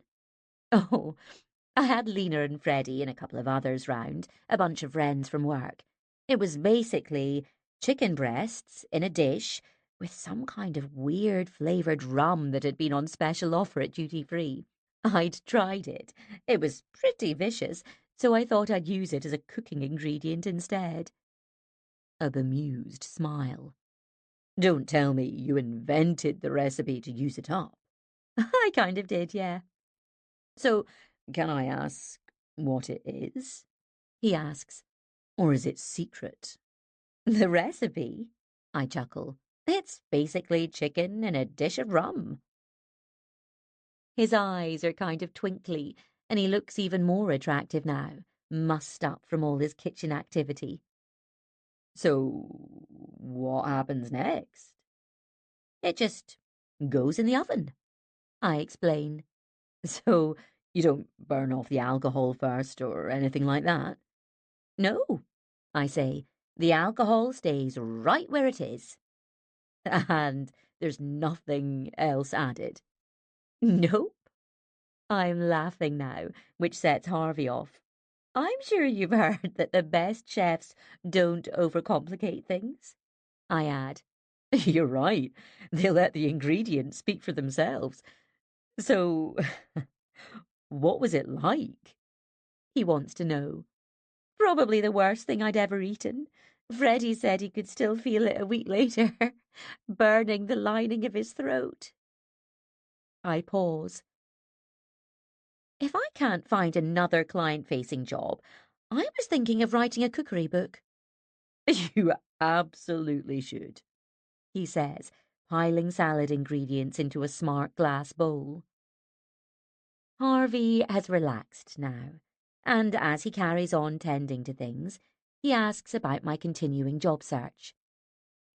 Nothing else has come up, I explain, but there is a rumour that Baji Air might have a buyer after all. Really? He asks. You said you weren't sure about going back to flying. Yeah, that's right. Already he knows that I'm valuing having my life back again and being able to spend more time with Mum. Now I tell him that I've started to look back at my old job as if it were a particularly demanding husband, requiring so much attention and dedication that it literally left time for very little else. Back then, my flat was badly neglected. Standards have improved a little of late, and I didn't see friends socially for weeks apart from on layovers. I just worked and worked, I tell him, and now I stop and shrug. Well, I'm wondering now if maybe there's another way to live.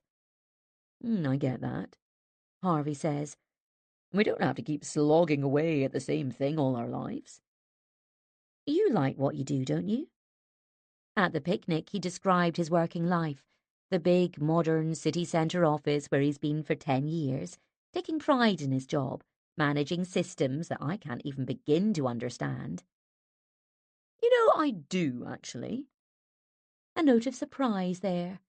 If you told me when I was 18 that I'd be happy going into an office every day with a bunch of nice people and a decent boss, I'd have thought you were stark raving mad. What did you think you'd be doing? I ask. He smirks as if a little embarrassed by his youthful ambitions. Working for something like, I don't know, an ad agency or something, because that doesn't count as an office, right? You mean a workplace with panoramic views and people darting about with presentations and shouting? Or on stage. Harvey cuts in. Being an actor.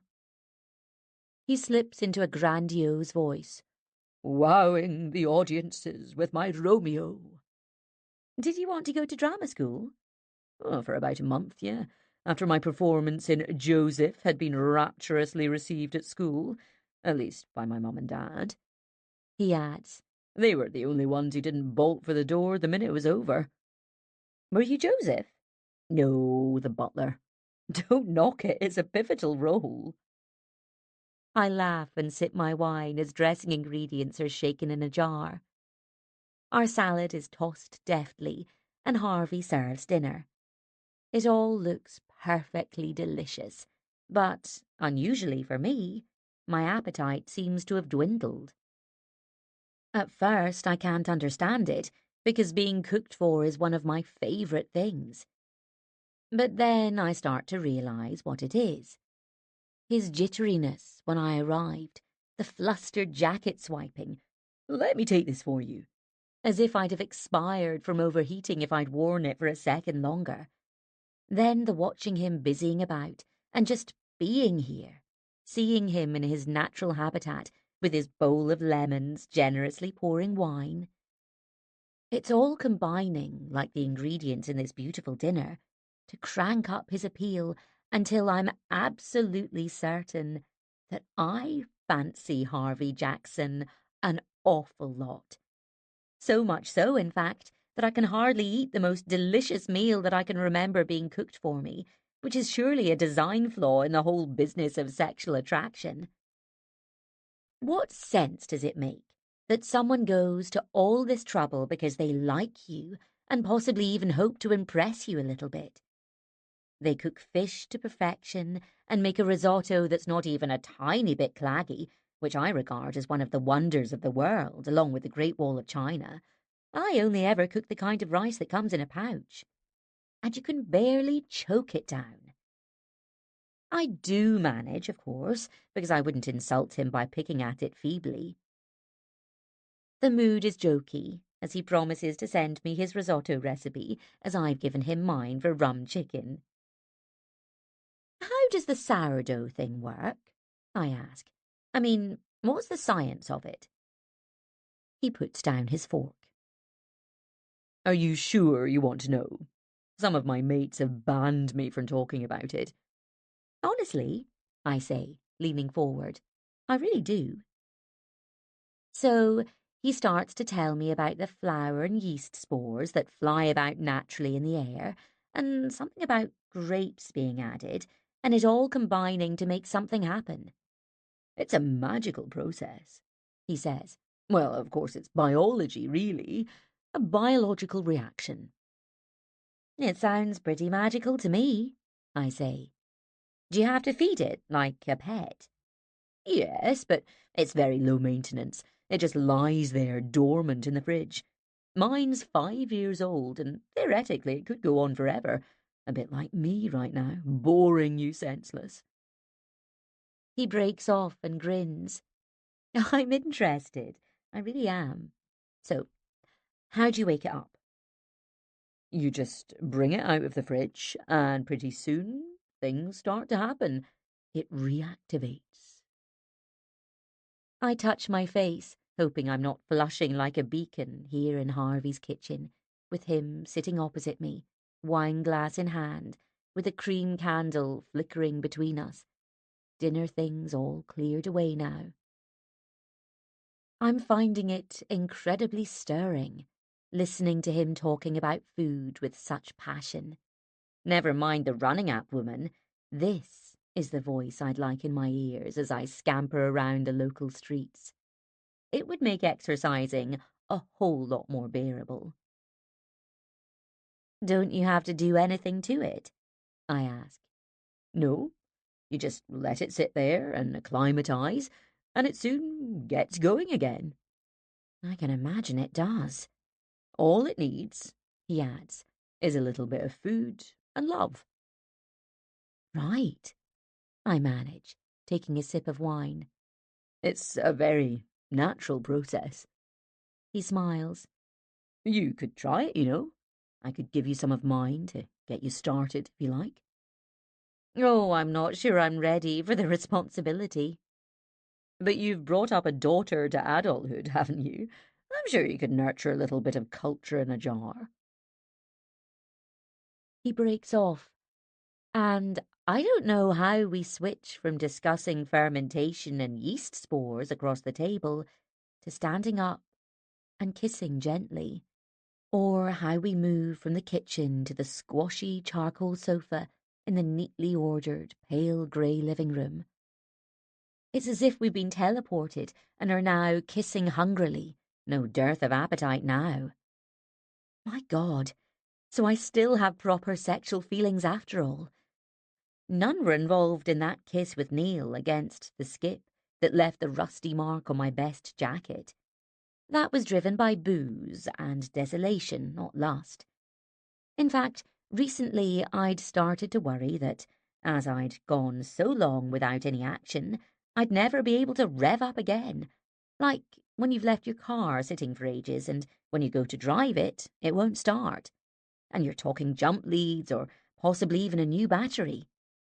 But no, it seems that my libido is still there after all, fully functioning and ready to go.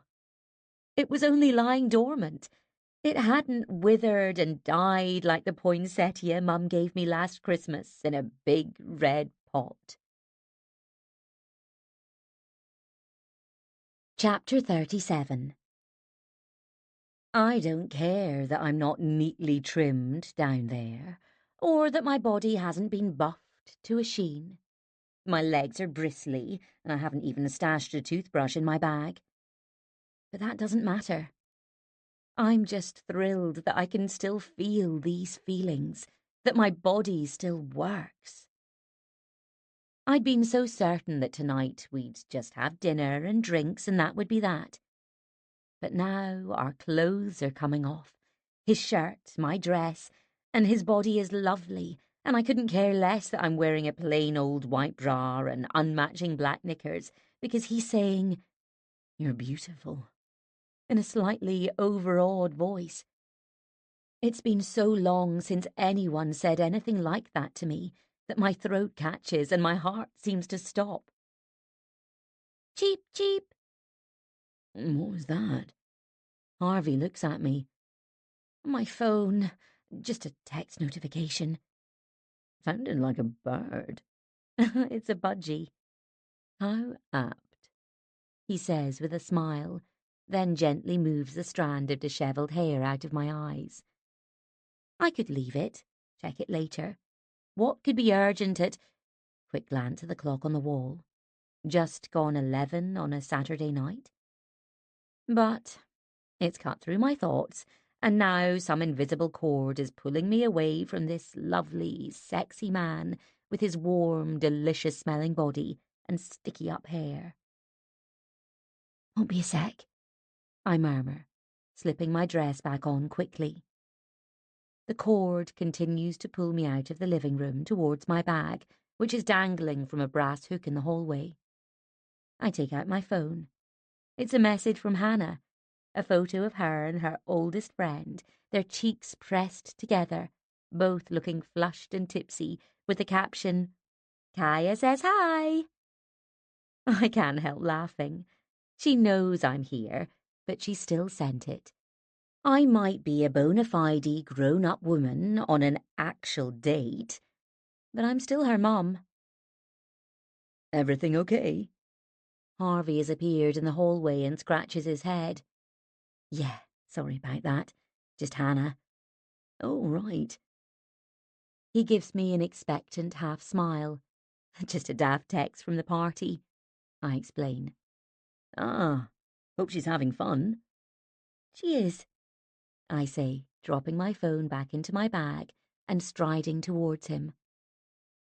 "And I am too," I add. I'm really glad. There's a sense of bewildered excitement at what's just happened, as if we've stumbled off a roller coaster and don't quite know what to do next. A tuft of Harvey's reddish hair is jutting out like a tiny diving board above his left ear.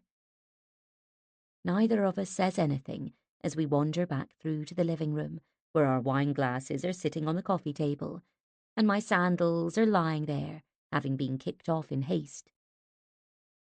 My feet are bare, my red toe polish chipped, as I didn't get around to doing a pedicure for tonight either. We sit down on the sofa, side by side. Are you okay? He looks at me with such kindness that my heart seems to turn over. I nod. Yeah, I'm fine. He knows, of course. He might not be a parent himself, but somehow he still gets it. Feel a bit weird, Hannah texting. My mouth twists. A bit, I suppose. I laugh quietly and shake my head. It's just reminded me, that she's here. What? He widens his eyes in mock horror and looks around the room. No, not here, not in your flat, but here in Glasgow, Now he darts a glance towards his second-floor window, as if she might have scaled a ladder and be peering in. "Harvey, I know it sounds mad," I start. "But she's back here for the weekend and—" It feels wrong to be here, he suggests. "No, not wrong," I say firmly. "Not at all. She's at that party and she said she'll probably stay overnight, but then—" I shrug. "She might not." He looks genuinely puzzled. Right. I mean, she might not want to stay on a lumpy sofa with a party remnant strewn everywhere. Kaya doesn't even believe in having a bin. She just hangs a carrier bag on the kitchen door handle and finally gets around to taking it out when it starts overflowing, or busts all over the floor. Why am I telling him this? He doesn't need a description of Kaya's methods of waste management. "So, she might have a sudden urge to come home to her own bed," I add. Right, Harvey says. and if she did and you weren't there... I kind of feel like I should be there, maybe. His kind blue eyes are focused on me. "I know it's ridiculous," I add. "She's a fully grown adult. She lives in London. She has a job and life there and—" But she'd be worried if you weren't home? "No, it's not even that. She knows I'm here at yours tonight. I've told her all about you." Have you? He looks both surprised and pleased. "Of course I have," Would she be upset then? he asks. "No," I say firmly, smiling now. She'd be pleased, delighted actually. It was Hannah who bullied me into joining the site in the first place. It was all, oh, no one meets in the real world anymore. It's all algorithms now, he chips in. That's exactly what she said. That's what Eddie at work kept saying too. He's one of those people who's convinced that everyone should be doing what he's doing. Like it's his mission to convert the masses. Like we're all dinosaurs, relics from the past, when actually he can't even update his phone without help. Harvey, I cut in, resting a hand on his knee. I'm glad he bullied you into it. Are you? Yes, I really am. We sit there, looking at each other for a moment.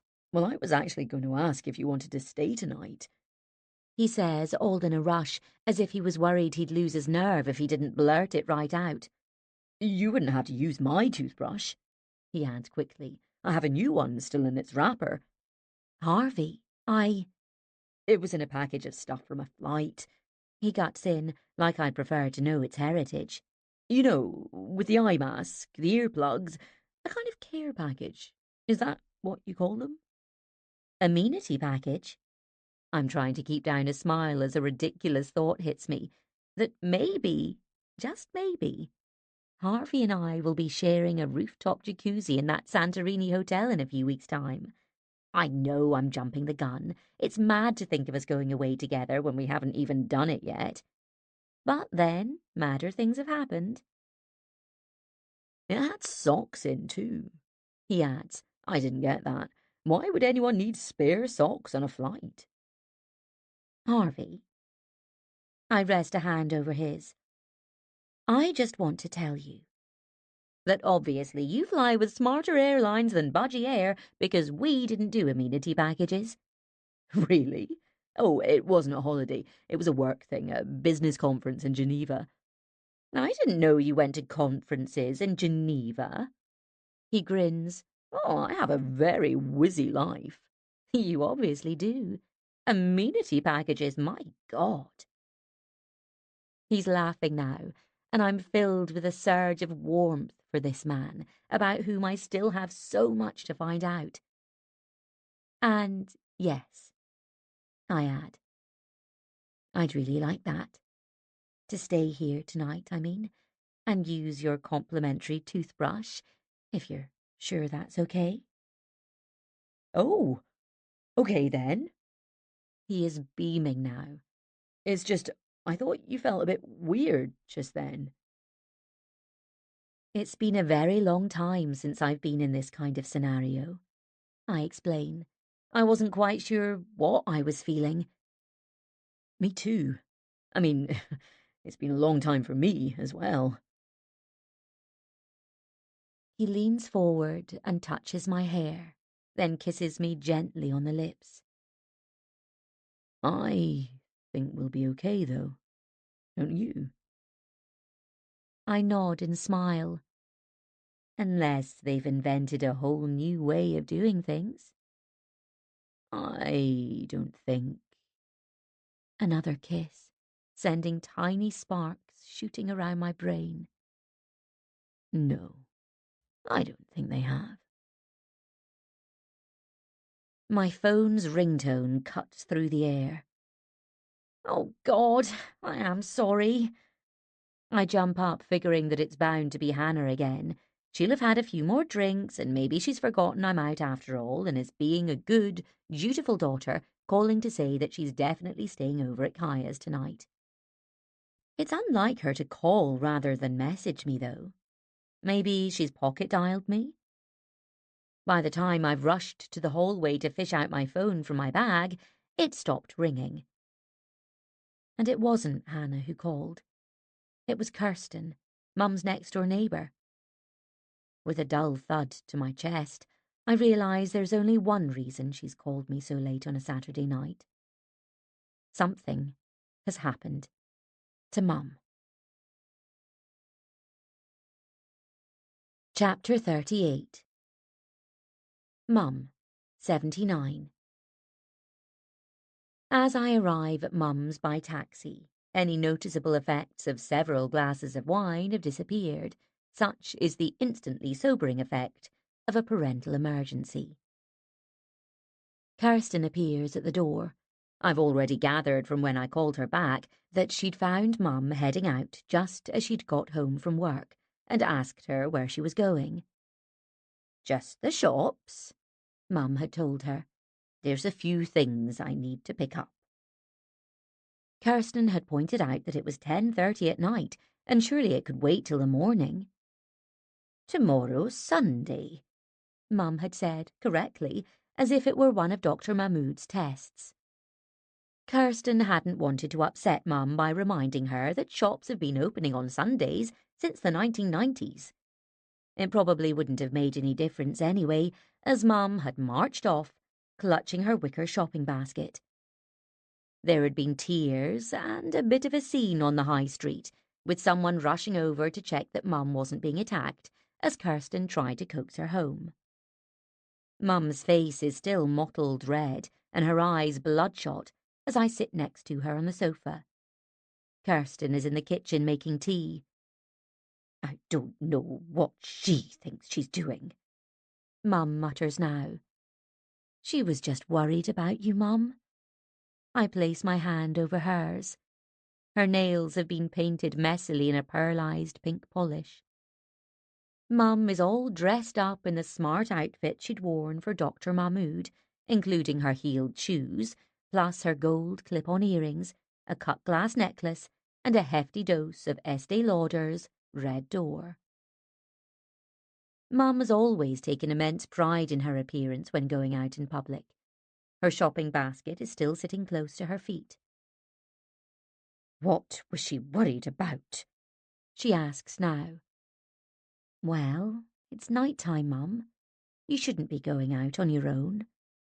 "It's not that late," she says defensively, like a teenager railing against a curfew. I inhale slowly, picturing Phil eye-rolling me for mentioning a flaccid cucumber in her fridge. "It's just not that safe. And the shops were shut anyway." "Not all of them?" "Well, no. There's an all-night garage half a mile up the road." "What were you going to buy?" I ask. It seems important to try and normalise things, to have an ordinary conversation. "Just a few bits for you." But it gets difficult carrying everything. "Mum, you don't need to do my shopping," I say, as Kirsten reappears with our teas. "I'll leave you now," she says quickly, setting them down on the table. "Brad'll need letting out." "Thanks so much, Kirsten," I say. "No worries at all." We hug briefly before she leaves, and I settle back next to Mum. I can hardly believe that less than an hour ago I was kissing Harvey in my underwear on his sofa. "I was just trying to help," Mum says now, looking a little less confident that her expedition had been such a good idea. "Honestly, I can do my own shopping, Mum, and I can do yours too. I work in a supermarket now, remember? You wouldn't believe the bargains we have at the end of the day." "What like?"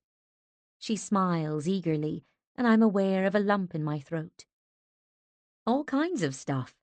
Chilled goods, ready meals, fruit and vegetables, all for 10p.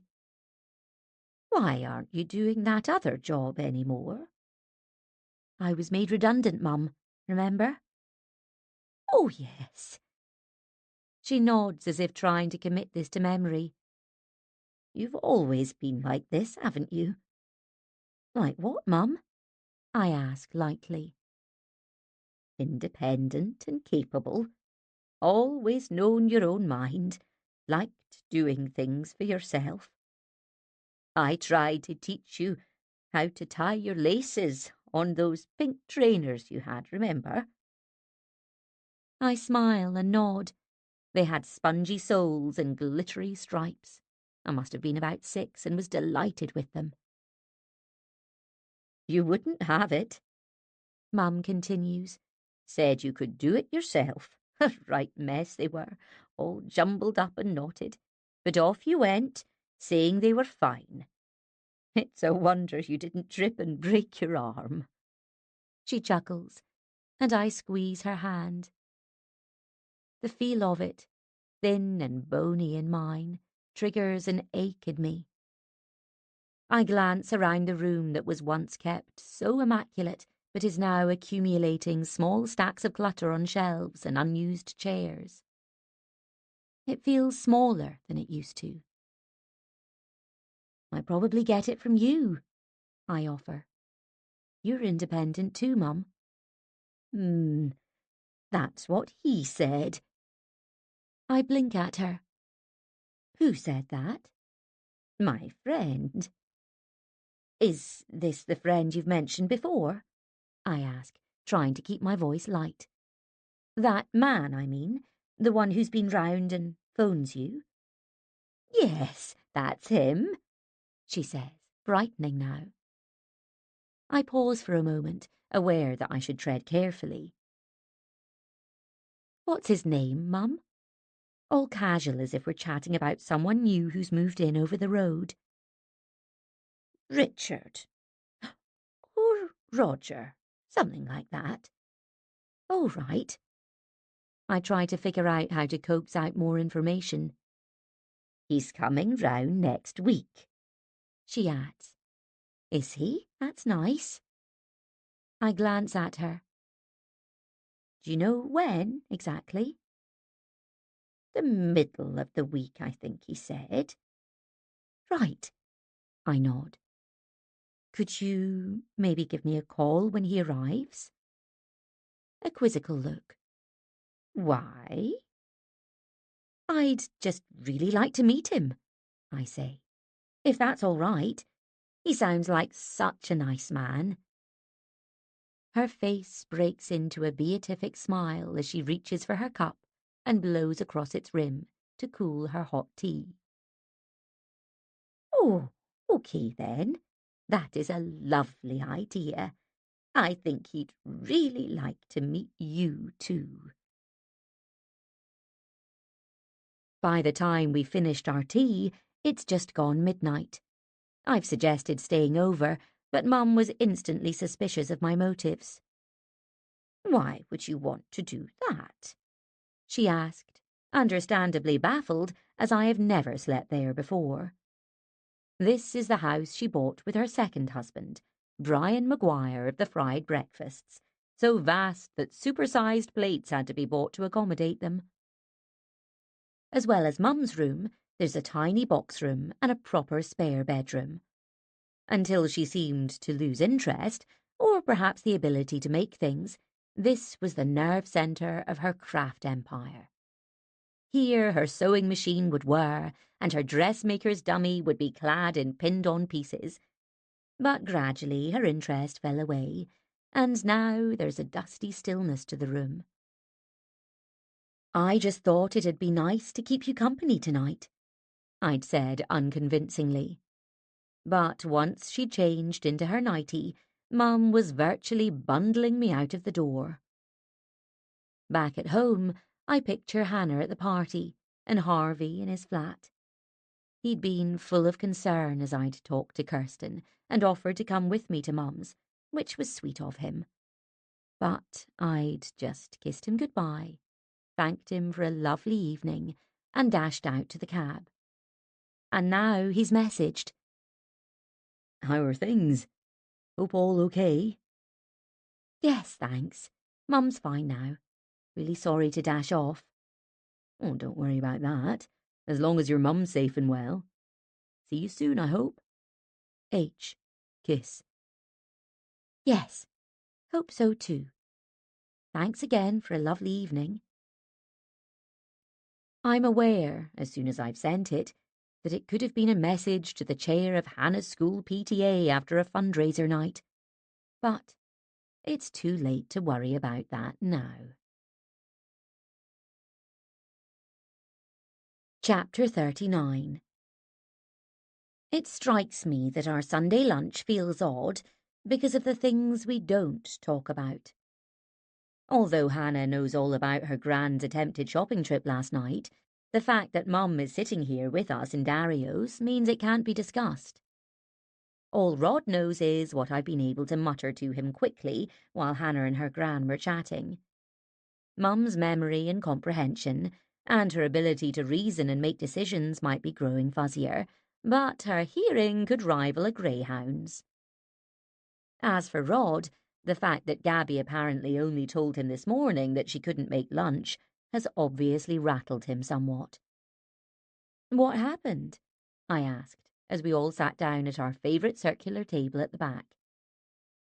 "She didn't say," he murmured. "Something just came up." "Everything okay with you two?" I asked, but he just shrugged and crunched distractedly on a complimentary breadstick. Of course he wasn't going to go into detail with us, so it all feels a bit peculiar. Although Mum seems to be having a lovely time and is as thrilled as ever with the waiter's attentions, with whom she is flirting enthusiastically. It has also enabled Hannah to spend more time with her gran and have her parents together for a couple of hours, so I guess it's been a success, really. When lunch is over, I hug Hannah tightly before she heads off to spend a little time at her dad's, reconvening with Casey, her cat. Then Rod will take her to the station for her train back to London. I drive Mum home, reminding her as I see her into her house that she's promised to call me when her friend comes to visit. "Which day is he coming again?" I ask. "Oh, one day next week," she says vaguely. He wasn't sure. I'm not convinced she'll call me, or that she's really expecting her visitor at all. But what if she is, and he comes when no one else is there? While Kirsten still pops in from time to time, Mum's pretty frosty with her these days, and it's starting to feel like the potential for her to come to harm, or have some kind of disaster, is growing by the day. Later that night, I FaceTime Phil, expecting him to be his usual perky self with his morning espresso. But his eyes look hooded, and his face has a greyish tinge. "You know what I never realised about puppies?" he says, launching right in. "They're like moths. They never damage the cheap stuff. That's yet another $200 cashmere sweater of Loretta's she's wrecked." It's on the tip of my tongue to say, "Can't you keep things out of reach?" Because that's what Phil said to me after Hannah, who'd been 2 at the time, had stuffed a piece of gravel up her nose, and Rod and I had had to take her to hospital so they could extract it.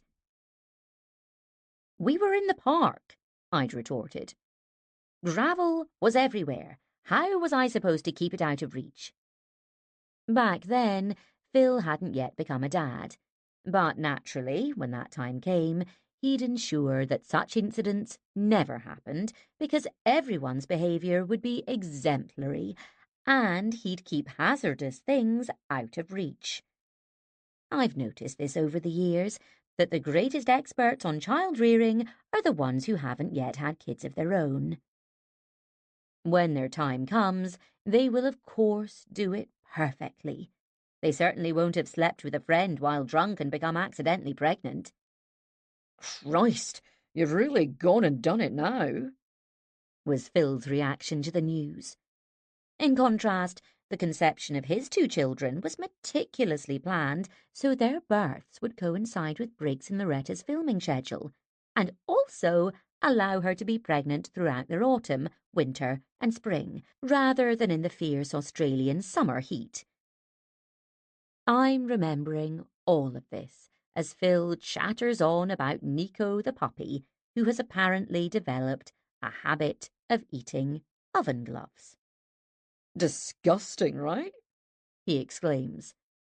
Now an electric guitar is wailing in the background. I'm actually surprised my nephews are up at this hour, driving Phil from his kitchen to the garden in the rain. He hunches, radiating ill humour, against the garage wall. When he's finally run out of puppy talk, I start to tell him how I plan to call social services to see if Mum can be assigned a social worker. "And I think she might qualify for a visiting nurse," I continue, who'll come round and assess her regularly. Then there's the possibility of carers dropping in to supervise her medication. That is, if Mum will accept help. Huh? Phil's brow furrows. In the pause that follows, there's an outburst of high-pitched barking over the heavily distorted guitar. Things are happening in Phil's world. He's mentally calculating how much longer he has to stand here talking to his tedious sister because he wants to finish the call and attend to the puppy. Or maybe Loretta is signalling at the back door that his freshly made pancakes are getting cold. I'm conscious of my heart rate accelerating.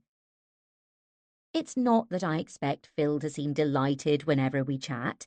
I'm not one of his celebrity mates inviting him to a party at a waterfront restaurant or on a yacht. I am his younger sister, calling from Glasgow to wreck his day before he's even had his breakfast by dropping in terms like dementia helpline and psychiatric nurse. It's hardly a sparkling start to his day. I know all of that, and that I'm probably viewed as a gigantic pain in the arse for foisting this stuff on him. Yet, it's not just any old stuff. It's our mum. And I can't help it that she's ill and becoming progressively worse. And he's in Sydney, so we can only communicate via screens. And yes, I also know my nephew Rohan is undoubtedly the best DJ to ever grace Sydney, and Nico is the cutest puppy to ever have lived. And isn't it amazing that Loretta found this no-rinse cleaning spritz with mallow extract to keep the puppy's coat perfectly snowy white? But right now, we need to talk about Mum. I actually yell this, causing my brother's expression to turn to one of shock, because no one ever calls my brother out for anything.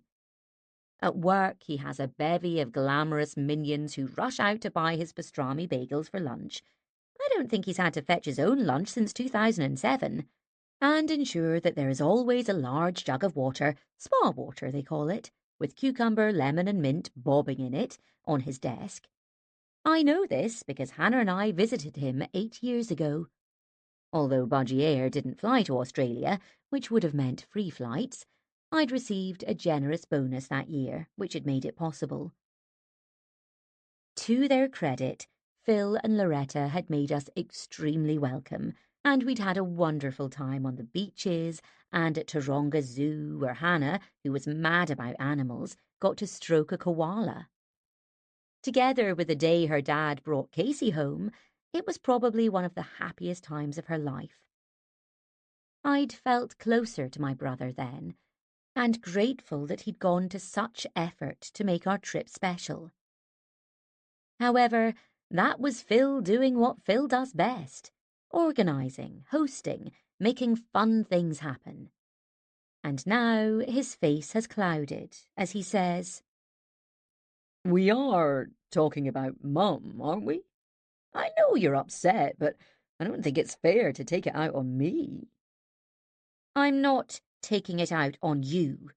Okay, He snaps. so what am I supposed to do from 10,000 miles away? Listen, I want to shout. I just want you to listen and understand what's happening here. I don't want to talk about Nico eating a fucking oven glove.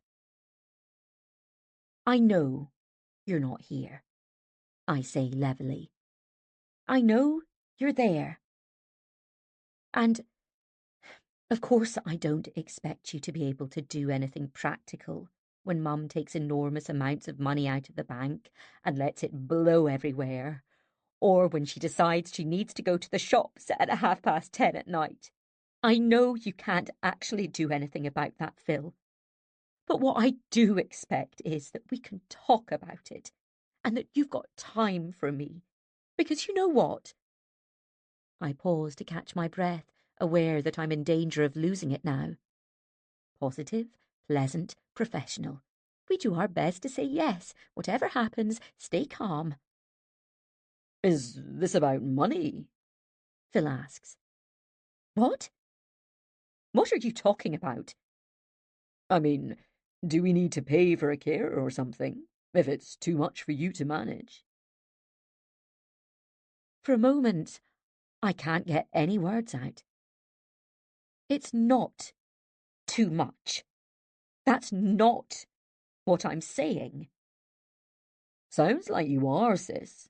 But look, if we need to pay someone, I can cover it. Just let me know what's needed. That's not what I'm getting at, I snap. This is Mum, Phil. Not a party that can be sorted by flinging a ton of money at it. It's not a canapé and charcoal lemonade kind of situation. What the fuck? And we are getting help, I rant on, trying to steady myself. There's her GP, the psychiatrist, the woman I spoke to at the dementia helpline. They've been brilliant. They've all said there's no need to feel alone. I pause, waiting for his response. But Phil's attention seems to have been caught by something in the middle distance. I said there's no need to feel alone, I repeat sharply. Can you stop ranting for a minute? Phil says with a frown. No, I can't, I shoot back. I'm sick of it, Phil. Sick of you implying that I'm overreacting to every damn thing. You know, a little while ago, I had a date. I'd never even met this guy before, but we sat there and had lunch, and he was more interested and sympathetic about the situation with Mum than you are. That is so not fair, my brother thunders. Isn't it? I think it is. Okay. His reddened face fills the screen. Shall I tell you something, Jen? I've got quite a lot on my plate too right now, in case you're interested. Like what? Like the puppy? No one forced you to get a puppy, Phil. It's not the law to have one. That was your choice. Well, Loretta's choice, actually. But to be honest, she's had fuck all to do with her. She said she'd take time off work, puppy leave. But of course, as soon as a job comes in, that's out of the window. She's away filming till the end of next week. He exhales loudly as he takes me back into the house where the barking and guitar screeching seem to have ceased. Okay, I start. I shouldn't have shouted at you. I just want you to know that it's not about money or anything like that. It's about wanting to share it with you. The responsibility, I mean. To know that you understand. Jen, sorry. He interrupts. Something's just happened. We're going to have to talk another time, all right? What is it? Is everything okay? Yeah, no, not really. Not at all. Nico's just chewed a hole in Loretta's Stella McCartney handbag, and she's going to go mental when she gets back. Chapter 40. There's no chance to meet Harvey again over the next few days. He's at work during the day, and I'm at the shop until late. We message and chat a little, but I suspect I'm seeming pretty distracted as I've also been popping over to see Mum every morning. I'm hoping that if her friend actually exists and turns up again, then I'll be there and able to reassure myself that he's a pillar of the community neighbour who's just trying to help her out. Either that, or I can march him out of her house. There are no visitors while I'm there, but at least there have been no more nocturnal outings either.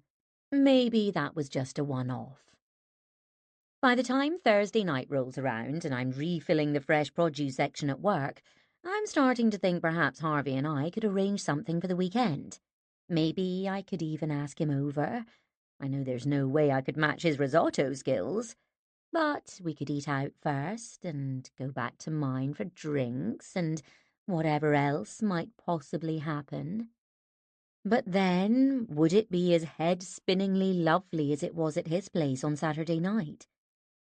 I'm a little worried that the spontaneity might be lost, that it might seem like going back to the holiday resort you'd loved, but instead of the sea-facing apartment with a wraparound balcony, you've been landed with one at the back, with drain smells and a view of the giant bins.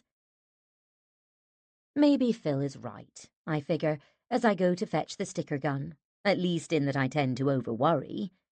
I know that Harvey certainly wouldn't be critical of my place, even though there's no bowl of lemons on display. And actually, my flat is okay. I mean, burnt chair aside, which has now, with Hannah's permission, been disposed of, it's perfectly functional, if a little basic and plain. I'm mulling all of this over as I start to sticker the veg, vaguely aware of the chatter of customers and the cry of a small child, and behind it all, the bland music that I barely register now. But I do pick up on the burst of laughter from the next aisle. "You're mad, you know," Comes a male voice. "Whenever I went camping, it was tins of beans and spaghetti hoops." We're not having spaghetti hoops, all right? A woman retorts. "Why not?" Because we're not 7. Come on, let's get the rest of the stuff. "It's going to be so late when we get there. It's already 9:30. We could have set off earlier if you hadn't gone out after work. I only had a couple," The man says petulantly. I'm aware of them coming closer now, debating their plans as I focus on stickering the packs of mixed vegetables for soup. Without warning, the urge hits me to be going away somewhere fun, to enjoy that delicious sense of anticipation when your weekend is starting on a Thursday night and that bonus day feels like a gift. Mouseman Mark and I had a weekend away to Dublin, but he'd insisted on spending great swathes of it in a sports bar, chugging down pints of Guinness while watching TV. Now the couple has wandered past me to peruse the vegetable aisle. At well over 6 foot, he is powerfully built, with broad shoulders and a thick neck. She looks tiny beside him, with her fine light brown hair flowing down her back. Let's get aubergines, she says. "Aubergines?" He exclaims. "What for?" You've never lived if you haven't had them charred over a campfire, she announces. "Oh, haven't I?" He teases. Honestly, you'll love them. We can do them a kind of Moroccan way. So we'll need chilli and lemon, and we should get some cumin and coriander. "Can we please just get going?" he interrupts. "This place is depressing the hell out of me." Stop being such a snob, she chides him. I can't believe you don't come here more often. It's virtually on your doorstep, isn't it? "I just pick up stuff in town after work." Don't lie, Scott. You use Deliveroo. "Not every night." Every night I've been over you have, she says, laughing now. Then, oh look, there they are. Maybe if we hang about a few minutes they'll be reduced. I'm stickering packs of lemons now, intent on getting the job done, as I still have some bakery items to attend to. After that, it'll be a tidy up of the section and then some restocking before the end of my shift. "I can't believe you buy reduced stuff." The man's voice booms out. An elderly customer wanders by, pulling along his tartan basket on wheels, and catches my eye. We both smile. He's a regular in here in his blue overcoat and tweed cap. If there are reduced items in the chilled dessert section, he'll always zoom straight for them. He looks a little frail, but with the merest whiff of a knocked-down cheesecake, he'll virtually break into a sprint. Why wouldn't I? The woman is saying now. There's nothing wrong with it. If it isn't sold, it just goes to waste. So really, it's best for everyone. "Unless you get food poisoning from it," The man suggests. No one gets food poisoning from reduced stuff, especially veg. "Yeah, all right. I believe you. Excuse me." Realizing the man is addressing me now, I swing round to face him. Yes? "Are you going to reduce these?" He indicates the aubergines, which the woman has turned away to examine. She is picking up each one in turn, rotating it under the bright lights as if it's a precious antique. No, sorry, I reply. "Oh, go on." There's a whiff of booze on his breath. They're not going out of date, I say with a firm smile. "They look a bit squidgy to me," He retorts. Scott, they're fine, the woman mutters with an irritated shake of her head. Don't worry, I'll get her to do it. He steps towards me with a swagger. Come on, couldn't you just do it for us? Towering over me, he flashes one of those let's just get this over with fake smiles. He's a man used to getting what he wants, I realise. I can imagine him being shouty to minions at work and irritated if he can't gain immediate access to a treadmill at the gym. I've also figured that he could buy anything he wants in here without worrying about the cost, unlike a lot of our regulars who come in specifically for the reductions in order to feed themselves and their families. He's just showing off, wanting to demonstrate how effective he is at getting results. Seeming embarrassed, the woman has moved on to the courgettes, which she is selecting carefully for her basket. Sorry, they're not being reduced tonight. I'm about to march away and busy myself with other tasks, as Sumi had advised me when I started here. Don't take any nonsense from anyone. But as I pass him, he jabs at my arm. Please don't do that, I say sharply. He jabs me again, and I jump back away from him. Just stick her the fucking aubergines. Scott, the woman calls out abruptly. Do you mind stepping out of my way? I ask firmly, at which he takes an exaggerated step backwards in a sorry, ma'am kind of way. Thank you, I bark, sensing my cheeks reddening. No need to take that tone. I stop dead in front of this hulk of a man who could easily shove me into the banana display if he wanted to. We're glaring at each other as if in a stare-off contest. The woman marches over to join us, and for the first time I see her face. We can afford full-price aubergines, Scott, she mutters impatiently. She turns to me, her look of apology instantly morphing into shock as she realises who I am. Gabby doesn't acknowledge it. Gripping her basket firmly, she tugs at his arm and mutters, Come on, for God's sake. Unless you want to be in here all night. And off they go, rounding the corner and marching towards the checkout. Apparently they have forgotten to buy aubergines. And minutes later, they're gone.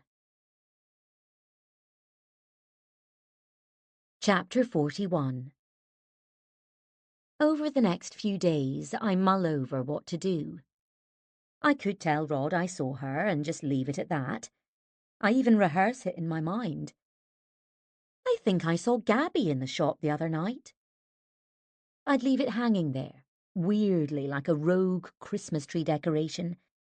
One year, a fuck Santa bauble appeared, perhaps the work of one of those perfect sons, on Phil and Loretta's 16-foot pine, on which only hand-painted glass ornaments, ordered directly from an artisanal maker in the Czech Republic, are allowed.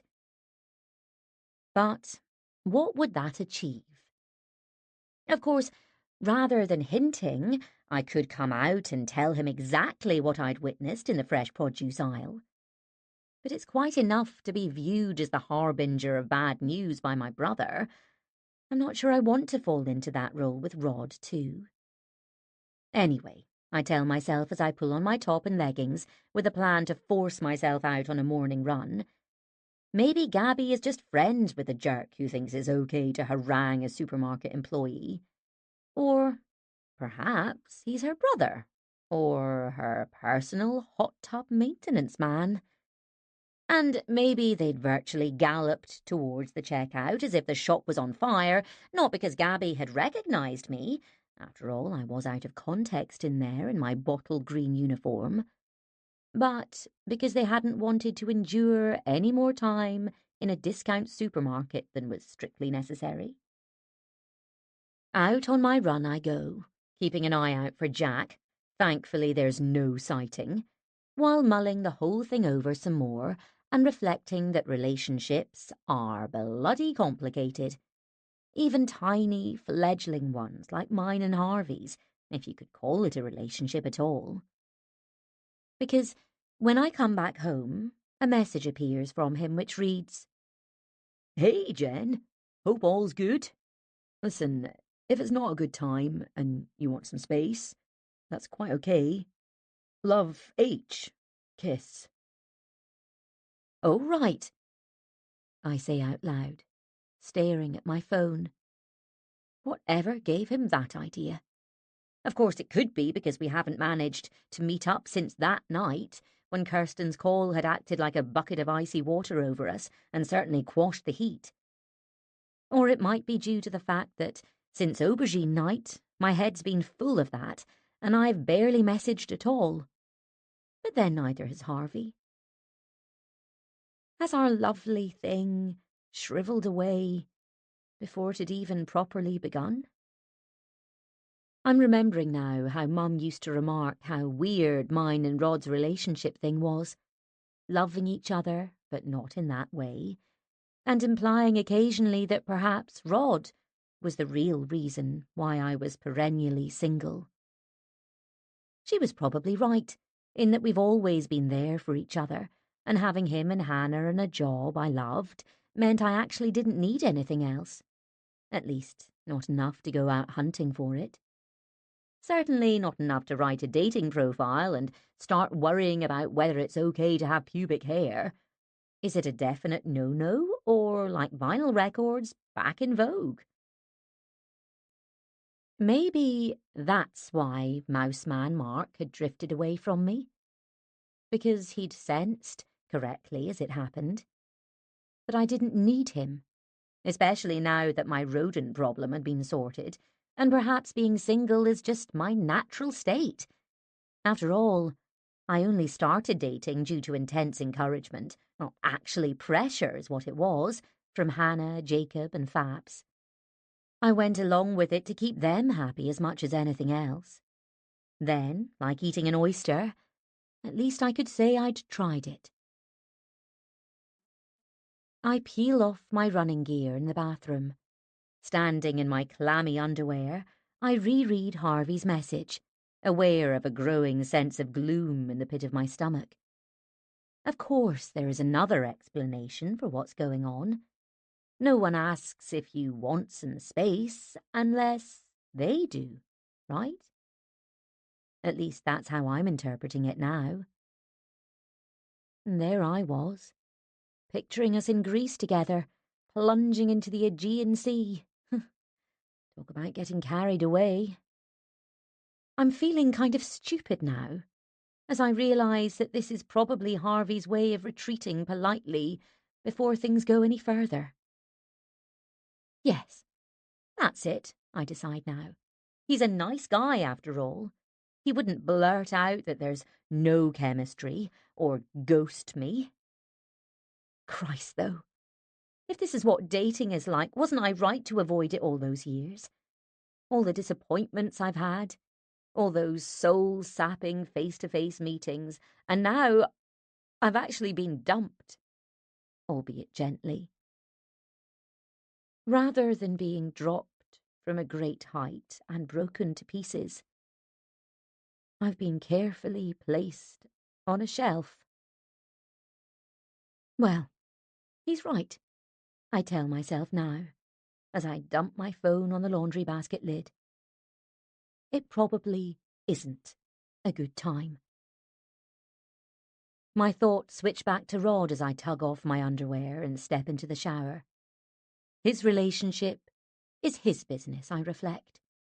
I have no intention of flinging a fuck Santa ornament into his personal life, so I'm definitely not getting involved. I stand there, inhaling deeply under the shower's hot blast, feeling pretty desolate about everything, even when I realise that I must have run something like 5 kilometres without stopping today.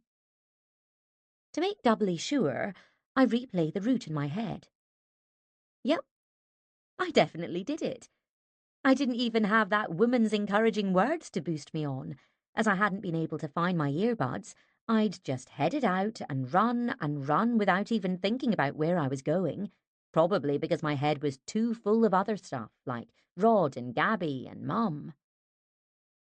And I'd done it. I'd completed the programme without even listening to it. So, even if Harvey's not interested anymore, at least something good has happened today. I towel myself dry, trying to reassure myself that I've made the right decision. About what, I'm not entirely sure, as everything still seems a little muddled. But something seems to have settled in my mind. Maybe this is for the best, I tell myself. Maybe it's better that Harvey and I are over now, instead of me falling crazily in love and it being a real mess when it ends. At least I can say I've tried, I decide, as I curl up on the sofa, wrapped up in a bath towel, and open my laptop. No one can say I haven't given it my best shot. Sick of it all now. I go on to mature matches with the intention of deleting my profile immediately. But then, filled by a surge of recklessness, I decide to compose a message instead. Hi, Gavin. I like the look of your profile. What a lovely cat you have. Mr. Socks. Cute name, too. I'm a cat lover myself, so I just thought I'd say hi. Jennifer. Kiss. Why am I doing this? I have no idea. Maybe receiving that message from Harvey has propelled me into a sod it kind of mood. In fact, the moment I press send, I wish I could unsend it, because what am I trying to achieve? A shrill, excessively loud ringing sound fills my flat. It's the landline, a relic from a bygone age that nearly gives me a heart attack as it rings so rarely. In fact, the only ones to ever call it these days are those strange robotic people, who I guess aren't really people, to tell me I can claim for an accident I haven't had. Or Mum. I charge towards it, still wrapped in a towel with my hair dripping. Hello? I bark, clutching the clunky device. Jennifer, it's me. It's Mum. You said to phone you when my friend came round. Well, he's here right now. Chapter 42. Roger, or possibly another name beginning with R. Age unknown. Mum opened the door with a flourish. She has always disliked anyone, even me, just knocking and barging right in. Your hair's still wet, she remarks. You could catch a cold like that. I smile. I've just been for a run, Mum.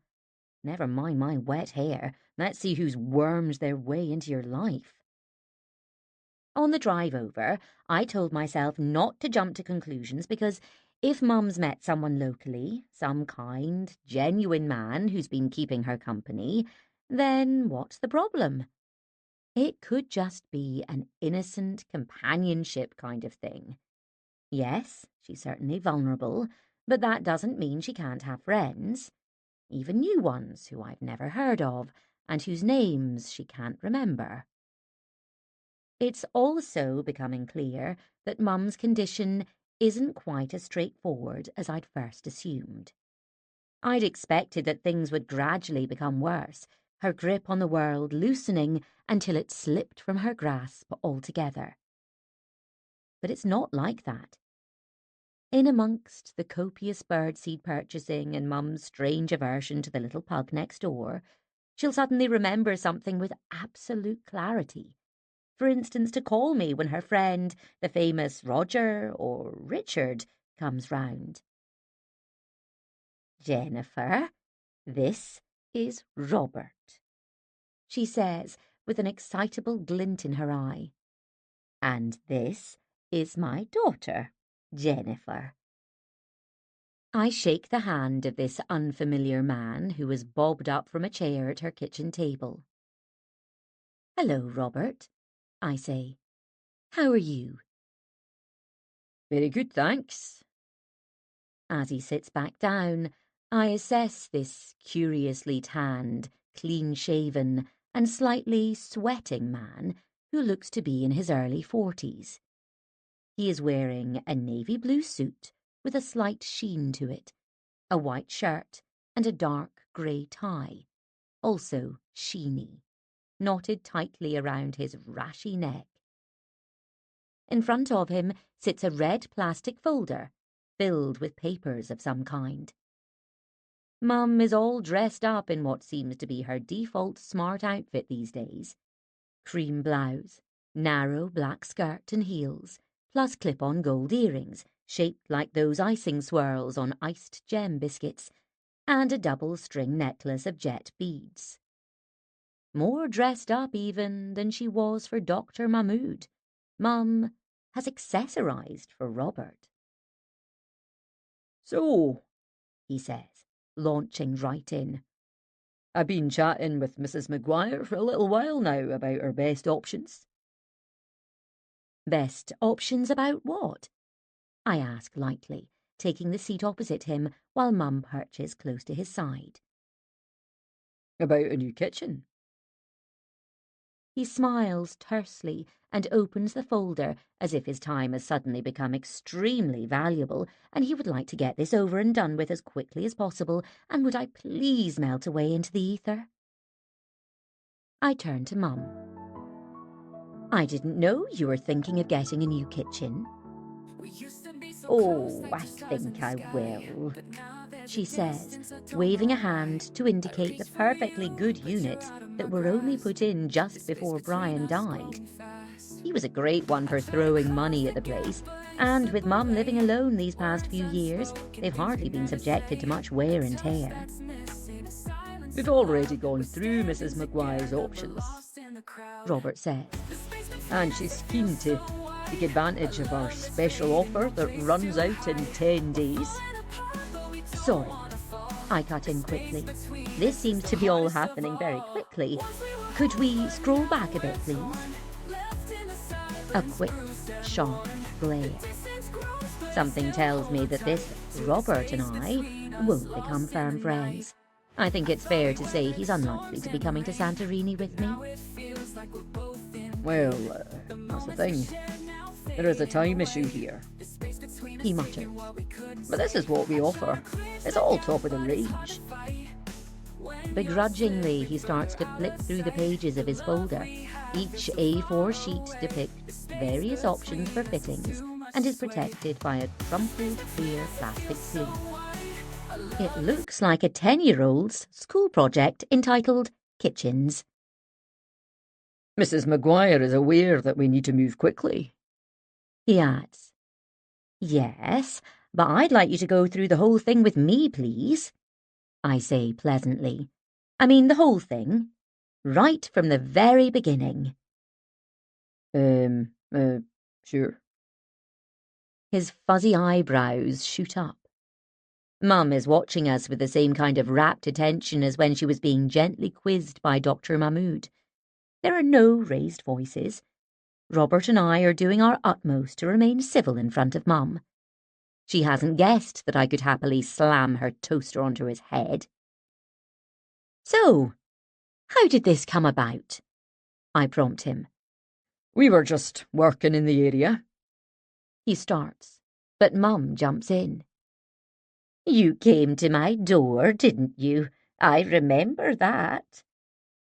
She smiles, clearly enjoying the memory of their first meeting, then turns to me. I told you. He was ever so helpful. We talked about my kitchen, didn't we, Robert? He nods and flashes his teeth like a little beaver. And he said there could be a much better use of space. Mum adds. I said Bill had done it all. He'd decided what we were going to have. Bill always thought he knew best, didn't he, Jennifer? Yes, Mum, I say. Her second husband was called Brian, but it's not the time to split hairs. I turn to Robert. So, you tout for business door to door then? That's how your company operates, is it? Well, we just sort of go round the area and see what people need. Now his upper lip is shiny with sweat. And it's all half price. Mum chips in, eyes glinting. You do love a bargain, don't you, Mrs. Maguire? Robert says, emitting oily charm as he regains his composure. Oh, yes. He angles himself towards her as they chuckle conspiratorially, as if cutting me from his vision will mean I will cease to exist. But what he hasn't realised is that I have developed a new talent over the past few months. My brother regards me as the harbinger of doom, and what Robert from Sleek Style Kitchens is about to discover is that his day was about to take a turn for the worse the moment I stepped into it. Maybe that's my thing now, my transferable skill. Never mind the brightest smile in the sky, more like, here comes Jennifer Morton, ready to wipe that smile right off your face. It's tricky with Mum sitting here, all perky and excited about the prospect of having some shoddy new units to replace the eye-wateringly expensive ones that she and Brian had put in. In fact, it takes a great deal of self-control for me to sit there smiling and agreeing that the modern range is indeed a fine example of kitchen design. At one point, I realise I'm actually sitting on my hands to stop myself from lurching across the table and grabbing Robert by the throat. But finally, he winds things up, explaining, I'll need to take a deposit today, Mrs. Maguire, so we can move forward. From out of his briefcase comes a card reader device. Right, of course. Mum's jet necklace tinkles as she jumps up from her seat. She looks around the kitchen as if unsure of what to do next. Will a cheque do? He winces, a little crease forming between his brows. Card payment would be easier, if you don't mind. Yes, of course. Cheques are quite old-fashioned, aren't they? They are, actually, these days, He says with a fake laugh. Ha, ha, ha. What a wheeze this is, sending a 79-year-old lady in the early stages of dementia off to find her handbag so you can charge her for a kitchen she doesn't need, if indeed you ever reappear to fit it. What a brilliant caper you've come up with. I'll just get my bag, Mum announces, causing my heart to clench as she flutters off, leaving a hint of red door fragrance in her wake. A terse silence settles, broken only by Robert clearing his throat, closing his cheap red folder, and slipping it into the scuffed black leather briefcase at his feet. You're not taking a deposit from my mum, I inform him. His eyelids flutter. but I'll need to, for the half-price deal. No, you don't understand what I'm saying. You're not doing anything to my mum's house. You've come here and realised that maybe she's a little bit vulnerable, and you've kept dropping by, gaining her trust until you've got her to the point where she's about to sign some contract. We don't work that way, he says, looking aghast at the very suggestion. No, I think you do. I fix him with a stare. Can I have your card? Or something with your company name on it? Yes, of course. Still full of bluster, he pulls out a white card from his wallet, cheaply printed with blue lettering, and hands it to me. Thanks. He glowers at me, then glances down at the card reader as if willing Mum to return with her card and punch in those vital 4 digits. Okay, I say, indicating it. You can put that away now and leave right away, because I don't want Mum being upset over this. He stares at me, blinking rapidly. I think Mrs. Maguire can make up her own mind about this. It's her house, and she seemed pretty sure. No, she can't, I hiss at him. She can't make up her own mind. She thinks she can, but she can't. That's why you're here. And it's disgusting what you're trying to do. You've been grooming her, working on her for weeks. How can you even suggest that? He gasps, eyes wide. I've never been spoken to like this in my life. There's a first time for everything, I snap. And it's stopping right now. So get the hell out of here and don't ever come back, or I'll call the police. Chapter 43. When I tell Rod about Mum's visitor, we agree that his ability to target her as a soft touch would almost be impressive if it hadn't been so despicable. You'd never know she was vulnerable if you just talked to her at the front door. I explain as we follow the narrow path towards the river in Kelvin Grove Park. It's a mild and hazy Sunday afternoon, a few days after my showdown with the kitchen salesman, and the hillside is dotted with picnicking groups. Yeah, Rod says. I feel bad, actually. I haven't seen her in ages, and all this stuff's been going on. He glances at me. How did she react when you sent him packing? She kind of enjoyed it. This might sound awful, but I made up a thing about scammers like him and how we'd foiled him as if we'd been in on it together, and she'd never really intended to pay him anything at all. That was clever of you. I smile. It was all I could think of. You know how Mum hates feeling she's not in control. He nods. God, yes. But I wish I'd been there when you confronted him. You could have called me. For backup? I ask with a smile. There was no time, and anyway he left straight away when I threatened to report him. I pause. I'm not even sure if the police would have done anything. I mean, I don't know if it's a crime. If Mum had paid for the kitchen willingly. I don't just mean with the kitchen, Jen. Rod cuts in, giving me a quick glance as we walk. I mean, I could have been around more for you lately. All this stuff you've had to sort out with your mum, all the doctor's appointments, trying to get her some support. It's fine, I say lightly.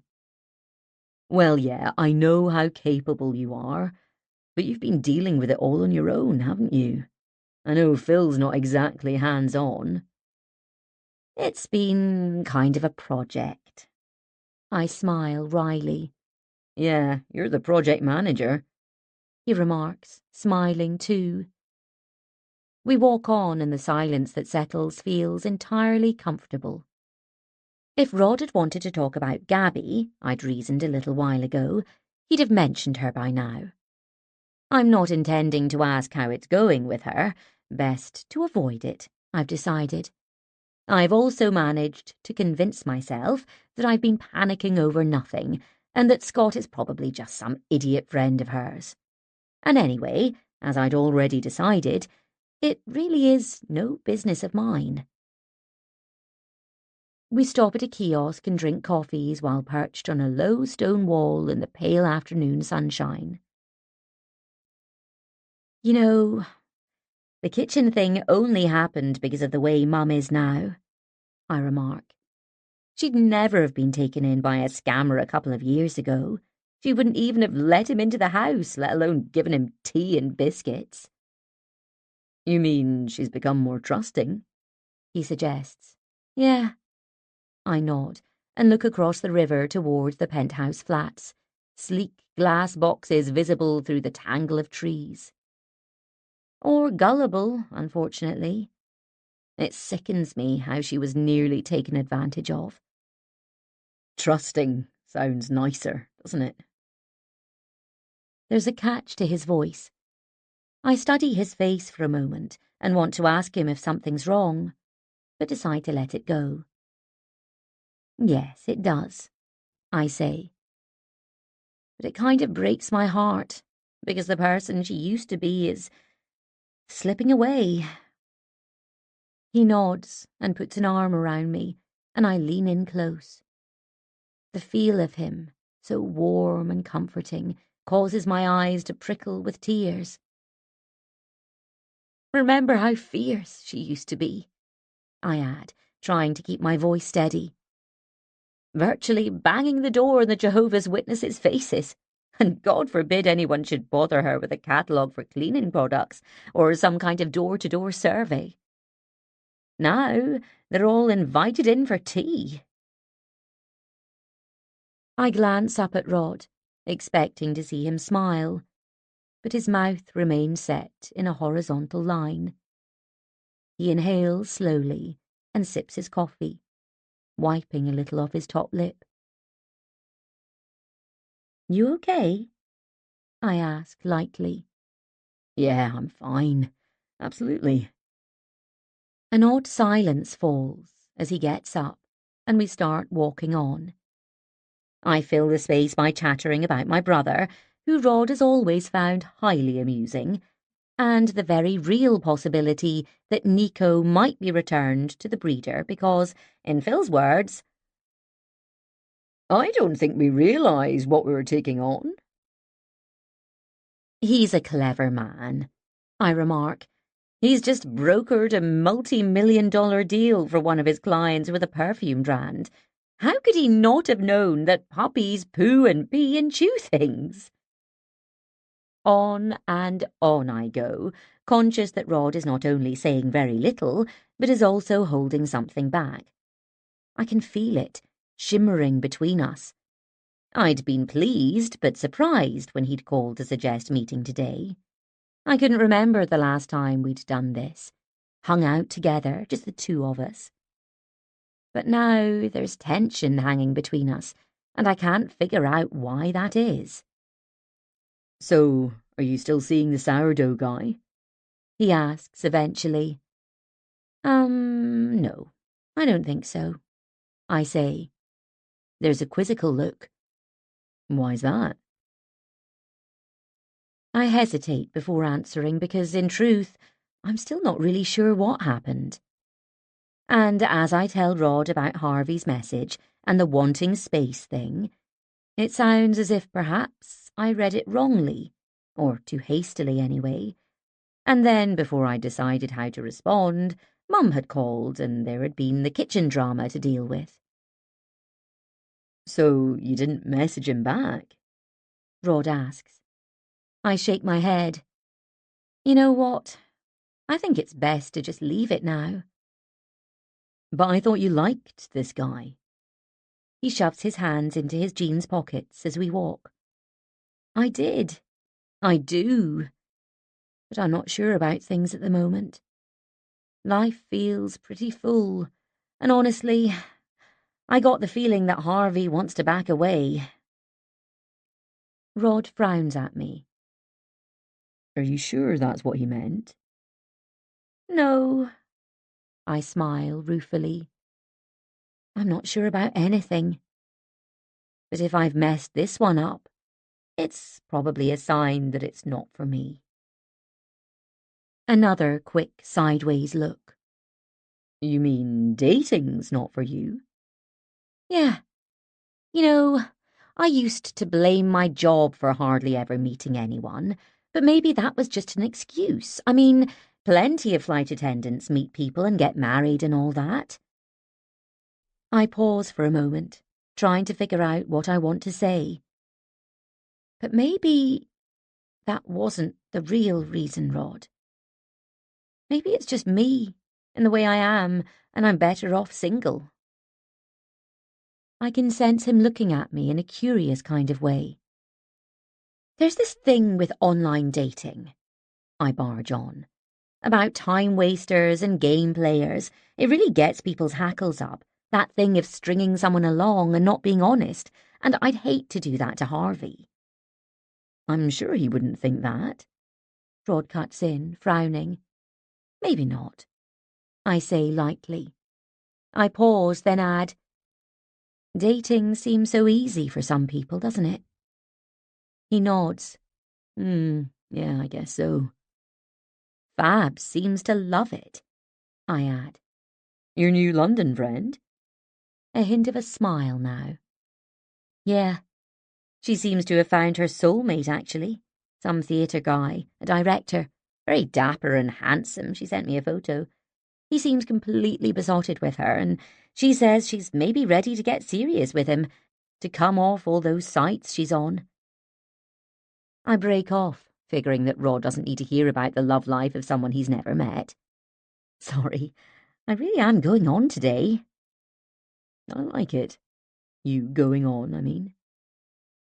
A proper smile now. And you're right. Dating's not easy at all. We stop in front of an antiques shop. A taxidermied owl in a glass dome gazes at us mournfully. Yeah, I mean, even when I meet someone in real life, it still goes tits up. What do you mean? He asks. So I fill him in on the Jack Sander lunch, how he'd suggested I switched to a kinder type of job. Jesus! Rod exclaims. What on earth made him say that? I don't know. I shrug. I know I'm not perfect, Rod. Christ, I have plenty of faults. But I didn't melt the polar ice caps. At least not personally. I didn't destroy the ozone layer. You used to use tons of hairspray back in the day, he reminds me, feigning sternness. When you had that massive perm, remember? I might have lightly set it. Lightly set it. It was like a giant crispy meringue with its own postcode and ecosystem. It's a miracle it didn't self-ignite. Leave my perm out of this. I can't help laughing, despite everything. We walk onwards, and the silence that settles feels just right. So, what were you saying? I venture finally, about dating not being easy. What's going on? It's nothing, really, Rod says. I glance at his handsome profile and try to figure out what's happening in his life. But his face is unreadable. Please tell me, Rod. You know you can tell me anything. Oh, it's just me and Gabby, he says. I kind of blew it. You blew it? But how? I thought you two were really happy. Listen, do you mind if we go somewhere? Just for one drink?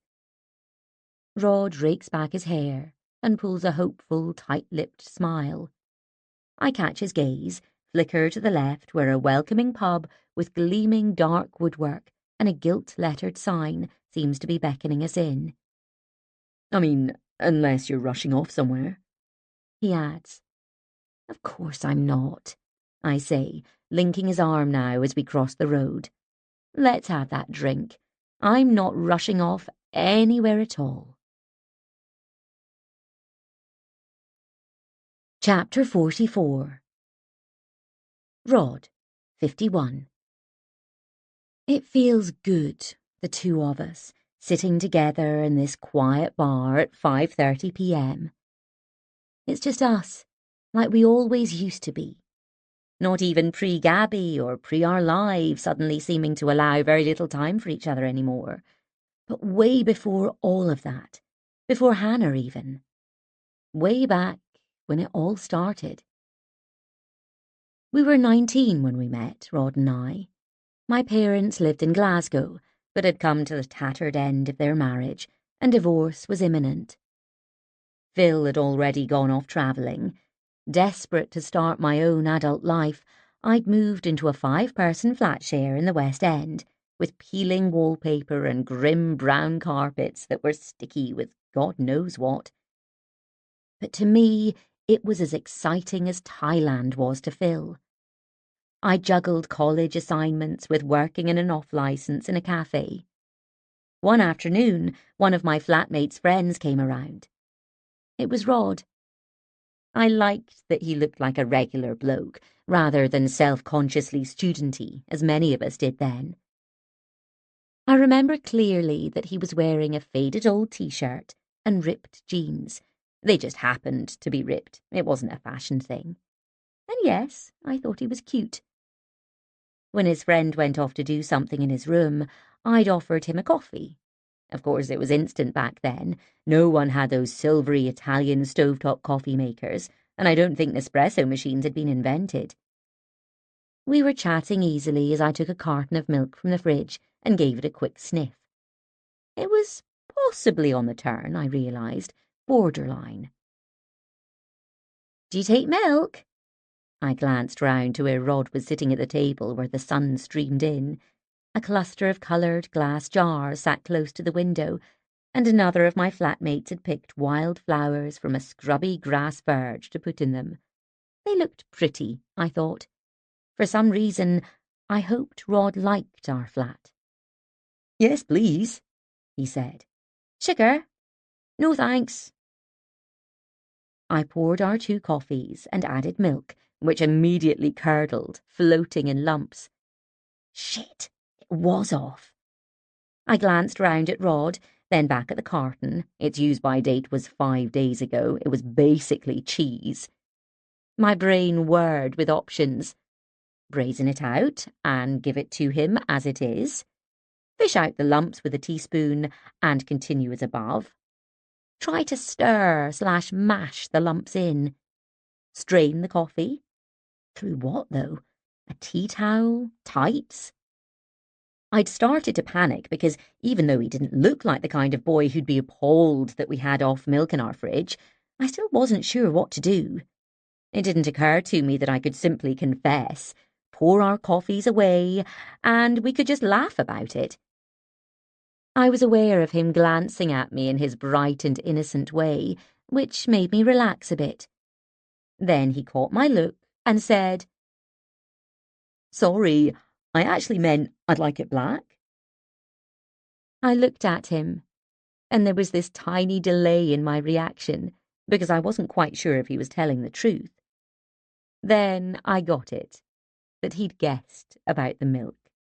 We started to laugh, and our friendship began.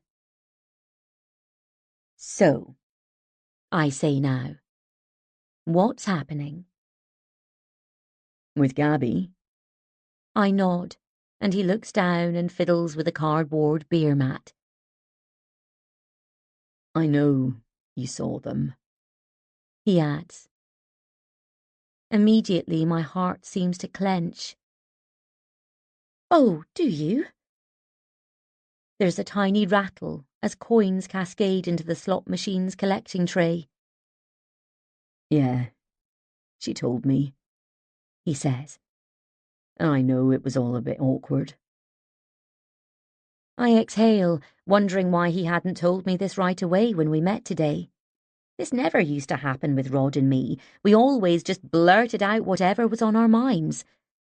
And now it feels as if a barrier has come up, and everything is different. "It was a bit," I murmur. Rod sighs audibly. "I wasn't even going to say anything. I didn't want you to feel like you'd been put in an awkward position, for not telling me, I mean." Well, I wasn't sure what to do. I look down at my wine glass. I'm sorry, Rod.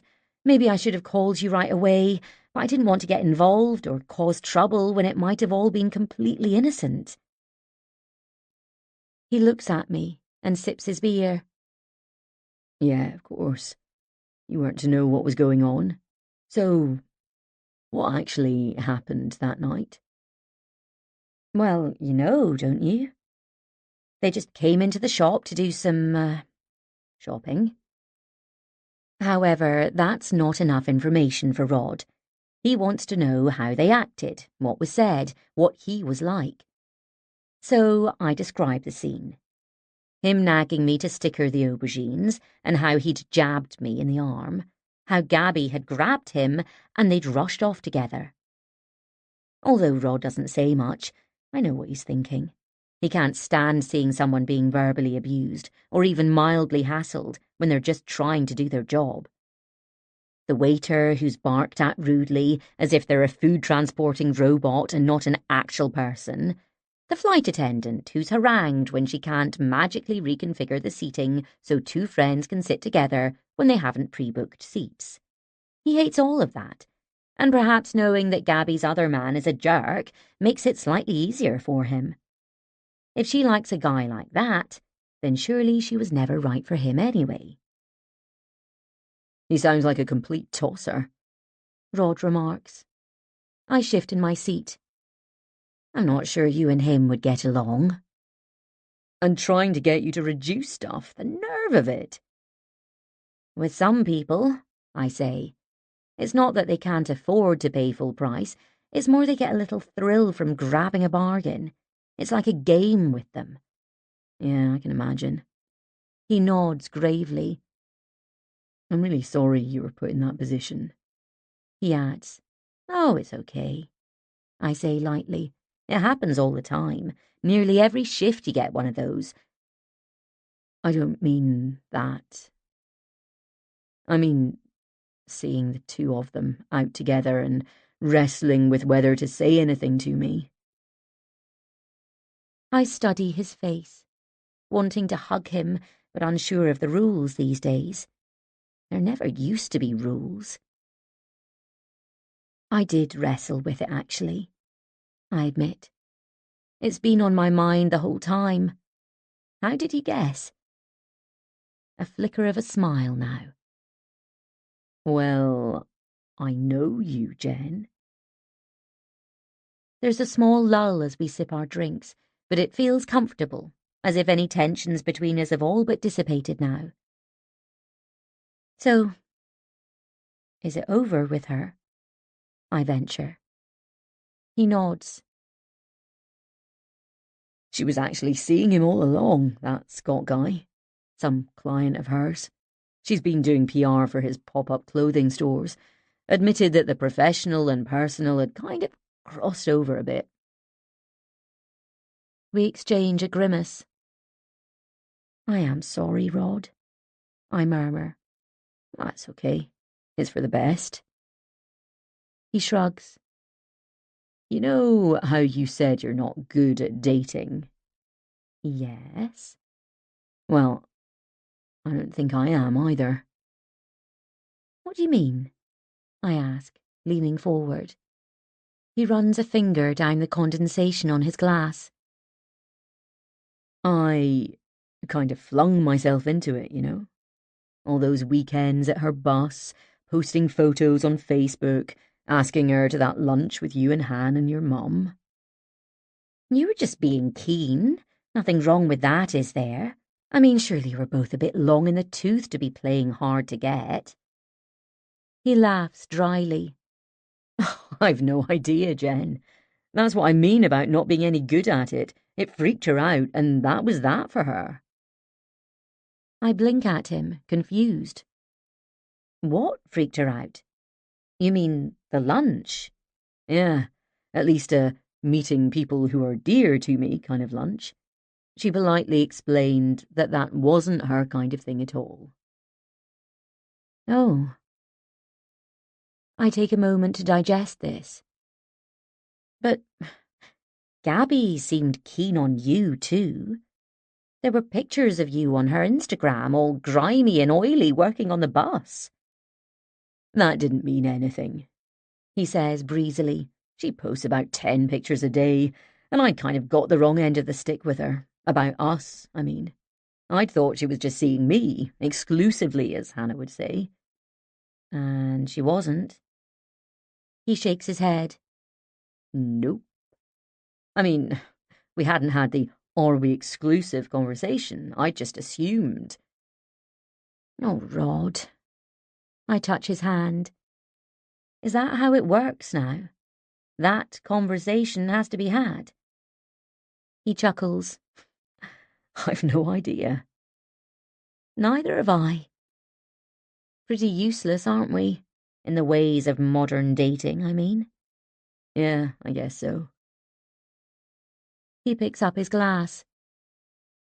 She soon straightened me out, though.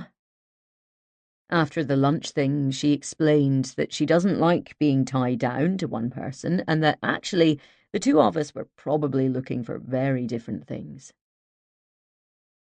We look at each other and, without thinking, I put my arms around him and hold him close. I really am sorry, Rod. Honestly, it's all right. He pauses. You must have wondered why I was posting all those pictures, though. I did a bit, I admit, sitting back now as he tells me that, just like Martyr at the shop, Gabby had found it hilarious that Rod was so ambivalent about social media. A relic, she called me. So I thought, okay, I'll prove that I'm not. His mouth flickers into an embarrassed smile. And I thought there was no harm in you seeing what a great time I was having either. What do you mean? He's completely lost me now. I mean, he says, pausing for another sip of beer as if to fortify himself. I actually found it really difficult when you signed up to that site. I peer at him, astounded. When I started dating, you mean? Yeah. He nods and reddens slightly. Remember when I sent you that message when you were at that amazing restaurant at Loch Earn? You mean when you asked if you could pick up your blowtorch? He nods and reddens even more. What is it, Rod? I ask. Did you think I'd forgotten you were on that date? Yes, of course. Well, I hadn't. I shift in my seat. There's an old-fashioned jukebox at the pub, and it makes a series of clanking noises as a song comes on. So, why did you message me? I dunno, really.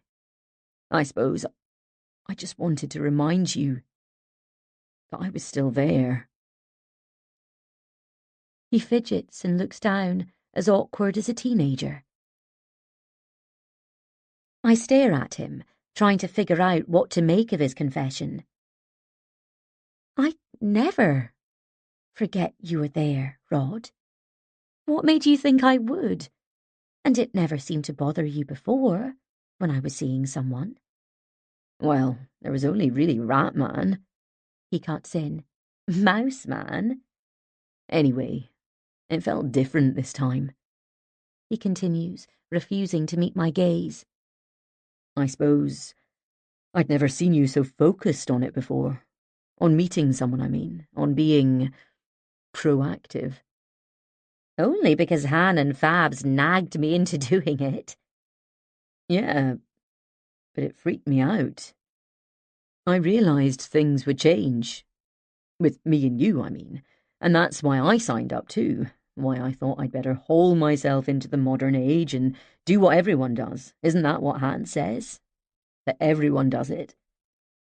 Yes, but I start. Because if you were going to meet someone serious, then I reckon maybe I should too. Or at least try to get over you. What? I exclaim. Our eyes lock for a moment, and my heart seems to stop. Rod turns away and seems to be busying himself with pulling on his jacket. What are you doing? I ask. Nothing. The jacket is on now, and he's up on his feet, his drink unfinished. Rod, what's wrong? Please don't rush off. Stay and talk to me. My heart is thumping hard as I jump up and try to reach to him. But he's turned on his heels and mutters something under his breath that I don't catch. Then Rod, my dear Rod, is striding towards the door. I'm poised to run after him, to plead with him to stay. I realise with a wave of dread that he wants me to let him go. Chapter 45. Gavin, 50. There are no surprises on this date. Gavin Jones is exactly as I'd expected him to be, the kind of man you'd never even notice normally. He's wearing black jeans and a light blue shirt and whiffs strongly of a spicy aftershave. I suppose he could be considered good-looking with his youthful, virtually line-free skin, bright blue eyes and a full head of thick dark brown hair. But there's a flatness about him, a lack of engagement with life. Maybe that explains the absence of laughter lines. When he sees me walking into the coffee shop, he merely nods and raises a hand in greeting. He doesn't even smile. "Hi, I'm Jennifer. You must be Gavin?" Yeah, that's right. The sun is high and bright, and the cheery cafe is filled with sunshine. That is, apart from the shadowy corner where Gavin has chosen to sit. We go through the motions of exchanging information without giving much away. He lives a few streets away and says he does property maintenance jobs of all kinds. For a good 20 minutes, he talks about a guttering job he's just finished, for a man who'd quibbled about the fee. He also mentions an unpaid invoice for something or other, and grumbles about the rising costs of something else. He isn't interested in films or books or anything, really. He doesn't cook or do anything sporty, and he's not interested in travelling. I don't like foreign food, he says.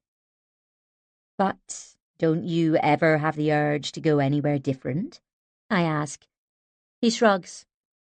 Everywhere's the same, isn't it?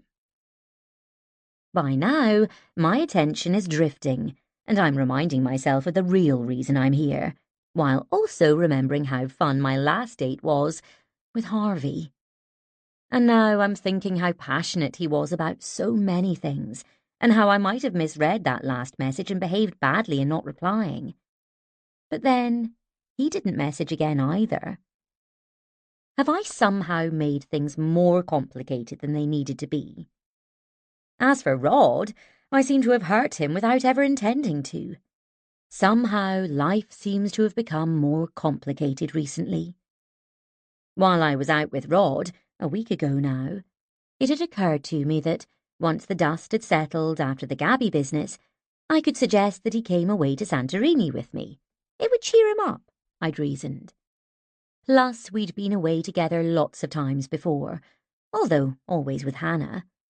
And I knew already that we were holiday compatible, which isn't always a given, even with the closest of friends. But then along had come his blurted confession, minutes after I'd formulated the idea, and after that, it would have been unthinkable. All last week, our contact was stilted and sporadic. He's busy with work, I reassured myself. Certainly, they've had some huge orders, and I know from Marta, when I happened to run into her in town, that it's been all hands on deck at the shop. I'm discovering now that Gavin does have an interest, and that's money. He's talked about little else for the past half hour. I can't understand what lovely, bright, sparky Sally ever saw in him, but then we all make mistakes. I sat in many a sports bar with Mouseman Mark because, I'm ashamed to admit, I thought that was what a girlfriend did. I mean, I'd never really been one, so how would I know? "Are you sure about this guy?" Lena had asked once, frowning, when I'd described my latest interminable night out with him.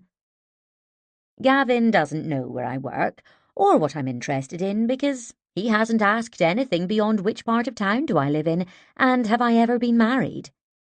I catch the eye of a young woman with a blonde crop sitting at a nearby table.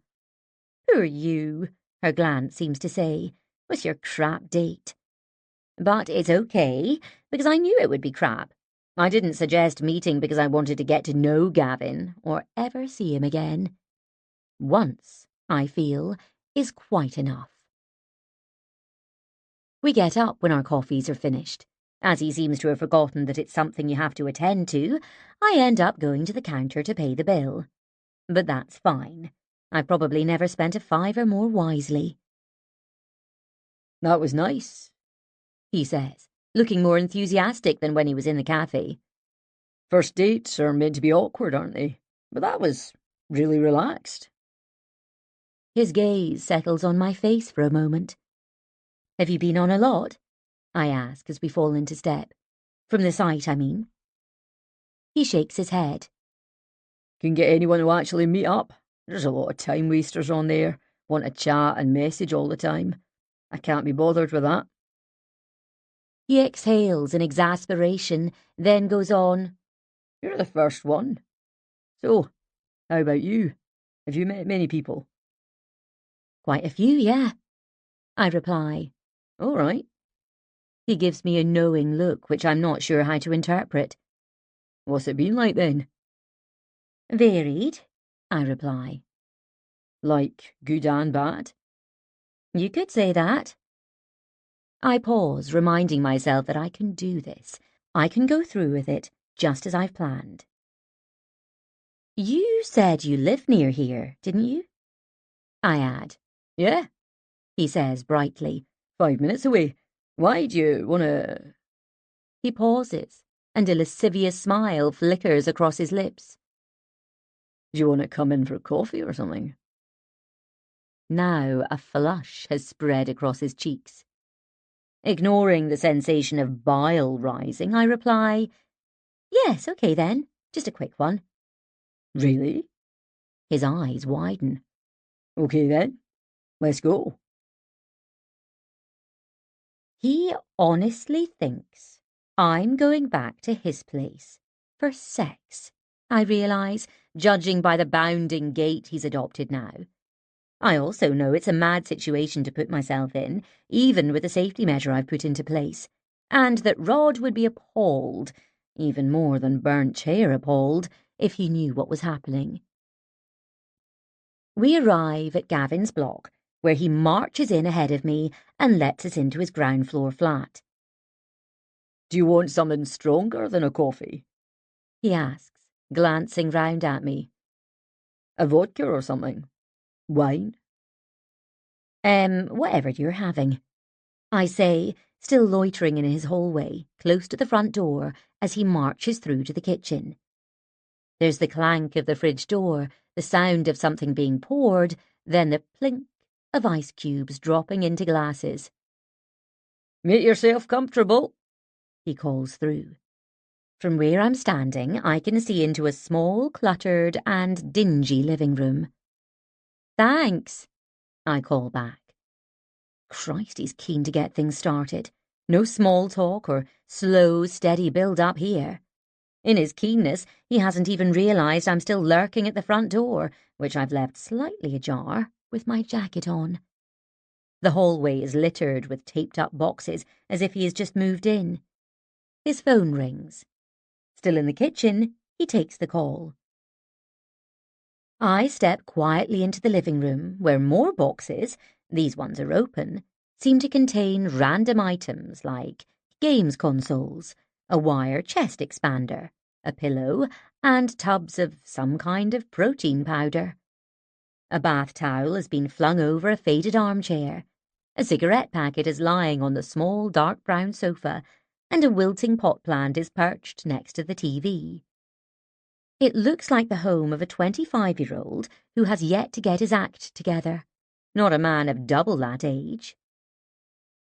We agreed a price, so you can't come back and say you're not paying, Gavin announces from the kitchen. Then, no, mate, it doesn't work like that. Quickly, I scan the room. No sign of Mr. Socks in here, and I don't have the nerve to go hunting any further into the flat. I'm certainly not planning to go anywhere near the bedroom. There's more urgent phone chat, although Gavin's voice is growing quieter, so I assume he has left the kitchen and gone to another room. Then all falls quiet. My mouth is dry now, and my heart is thumping urgently, but I'm trying to hold my nerve. Stealthily, I check behind the boxes and sofa. but there's still no sign of Sally's cat. And now Gavin has reappeared, clad not in his jeans and blue shirt, but in black tracksuit bottoms and no top. I stare at him, realising his chest is glistening. In these brief minutes, he must have nipped off to his bedroom or bathroom and not only changed, but oiled himself. He smiles creepily. Hey, sorry about that. Just some customer who's trying it on. That's okay. He studies me for a moment. Relax, Jane. Take your jacket off. Instinctively, I step backwards, knowing I've taken this as far as I can and that pushing it any further would be madness. I turn and stride back into the narrow hallway towards the front door, and that's when I hear it. A tiny meow. Jane? Gavin calls after me. Ignoring him, I look around the gloomy narrow space.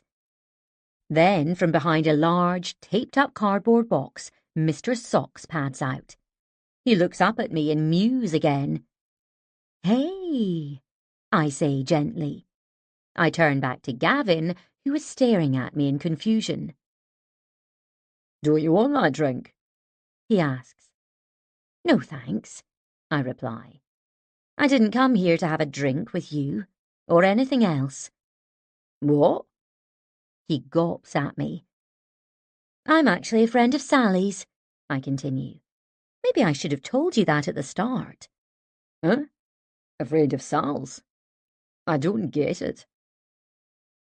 "That's why I met you," I explain.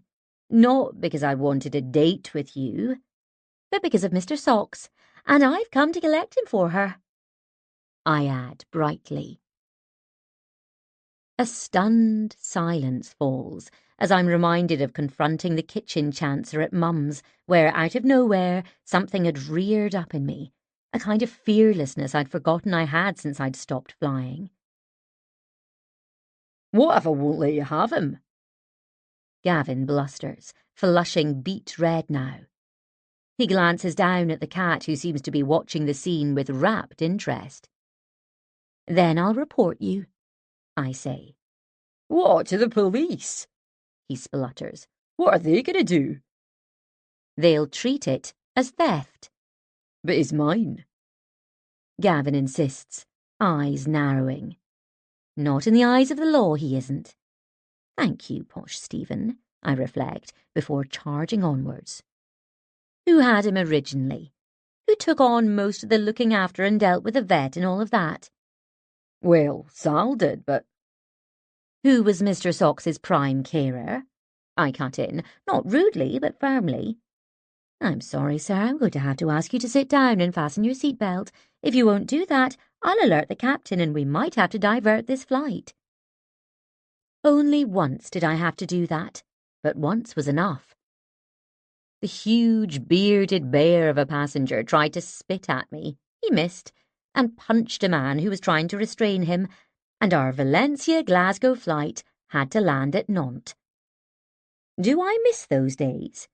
Not so much anymore, but I developed a tough shell in order to deal with every eventuality, and it seems that's still intact.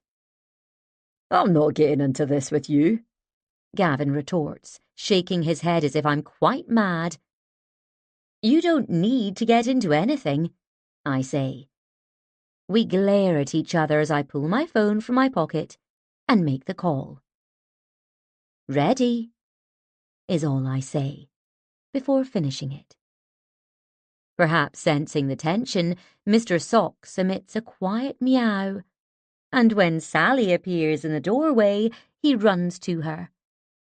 "Oh, my baby," she cries, scooping him up into her arms. For fuck's sake, just take him, Gavin thunders. He's been a pain in the arse since he's been here. Pissing on the bed, crying to be let out at night. Missing you, maybe, I don't know. Do what you want with him, he snaps, before marching away and disappearing back into the kitchen. Thank you, Jen, Sally exclaims. Come on, let's go. We hurry out of the flat, both of us glancing back in alarm in case Gavin has decided to put up a fight and isn't going to let us get away that easily. But he doesn't follow us, and once outside, we head straight for Sally's car, from which she extracts a cat box. Once Mr. Socks is installed in it, we pull away. Honestly, she says, I can't thank you enough. I'm just glad it worked, I say. She exhales loudly and glances at me. You're a brave woman, Jen. I didn't like you putting yourself in that position. Well, I won't ever again, I say, grinning. I look back and talk gently to Mr. Socks, not wanting to startle him. But he doesn't seem to be scared. In fact, he's purring, as if he'd been waiting patiently to be rescued. Without mature matches, this would never have happened, Sally marvels. Yeah, so at least some good has come out of it. We both laugh, and I think of Hannah and how she'd teased me when I'd been so resistant to online dating. No one meets in real life, she'd said. It's all algorithms now. I didn't want to believe that nothing happens by chance anymore, that magic is obsolete. Because things do just happen. Little miracles happen every day. As we stop at red traffic lights, I pull out my phone. Sally glances over again and registers the Mature Matches homepage on the screen. Setting up a date? She asks with a smile. God, no, I say firmly. I'm done with all of that. I'm deleting my profile. A couple of clicks, and it's done. And from his basket on the back seat, Mr. Socks lets out a small meow, perhaps of approval, or maybe because he is happy to be going home. Chapter 46. A month later. The Aegean Sea glitters, a wash of almost impossibly vivid turquoise. The sun beats down on the dazzling white houses and churches stacked up on the hills. As I stepped off the plane yesterday, thanking the flight attendant in her smart red uniform, I stopped for a moment to inhale the gently scented warm air. Then, in the airport, Fabs called out my name and hurried towards me. She had flown in from London and arrived a little before me. She'd needed a holiday, I'd figured, after everything that had happened, and she had been delighted to come. As Mum is now aware, there are scammers out there who appear to be perfectly charming. Of course they do. Otherwise, they wouldn't gain your trust. I've been such an idiot, Jen. Fabs had told me over the phone. I like to think I'm an intelligent woman, and I've never had to rely on anyone for anything. Certainly not Jacob's dad. And here I am, your classic case of idiot, middle-aged, no, old woman. You're not old, I'd insisted, but she charged on. I'm 61. Okay, I'm middle-aged if I make it to 120, which I very much doubt. Anyway, age isn't the point. Apart from the fact that I should have been sussed enough to know what was going on. I'd already heard from Hannah how the Too Good to Be True theatre director, whom Fabs had met online, had turned out to be precisely that. Andrew Crickley had seemed so kind and thoughtful, just as kitchen man Robert had appeared to Mum. Nothing's too much trouble for him, Fabs had told me. Dashingly handsome, he'd festooned her with flowers and was constantly popping round, doing jobs for her in her house and garden. They'd been spending heaps of time together, and he had even suggested that, when he was out of temporary accommodation and back in his newly renovated house in Maida Vale, perhaps she would like to live with him.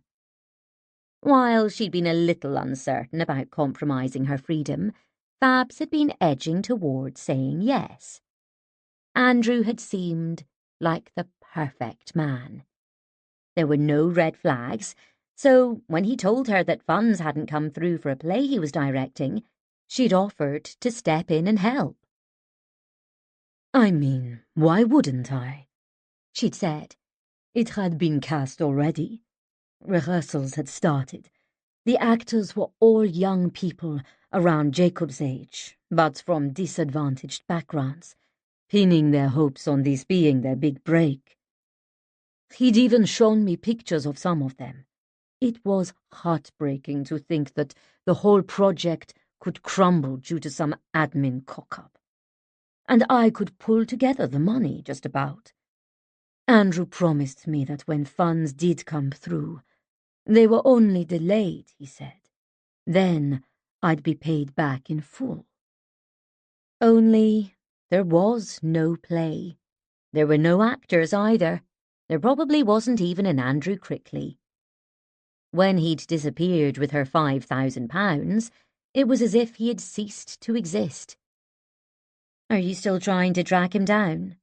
I ask now, as we sip crisp white wine and pick at a dish of fat green olives on our hotel balcony. No, I've given up for now, she says. It's always better to look forward than backward, don't you think? Definitely, I say, gazing out onto the shimmering sea. Thank you for inviting me here, she adds. It's just what I needed to move on. I don't want to give that bloody man another second's thought. I'm so glad you could come, I say truthfully. It wasn't that I'd asked Fabs out of pity in the wake of the romance scam, as such scenarios are apparently called. I'd invited her because, after that weird night with Rod, it had struck me that she would be the perfect date for a week in Greece. Yes, that was it, without a doubt. Female company was what I craved. No weird dynamics and no pressure. Just Jen and an Argentinian model in a honeymoon hotel suite, as Freddie put it. And what could be better than that? We'd arrived yesterday and had a wonderful evening at the hotel restaurant with a little too much Retsina and ouzo. It's the law, right? Fabs had laughed. We hadn't talked about Andrew Crickley at all. Not that he was a taboo subject. We were just too busy getting to know each other better, filling in the jigsaw piece by piece. I've learnt that as well as modelling, Fabs has a raft of side hustles, including making celebration cakes smothered in fondant flowers that look like outrageous hats. Tonight, as we head out to town for the evening, I'm so glad it's just us two. For one thing, it's thrilling to realise that at 50, I have made a new friend. This hasn't happened to me for years. I still have a few school and college mates, and friends from when Hannah was little, when every toddler group session acted like a platonic speed dating event for mums. And of course, there's Freddie and Lena and all the other budgies out there. But now there's Fabs and Helpline Sally, whom Fabs knows all about. Also a cat lover, she regards my recent rescue mission as nothing less than heroic and has chivied me into retelling it no less than 3 times. It was pretty fitting for your last date, she says now, as our waiter arrives with freshly caught swordfish, salads, and the most incredible homemade bread. She knows I've come off the site. Fabs, too, has deleted her apps and called time on dating, at least for now. Like I said to Sally, I'm glad it was useful for something, I tell her. Now Harvey flickers into my mind. I still haven't messaged him, and it feels way too late to do anything about that now. He's probably met someone else and written me off as one of those game players. So I'm trying to take a leaf out of Fab's book. She doesn't dwell on things or chew things over. She's done her utmost to track Andrew Crickley down, contacting theatrical organisations and unions, plus a whole raft of theatres, and, of course, the police. Now she's accepted that it's time to move on. I should be more like Fabs, I decide, and just get on with my life. After dinner, we stroll around the town, following the narrow, twisty streets that meander between whitewashed houses and twinkling bars. There's a hubbub of chatter and laughter, and as we wander down towards the beach, the steady whoosh of the sea. Much later, giddy on cocktails now, we climb into the enormous bed. It strikes me that there's definitely nothing wasteful about staying in a honeymoon suite when all you want to do in it is chat and giggle, drink wine and eat snacks. In fact, I can't think of a better use for it. Next day, we hire mopeds and scoot off up into the hills, stopping off at a charmingly faded cafe where we are the only customers. Music is playing softly from a record player. The elderly owner seems to be transfixed by Fabs and festoons us with complimentary almondy cakes and incredible honeycomb ice cream. Later that night, we stop off at a bar perched on the shore, where again she is the centre of attention. "So, are you girls here to celebrate something?" asks a red-cheeked British man. He's around our age with neatly cropped short grey hair and is wearing a brown corduroy jacket over a linen shirt and jeans. There's something country squire-ish about him. "Yes," she replies, turning to me. "We're celebrating life, aren't we, Jen?" Corduroy Man has been joined by a friend of a similar age who's sporting an extravagant moustache and a straw boater hat. Both are sipping beers from long, tall glasses and are hovering close to our table. When they ask if they can join us, we agree. They want to know all about us and keep stressing that we look "Nothing like your ages." as if this is the ultimate compliment. When they discover that I used to be a flight attendant, they are almost falling over themselves to find out more. "Did you get to keep your uniform?" Corduroy Man gives me a wink. I did, actually, yes. "You know what I want to know?" the other one chips in. "If they have hidden cameras in aeroplane toilets." Fabs and I splutter, and he clarifies, "I mean, a spy camera to see if people are up to stuff in there." Of course, they want to know all about the Mile High Club because everyone does. The talk moves on to the men's fledgling business, which they run together in Kent. It turns out that they're brothers who are setting up an insect farm. "It's a new, entirely sustainable form of protein," Corduroy Man explains. This triggers copious insect talk, which is interesting to a point, certainly more than plug-in radiators anyway. However, Fabs and I have already perfected a way of communicating without words. So, at a pause in conversation, we exchange a glance, wish the brothers much success with their insects, and leave. There's a warm breeze as we stroll back to the hotel. "This is wonderful," Fab says, linking my arm. "Aren't we lucky to be here, Jen?" "We really are," I say. "This is all down to your cleverness at selling those little budgie toys." I beam at her. Well, I did have some talents. "Do," she corrects me. "You do have talents." A bemused smile now. "When you've had enough of the shop, there's always insect farming." You know, I'd never thought of that. I delve into my bag for my phone when it cheeps with a text notification. Hannah has sent me a photo of her, Jacob and Mum in Mum's garden in front of the cluster of bird feeders. Their 3 smiling faces are pressed together.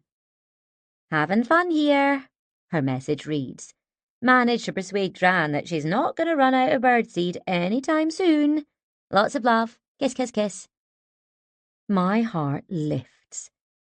She and Jacob are staying with Mum for the week to keep an eye, of course, because it's becoming more evident that it's dangerous for her to live alone, even with carers dropping in daily to supervise her medication. However, Mum doesn't know this. She still thinks she is managing just fine. Hannah's solution to how we would manage the situation while I was away with Fabs struck me as nothing short of genius. She would interview her gran for their Just a Number podcast, gently coaxing out her stories of being a midwife from the 1950s onwards. Mum was thrilled to be asked. "I'm going to be on a podcast," she told Kirsten proudly over the fence. As soon as that had been agreed, Mum had seemed perfectly happy for Hannah and Jacob to spend the week with her. "I can look after you while your mum's away in Greece," she'd said, as if Hannah was still 9 years old. I'm about to slip my phone back into my bag when I spot another unread message, this time from Freddie. "Hey, Toots, thought you might be having too much fun to be checking the news." He's right, I haven't.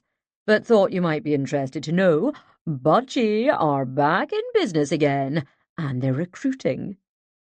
"Oh, amazing!" I message back. "You interested?" "Not me, Toots. Loving what I'm doing now. There's no going back for me. But I was thinking about you." Chapter 47. I wasn't expecting anyone to meet me at the airport, but there he is, holding up a sign with my name on it as a joke. Morton. Rod and I hug, and I'm filled with relief and happiness. "You needn't have come," I tell him as we make our way to the car park. "I could have got a taxi." "I just thought it'd be nice to meet you," he says. I glance at him, trying to read his expression. "Well, thanks. It's really sweet of you." "So, how was it?" "Brilliant," I say truthfully. Honestly, we loved every minute. Fabs was totally the right choice. Rod grins. "So, you can pick a good date then?" "Looks like it," I say. He colours slightly. "I also wanted to say sorry," He adds. "for being so weird these past few weeks. Since we had that drink, I mean. So I thought I'd come and say it in person." "You were just upset," I murmur. "And I'm sorry you felt that way." "I'm not proud of myself," he says quickly. "and honestly, you have nothing to be sorry about. I felt pretty stupid afterwards. That's why I've hardly been in touch lately." Rod lifts my case into the boot of his car. "For once in my life, I didn't know what to say to you." I inhale slowly as we stop and look at each other. I didn't know what to say to you either. But there was nothing to feel stupid about, Rod. You just told me how you'd been feeling, and there's nothing wrong with that. I pause. Haven't we always been honest with each other? "Yeah, we have. The thing is," He starts as we climb into his car. I mean, the thing that really triggered all that was when you joined that dating site. Really? I say. He nods as we pull out of the car park. I mean, how pathetic to feel all jealous and insecure just because finally you seem set on meeting someone. There's nothing pathetic about that.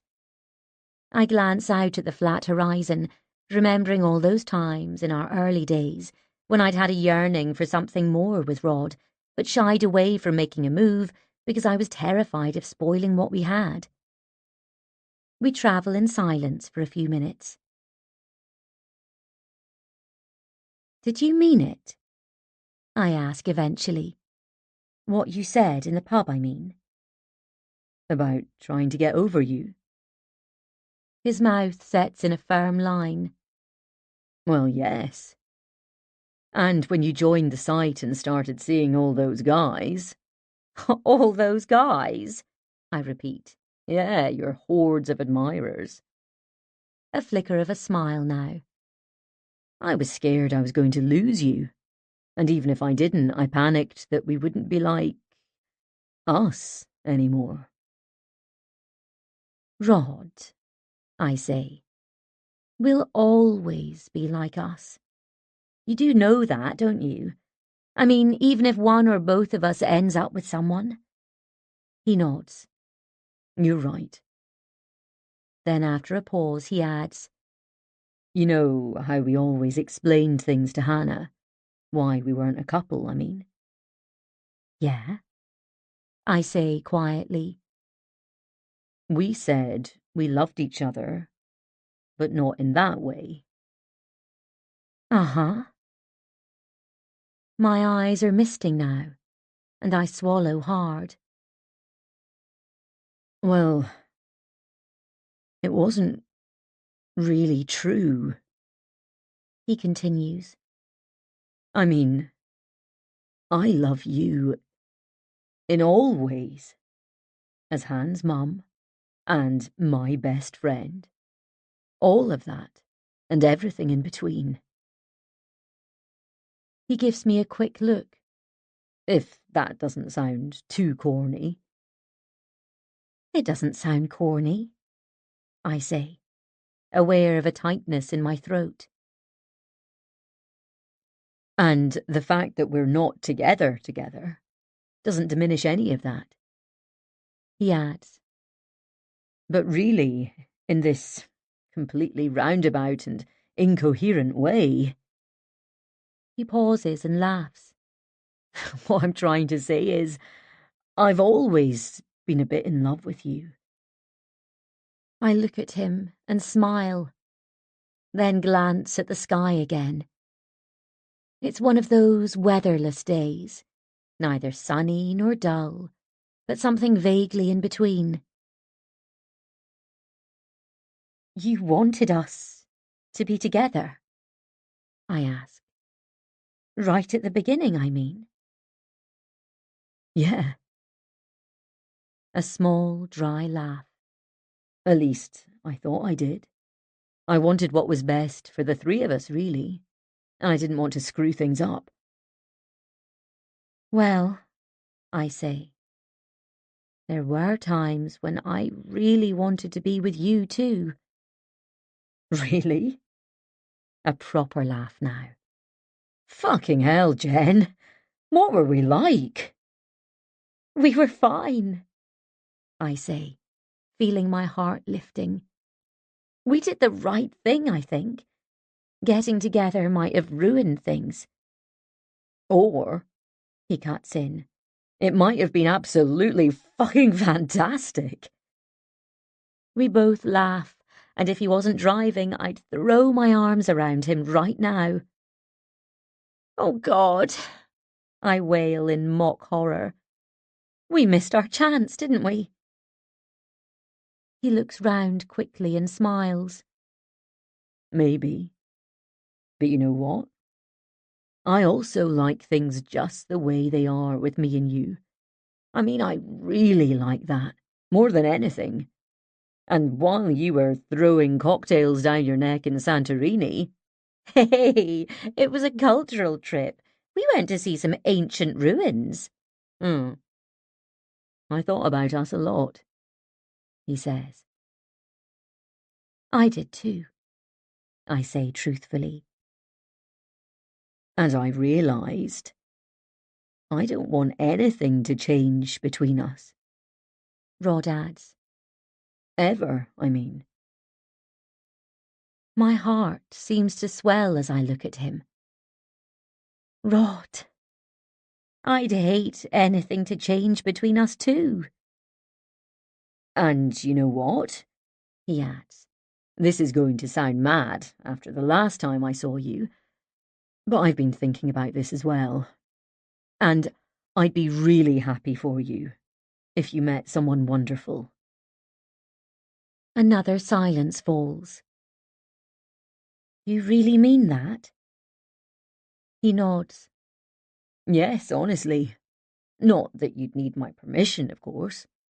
No, I realise that, I say. unable to keep down a huge smile now. But it's just nice to know, because I'd hate to hurt or upset you. You won't, he said quickly. I don't think you can, actually. I mean, you can wind me up. You never listen to anything I say. What are you talking about? I ask, feigning defensiveness. He glances at me and grins. Can I just say blowtorch? No need to cast that up again, I say as we turn off the motorway. It's the journey I've done myself thousands of times over the years, coming home from the airport after a shift. Often I'd be dog-tired after a long flight, desperate to pull off my uniform and fall into bed. But today, as the late afternoon sky starts to brighten and the sun appears, I am filled with a sense of newness and so much energy that it feels as if it could burst out of me. So, as soon as Rod has dropped me off and headed into town to work, I change into my vest and leggings, pull on my trainers, and go for a run. Chapter 48. At first, I'm not sure if it's him in the distance. There are so many runners around here, from the serious types who are training for races, constantly checking their watches to monitor their pace, to the beginners just starting out with a running app I used to listen to. I suppose I'm somewhere in between. While I wouldn't say I love running exactly, not in the way that I love, say, wine, I do love the feeling it gives me. Heart pumping, endorphins swirling, making me feel truly alive. And that's how I feel today, as the man grows closer, and I see that, yes, it is him. Jack Sander is bounding towards me on the long, wide street. I have no desire to stop and chat. However, as we're heading towards each other, there's no way I can avoid him, unless I can vaporize or slip neatly through the gaps in a drain. Then, just as I'm trying to gather myself together and appear calm and unrattled as we pass, something peculiar happens. Having clearly registered that it's me, Jack turns in a wide arc and runs away. Actually, he sprints back in the direction he came from. A few seconds later, he's darted down a side street out of sight. The bloody nerve! I'm outraged at his rudeness, even though I really didn't want to chat. And now I'm thinking, sod that, Mr. Hot Water Sipper. I will not be blanked in such an outrageously obvious way. These are my streets too, and we should be grown up enough to be able to at least acknowledge each other when we're out. I don't know where it comes from, the burst of energy that ups my pace as I charge along and veer into the side street to see Jack way off in the distance. "Jack," I call out. "Hey, Jack." He glances round, looking momentarily alarmed as I run even faster in order to catch up with him. Jen, hi! How are you? Acting all surprised as if he hadn't seen me a few moments earlier. Shabby acting, Mr. Sander. "I'm good," I say, really good, but don't stop because of me. Okay. I can see tension in his jaw as we start to run together, side by side. You look well, he offers, giving me a quick look. Thanks, I smile, registering that I'm not only keeping up with his pace, but capable of talking simultaneously. A few months ago, I could barely breathe and run. I just wanted to say, I add, that there's no need to avoid me if you see me, okay? Oh, right. He flashes a tight smile as we start to head up a slight incline. Then, all in a rush, Look, Jen, I'm sorry for being such a jerk that time. About your job, I mean. I thought about it afterwards and spoke to a couple of friends and, well, I didn't really need them to tell me that I'd been out of order. I'm not worried about that now, I say truthfully. Another quick, awkward smile. I realised the last thing you needed was a lecture from me. I mean, what the hell do I know? It's okay, honestly. Onwards we run at a steady pace. Weirdly, I'm not worrying about what he might be thinking about my running style, or whether I'm holding him back, because he could zoom ahead if he wanted to. Anyway, I don't need Jack's approval, and I don't really care what anyone thinks, because it feels good doing what I'm doing. I feel stronger these days, in all ways. Your running's really come on, He adds with a trace of genuine surprise. Honestly, Jen, I'm really impressed. Thanks. I'm enjoying it, I say truthfully. You don't do that looking down at the ground thing anymore. A teasing smile now. No, I grin at him. No, I'm over that. Glad to hear it. It just seemed safer to look where I was going instead. We run in silence for a while, which feels fine and natural. We could go out for a run together sometime if you like, he says finally. I promise I'm not trying to get you on board as a client. I consider this, and how thrilled I'd have been a few months ago when 9 a.m. meant fox o'clock and I would always be primed for a sighting. I believe you, I say, but I actually enjoy running on my own. Yeah, some people prefer that, Jack remarks. They're happier doing their own independent thing. I take a moment to absorb that, thinking, maybe that's it, and I've always been content by myself. But that doesn't mean there's no space in my life for anyone else, even for someone new to come into it. There's always going to be room for that special person. I realise that now. I can do my own independent thing, as Jack put it, and still have an open heart. And that's what spurs me on after we've said goodbye, and I run on home. This time, instead of pulling off my clothes and jumping straight into the shower, I grab my phone and scroll to the number I've been wanting to call all these weeks, but for some reason, I haven't. A fear of rejection, maybe, or trying to cling on to my pride. Sod that, I decide, barely stopping to think before I compose the message. Hi, Harvey. Hope things are good with you.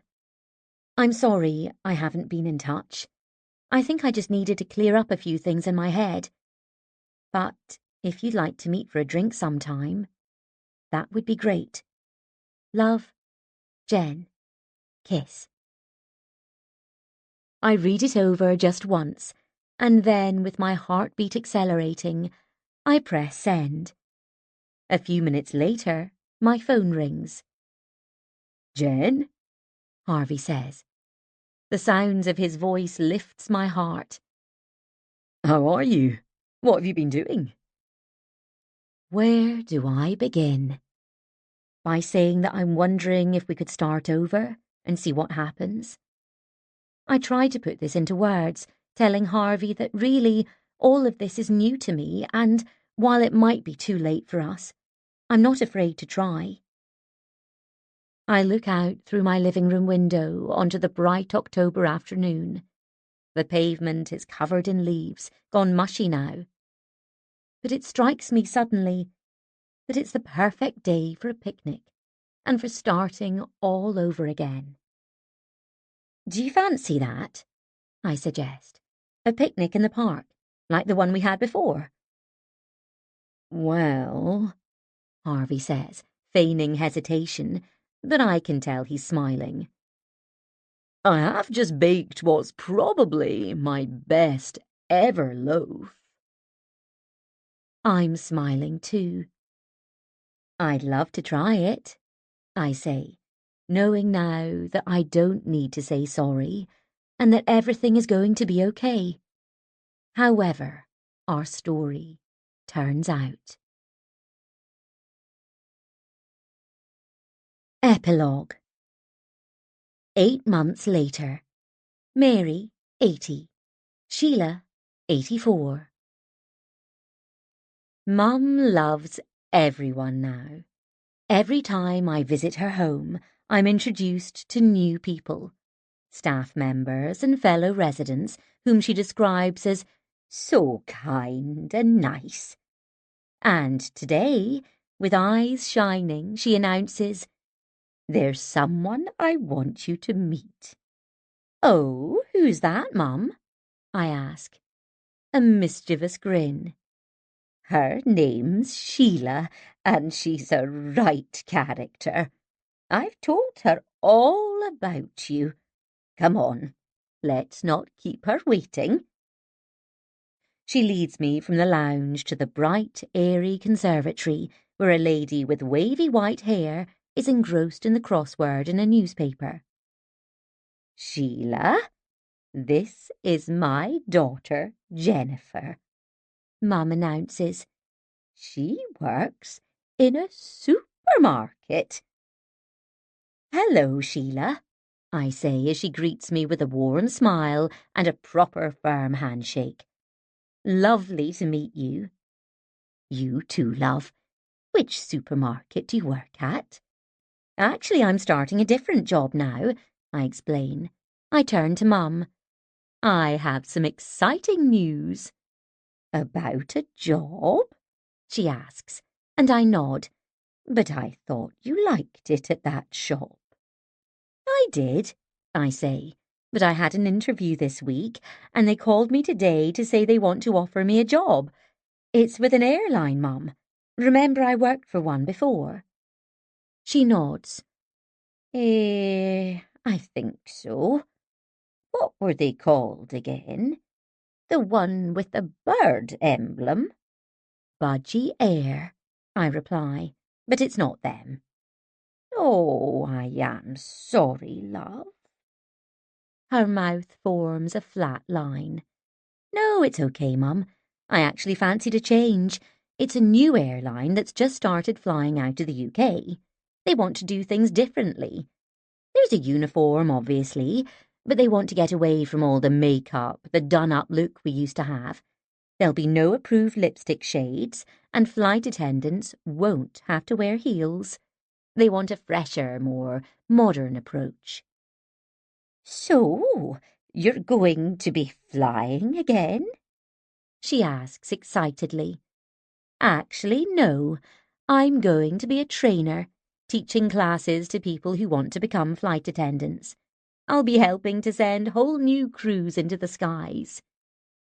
"You know how to do that?" Mum looks aghast, as if I've announced that I'm about to be let loose to perform heart surgery in a hospital. "Yes, Mum."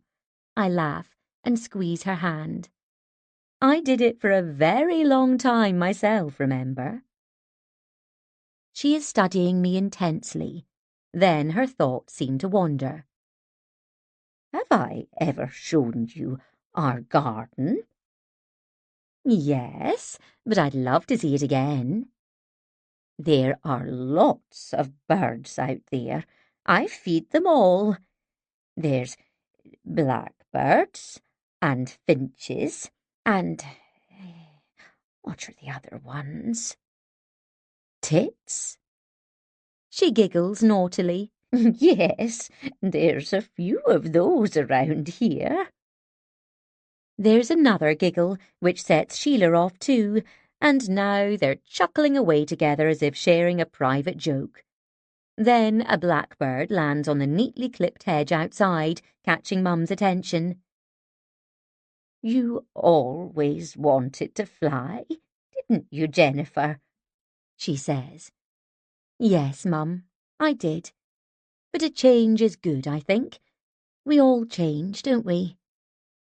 She nods as Sheila gets up, and the three of us stroll out to the garden together. It is beautifully kept, with a small, freshly mown lawn and borders exploding with colour. I think Mum actually believes that she takes care of it all by herself. There's certainly a note of pride in her voice as she points out the early summer flowers.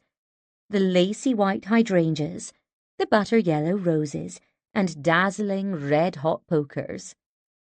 Mum doesn't notice at first when Harvey appears at the conservatory doorway and comes out to join us. "Hi, Mum."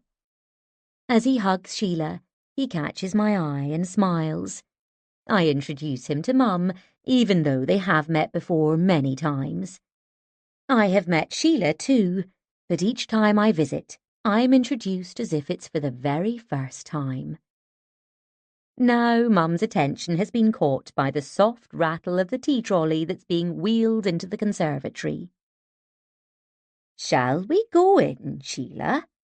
she says, as if Harvey and I have ceased to exist. "Where's my crossword?" Sheila asks, looking round at the bench beside her. "You left it inside," Mum says. "Oh, did I?" "Yes, don't worry. We can go and get it. I'll help you finish it." Sheila beams at me. "Your mum keeps me right." Yes, I'm sure she does. I can't help smiling as she links her arm through Mum's. Then, just as they're about to head indoors, Mum adds, "You know what this garden needs? A bird table and some feeders. Could he do it?" She indicates Harvey, who's standing there with a bemused look on his face. "Who?" Sheila asks, frowning. "Him, the handyman." "That's not the handyman," Sheila exclaims, laughing now. "That's Harvey. He's my son." "Oh, is he?" Mum beams at him flirtatiously. "Sorry, Harvey. I didn't realise." "That's quite all right, Mrs. Maguire," he says. "Call me Mary." Off they go now, lured by cake, leaving Harvey and me to stand there for a moment. Then we follow them in, and there are hugs goodbye. But I have a feeling that Mum and Sheila are more interested in the cherry bakewells than us right now. Teas are being poured and china plates handed around. And although Ewan, Mum's favourite carer, asks if we'd like to stay for tea, we thank him and say maybe next time. Harvey takes my hand as we leave. "Your mum seems to be settling in so well," he says.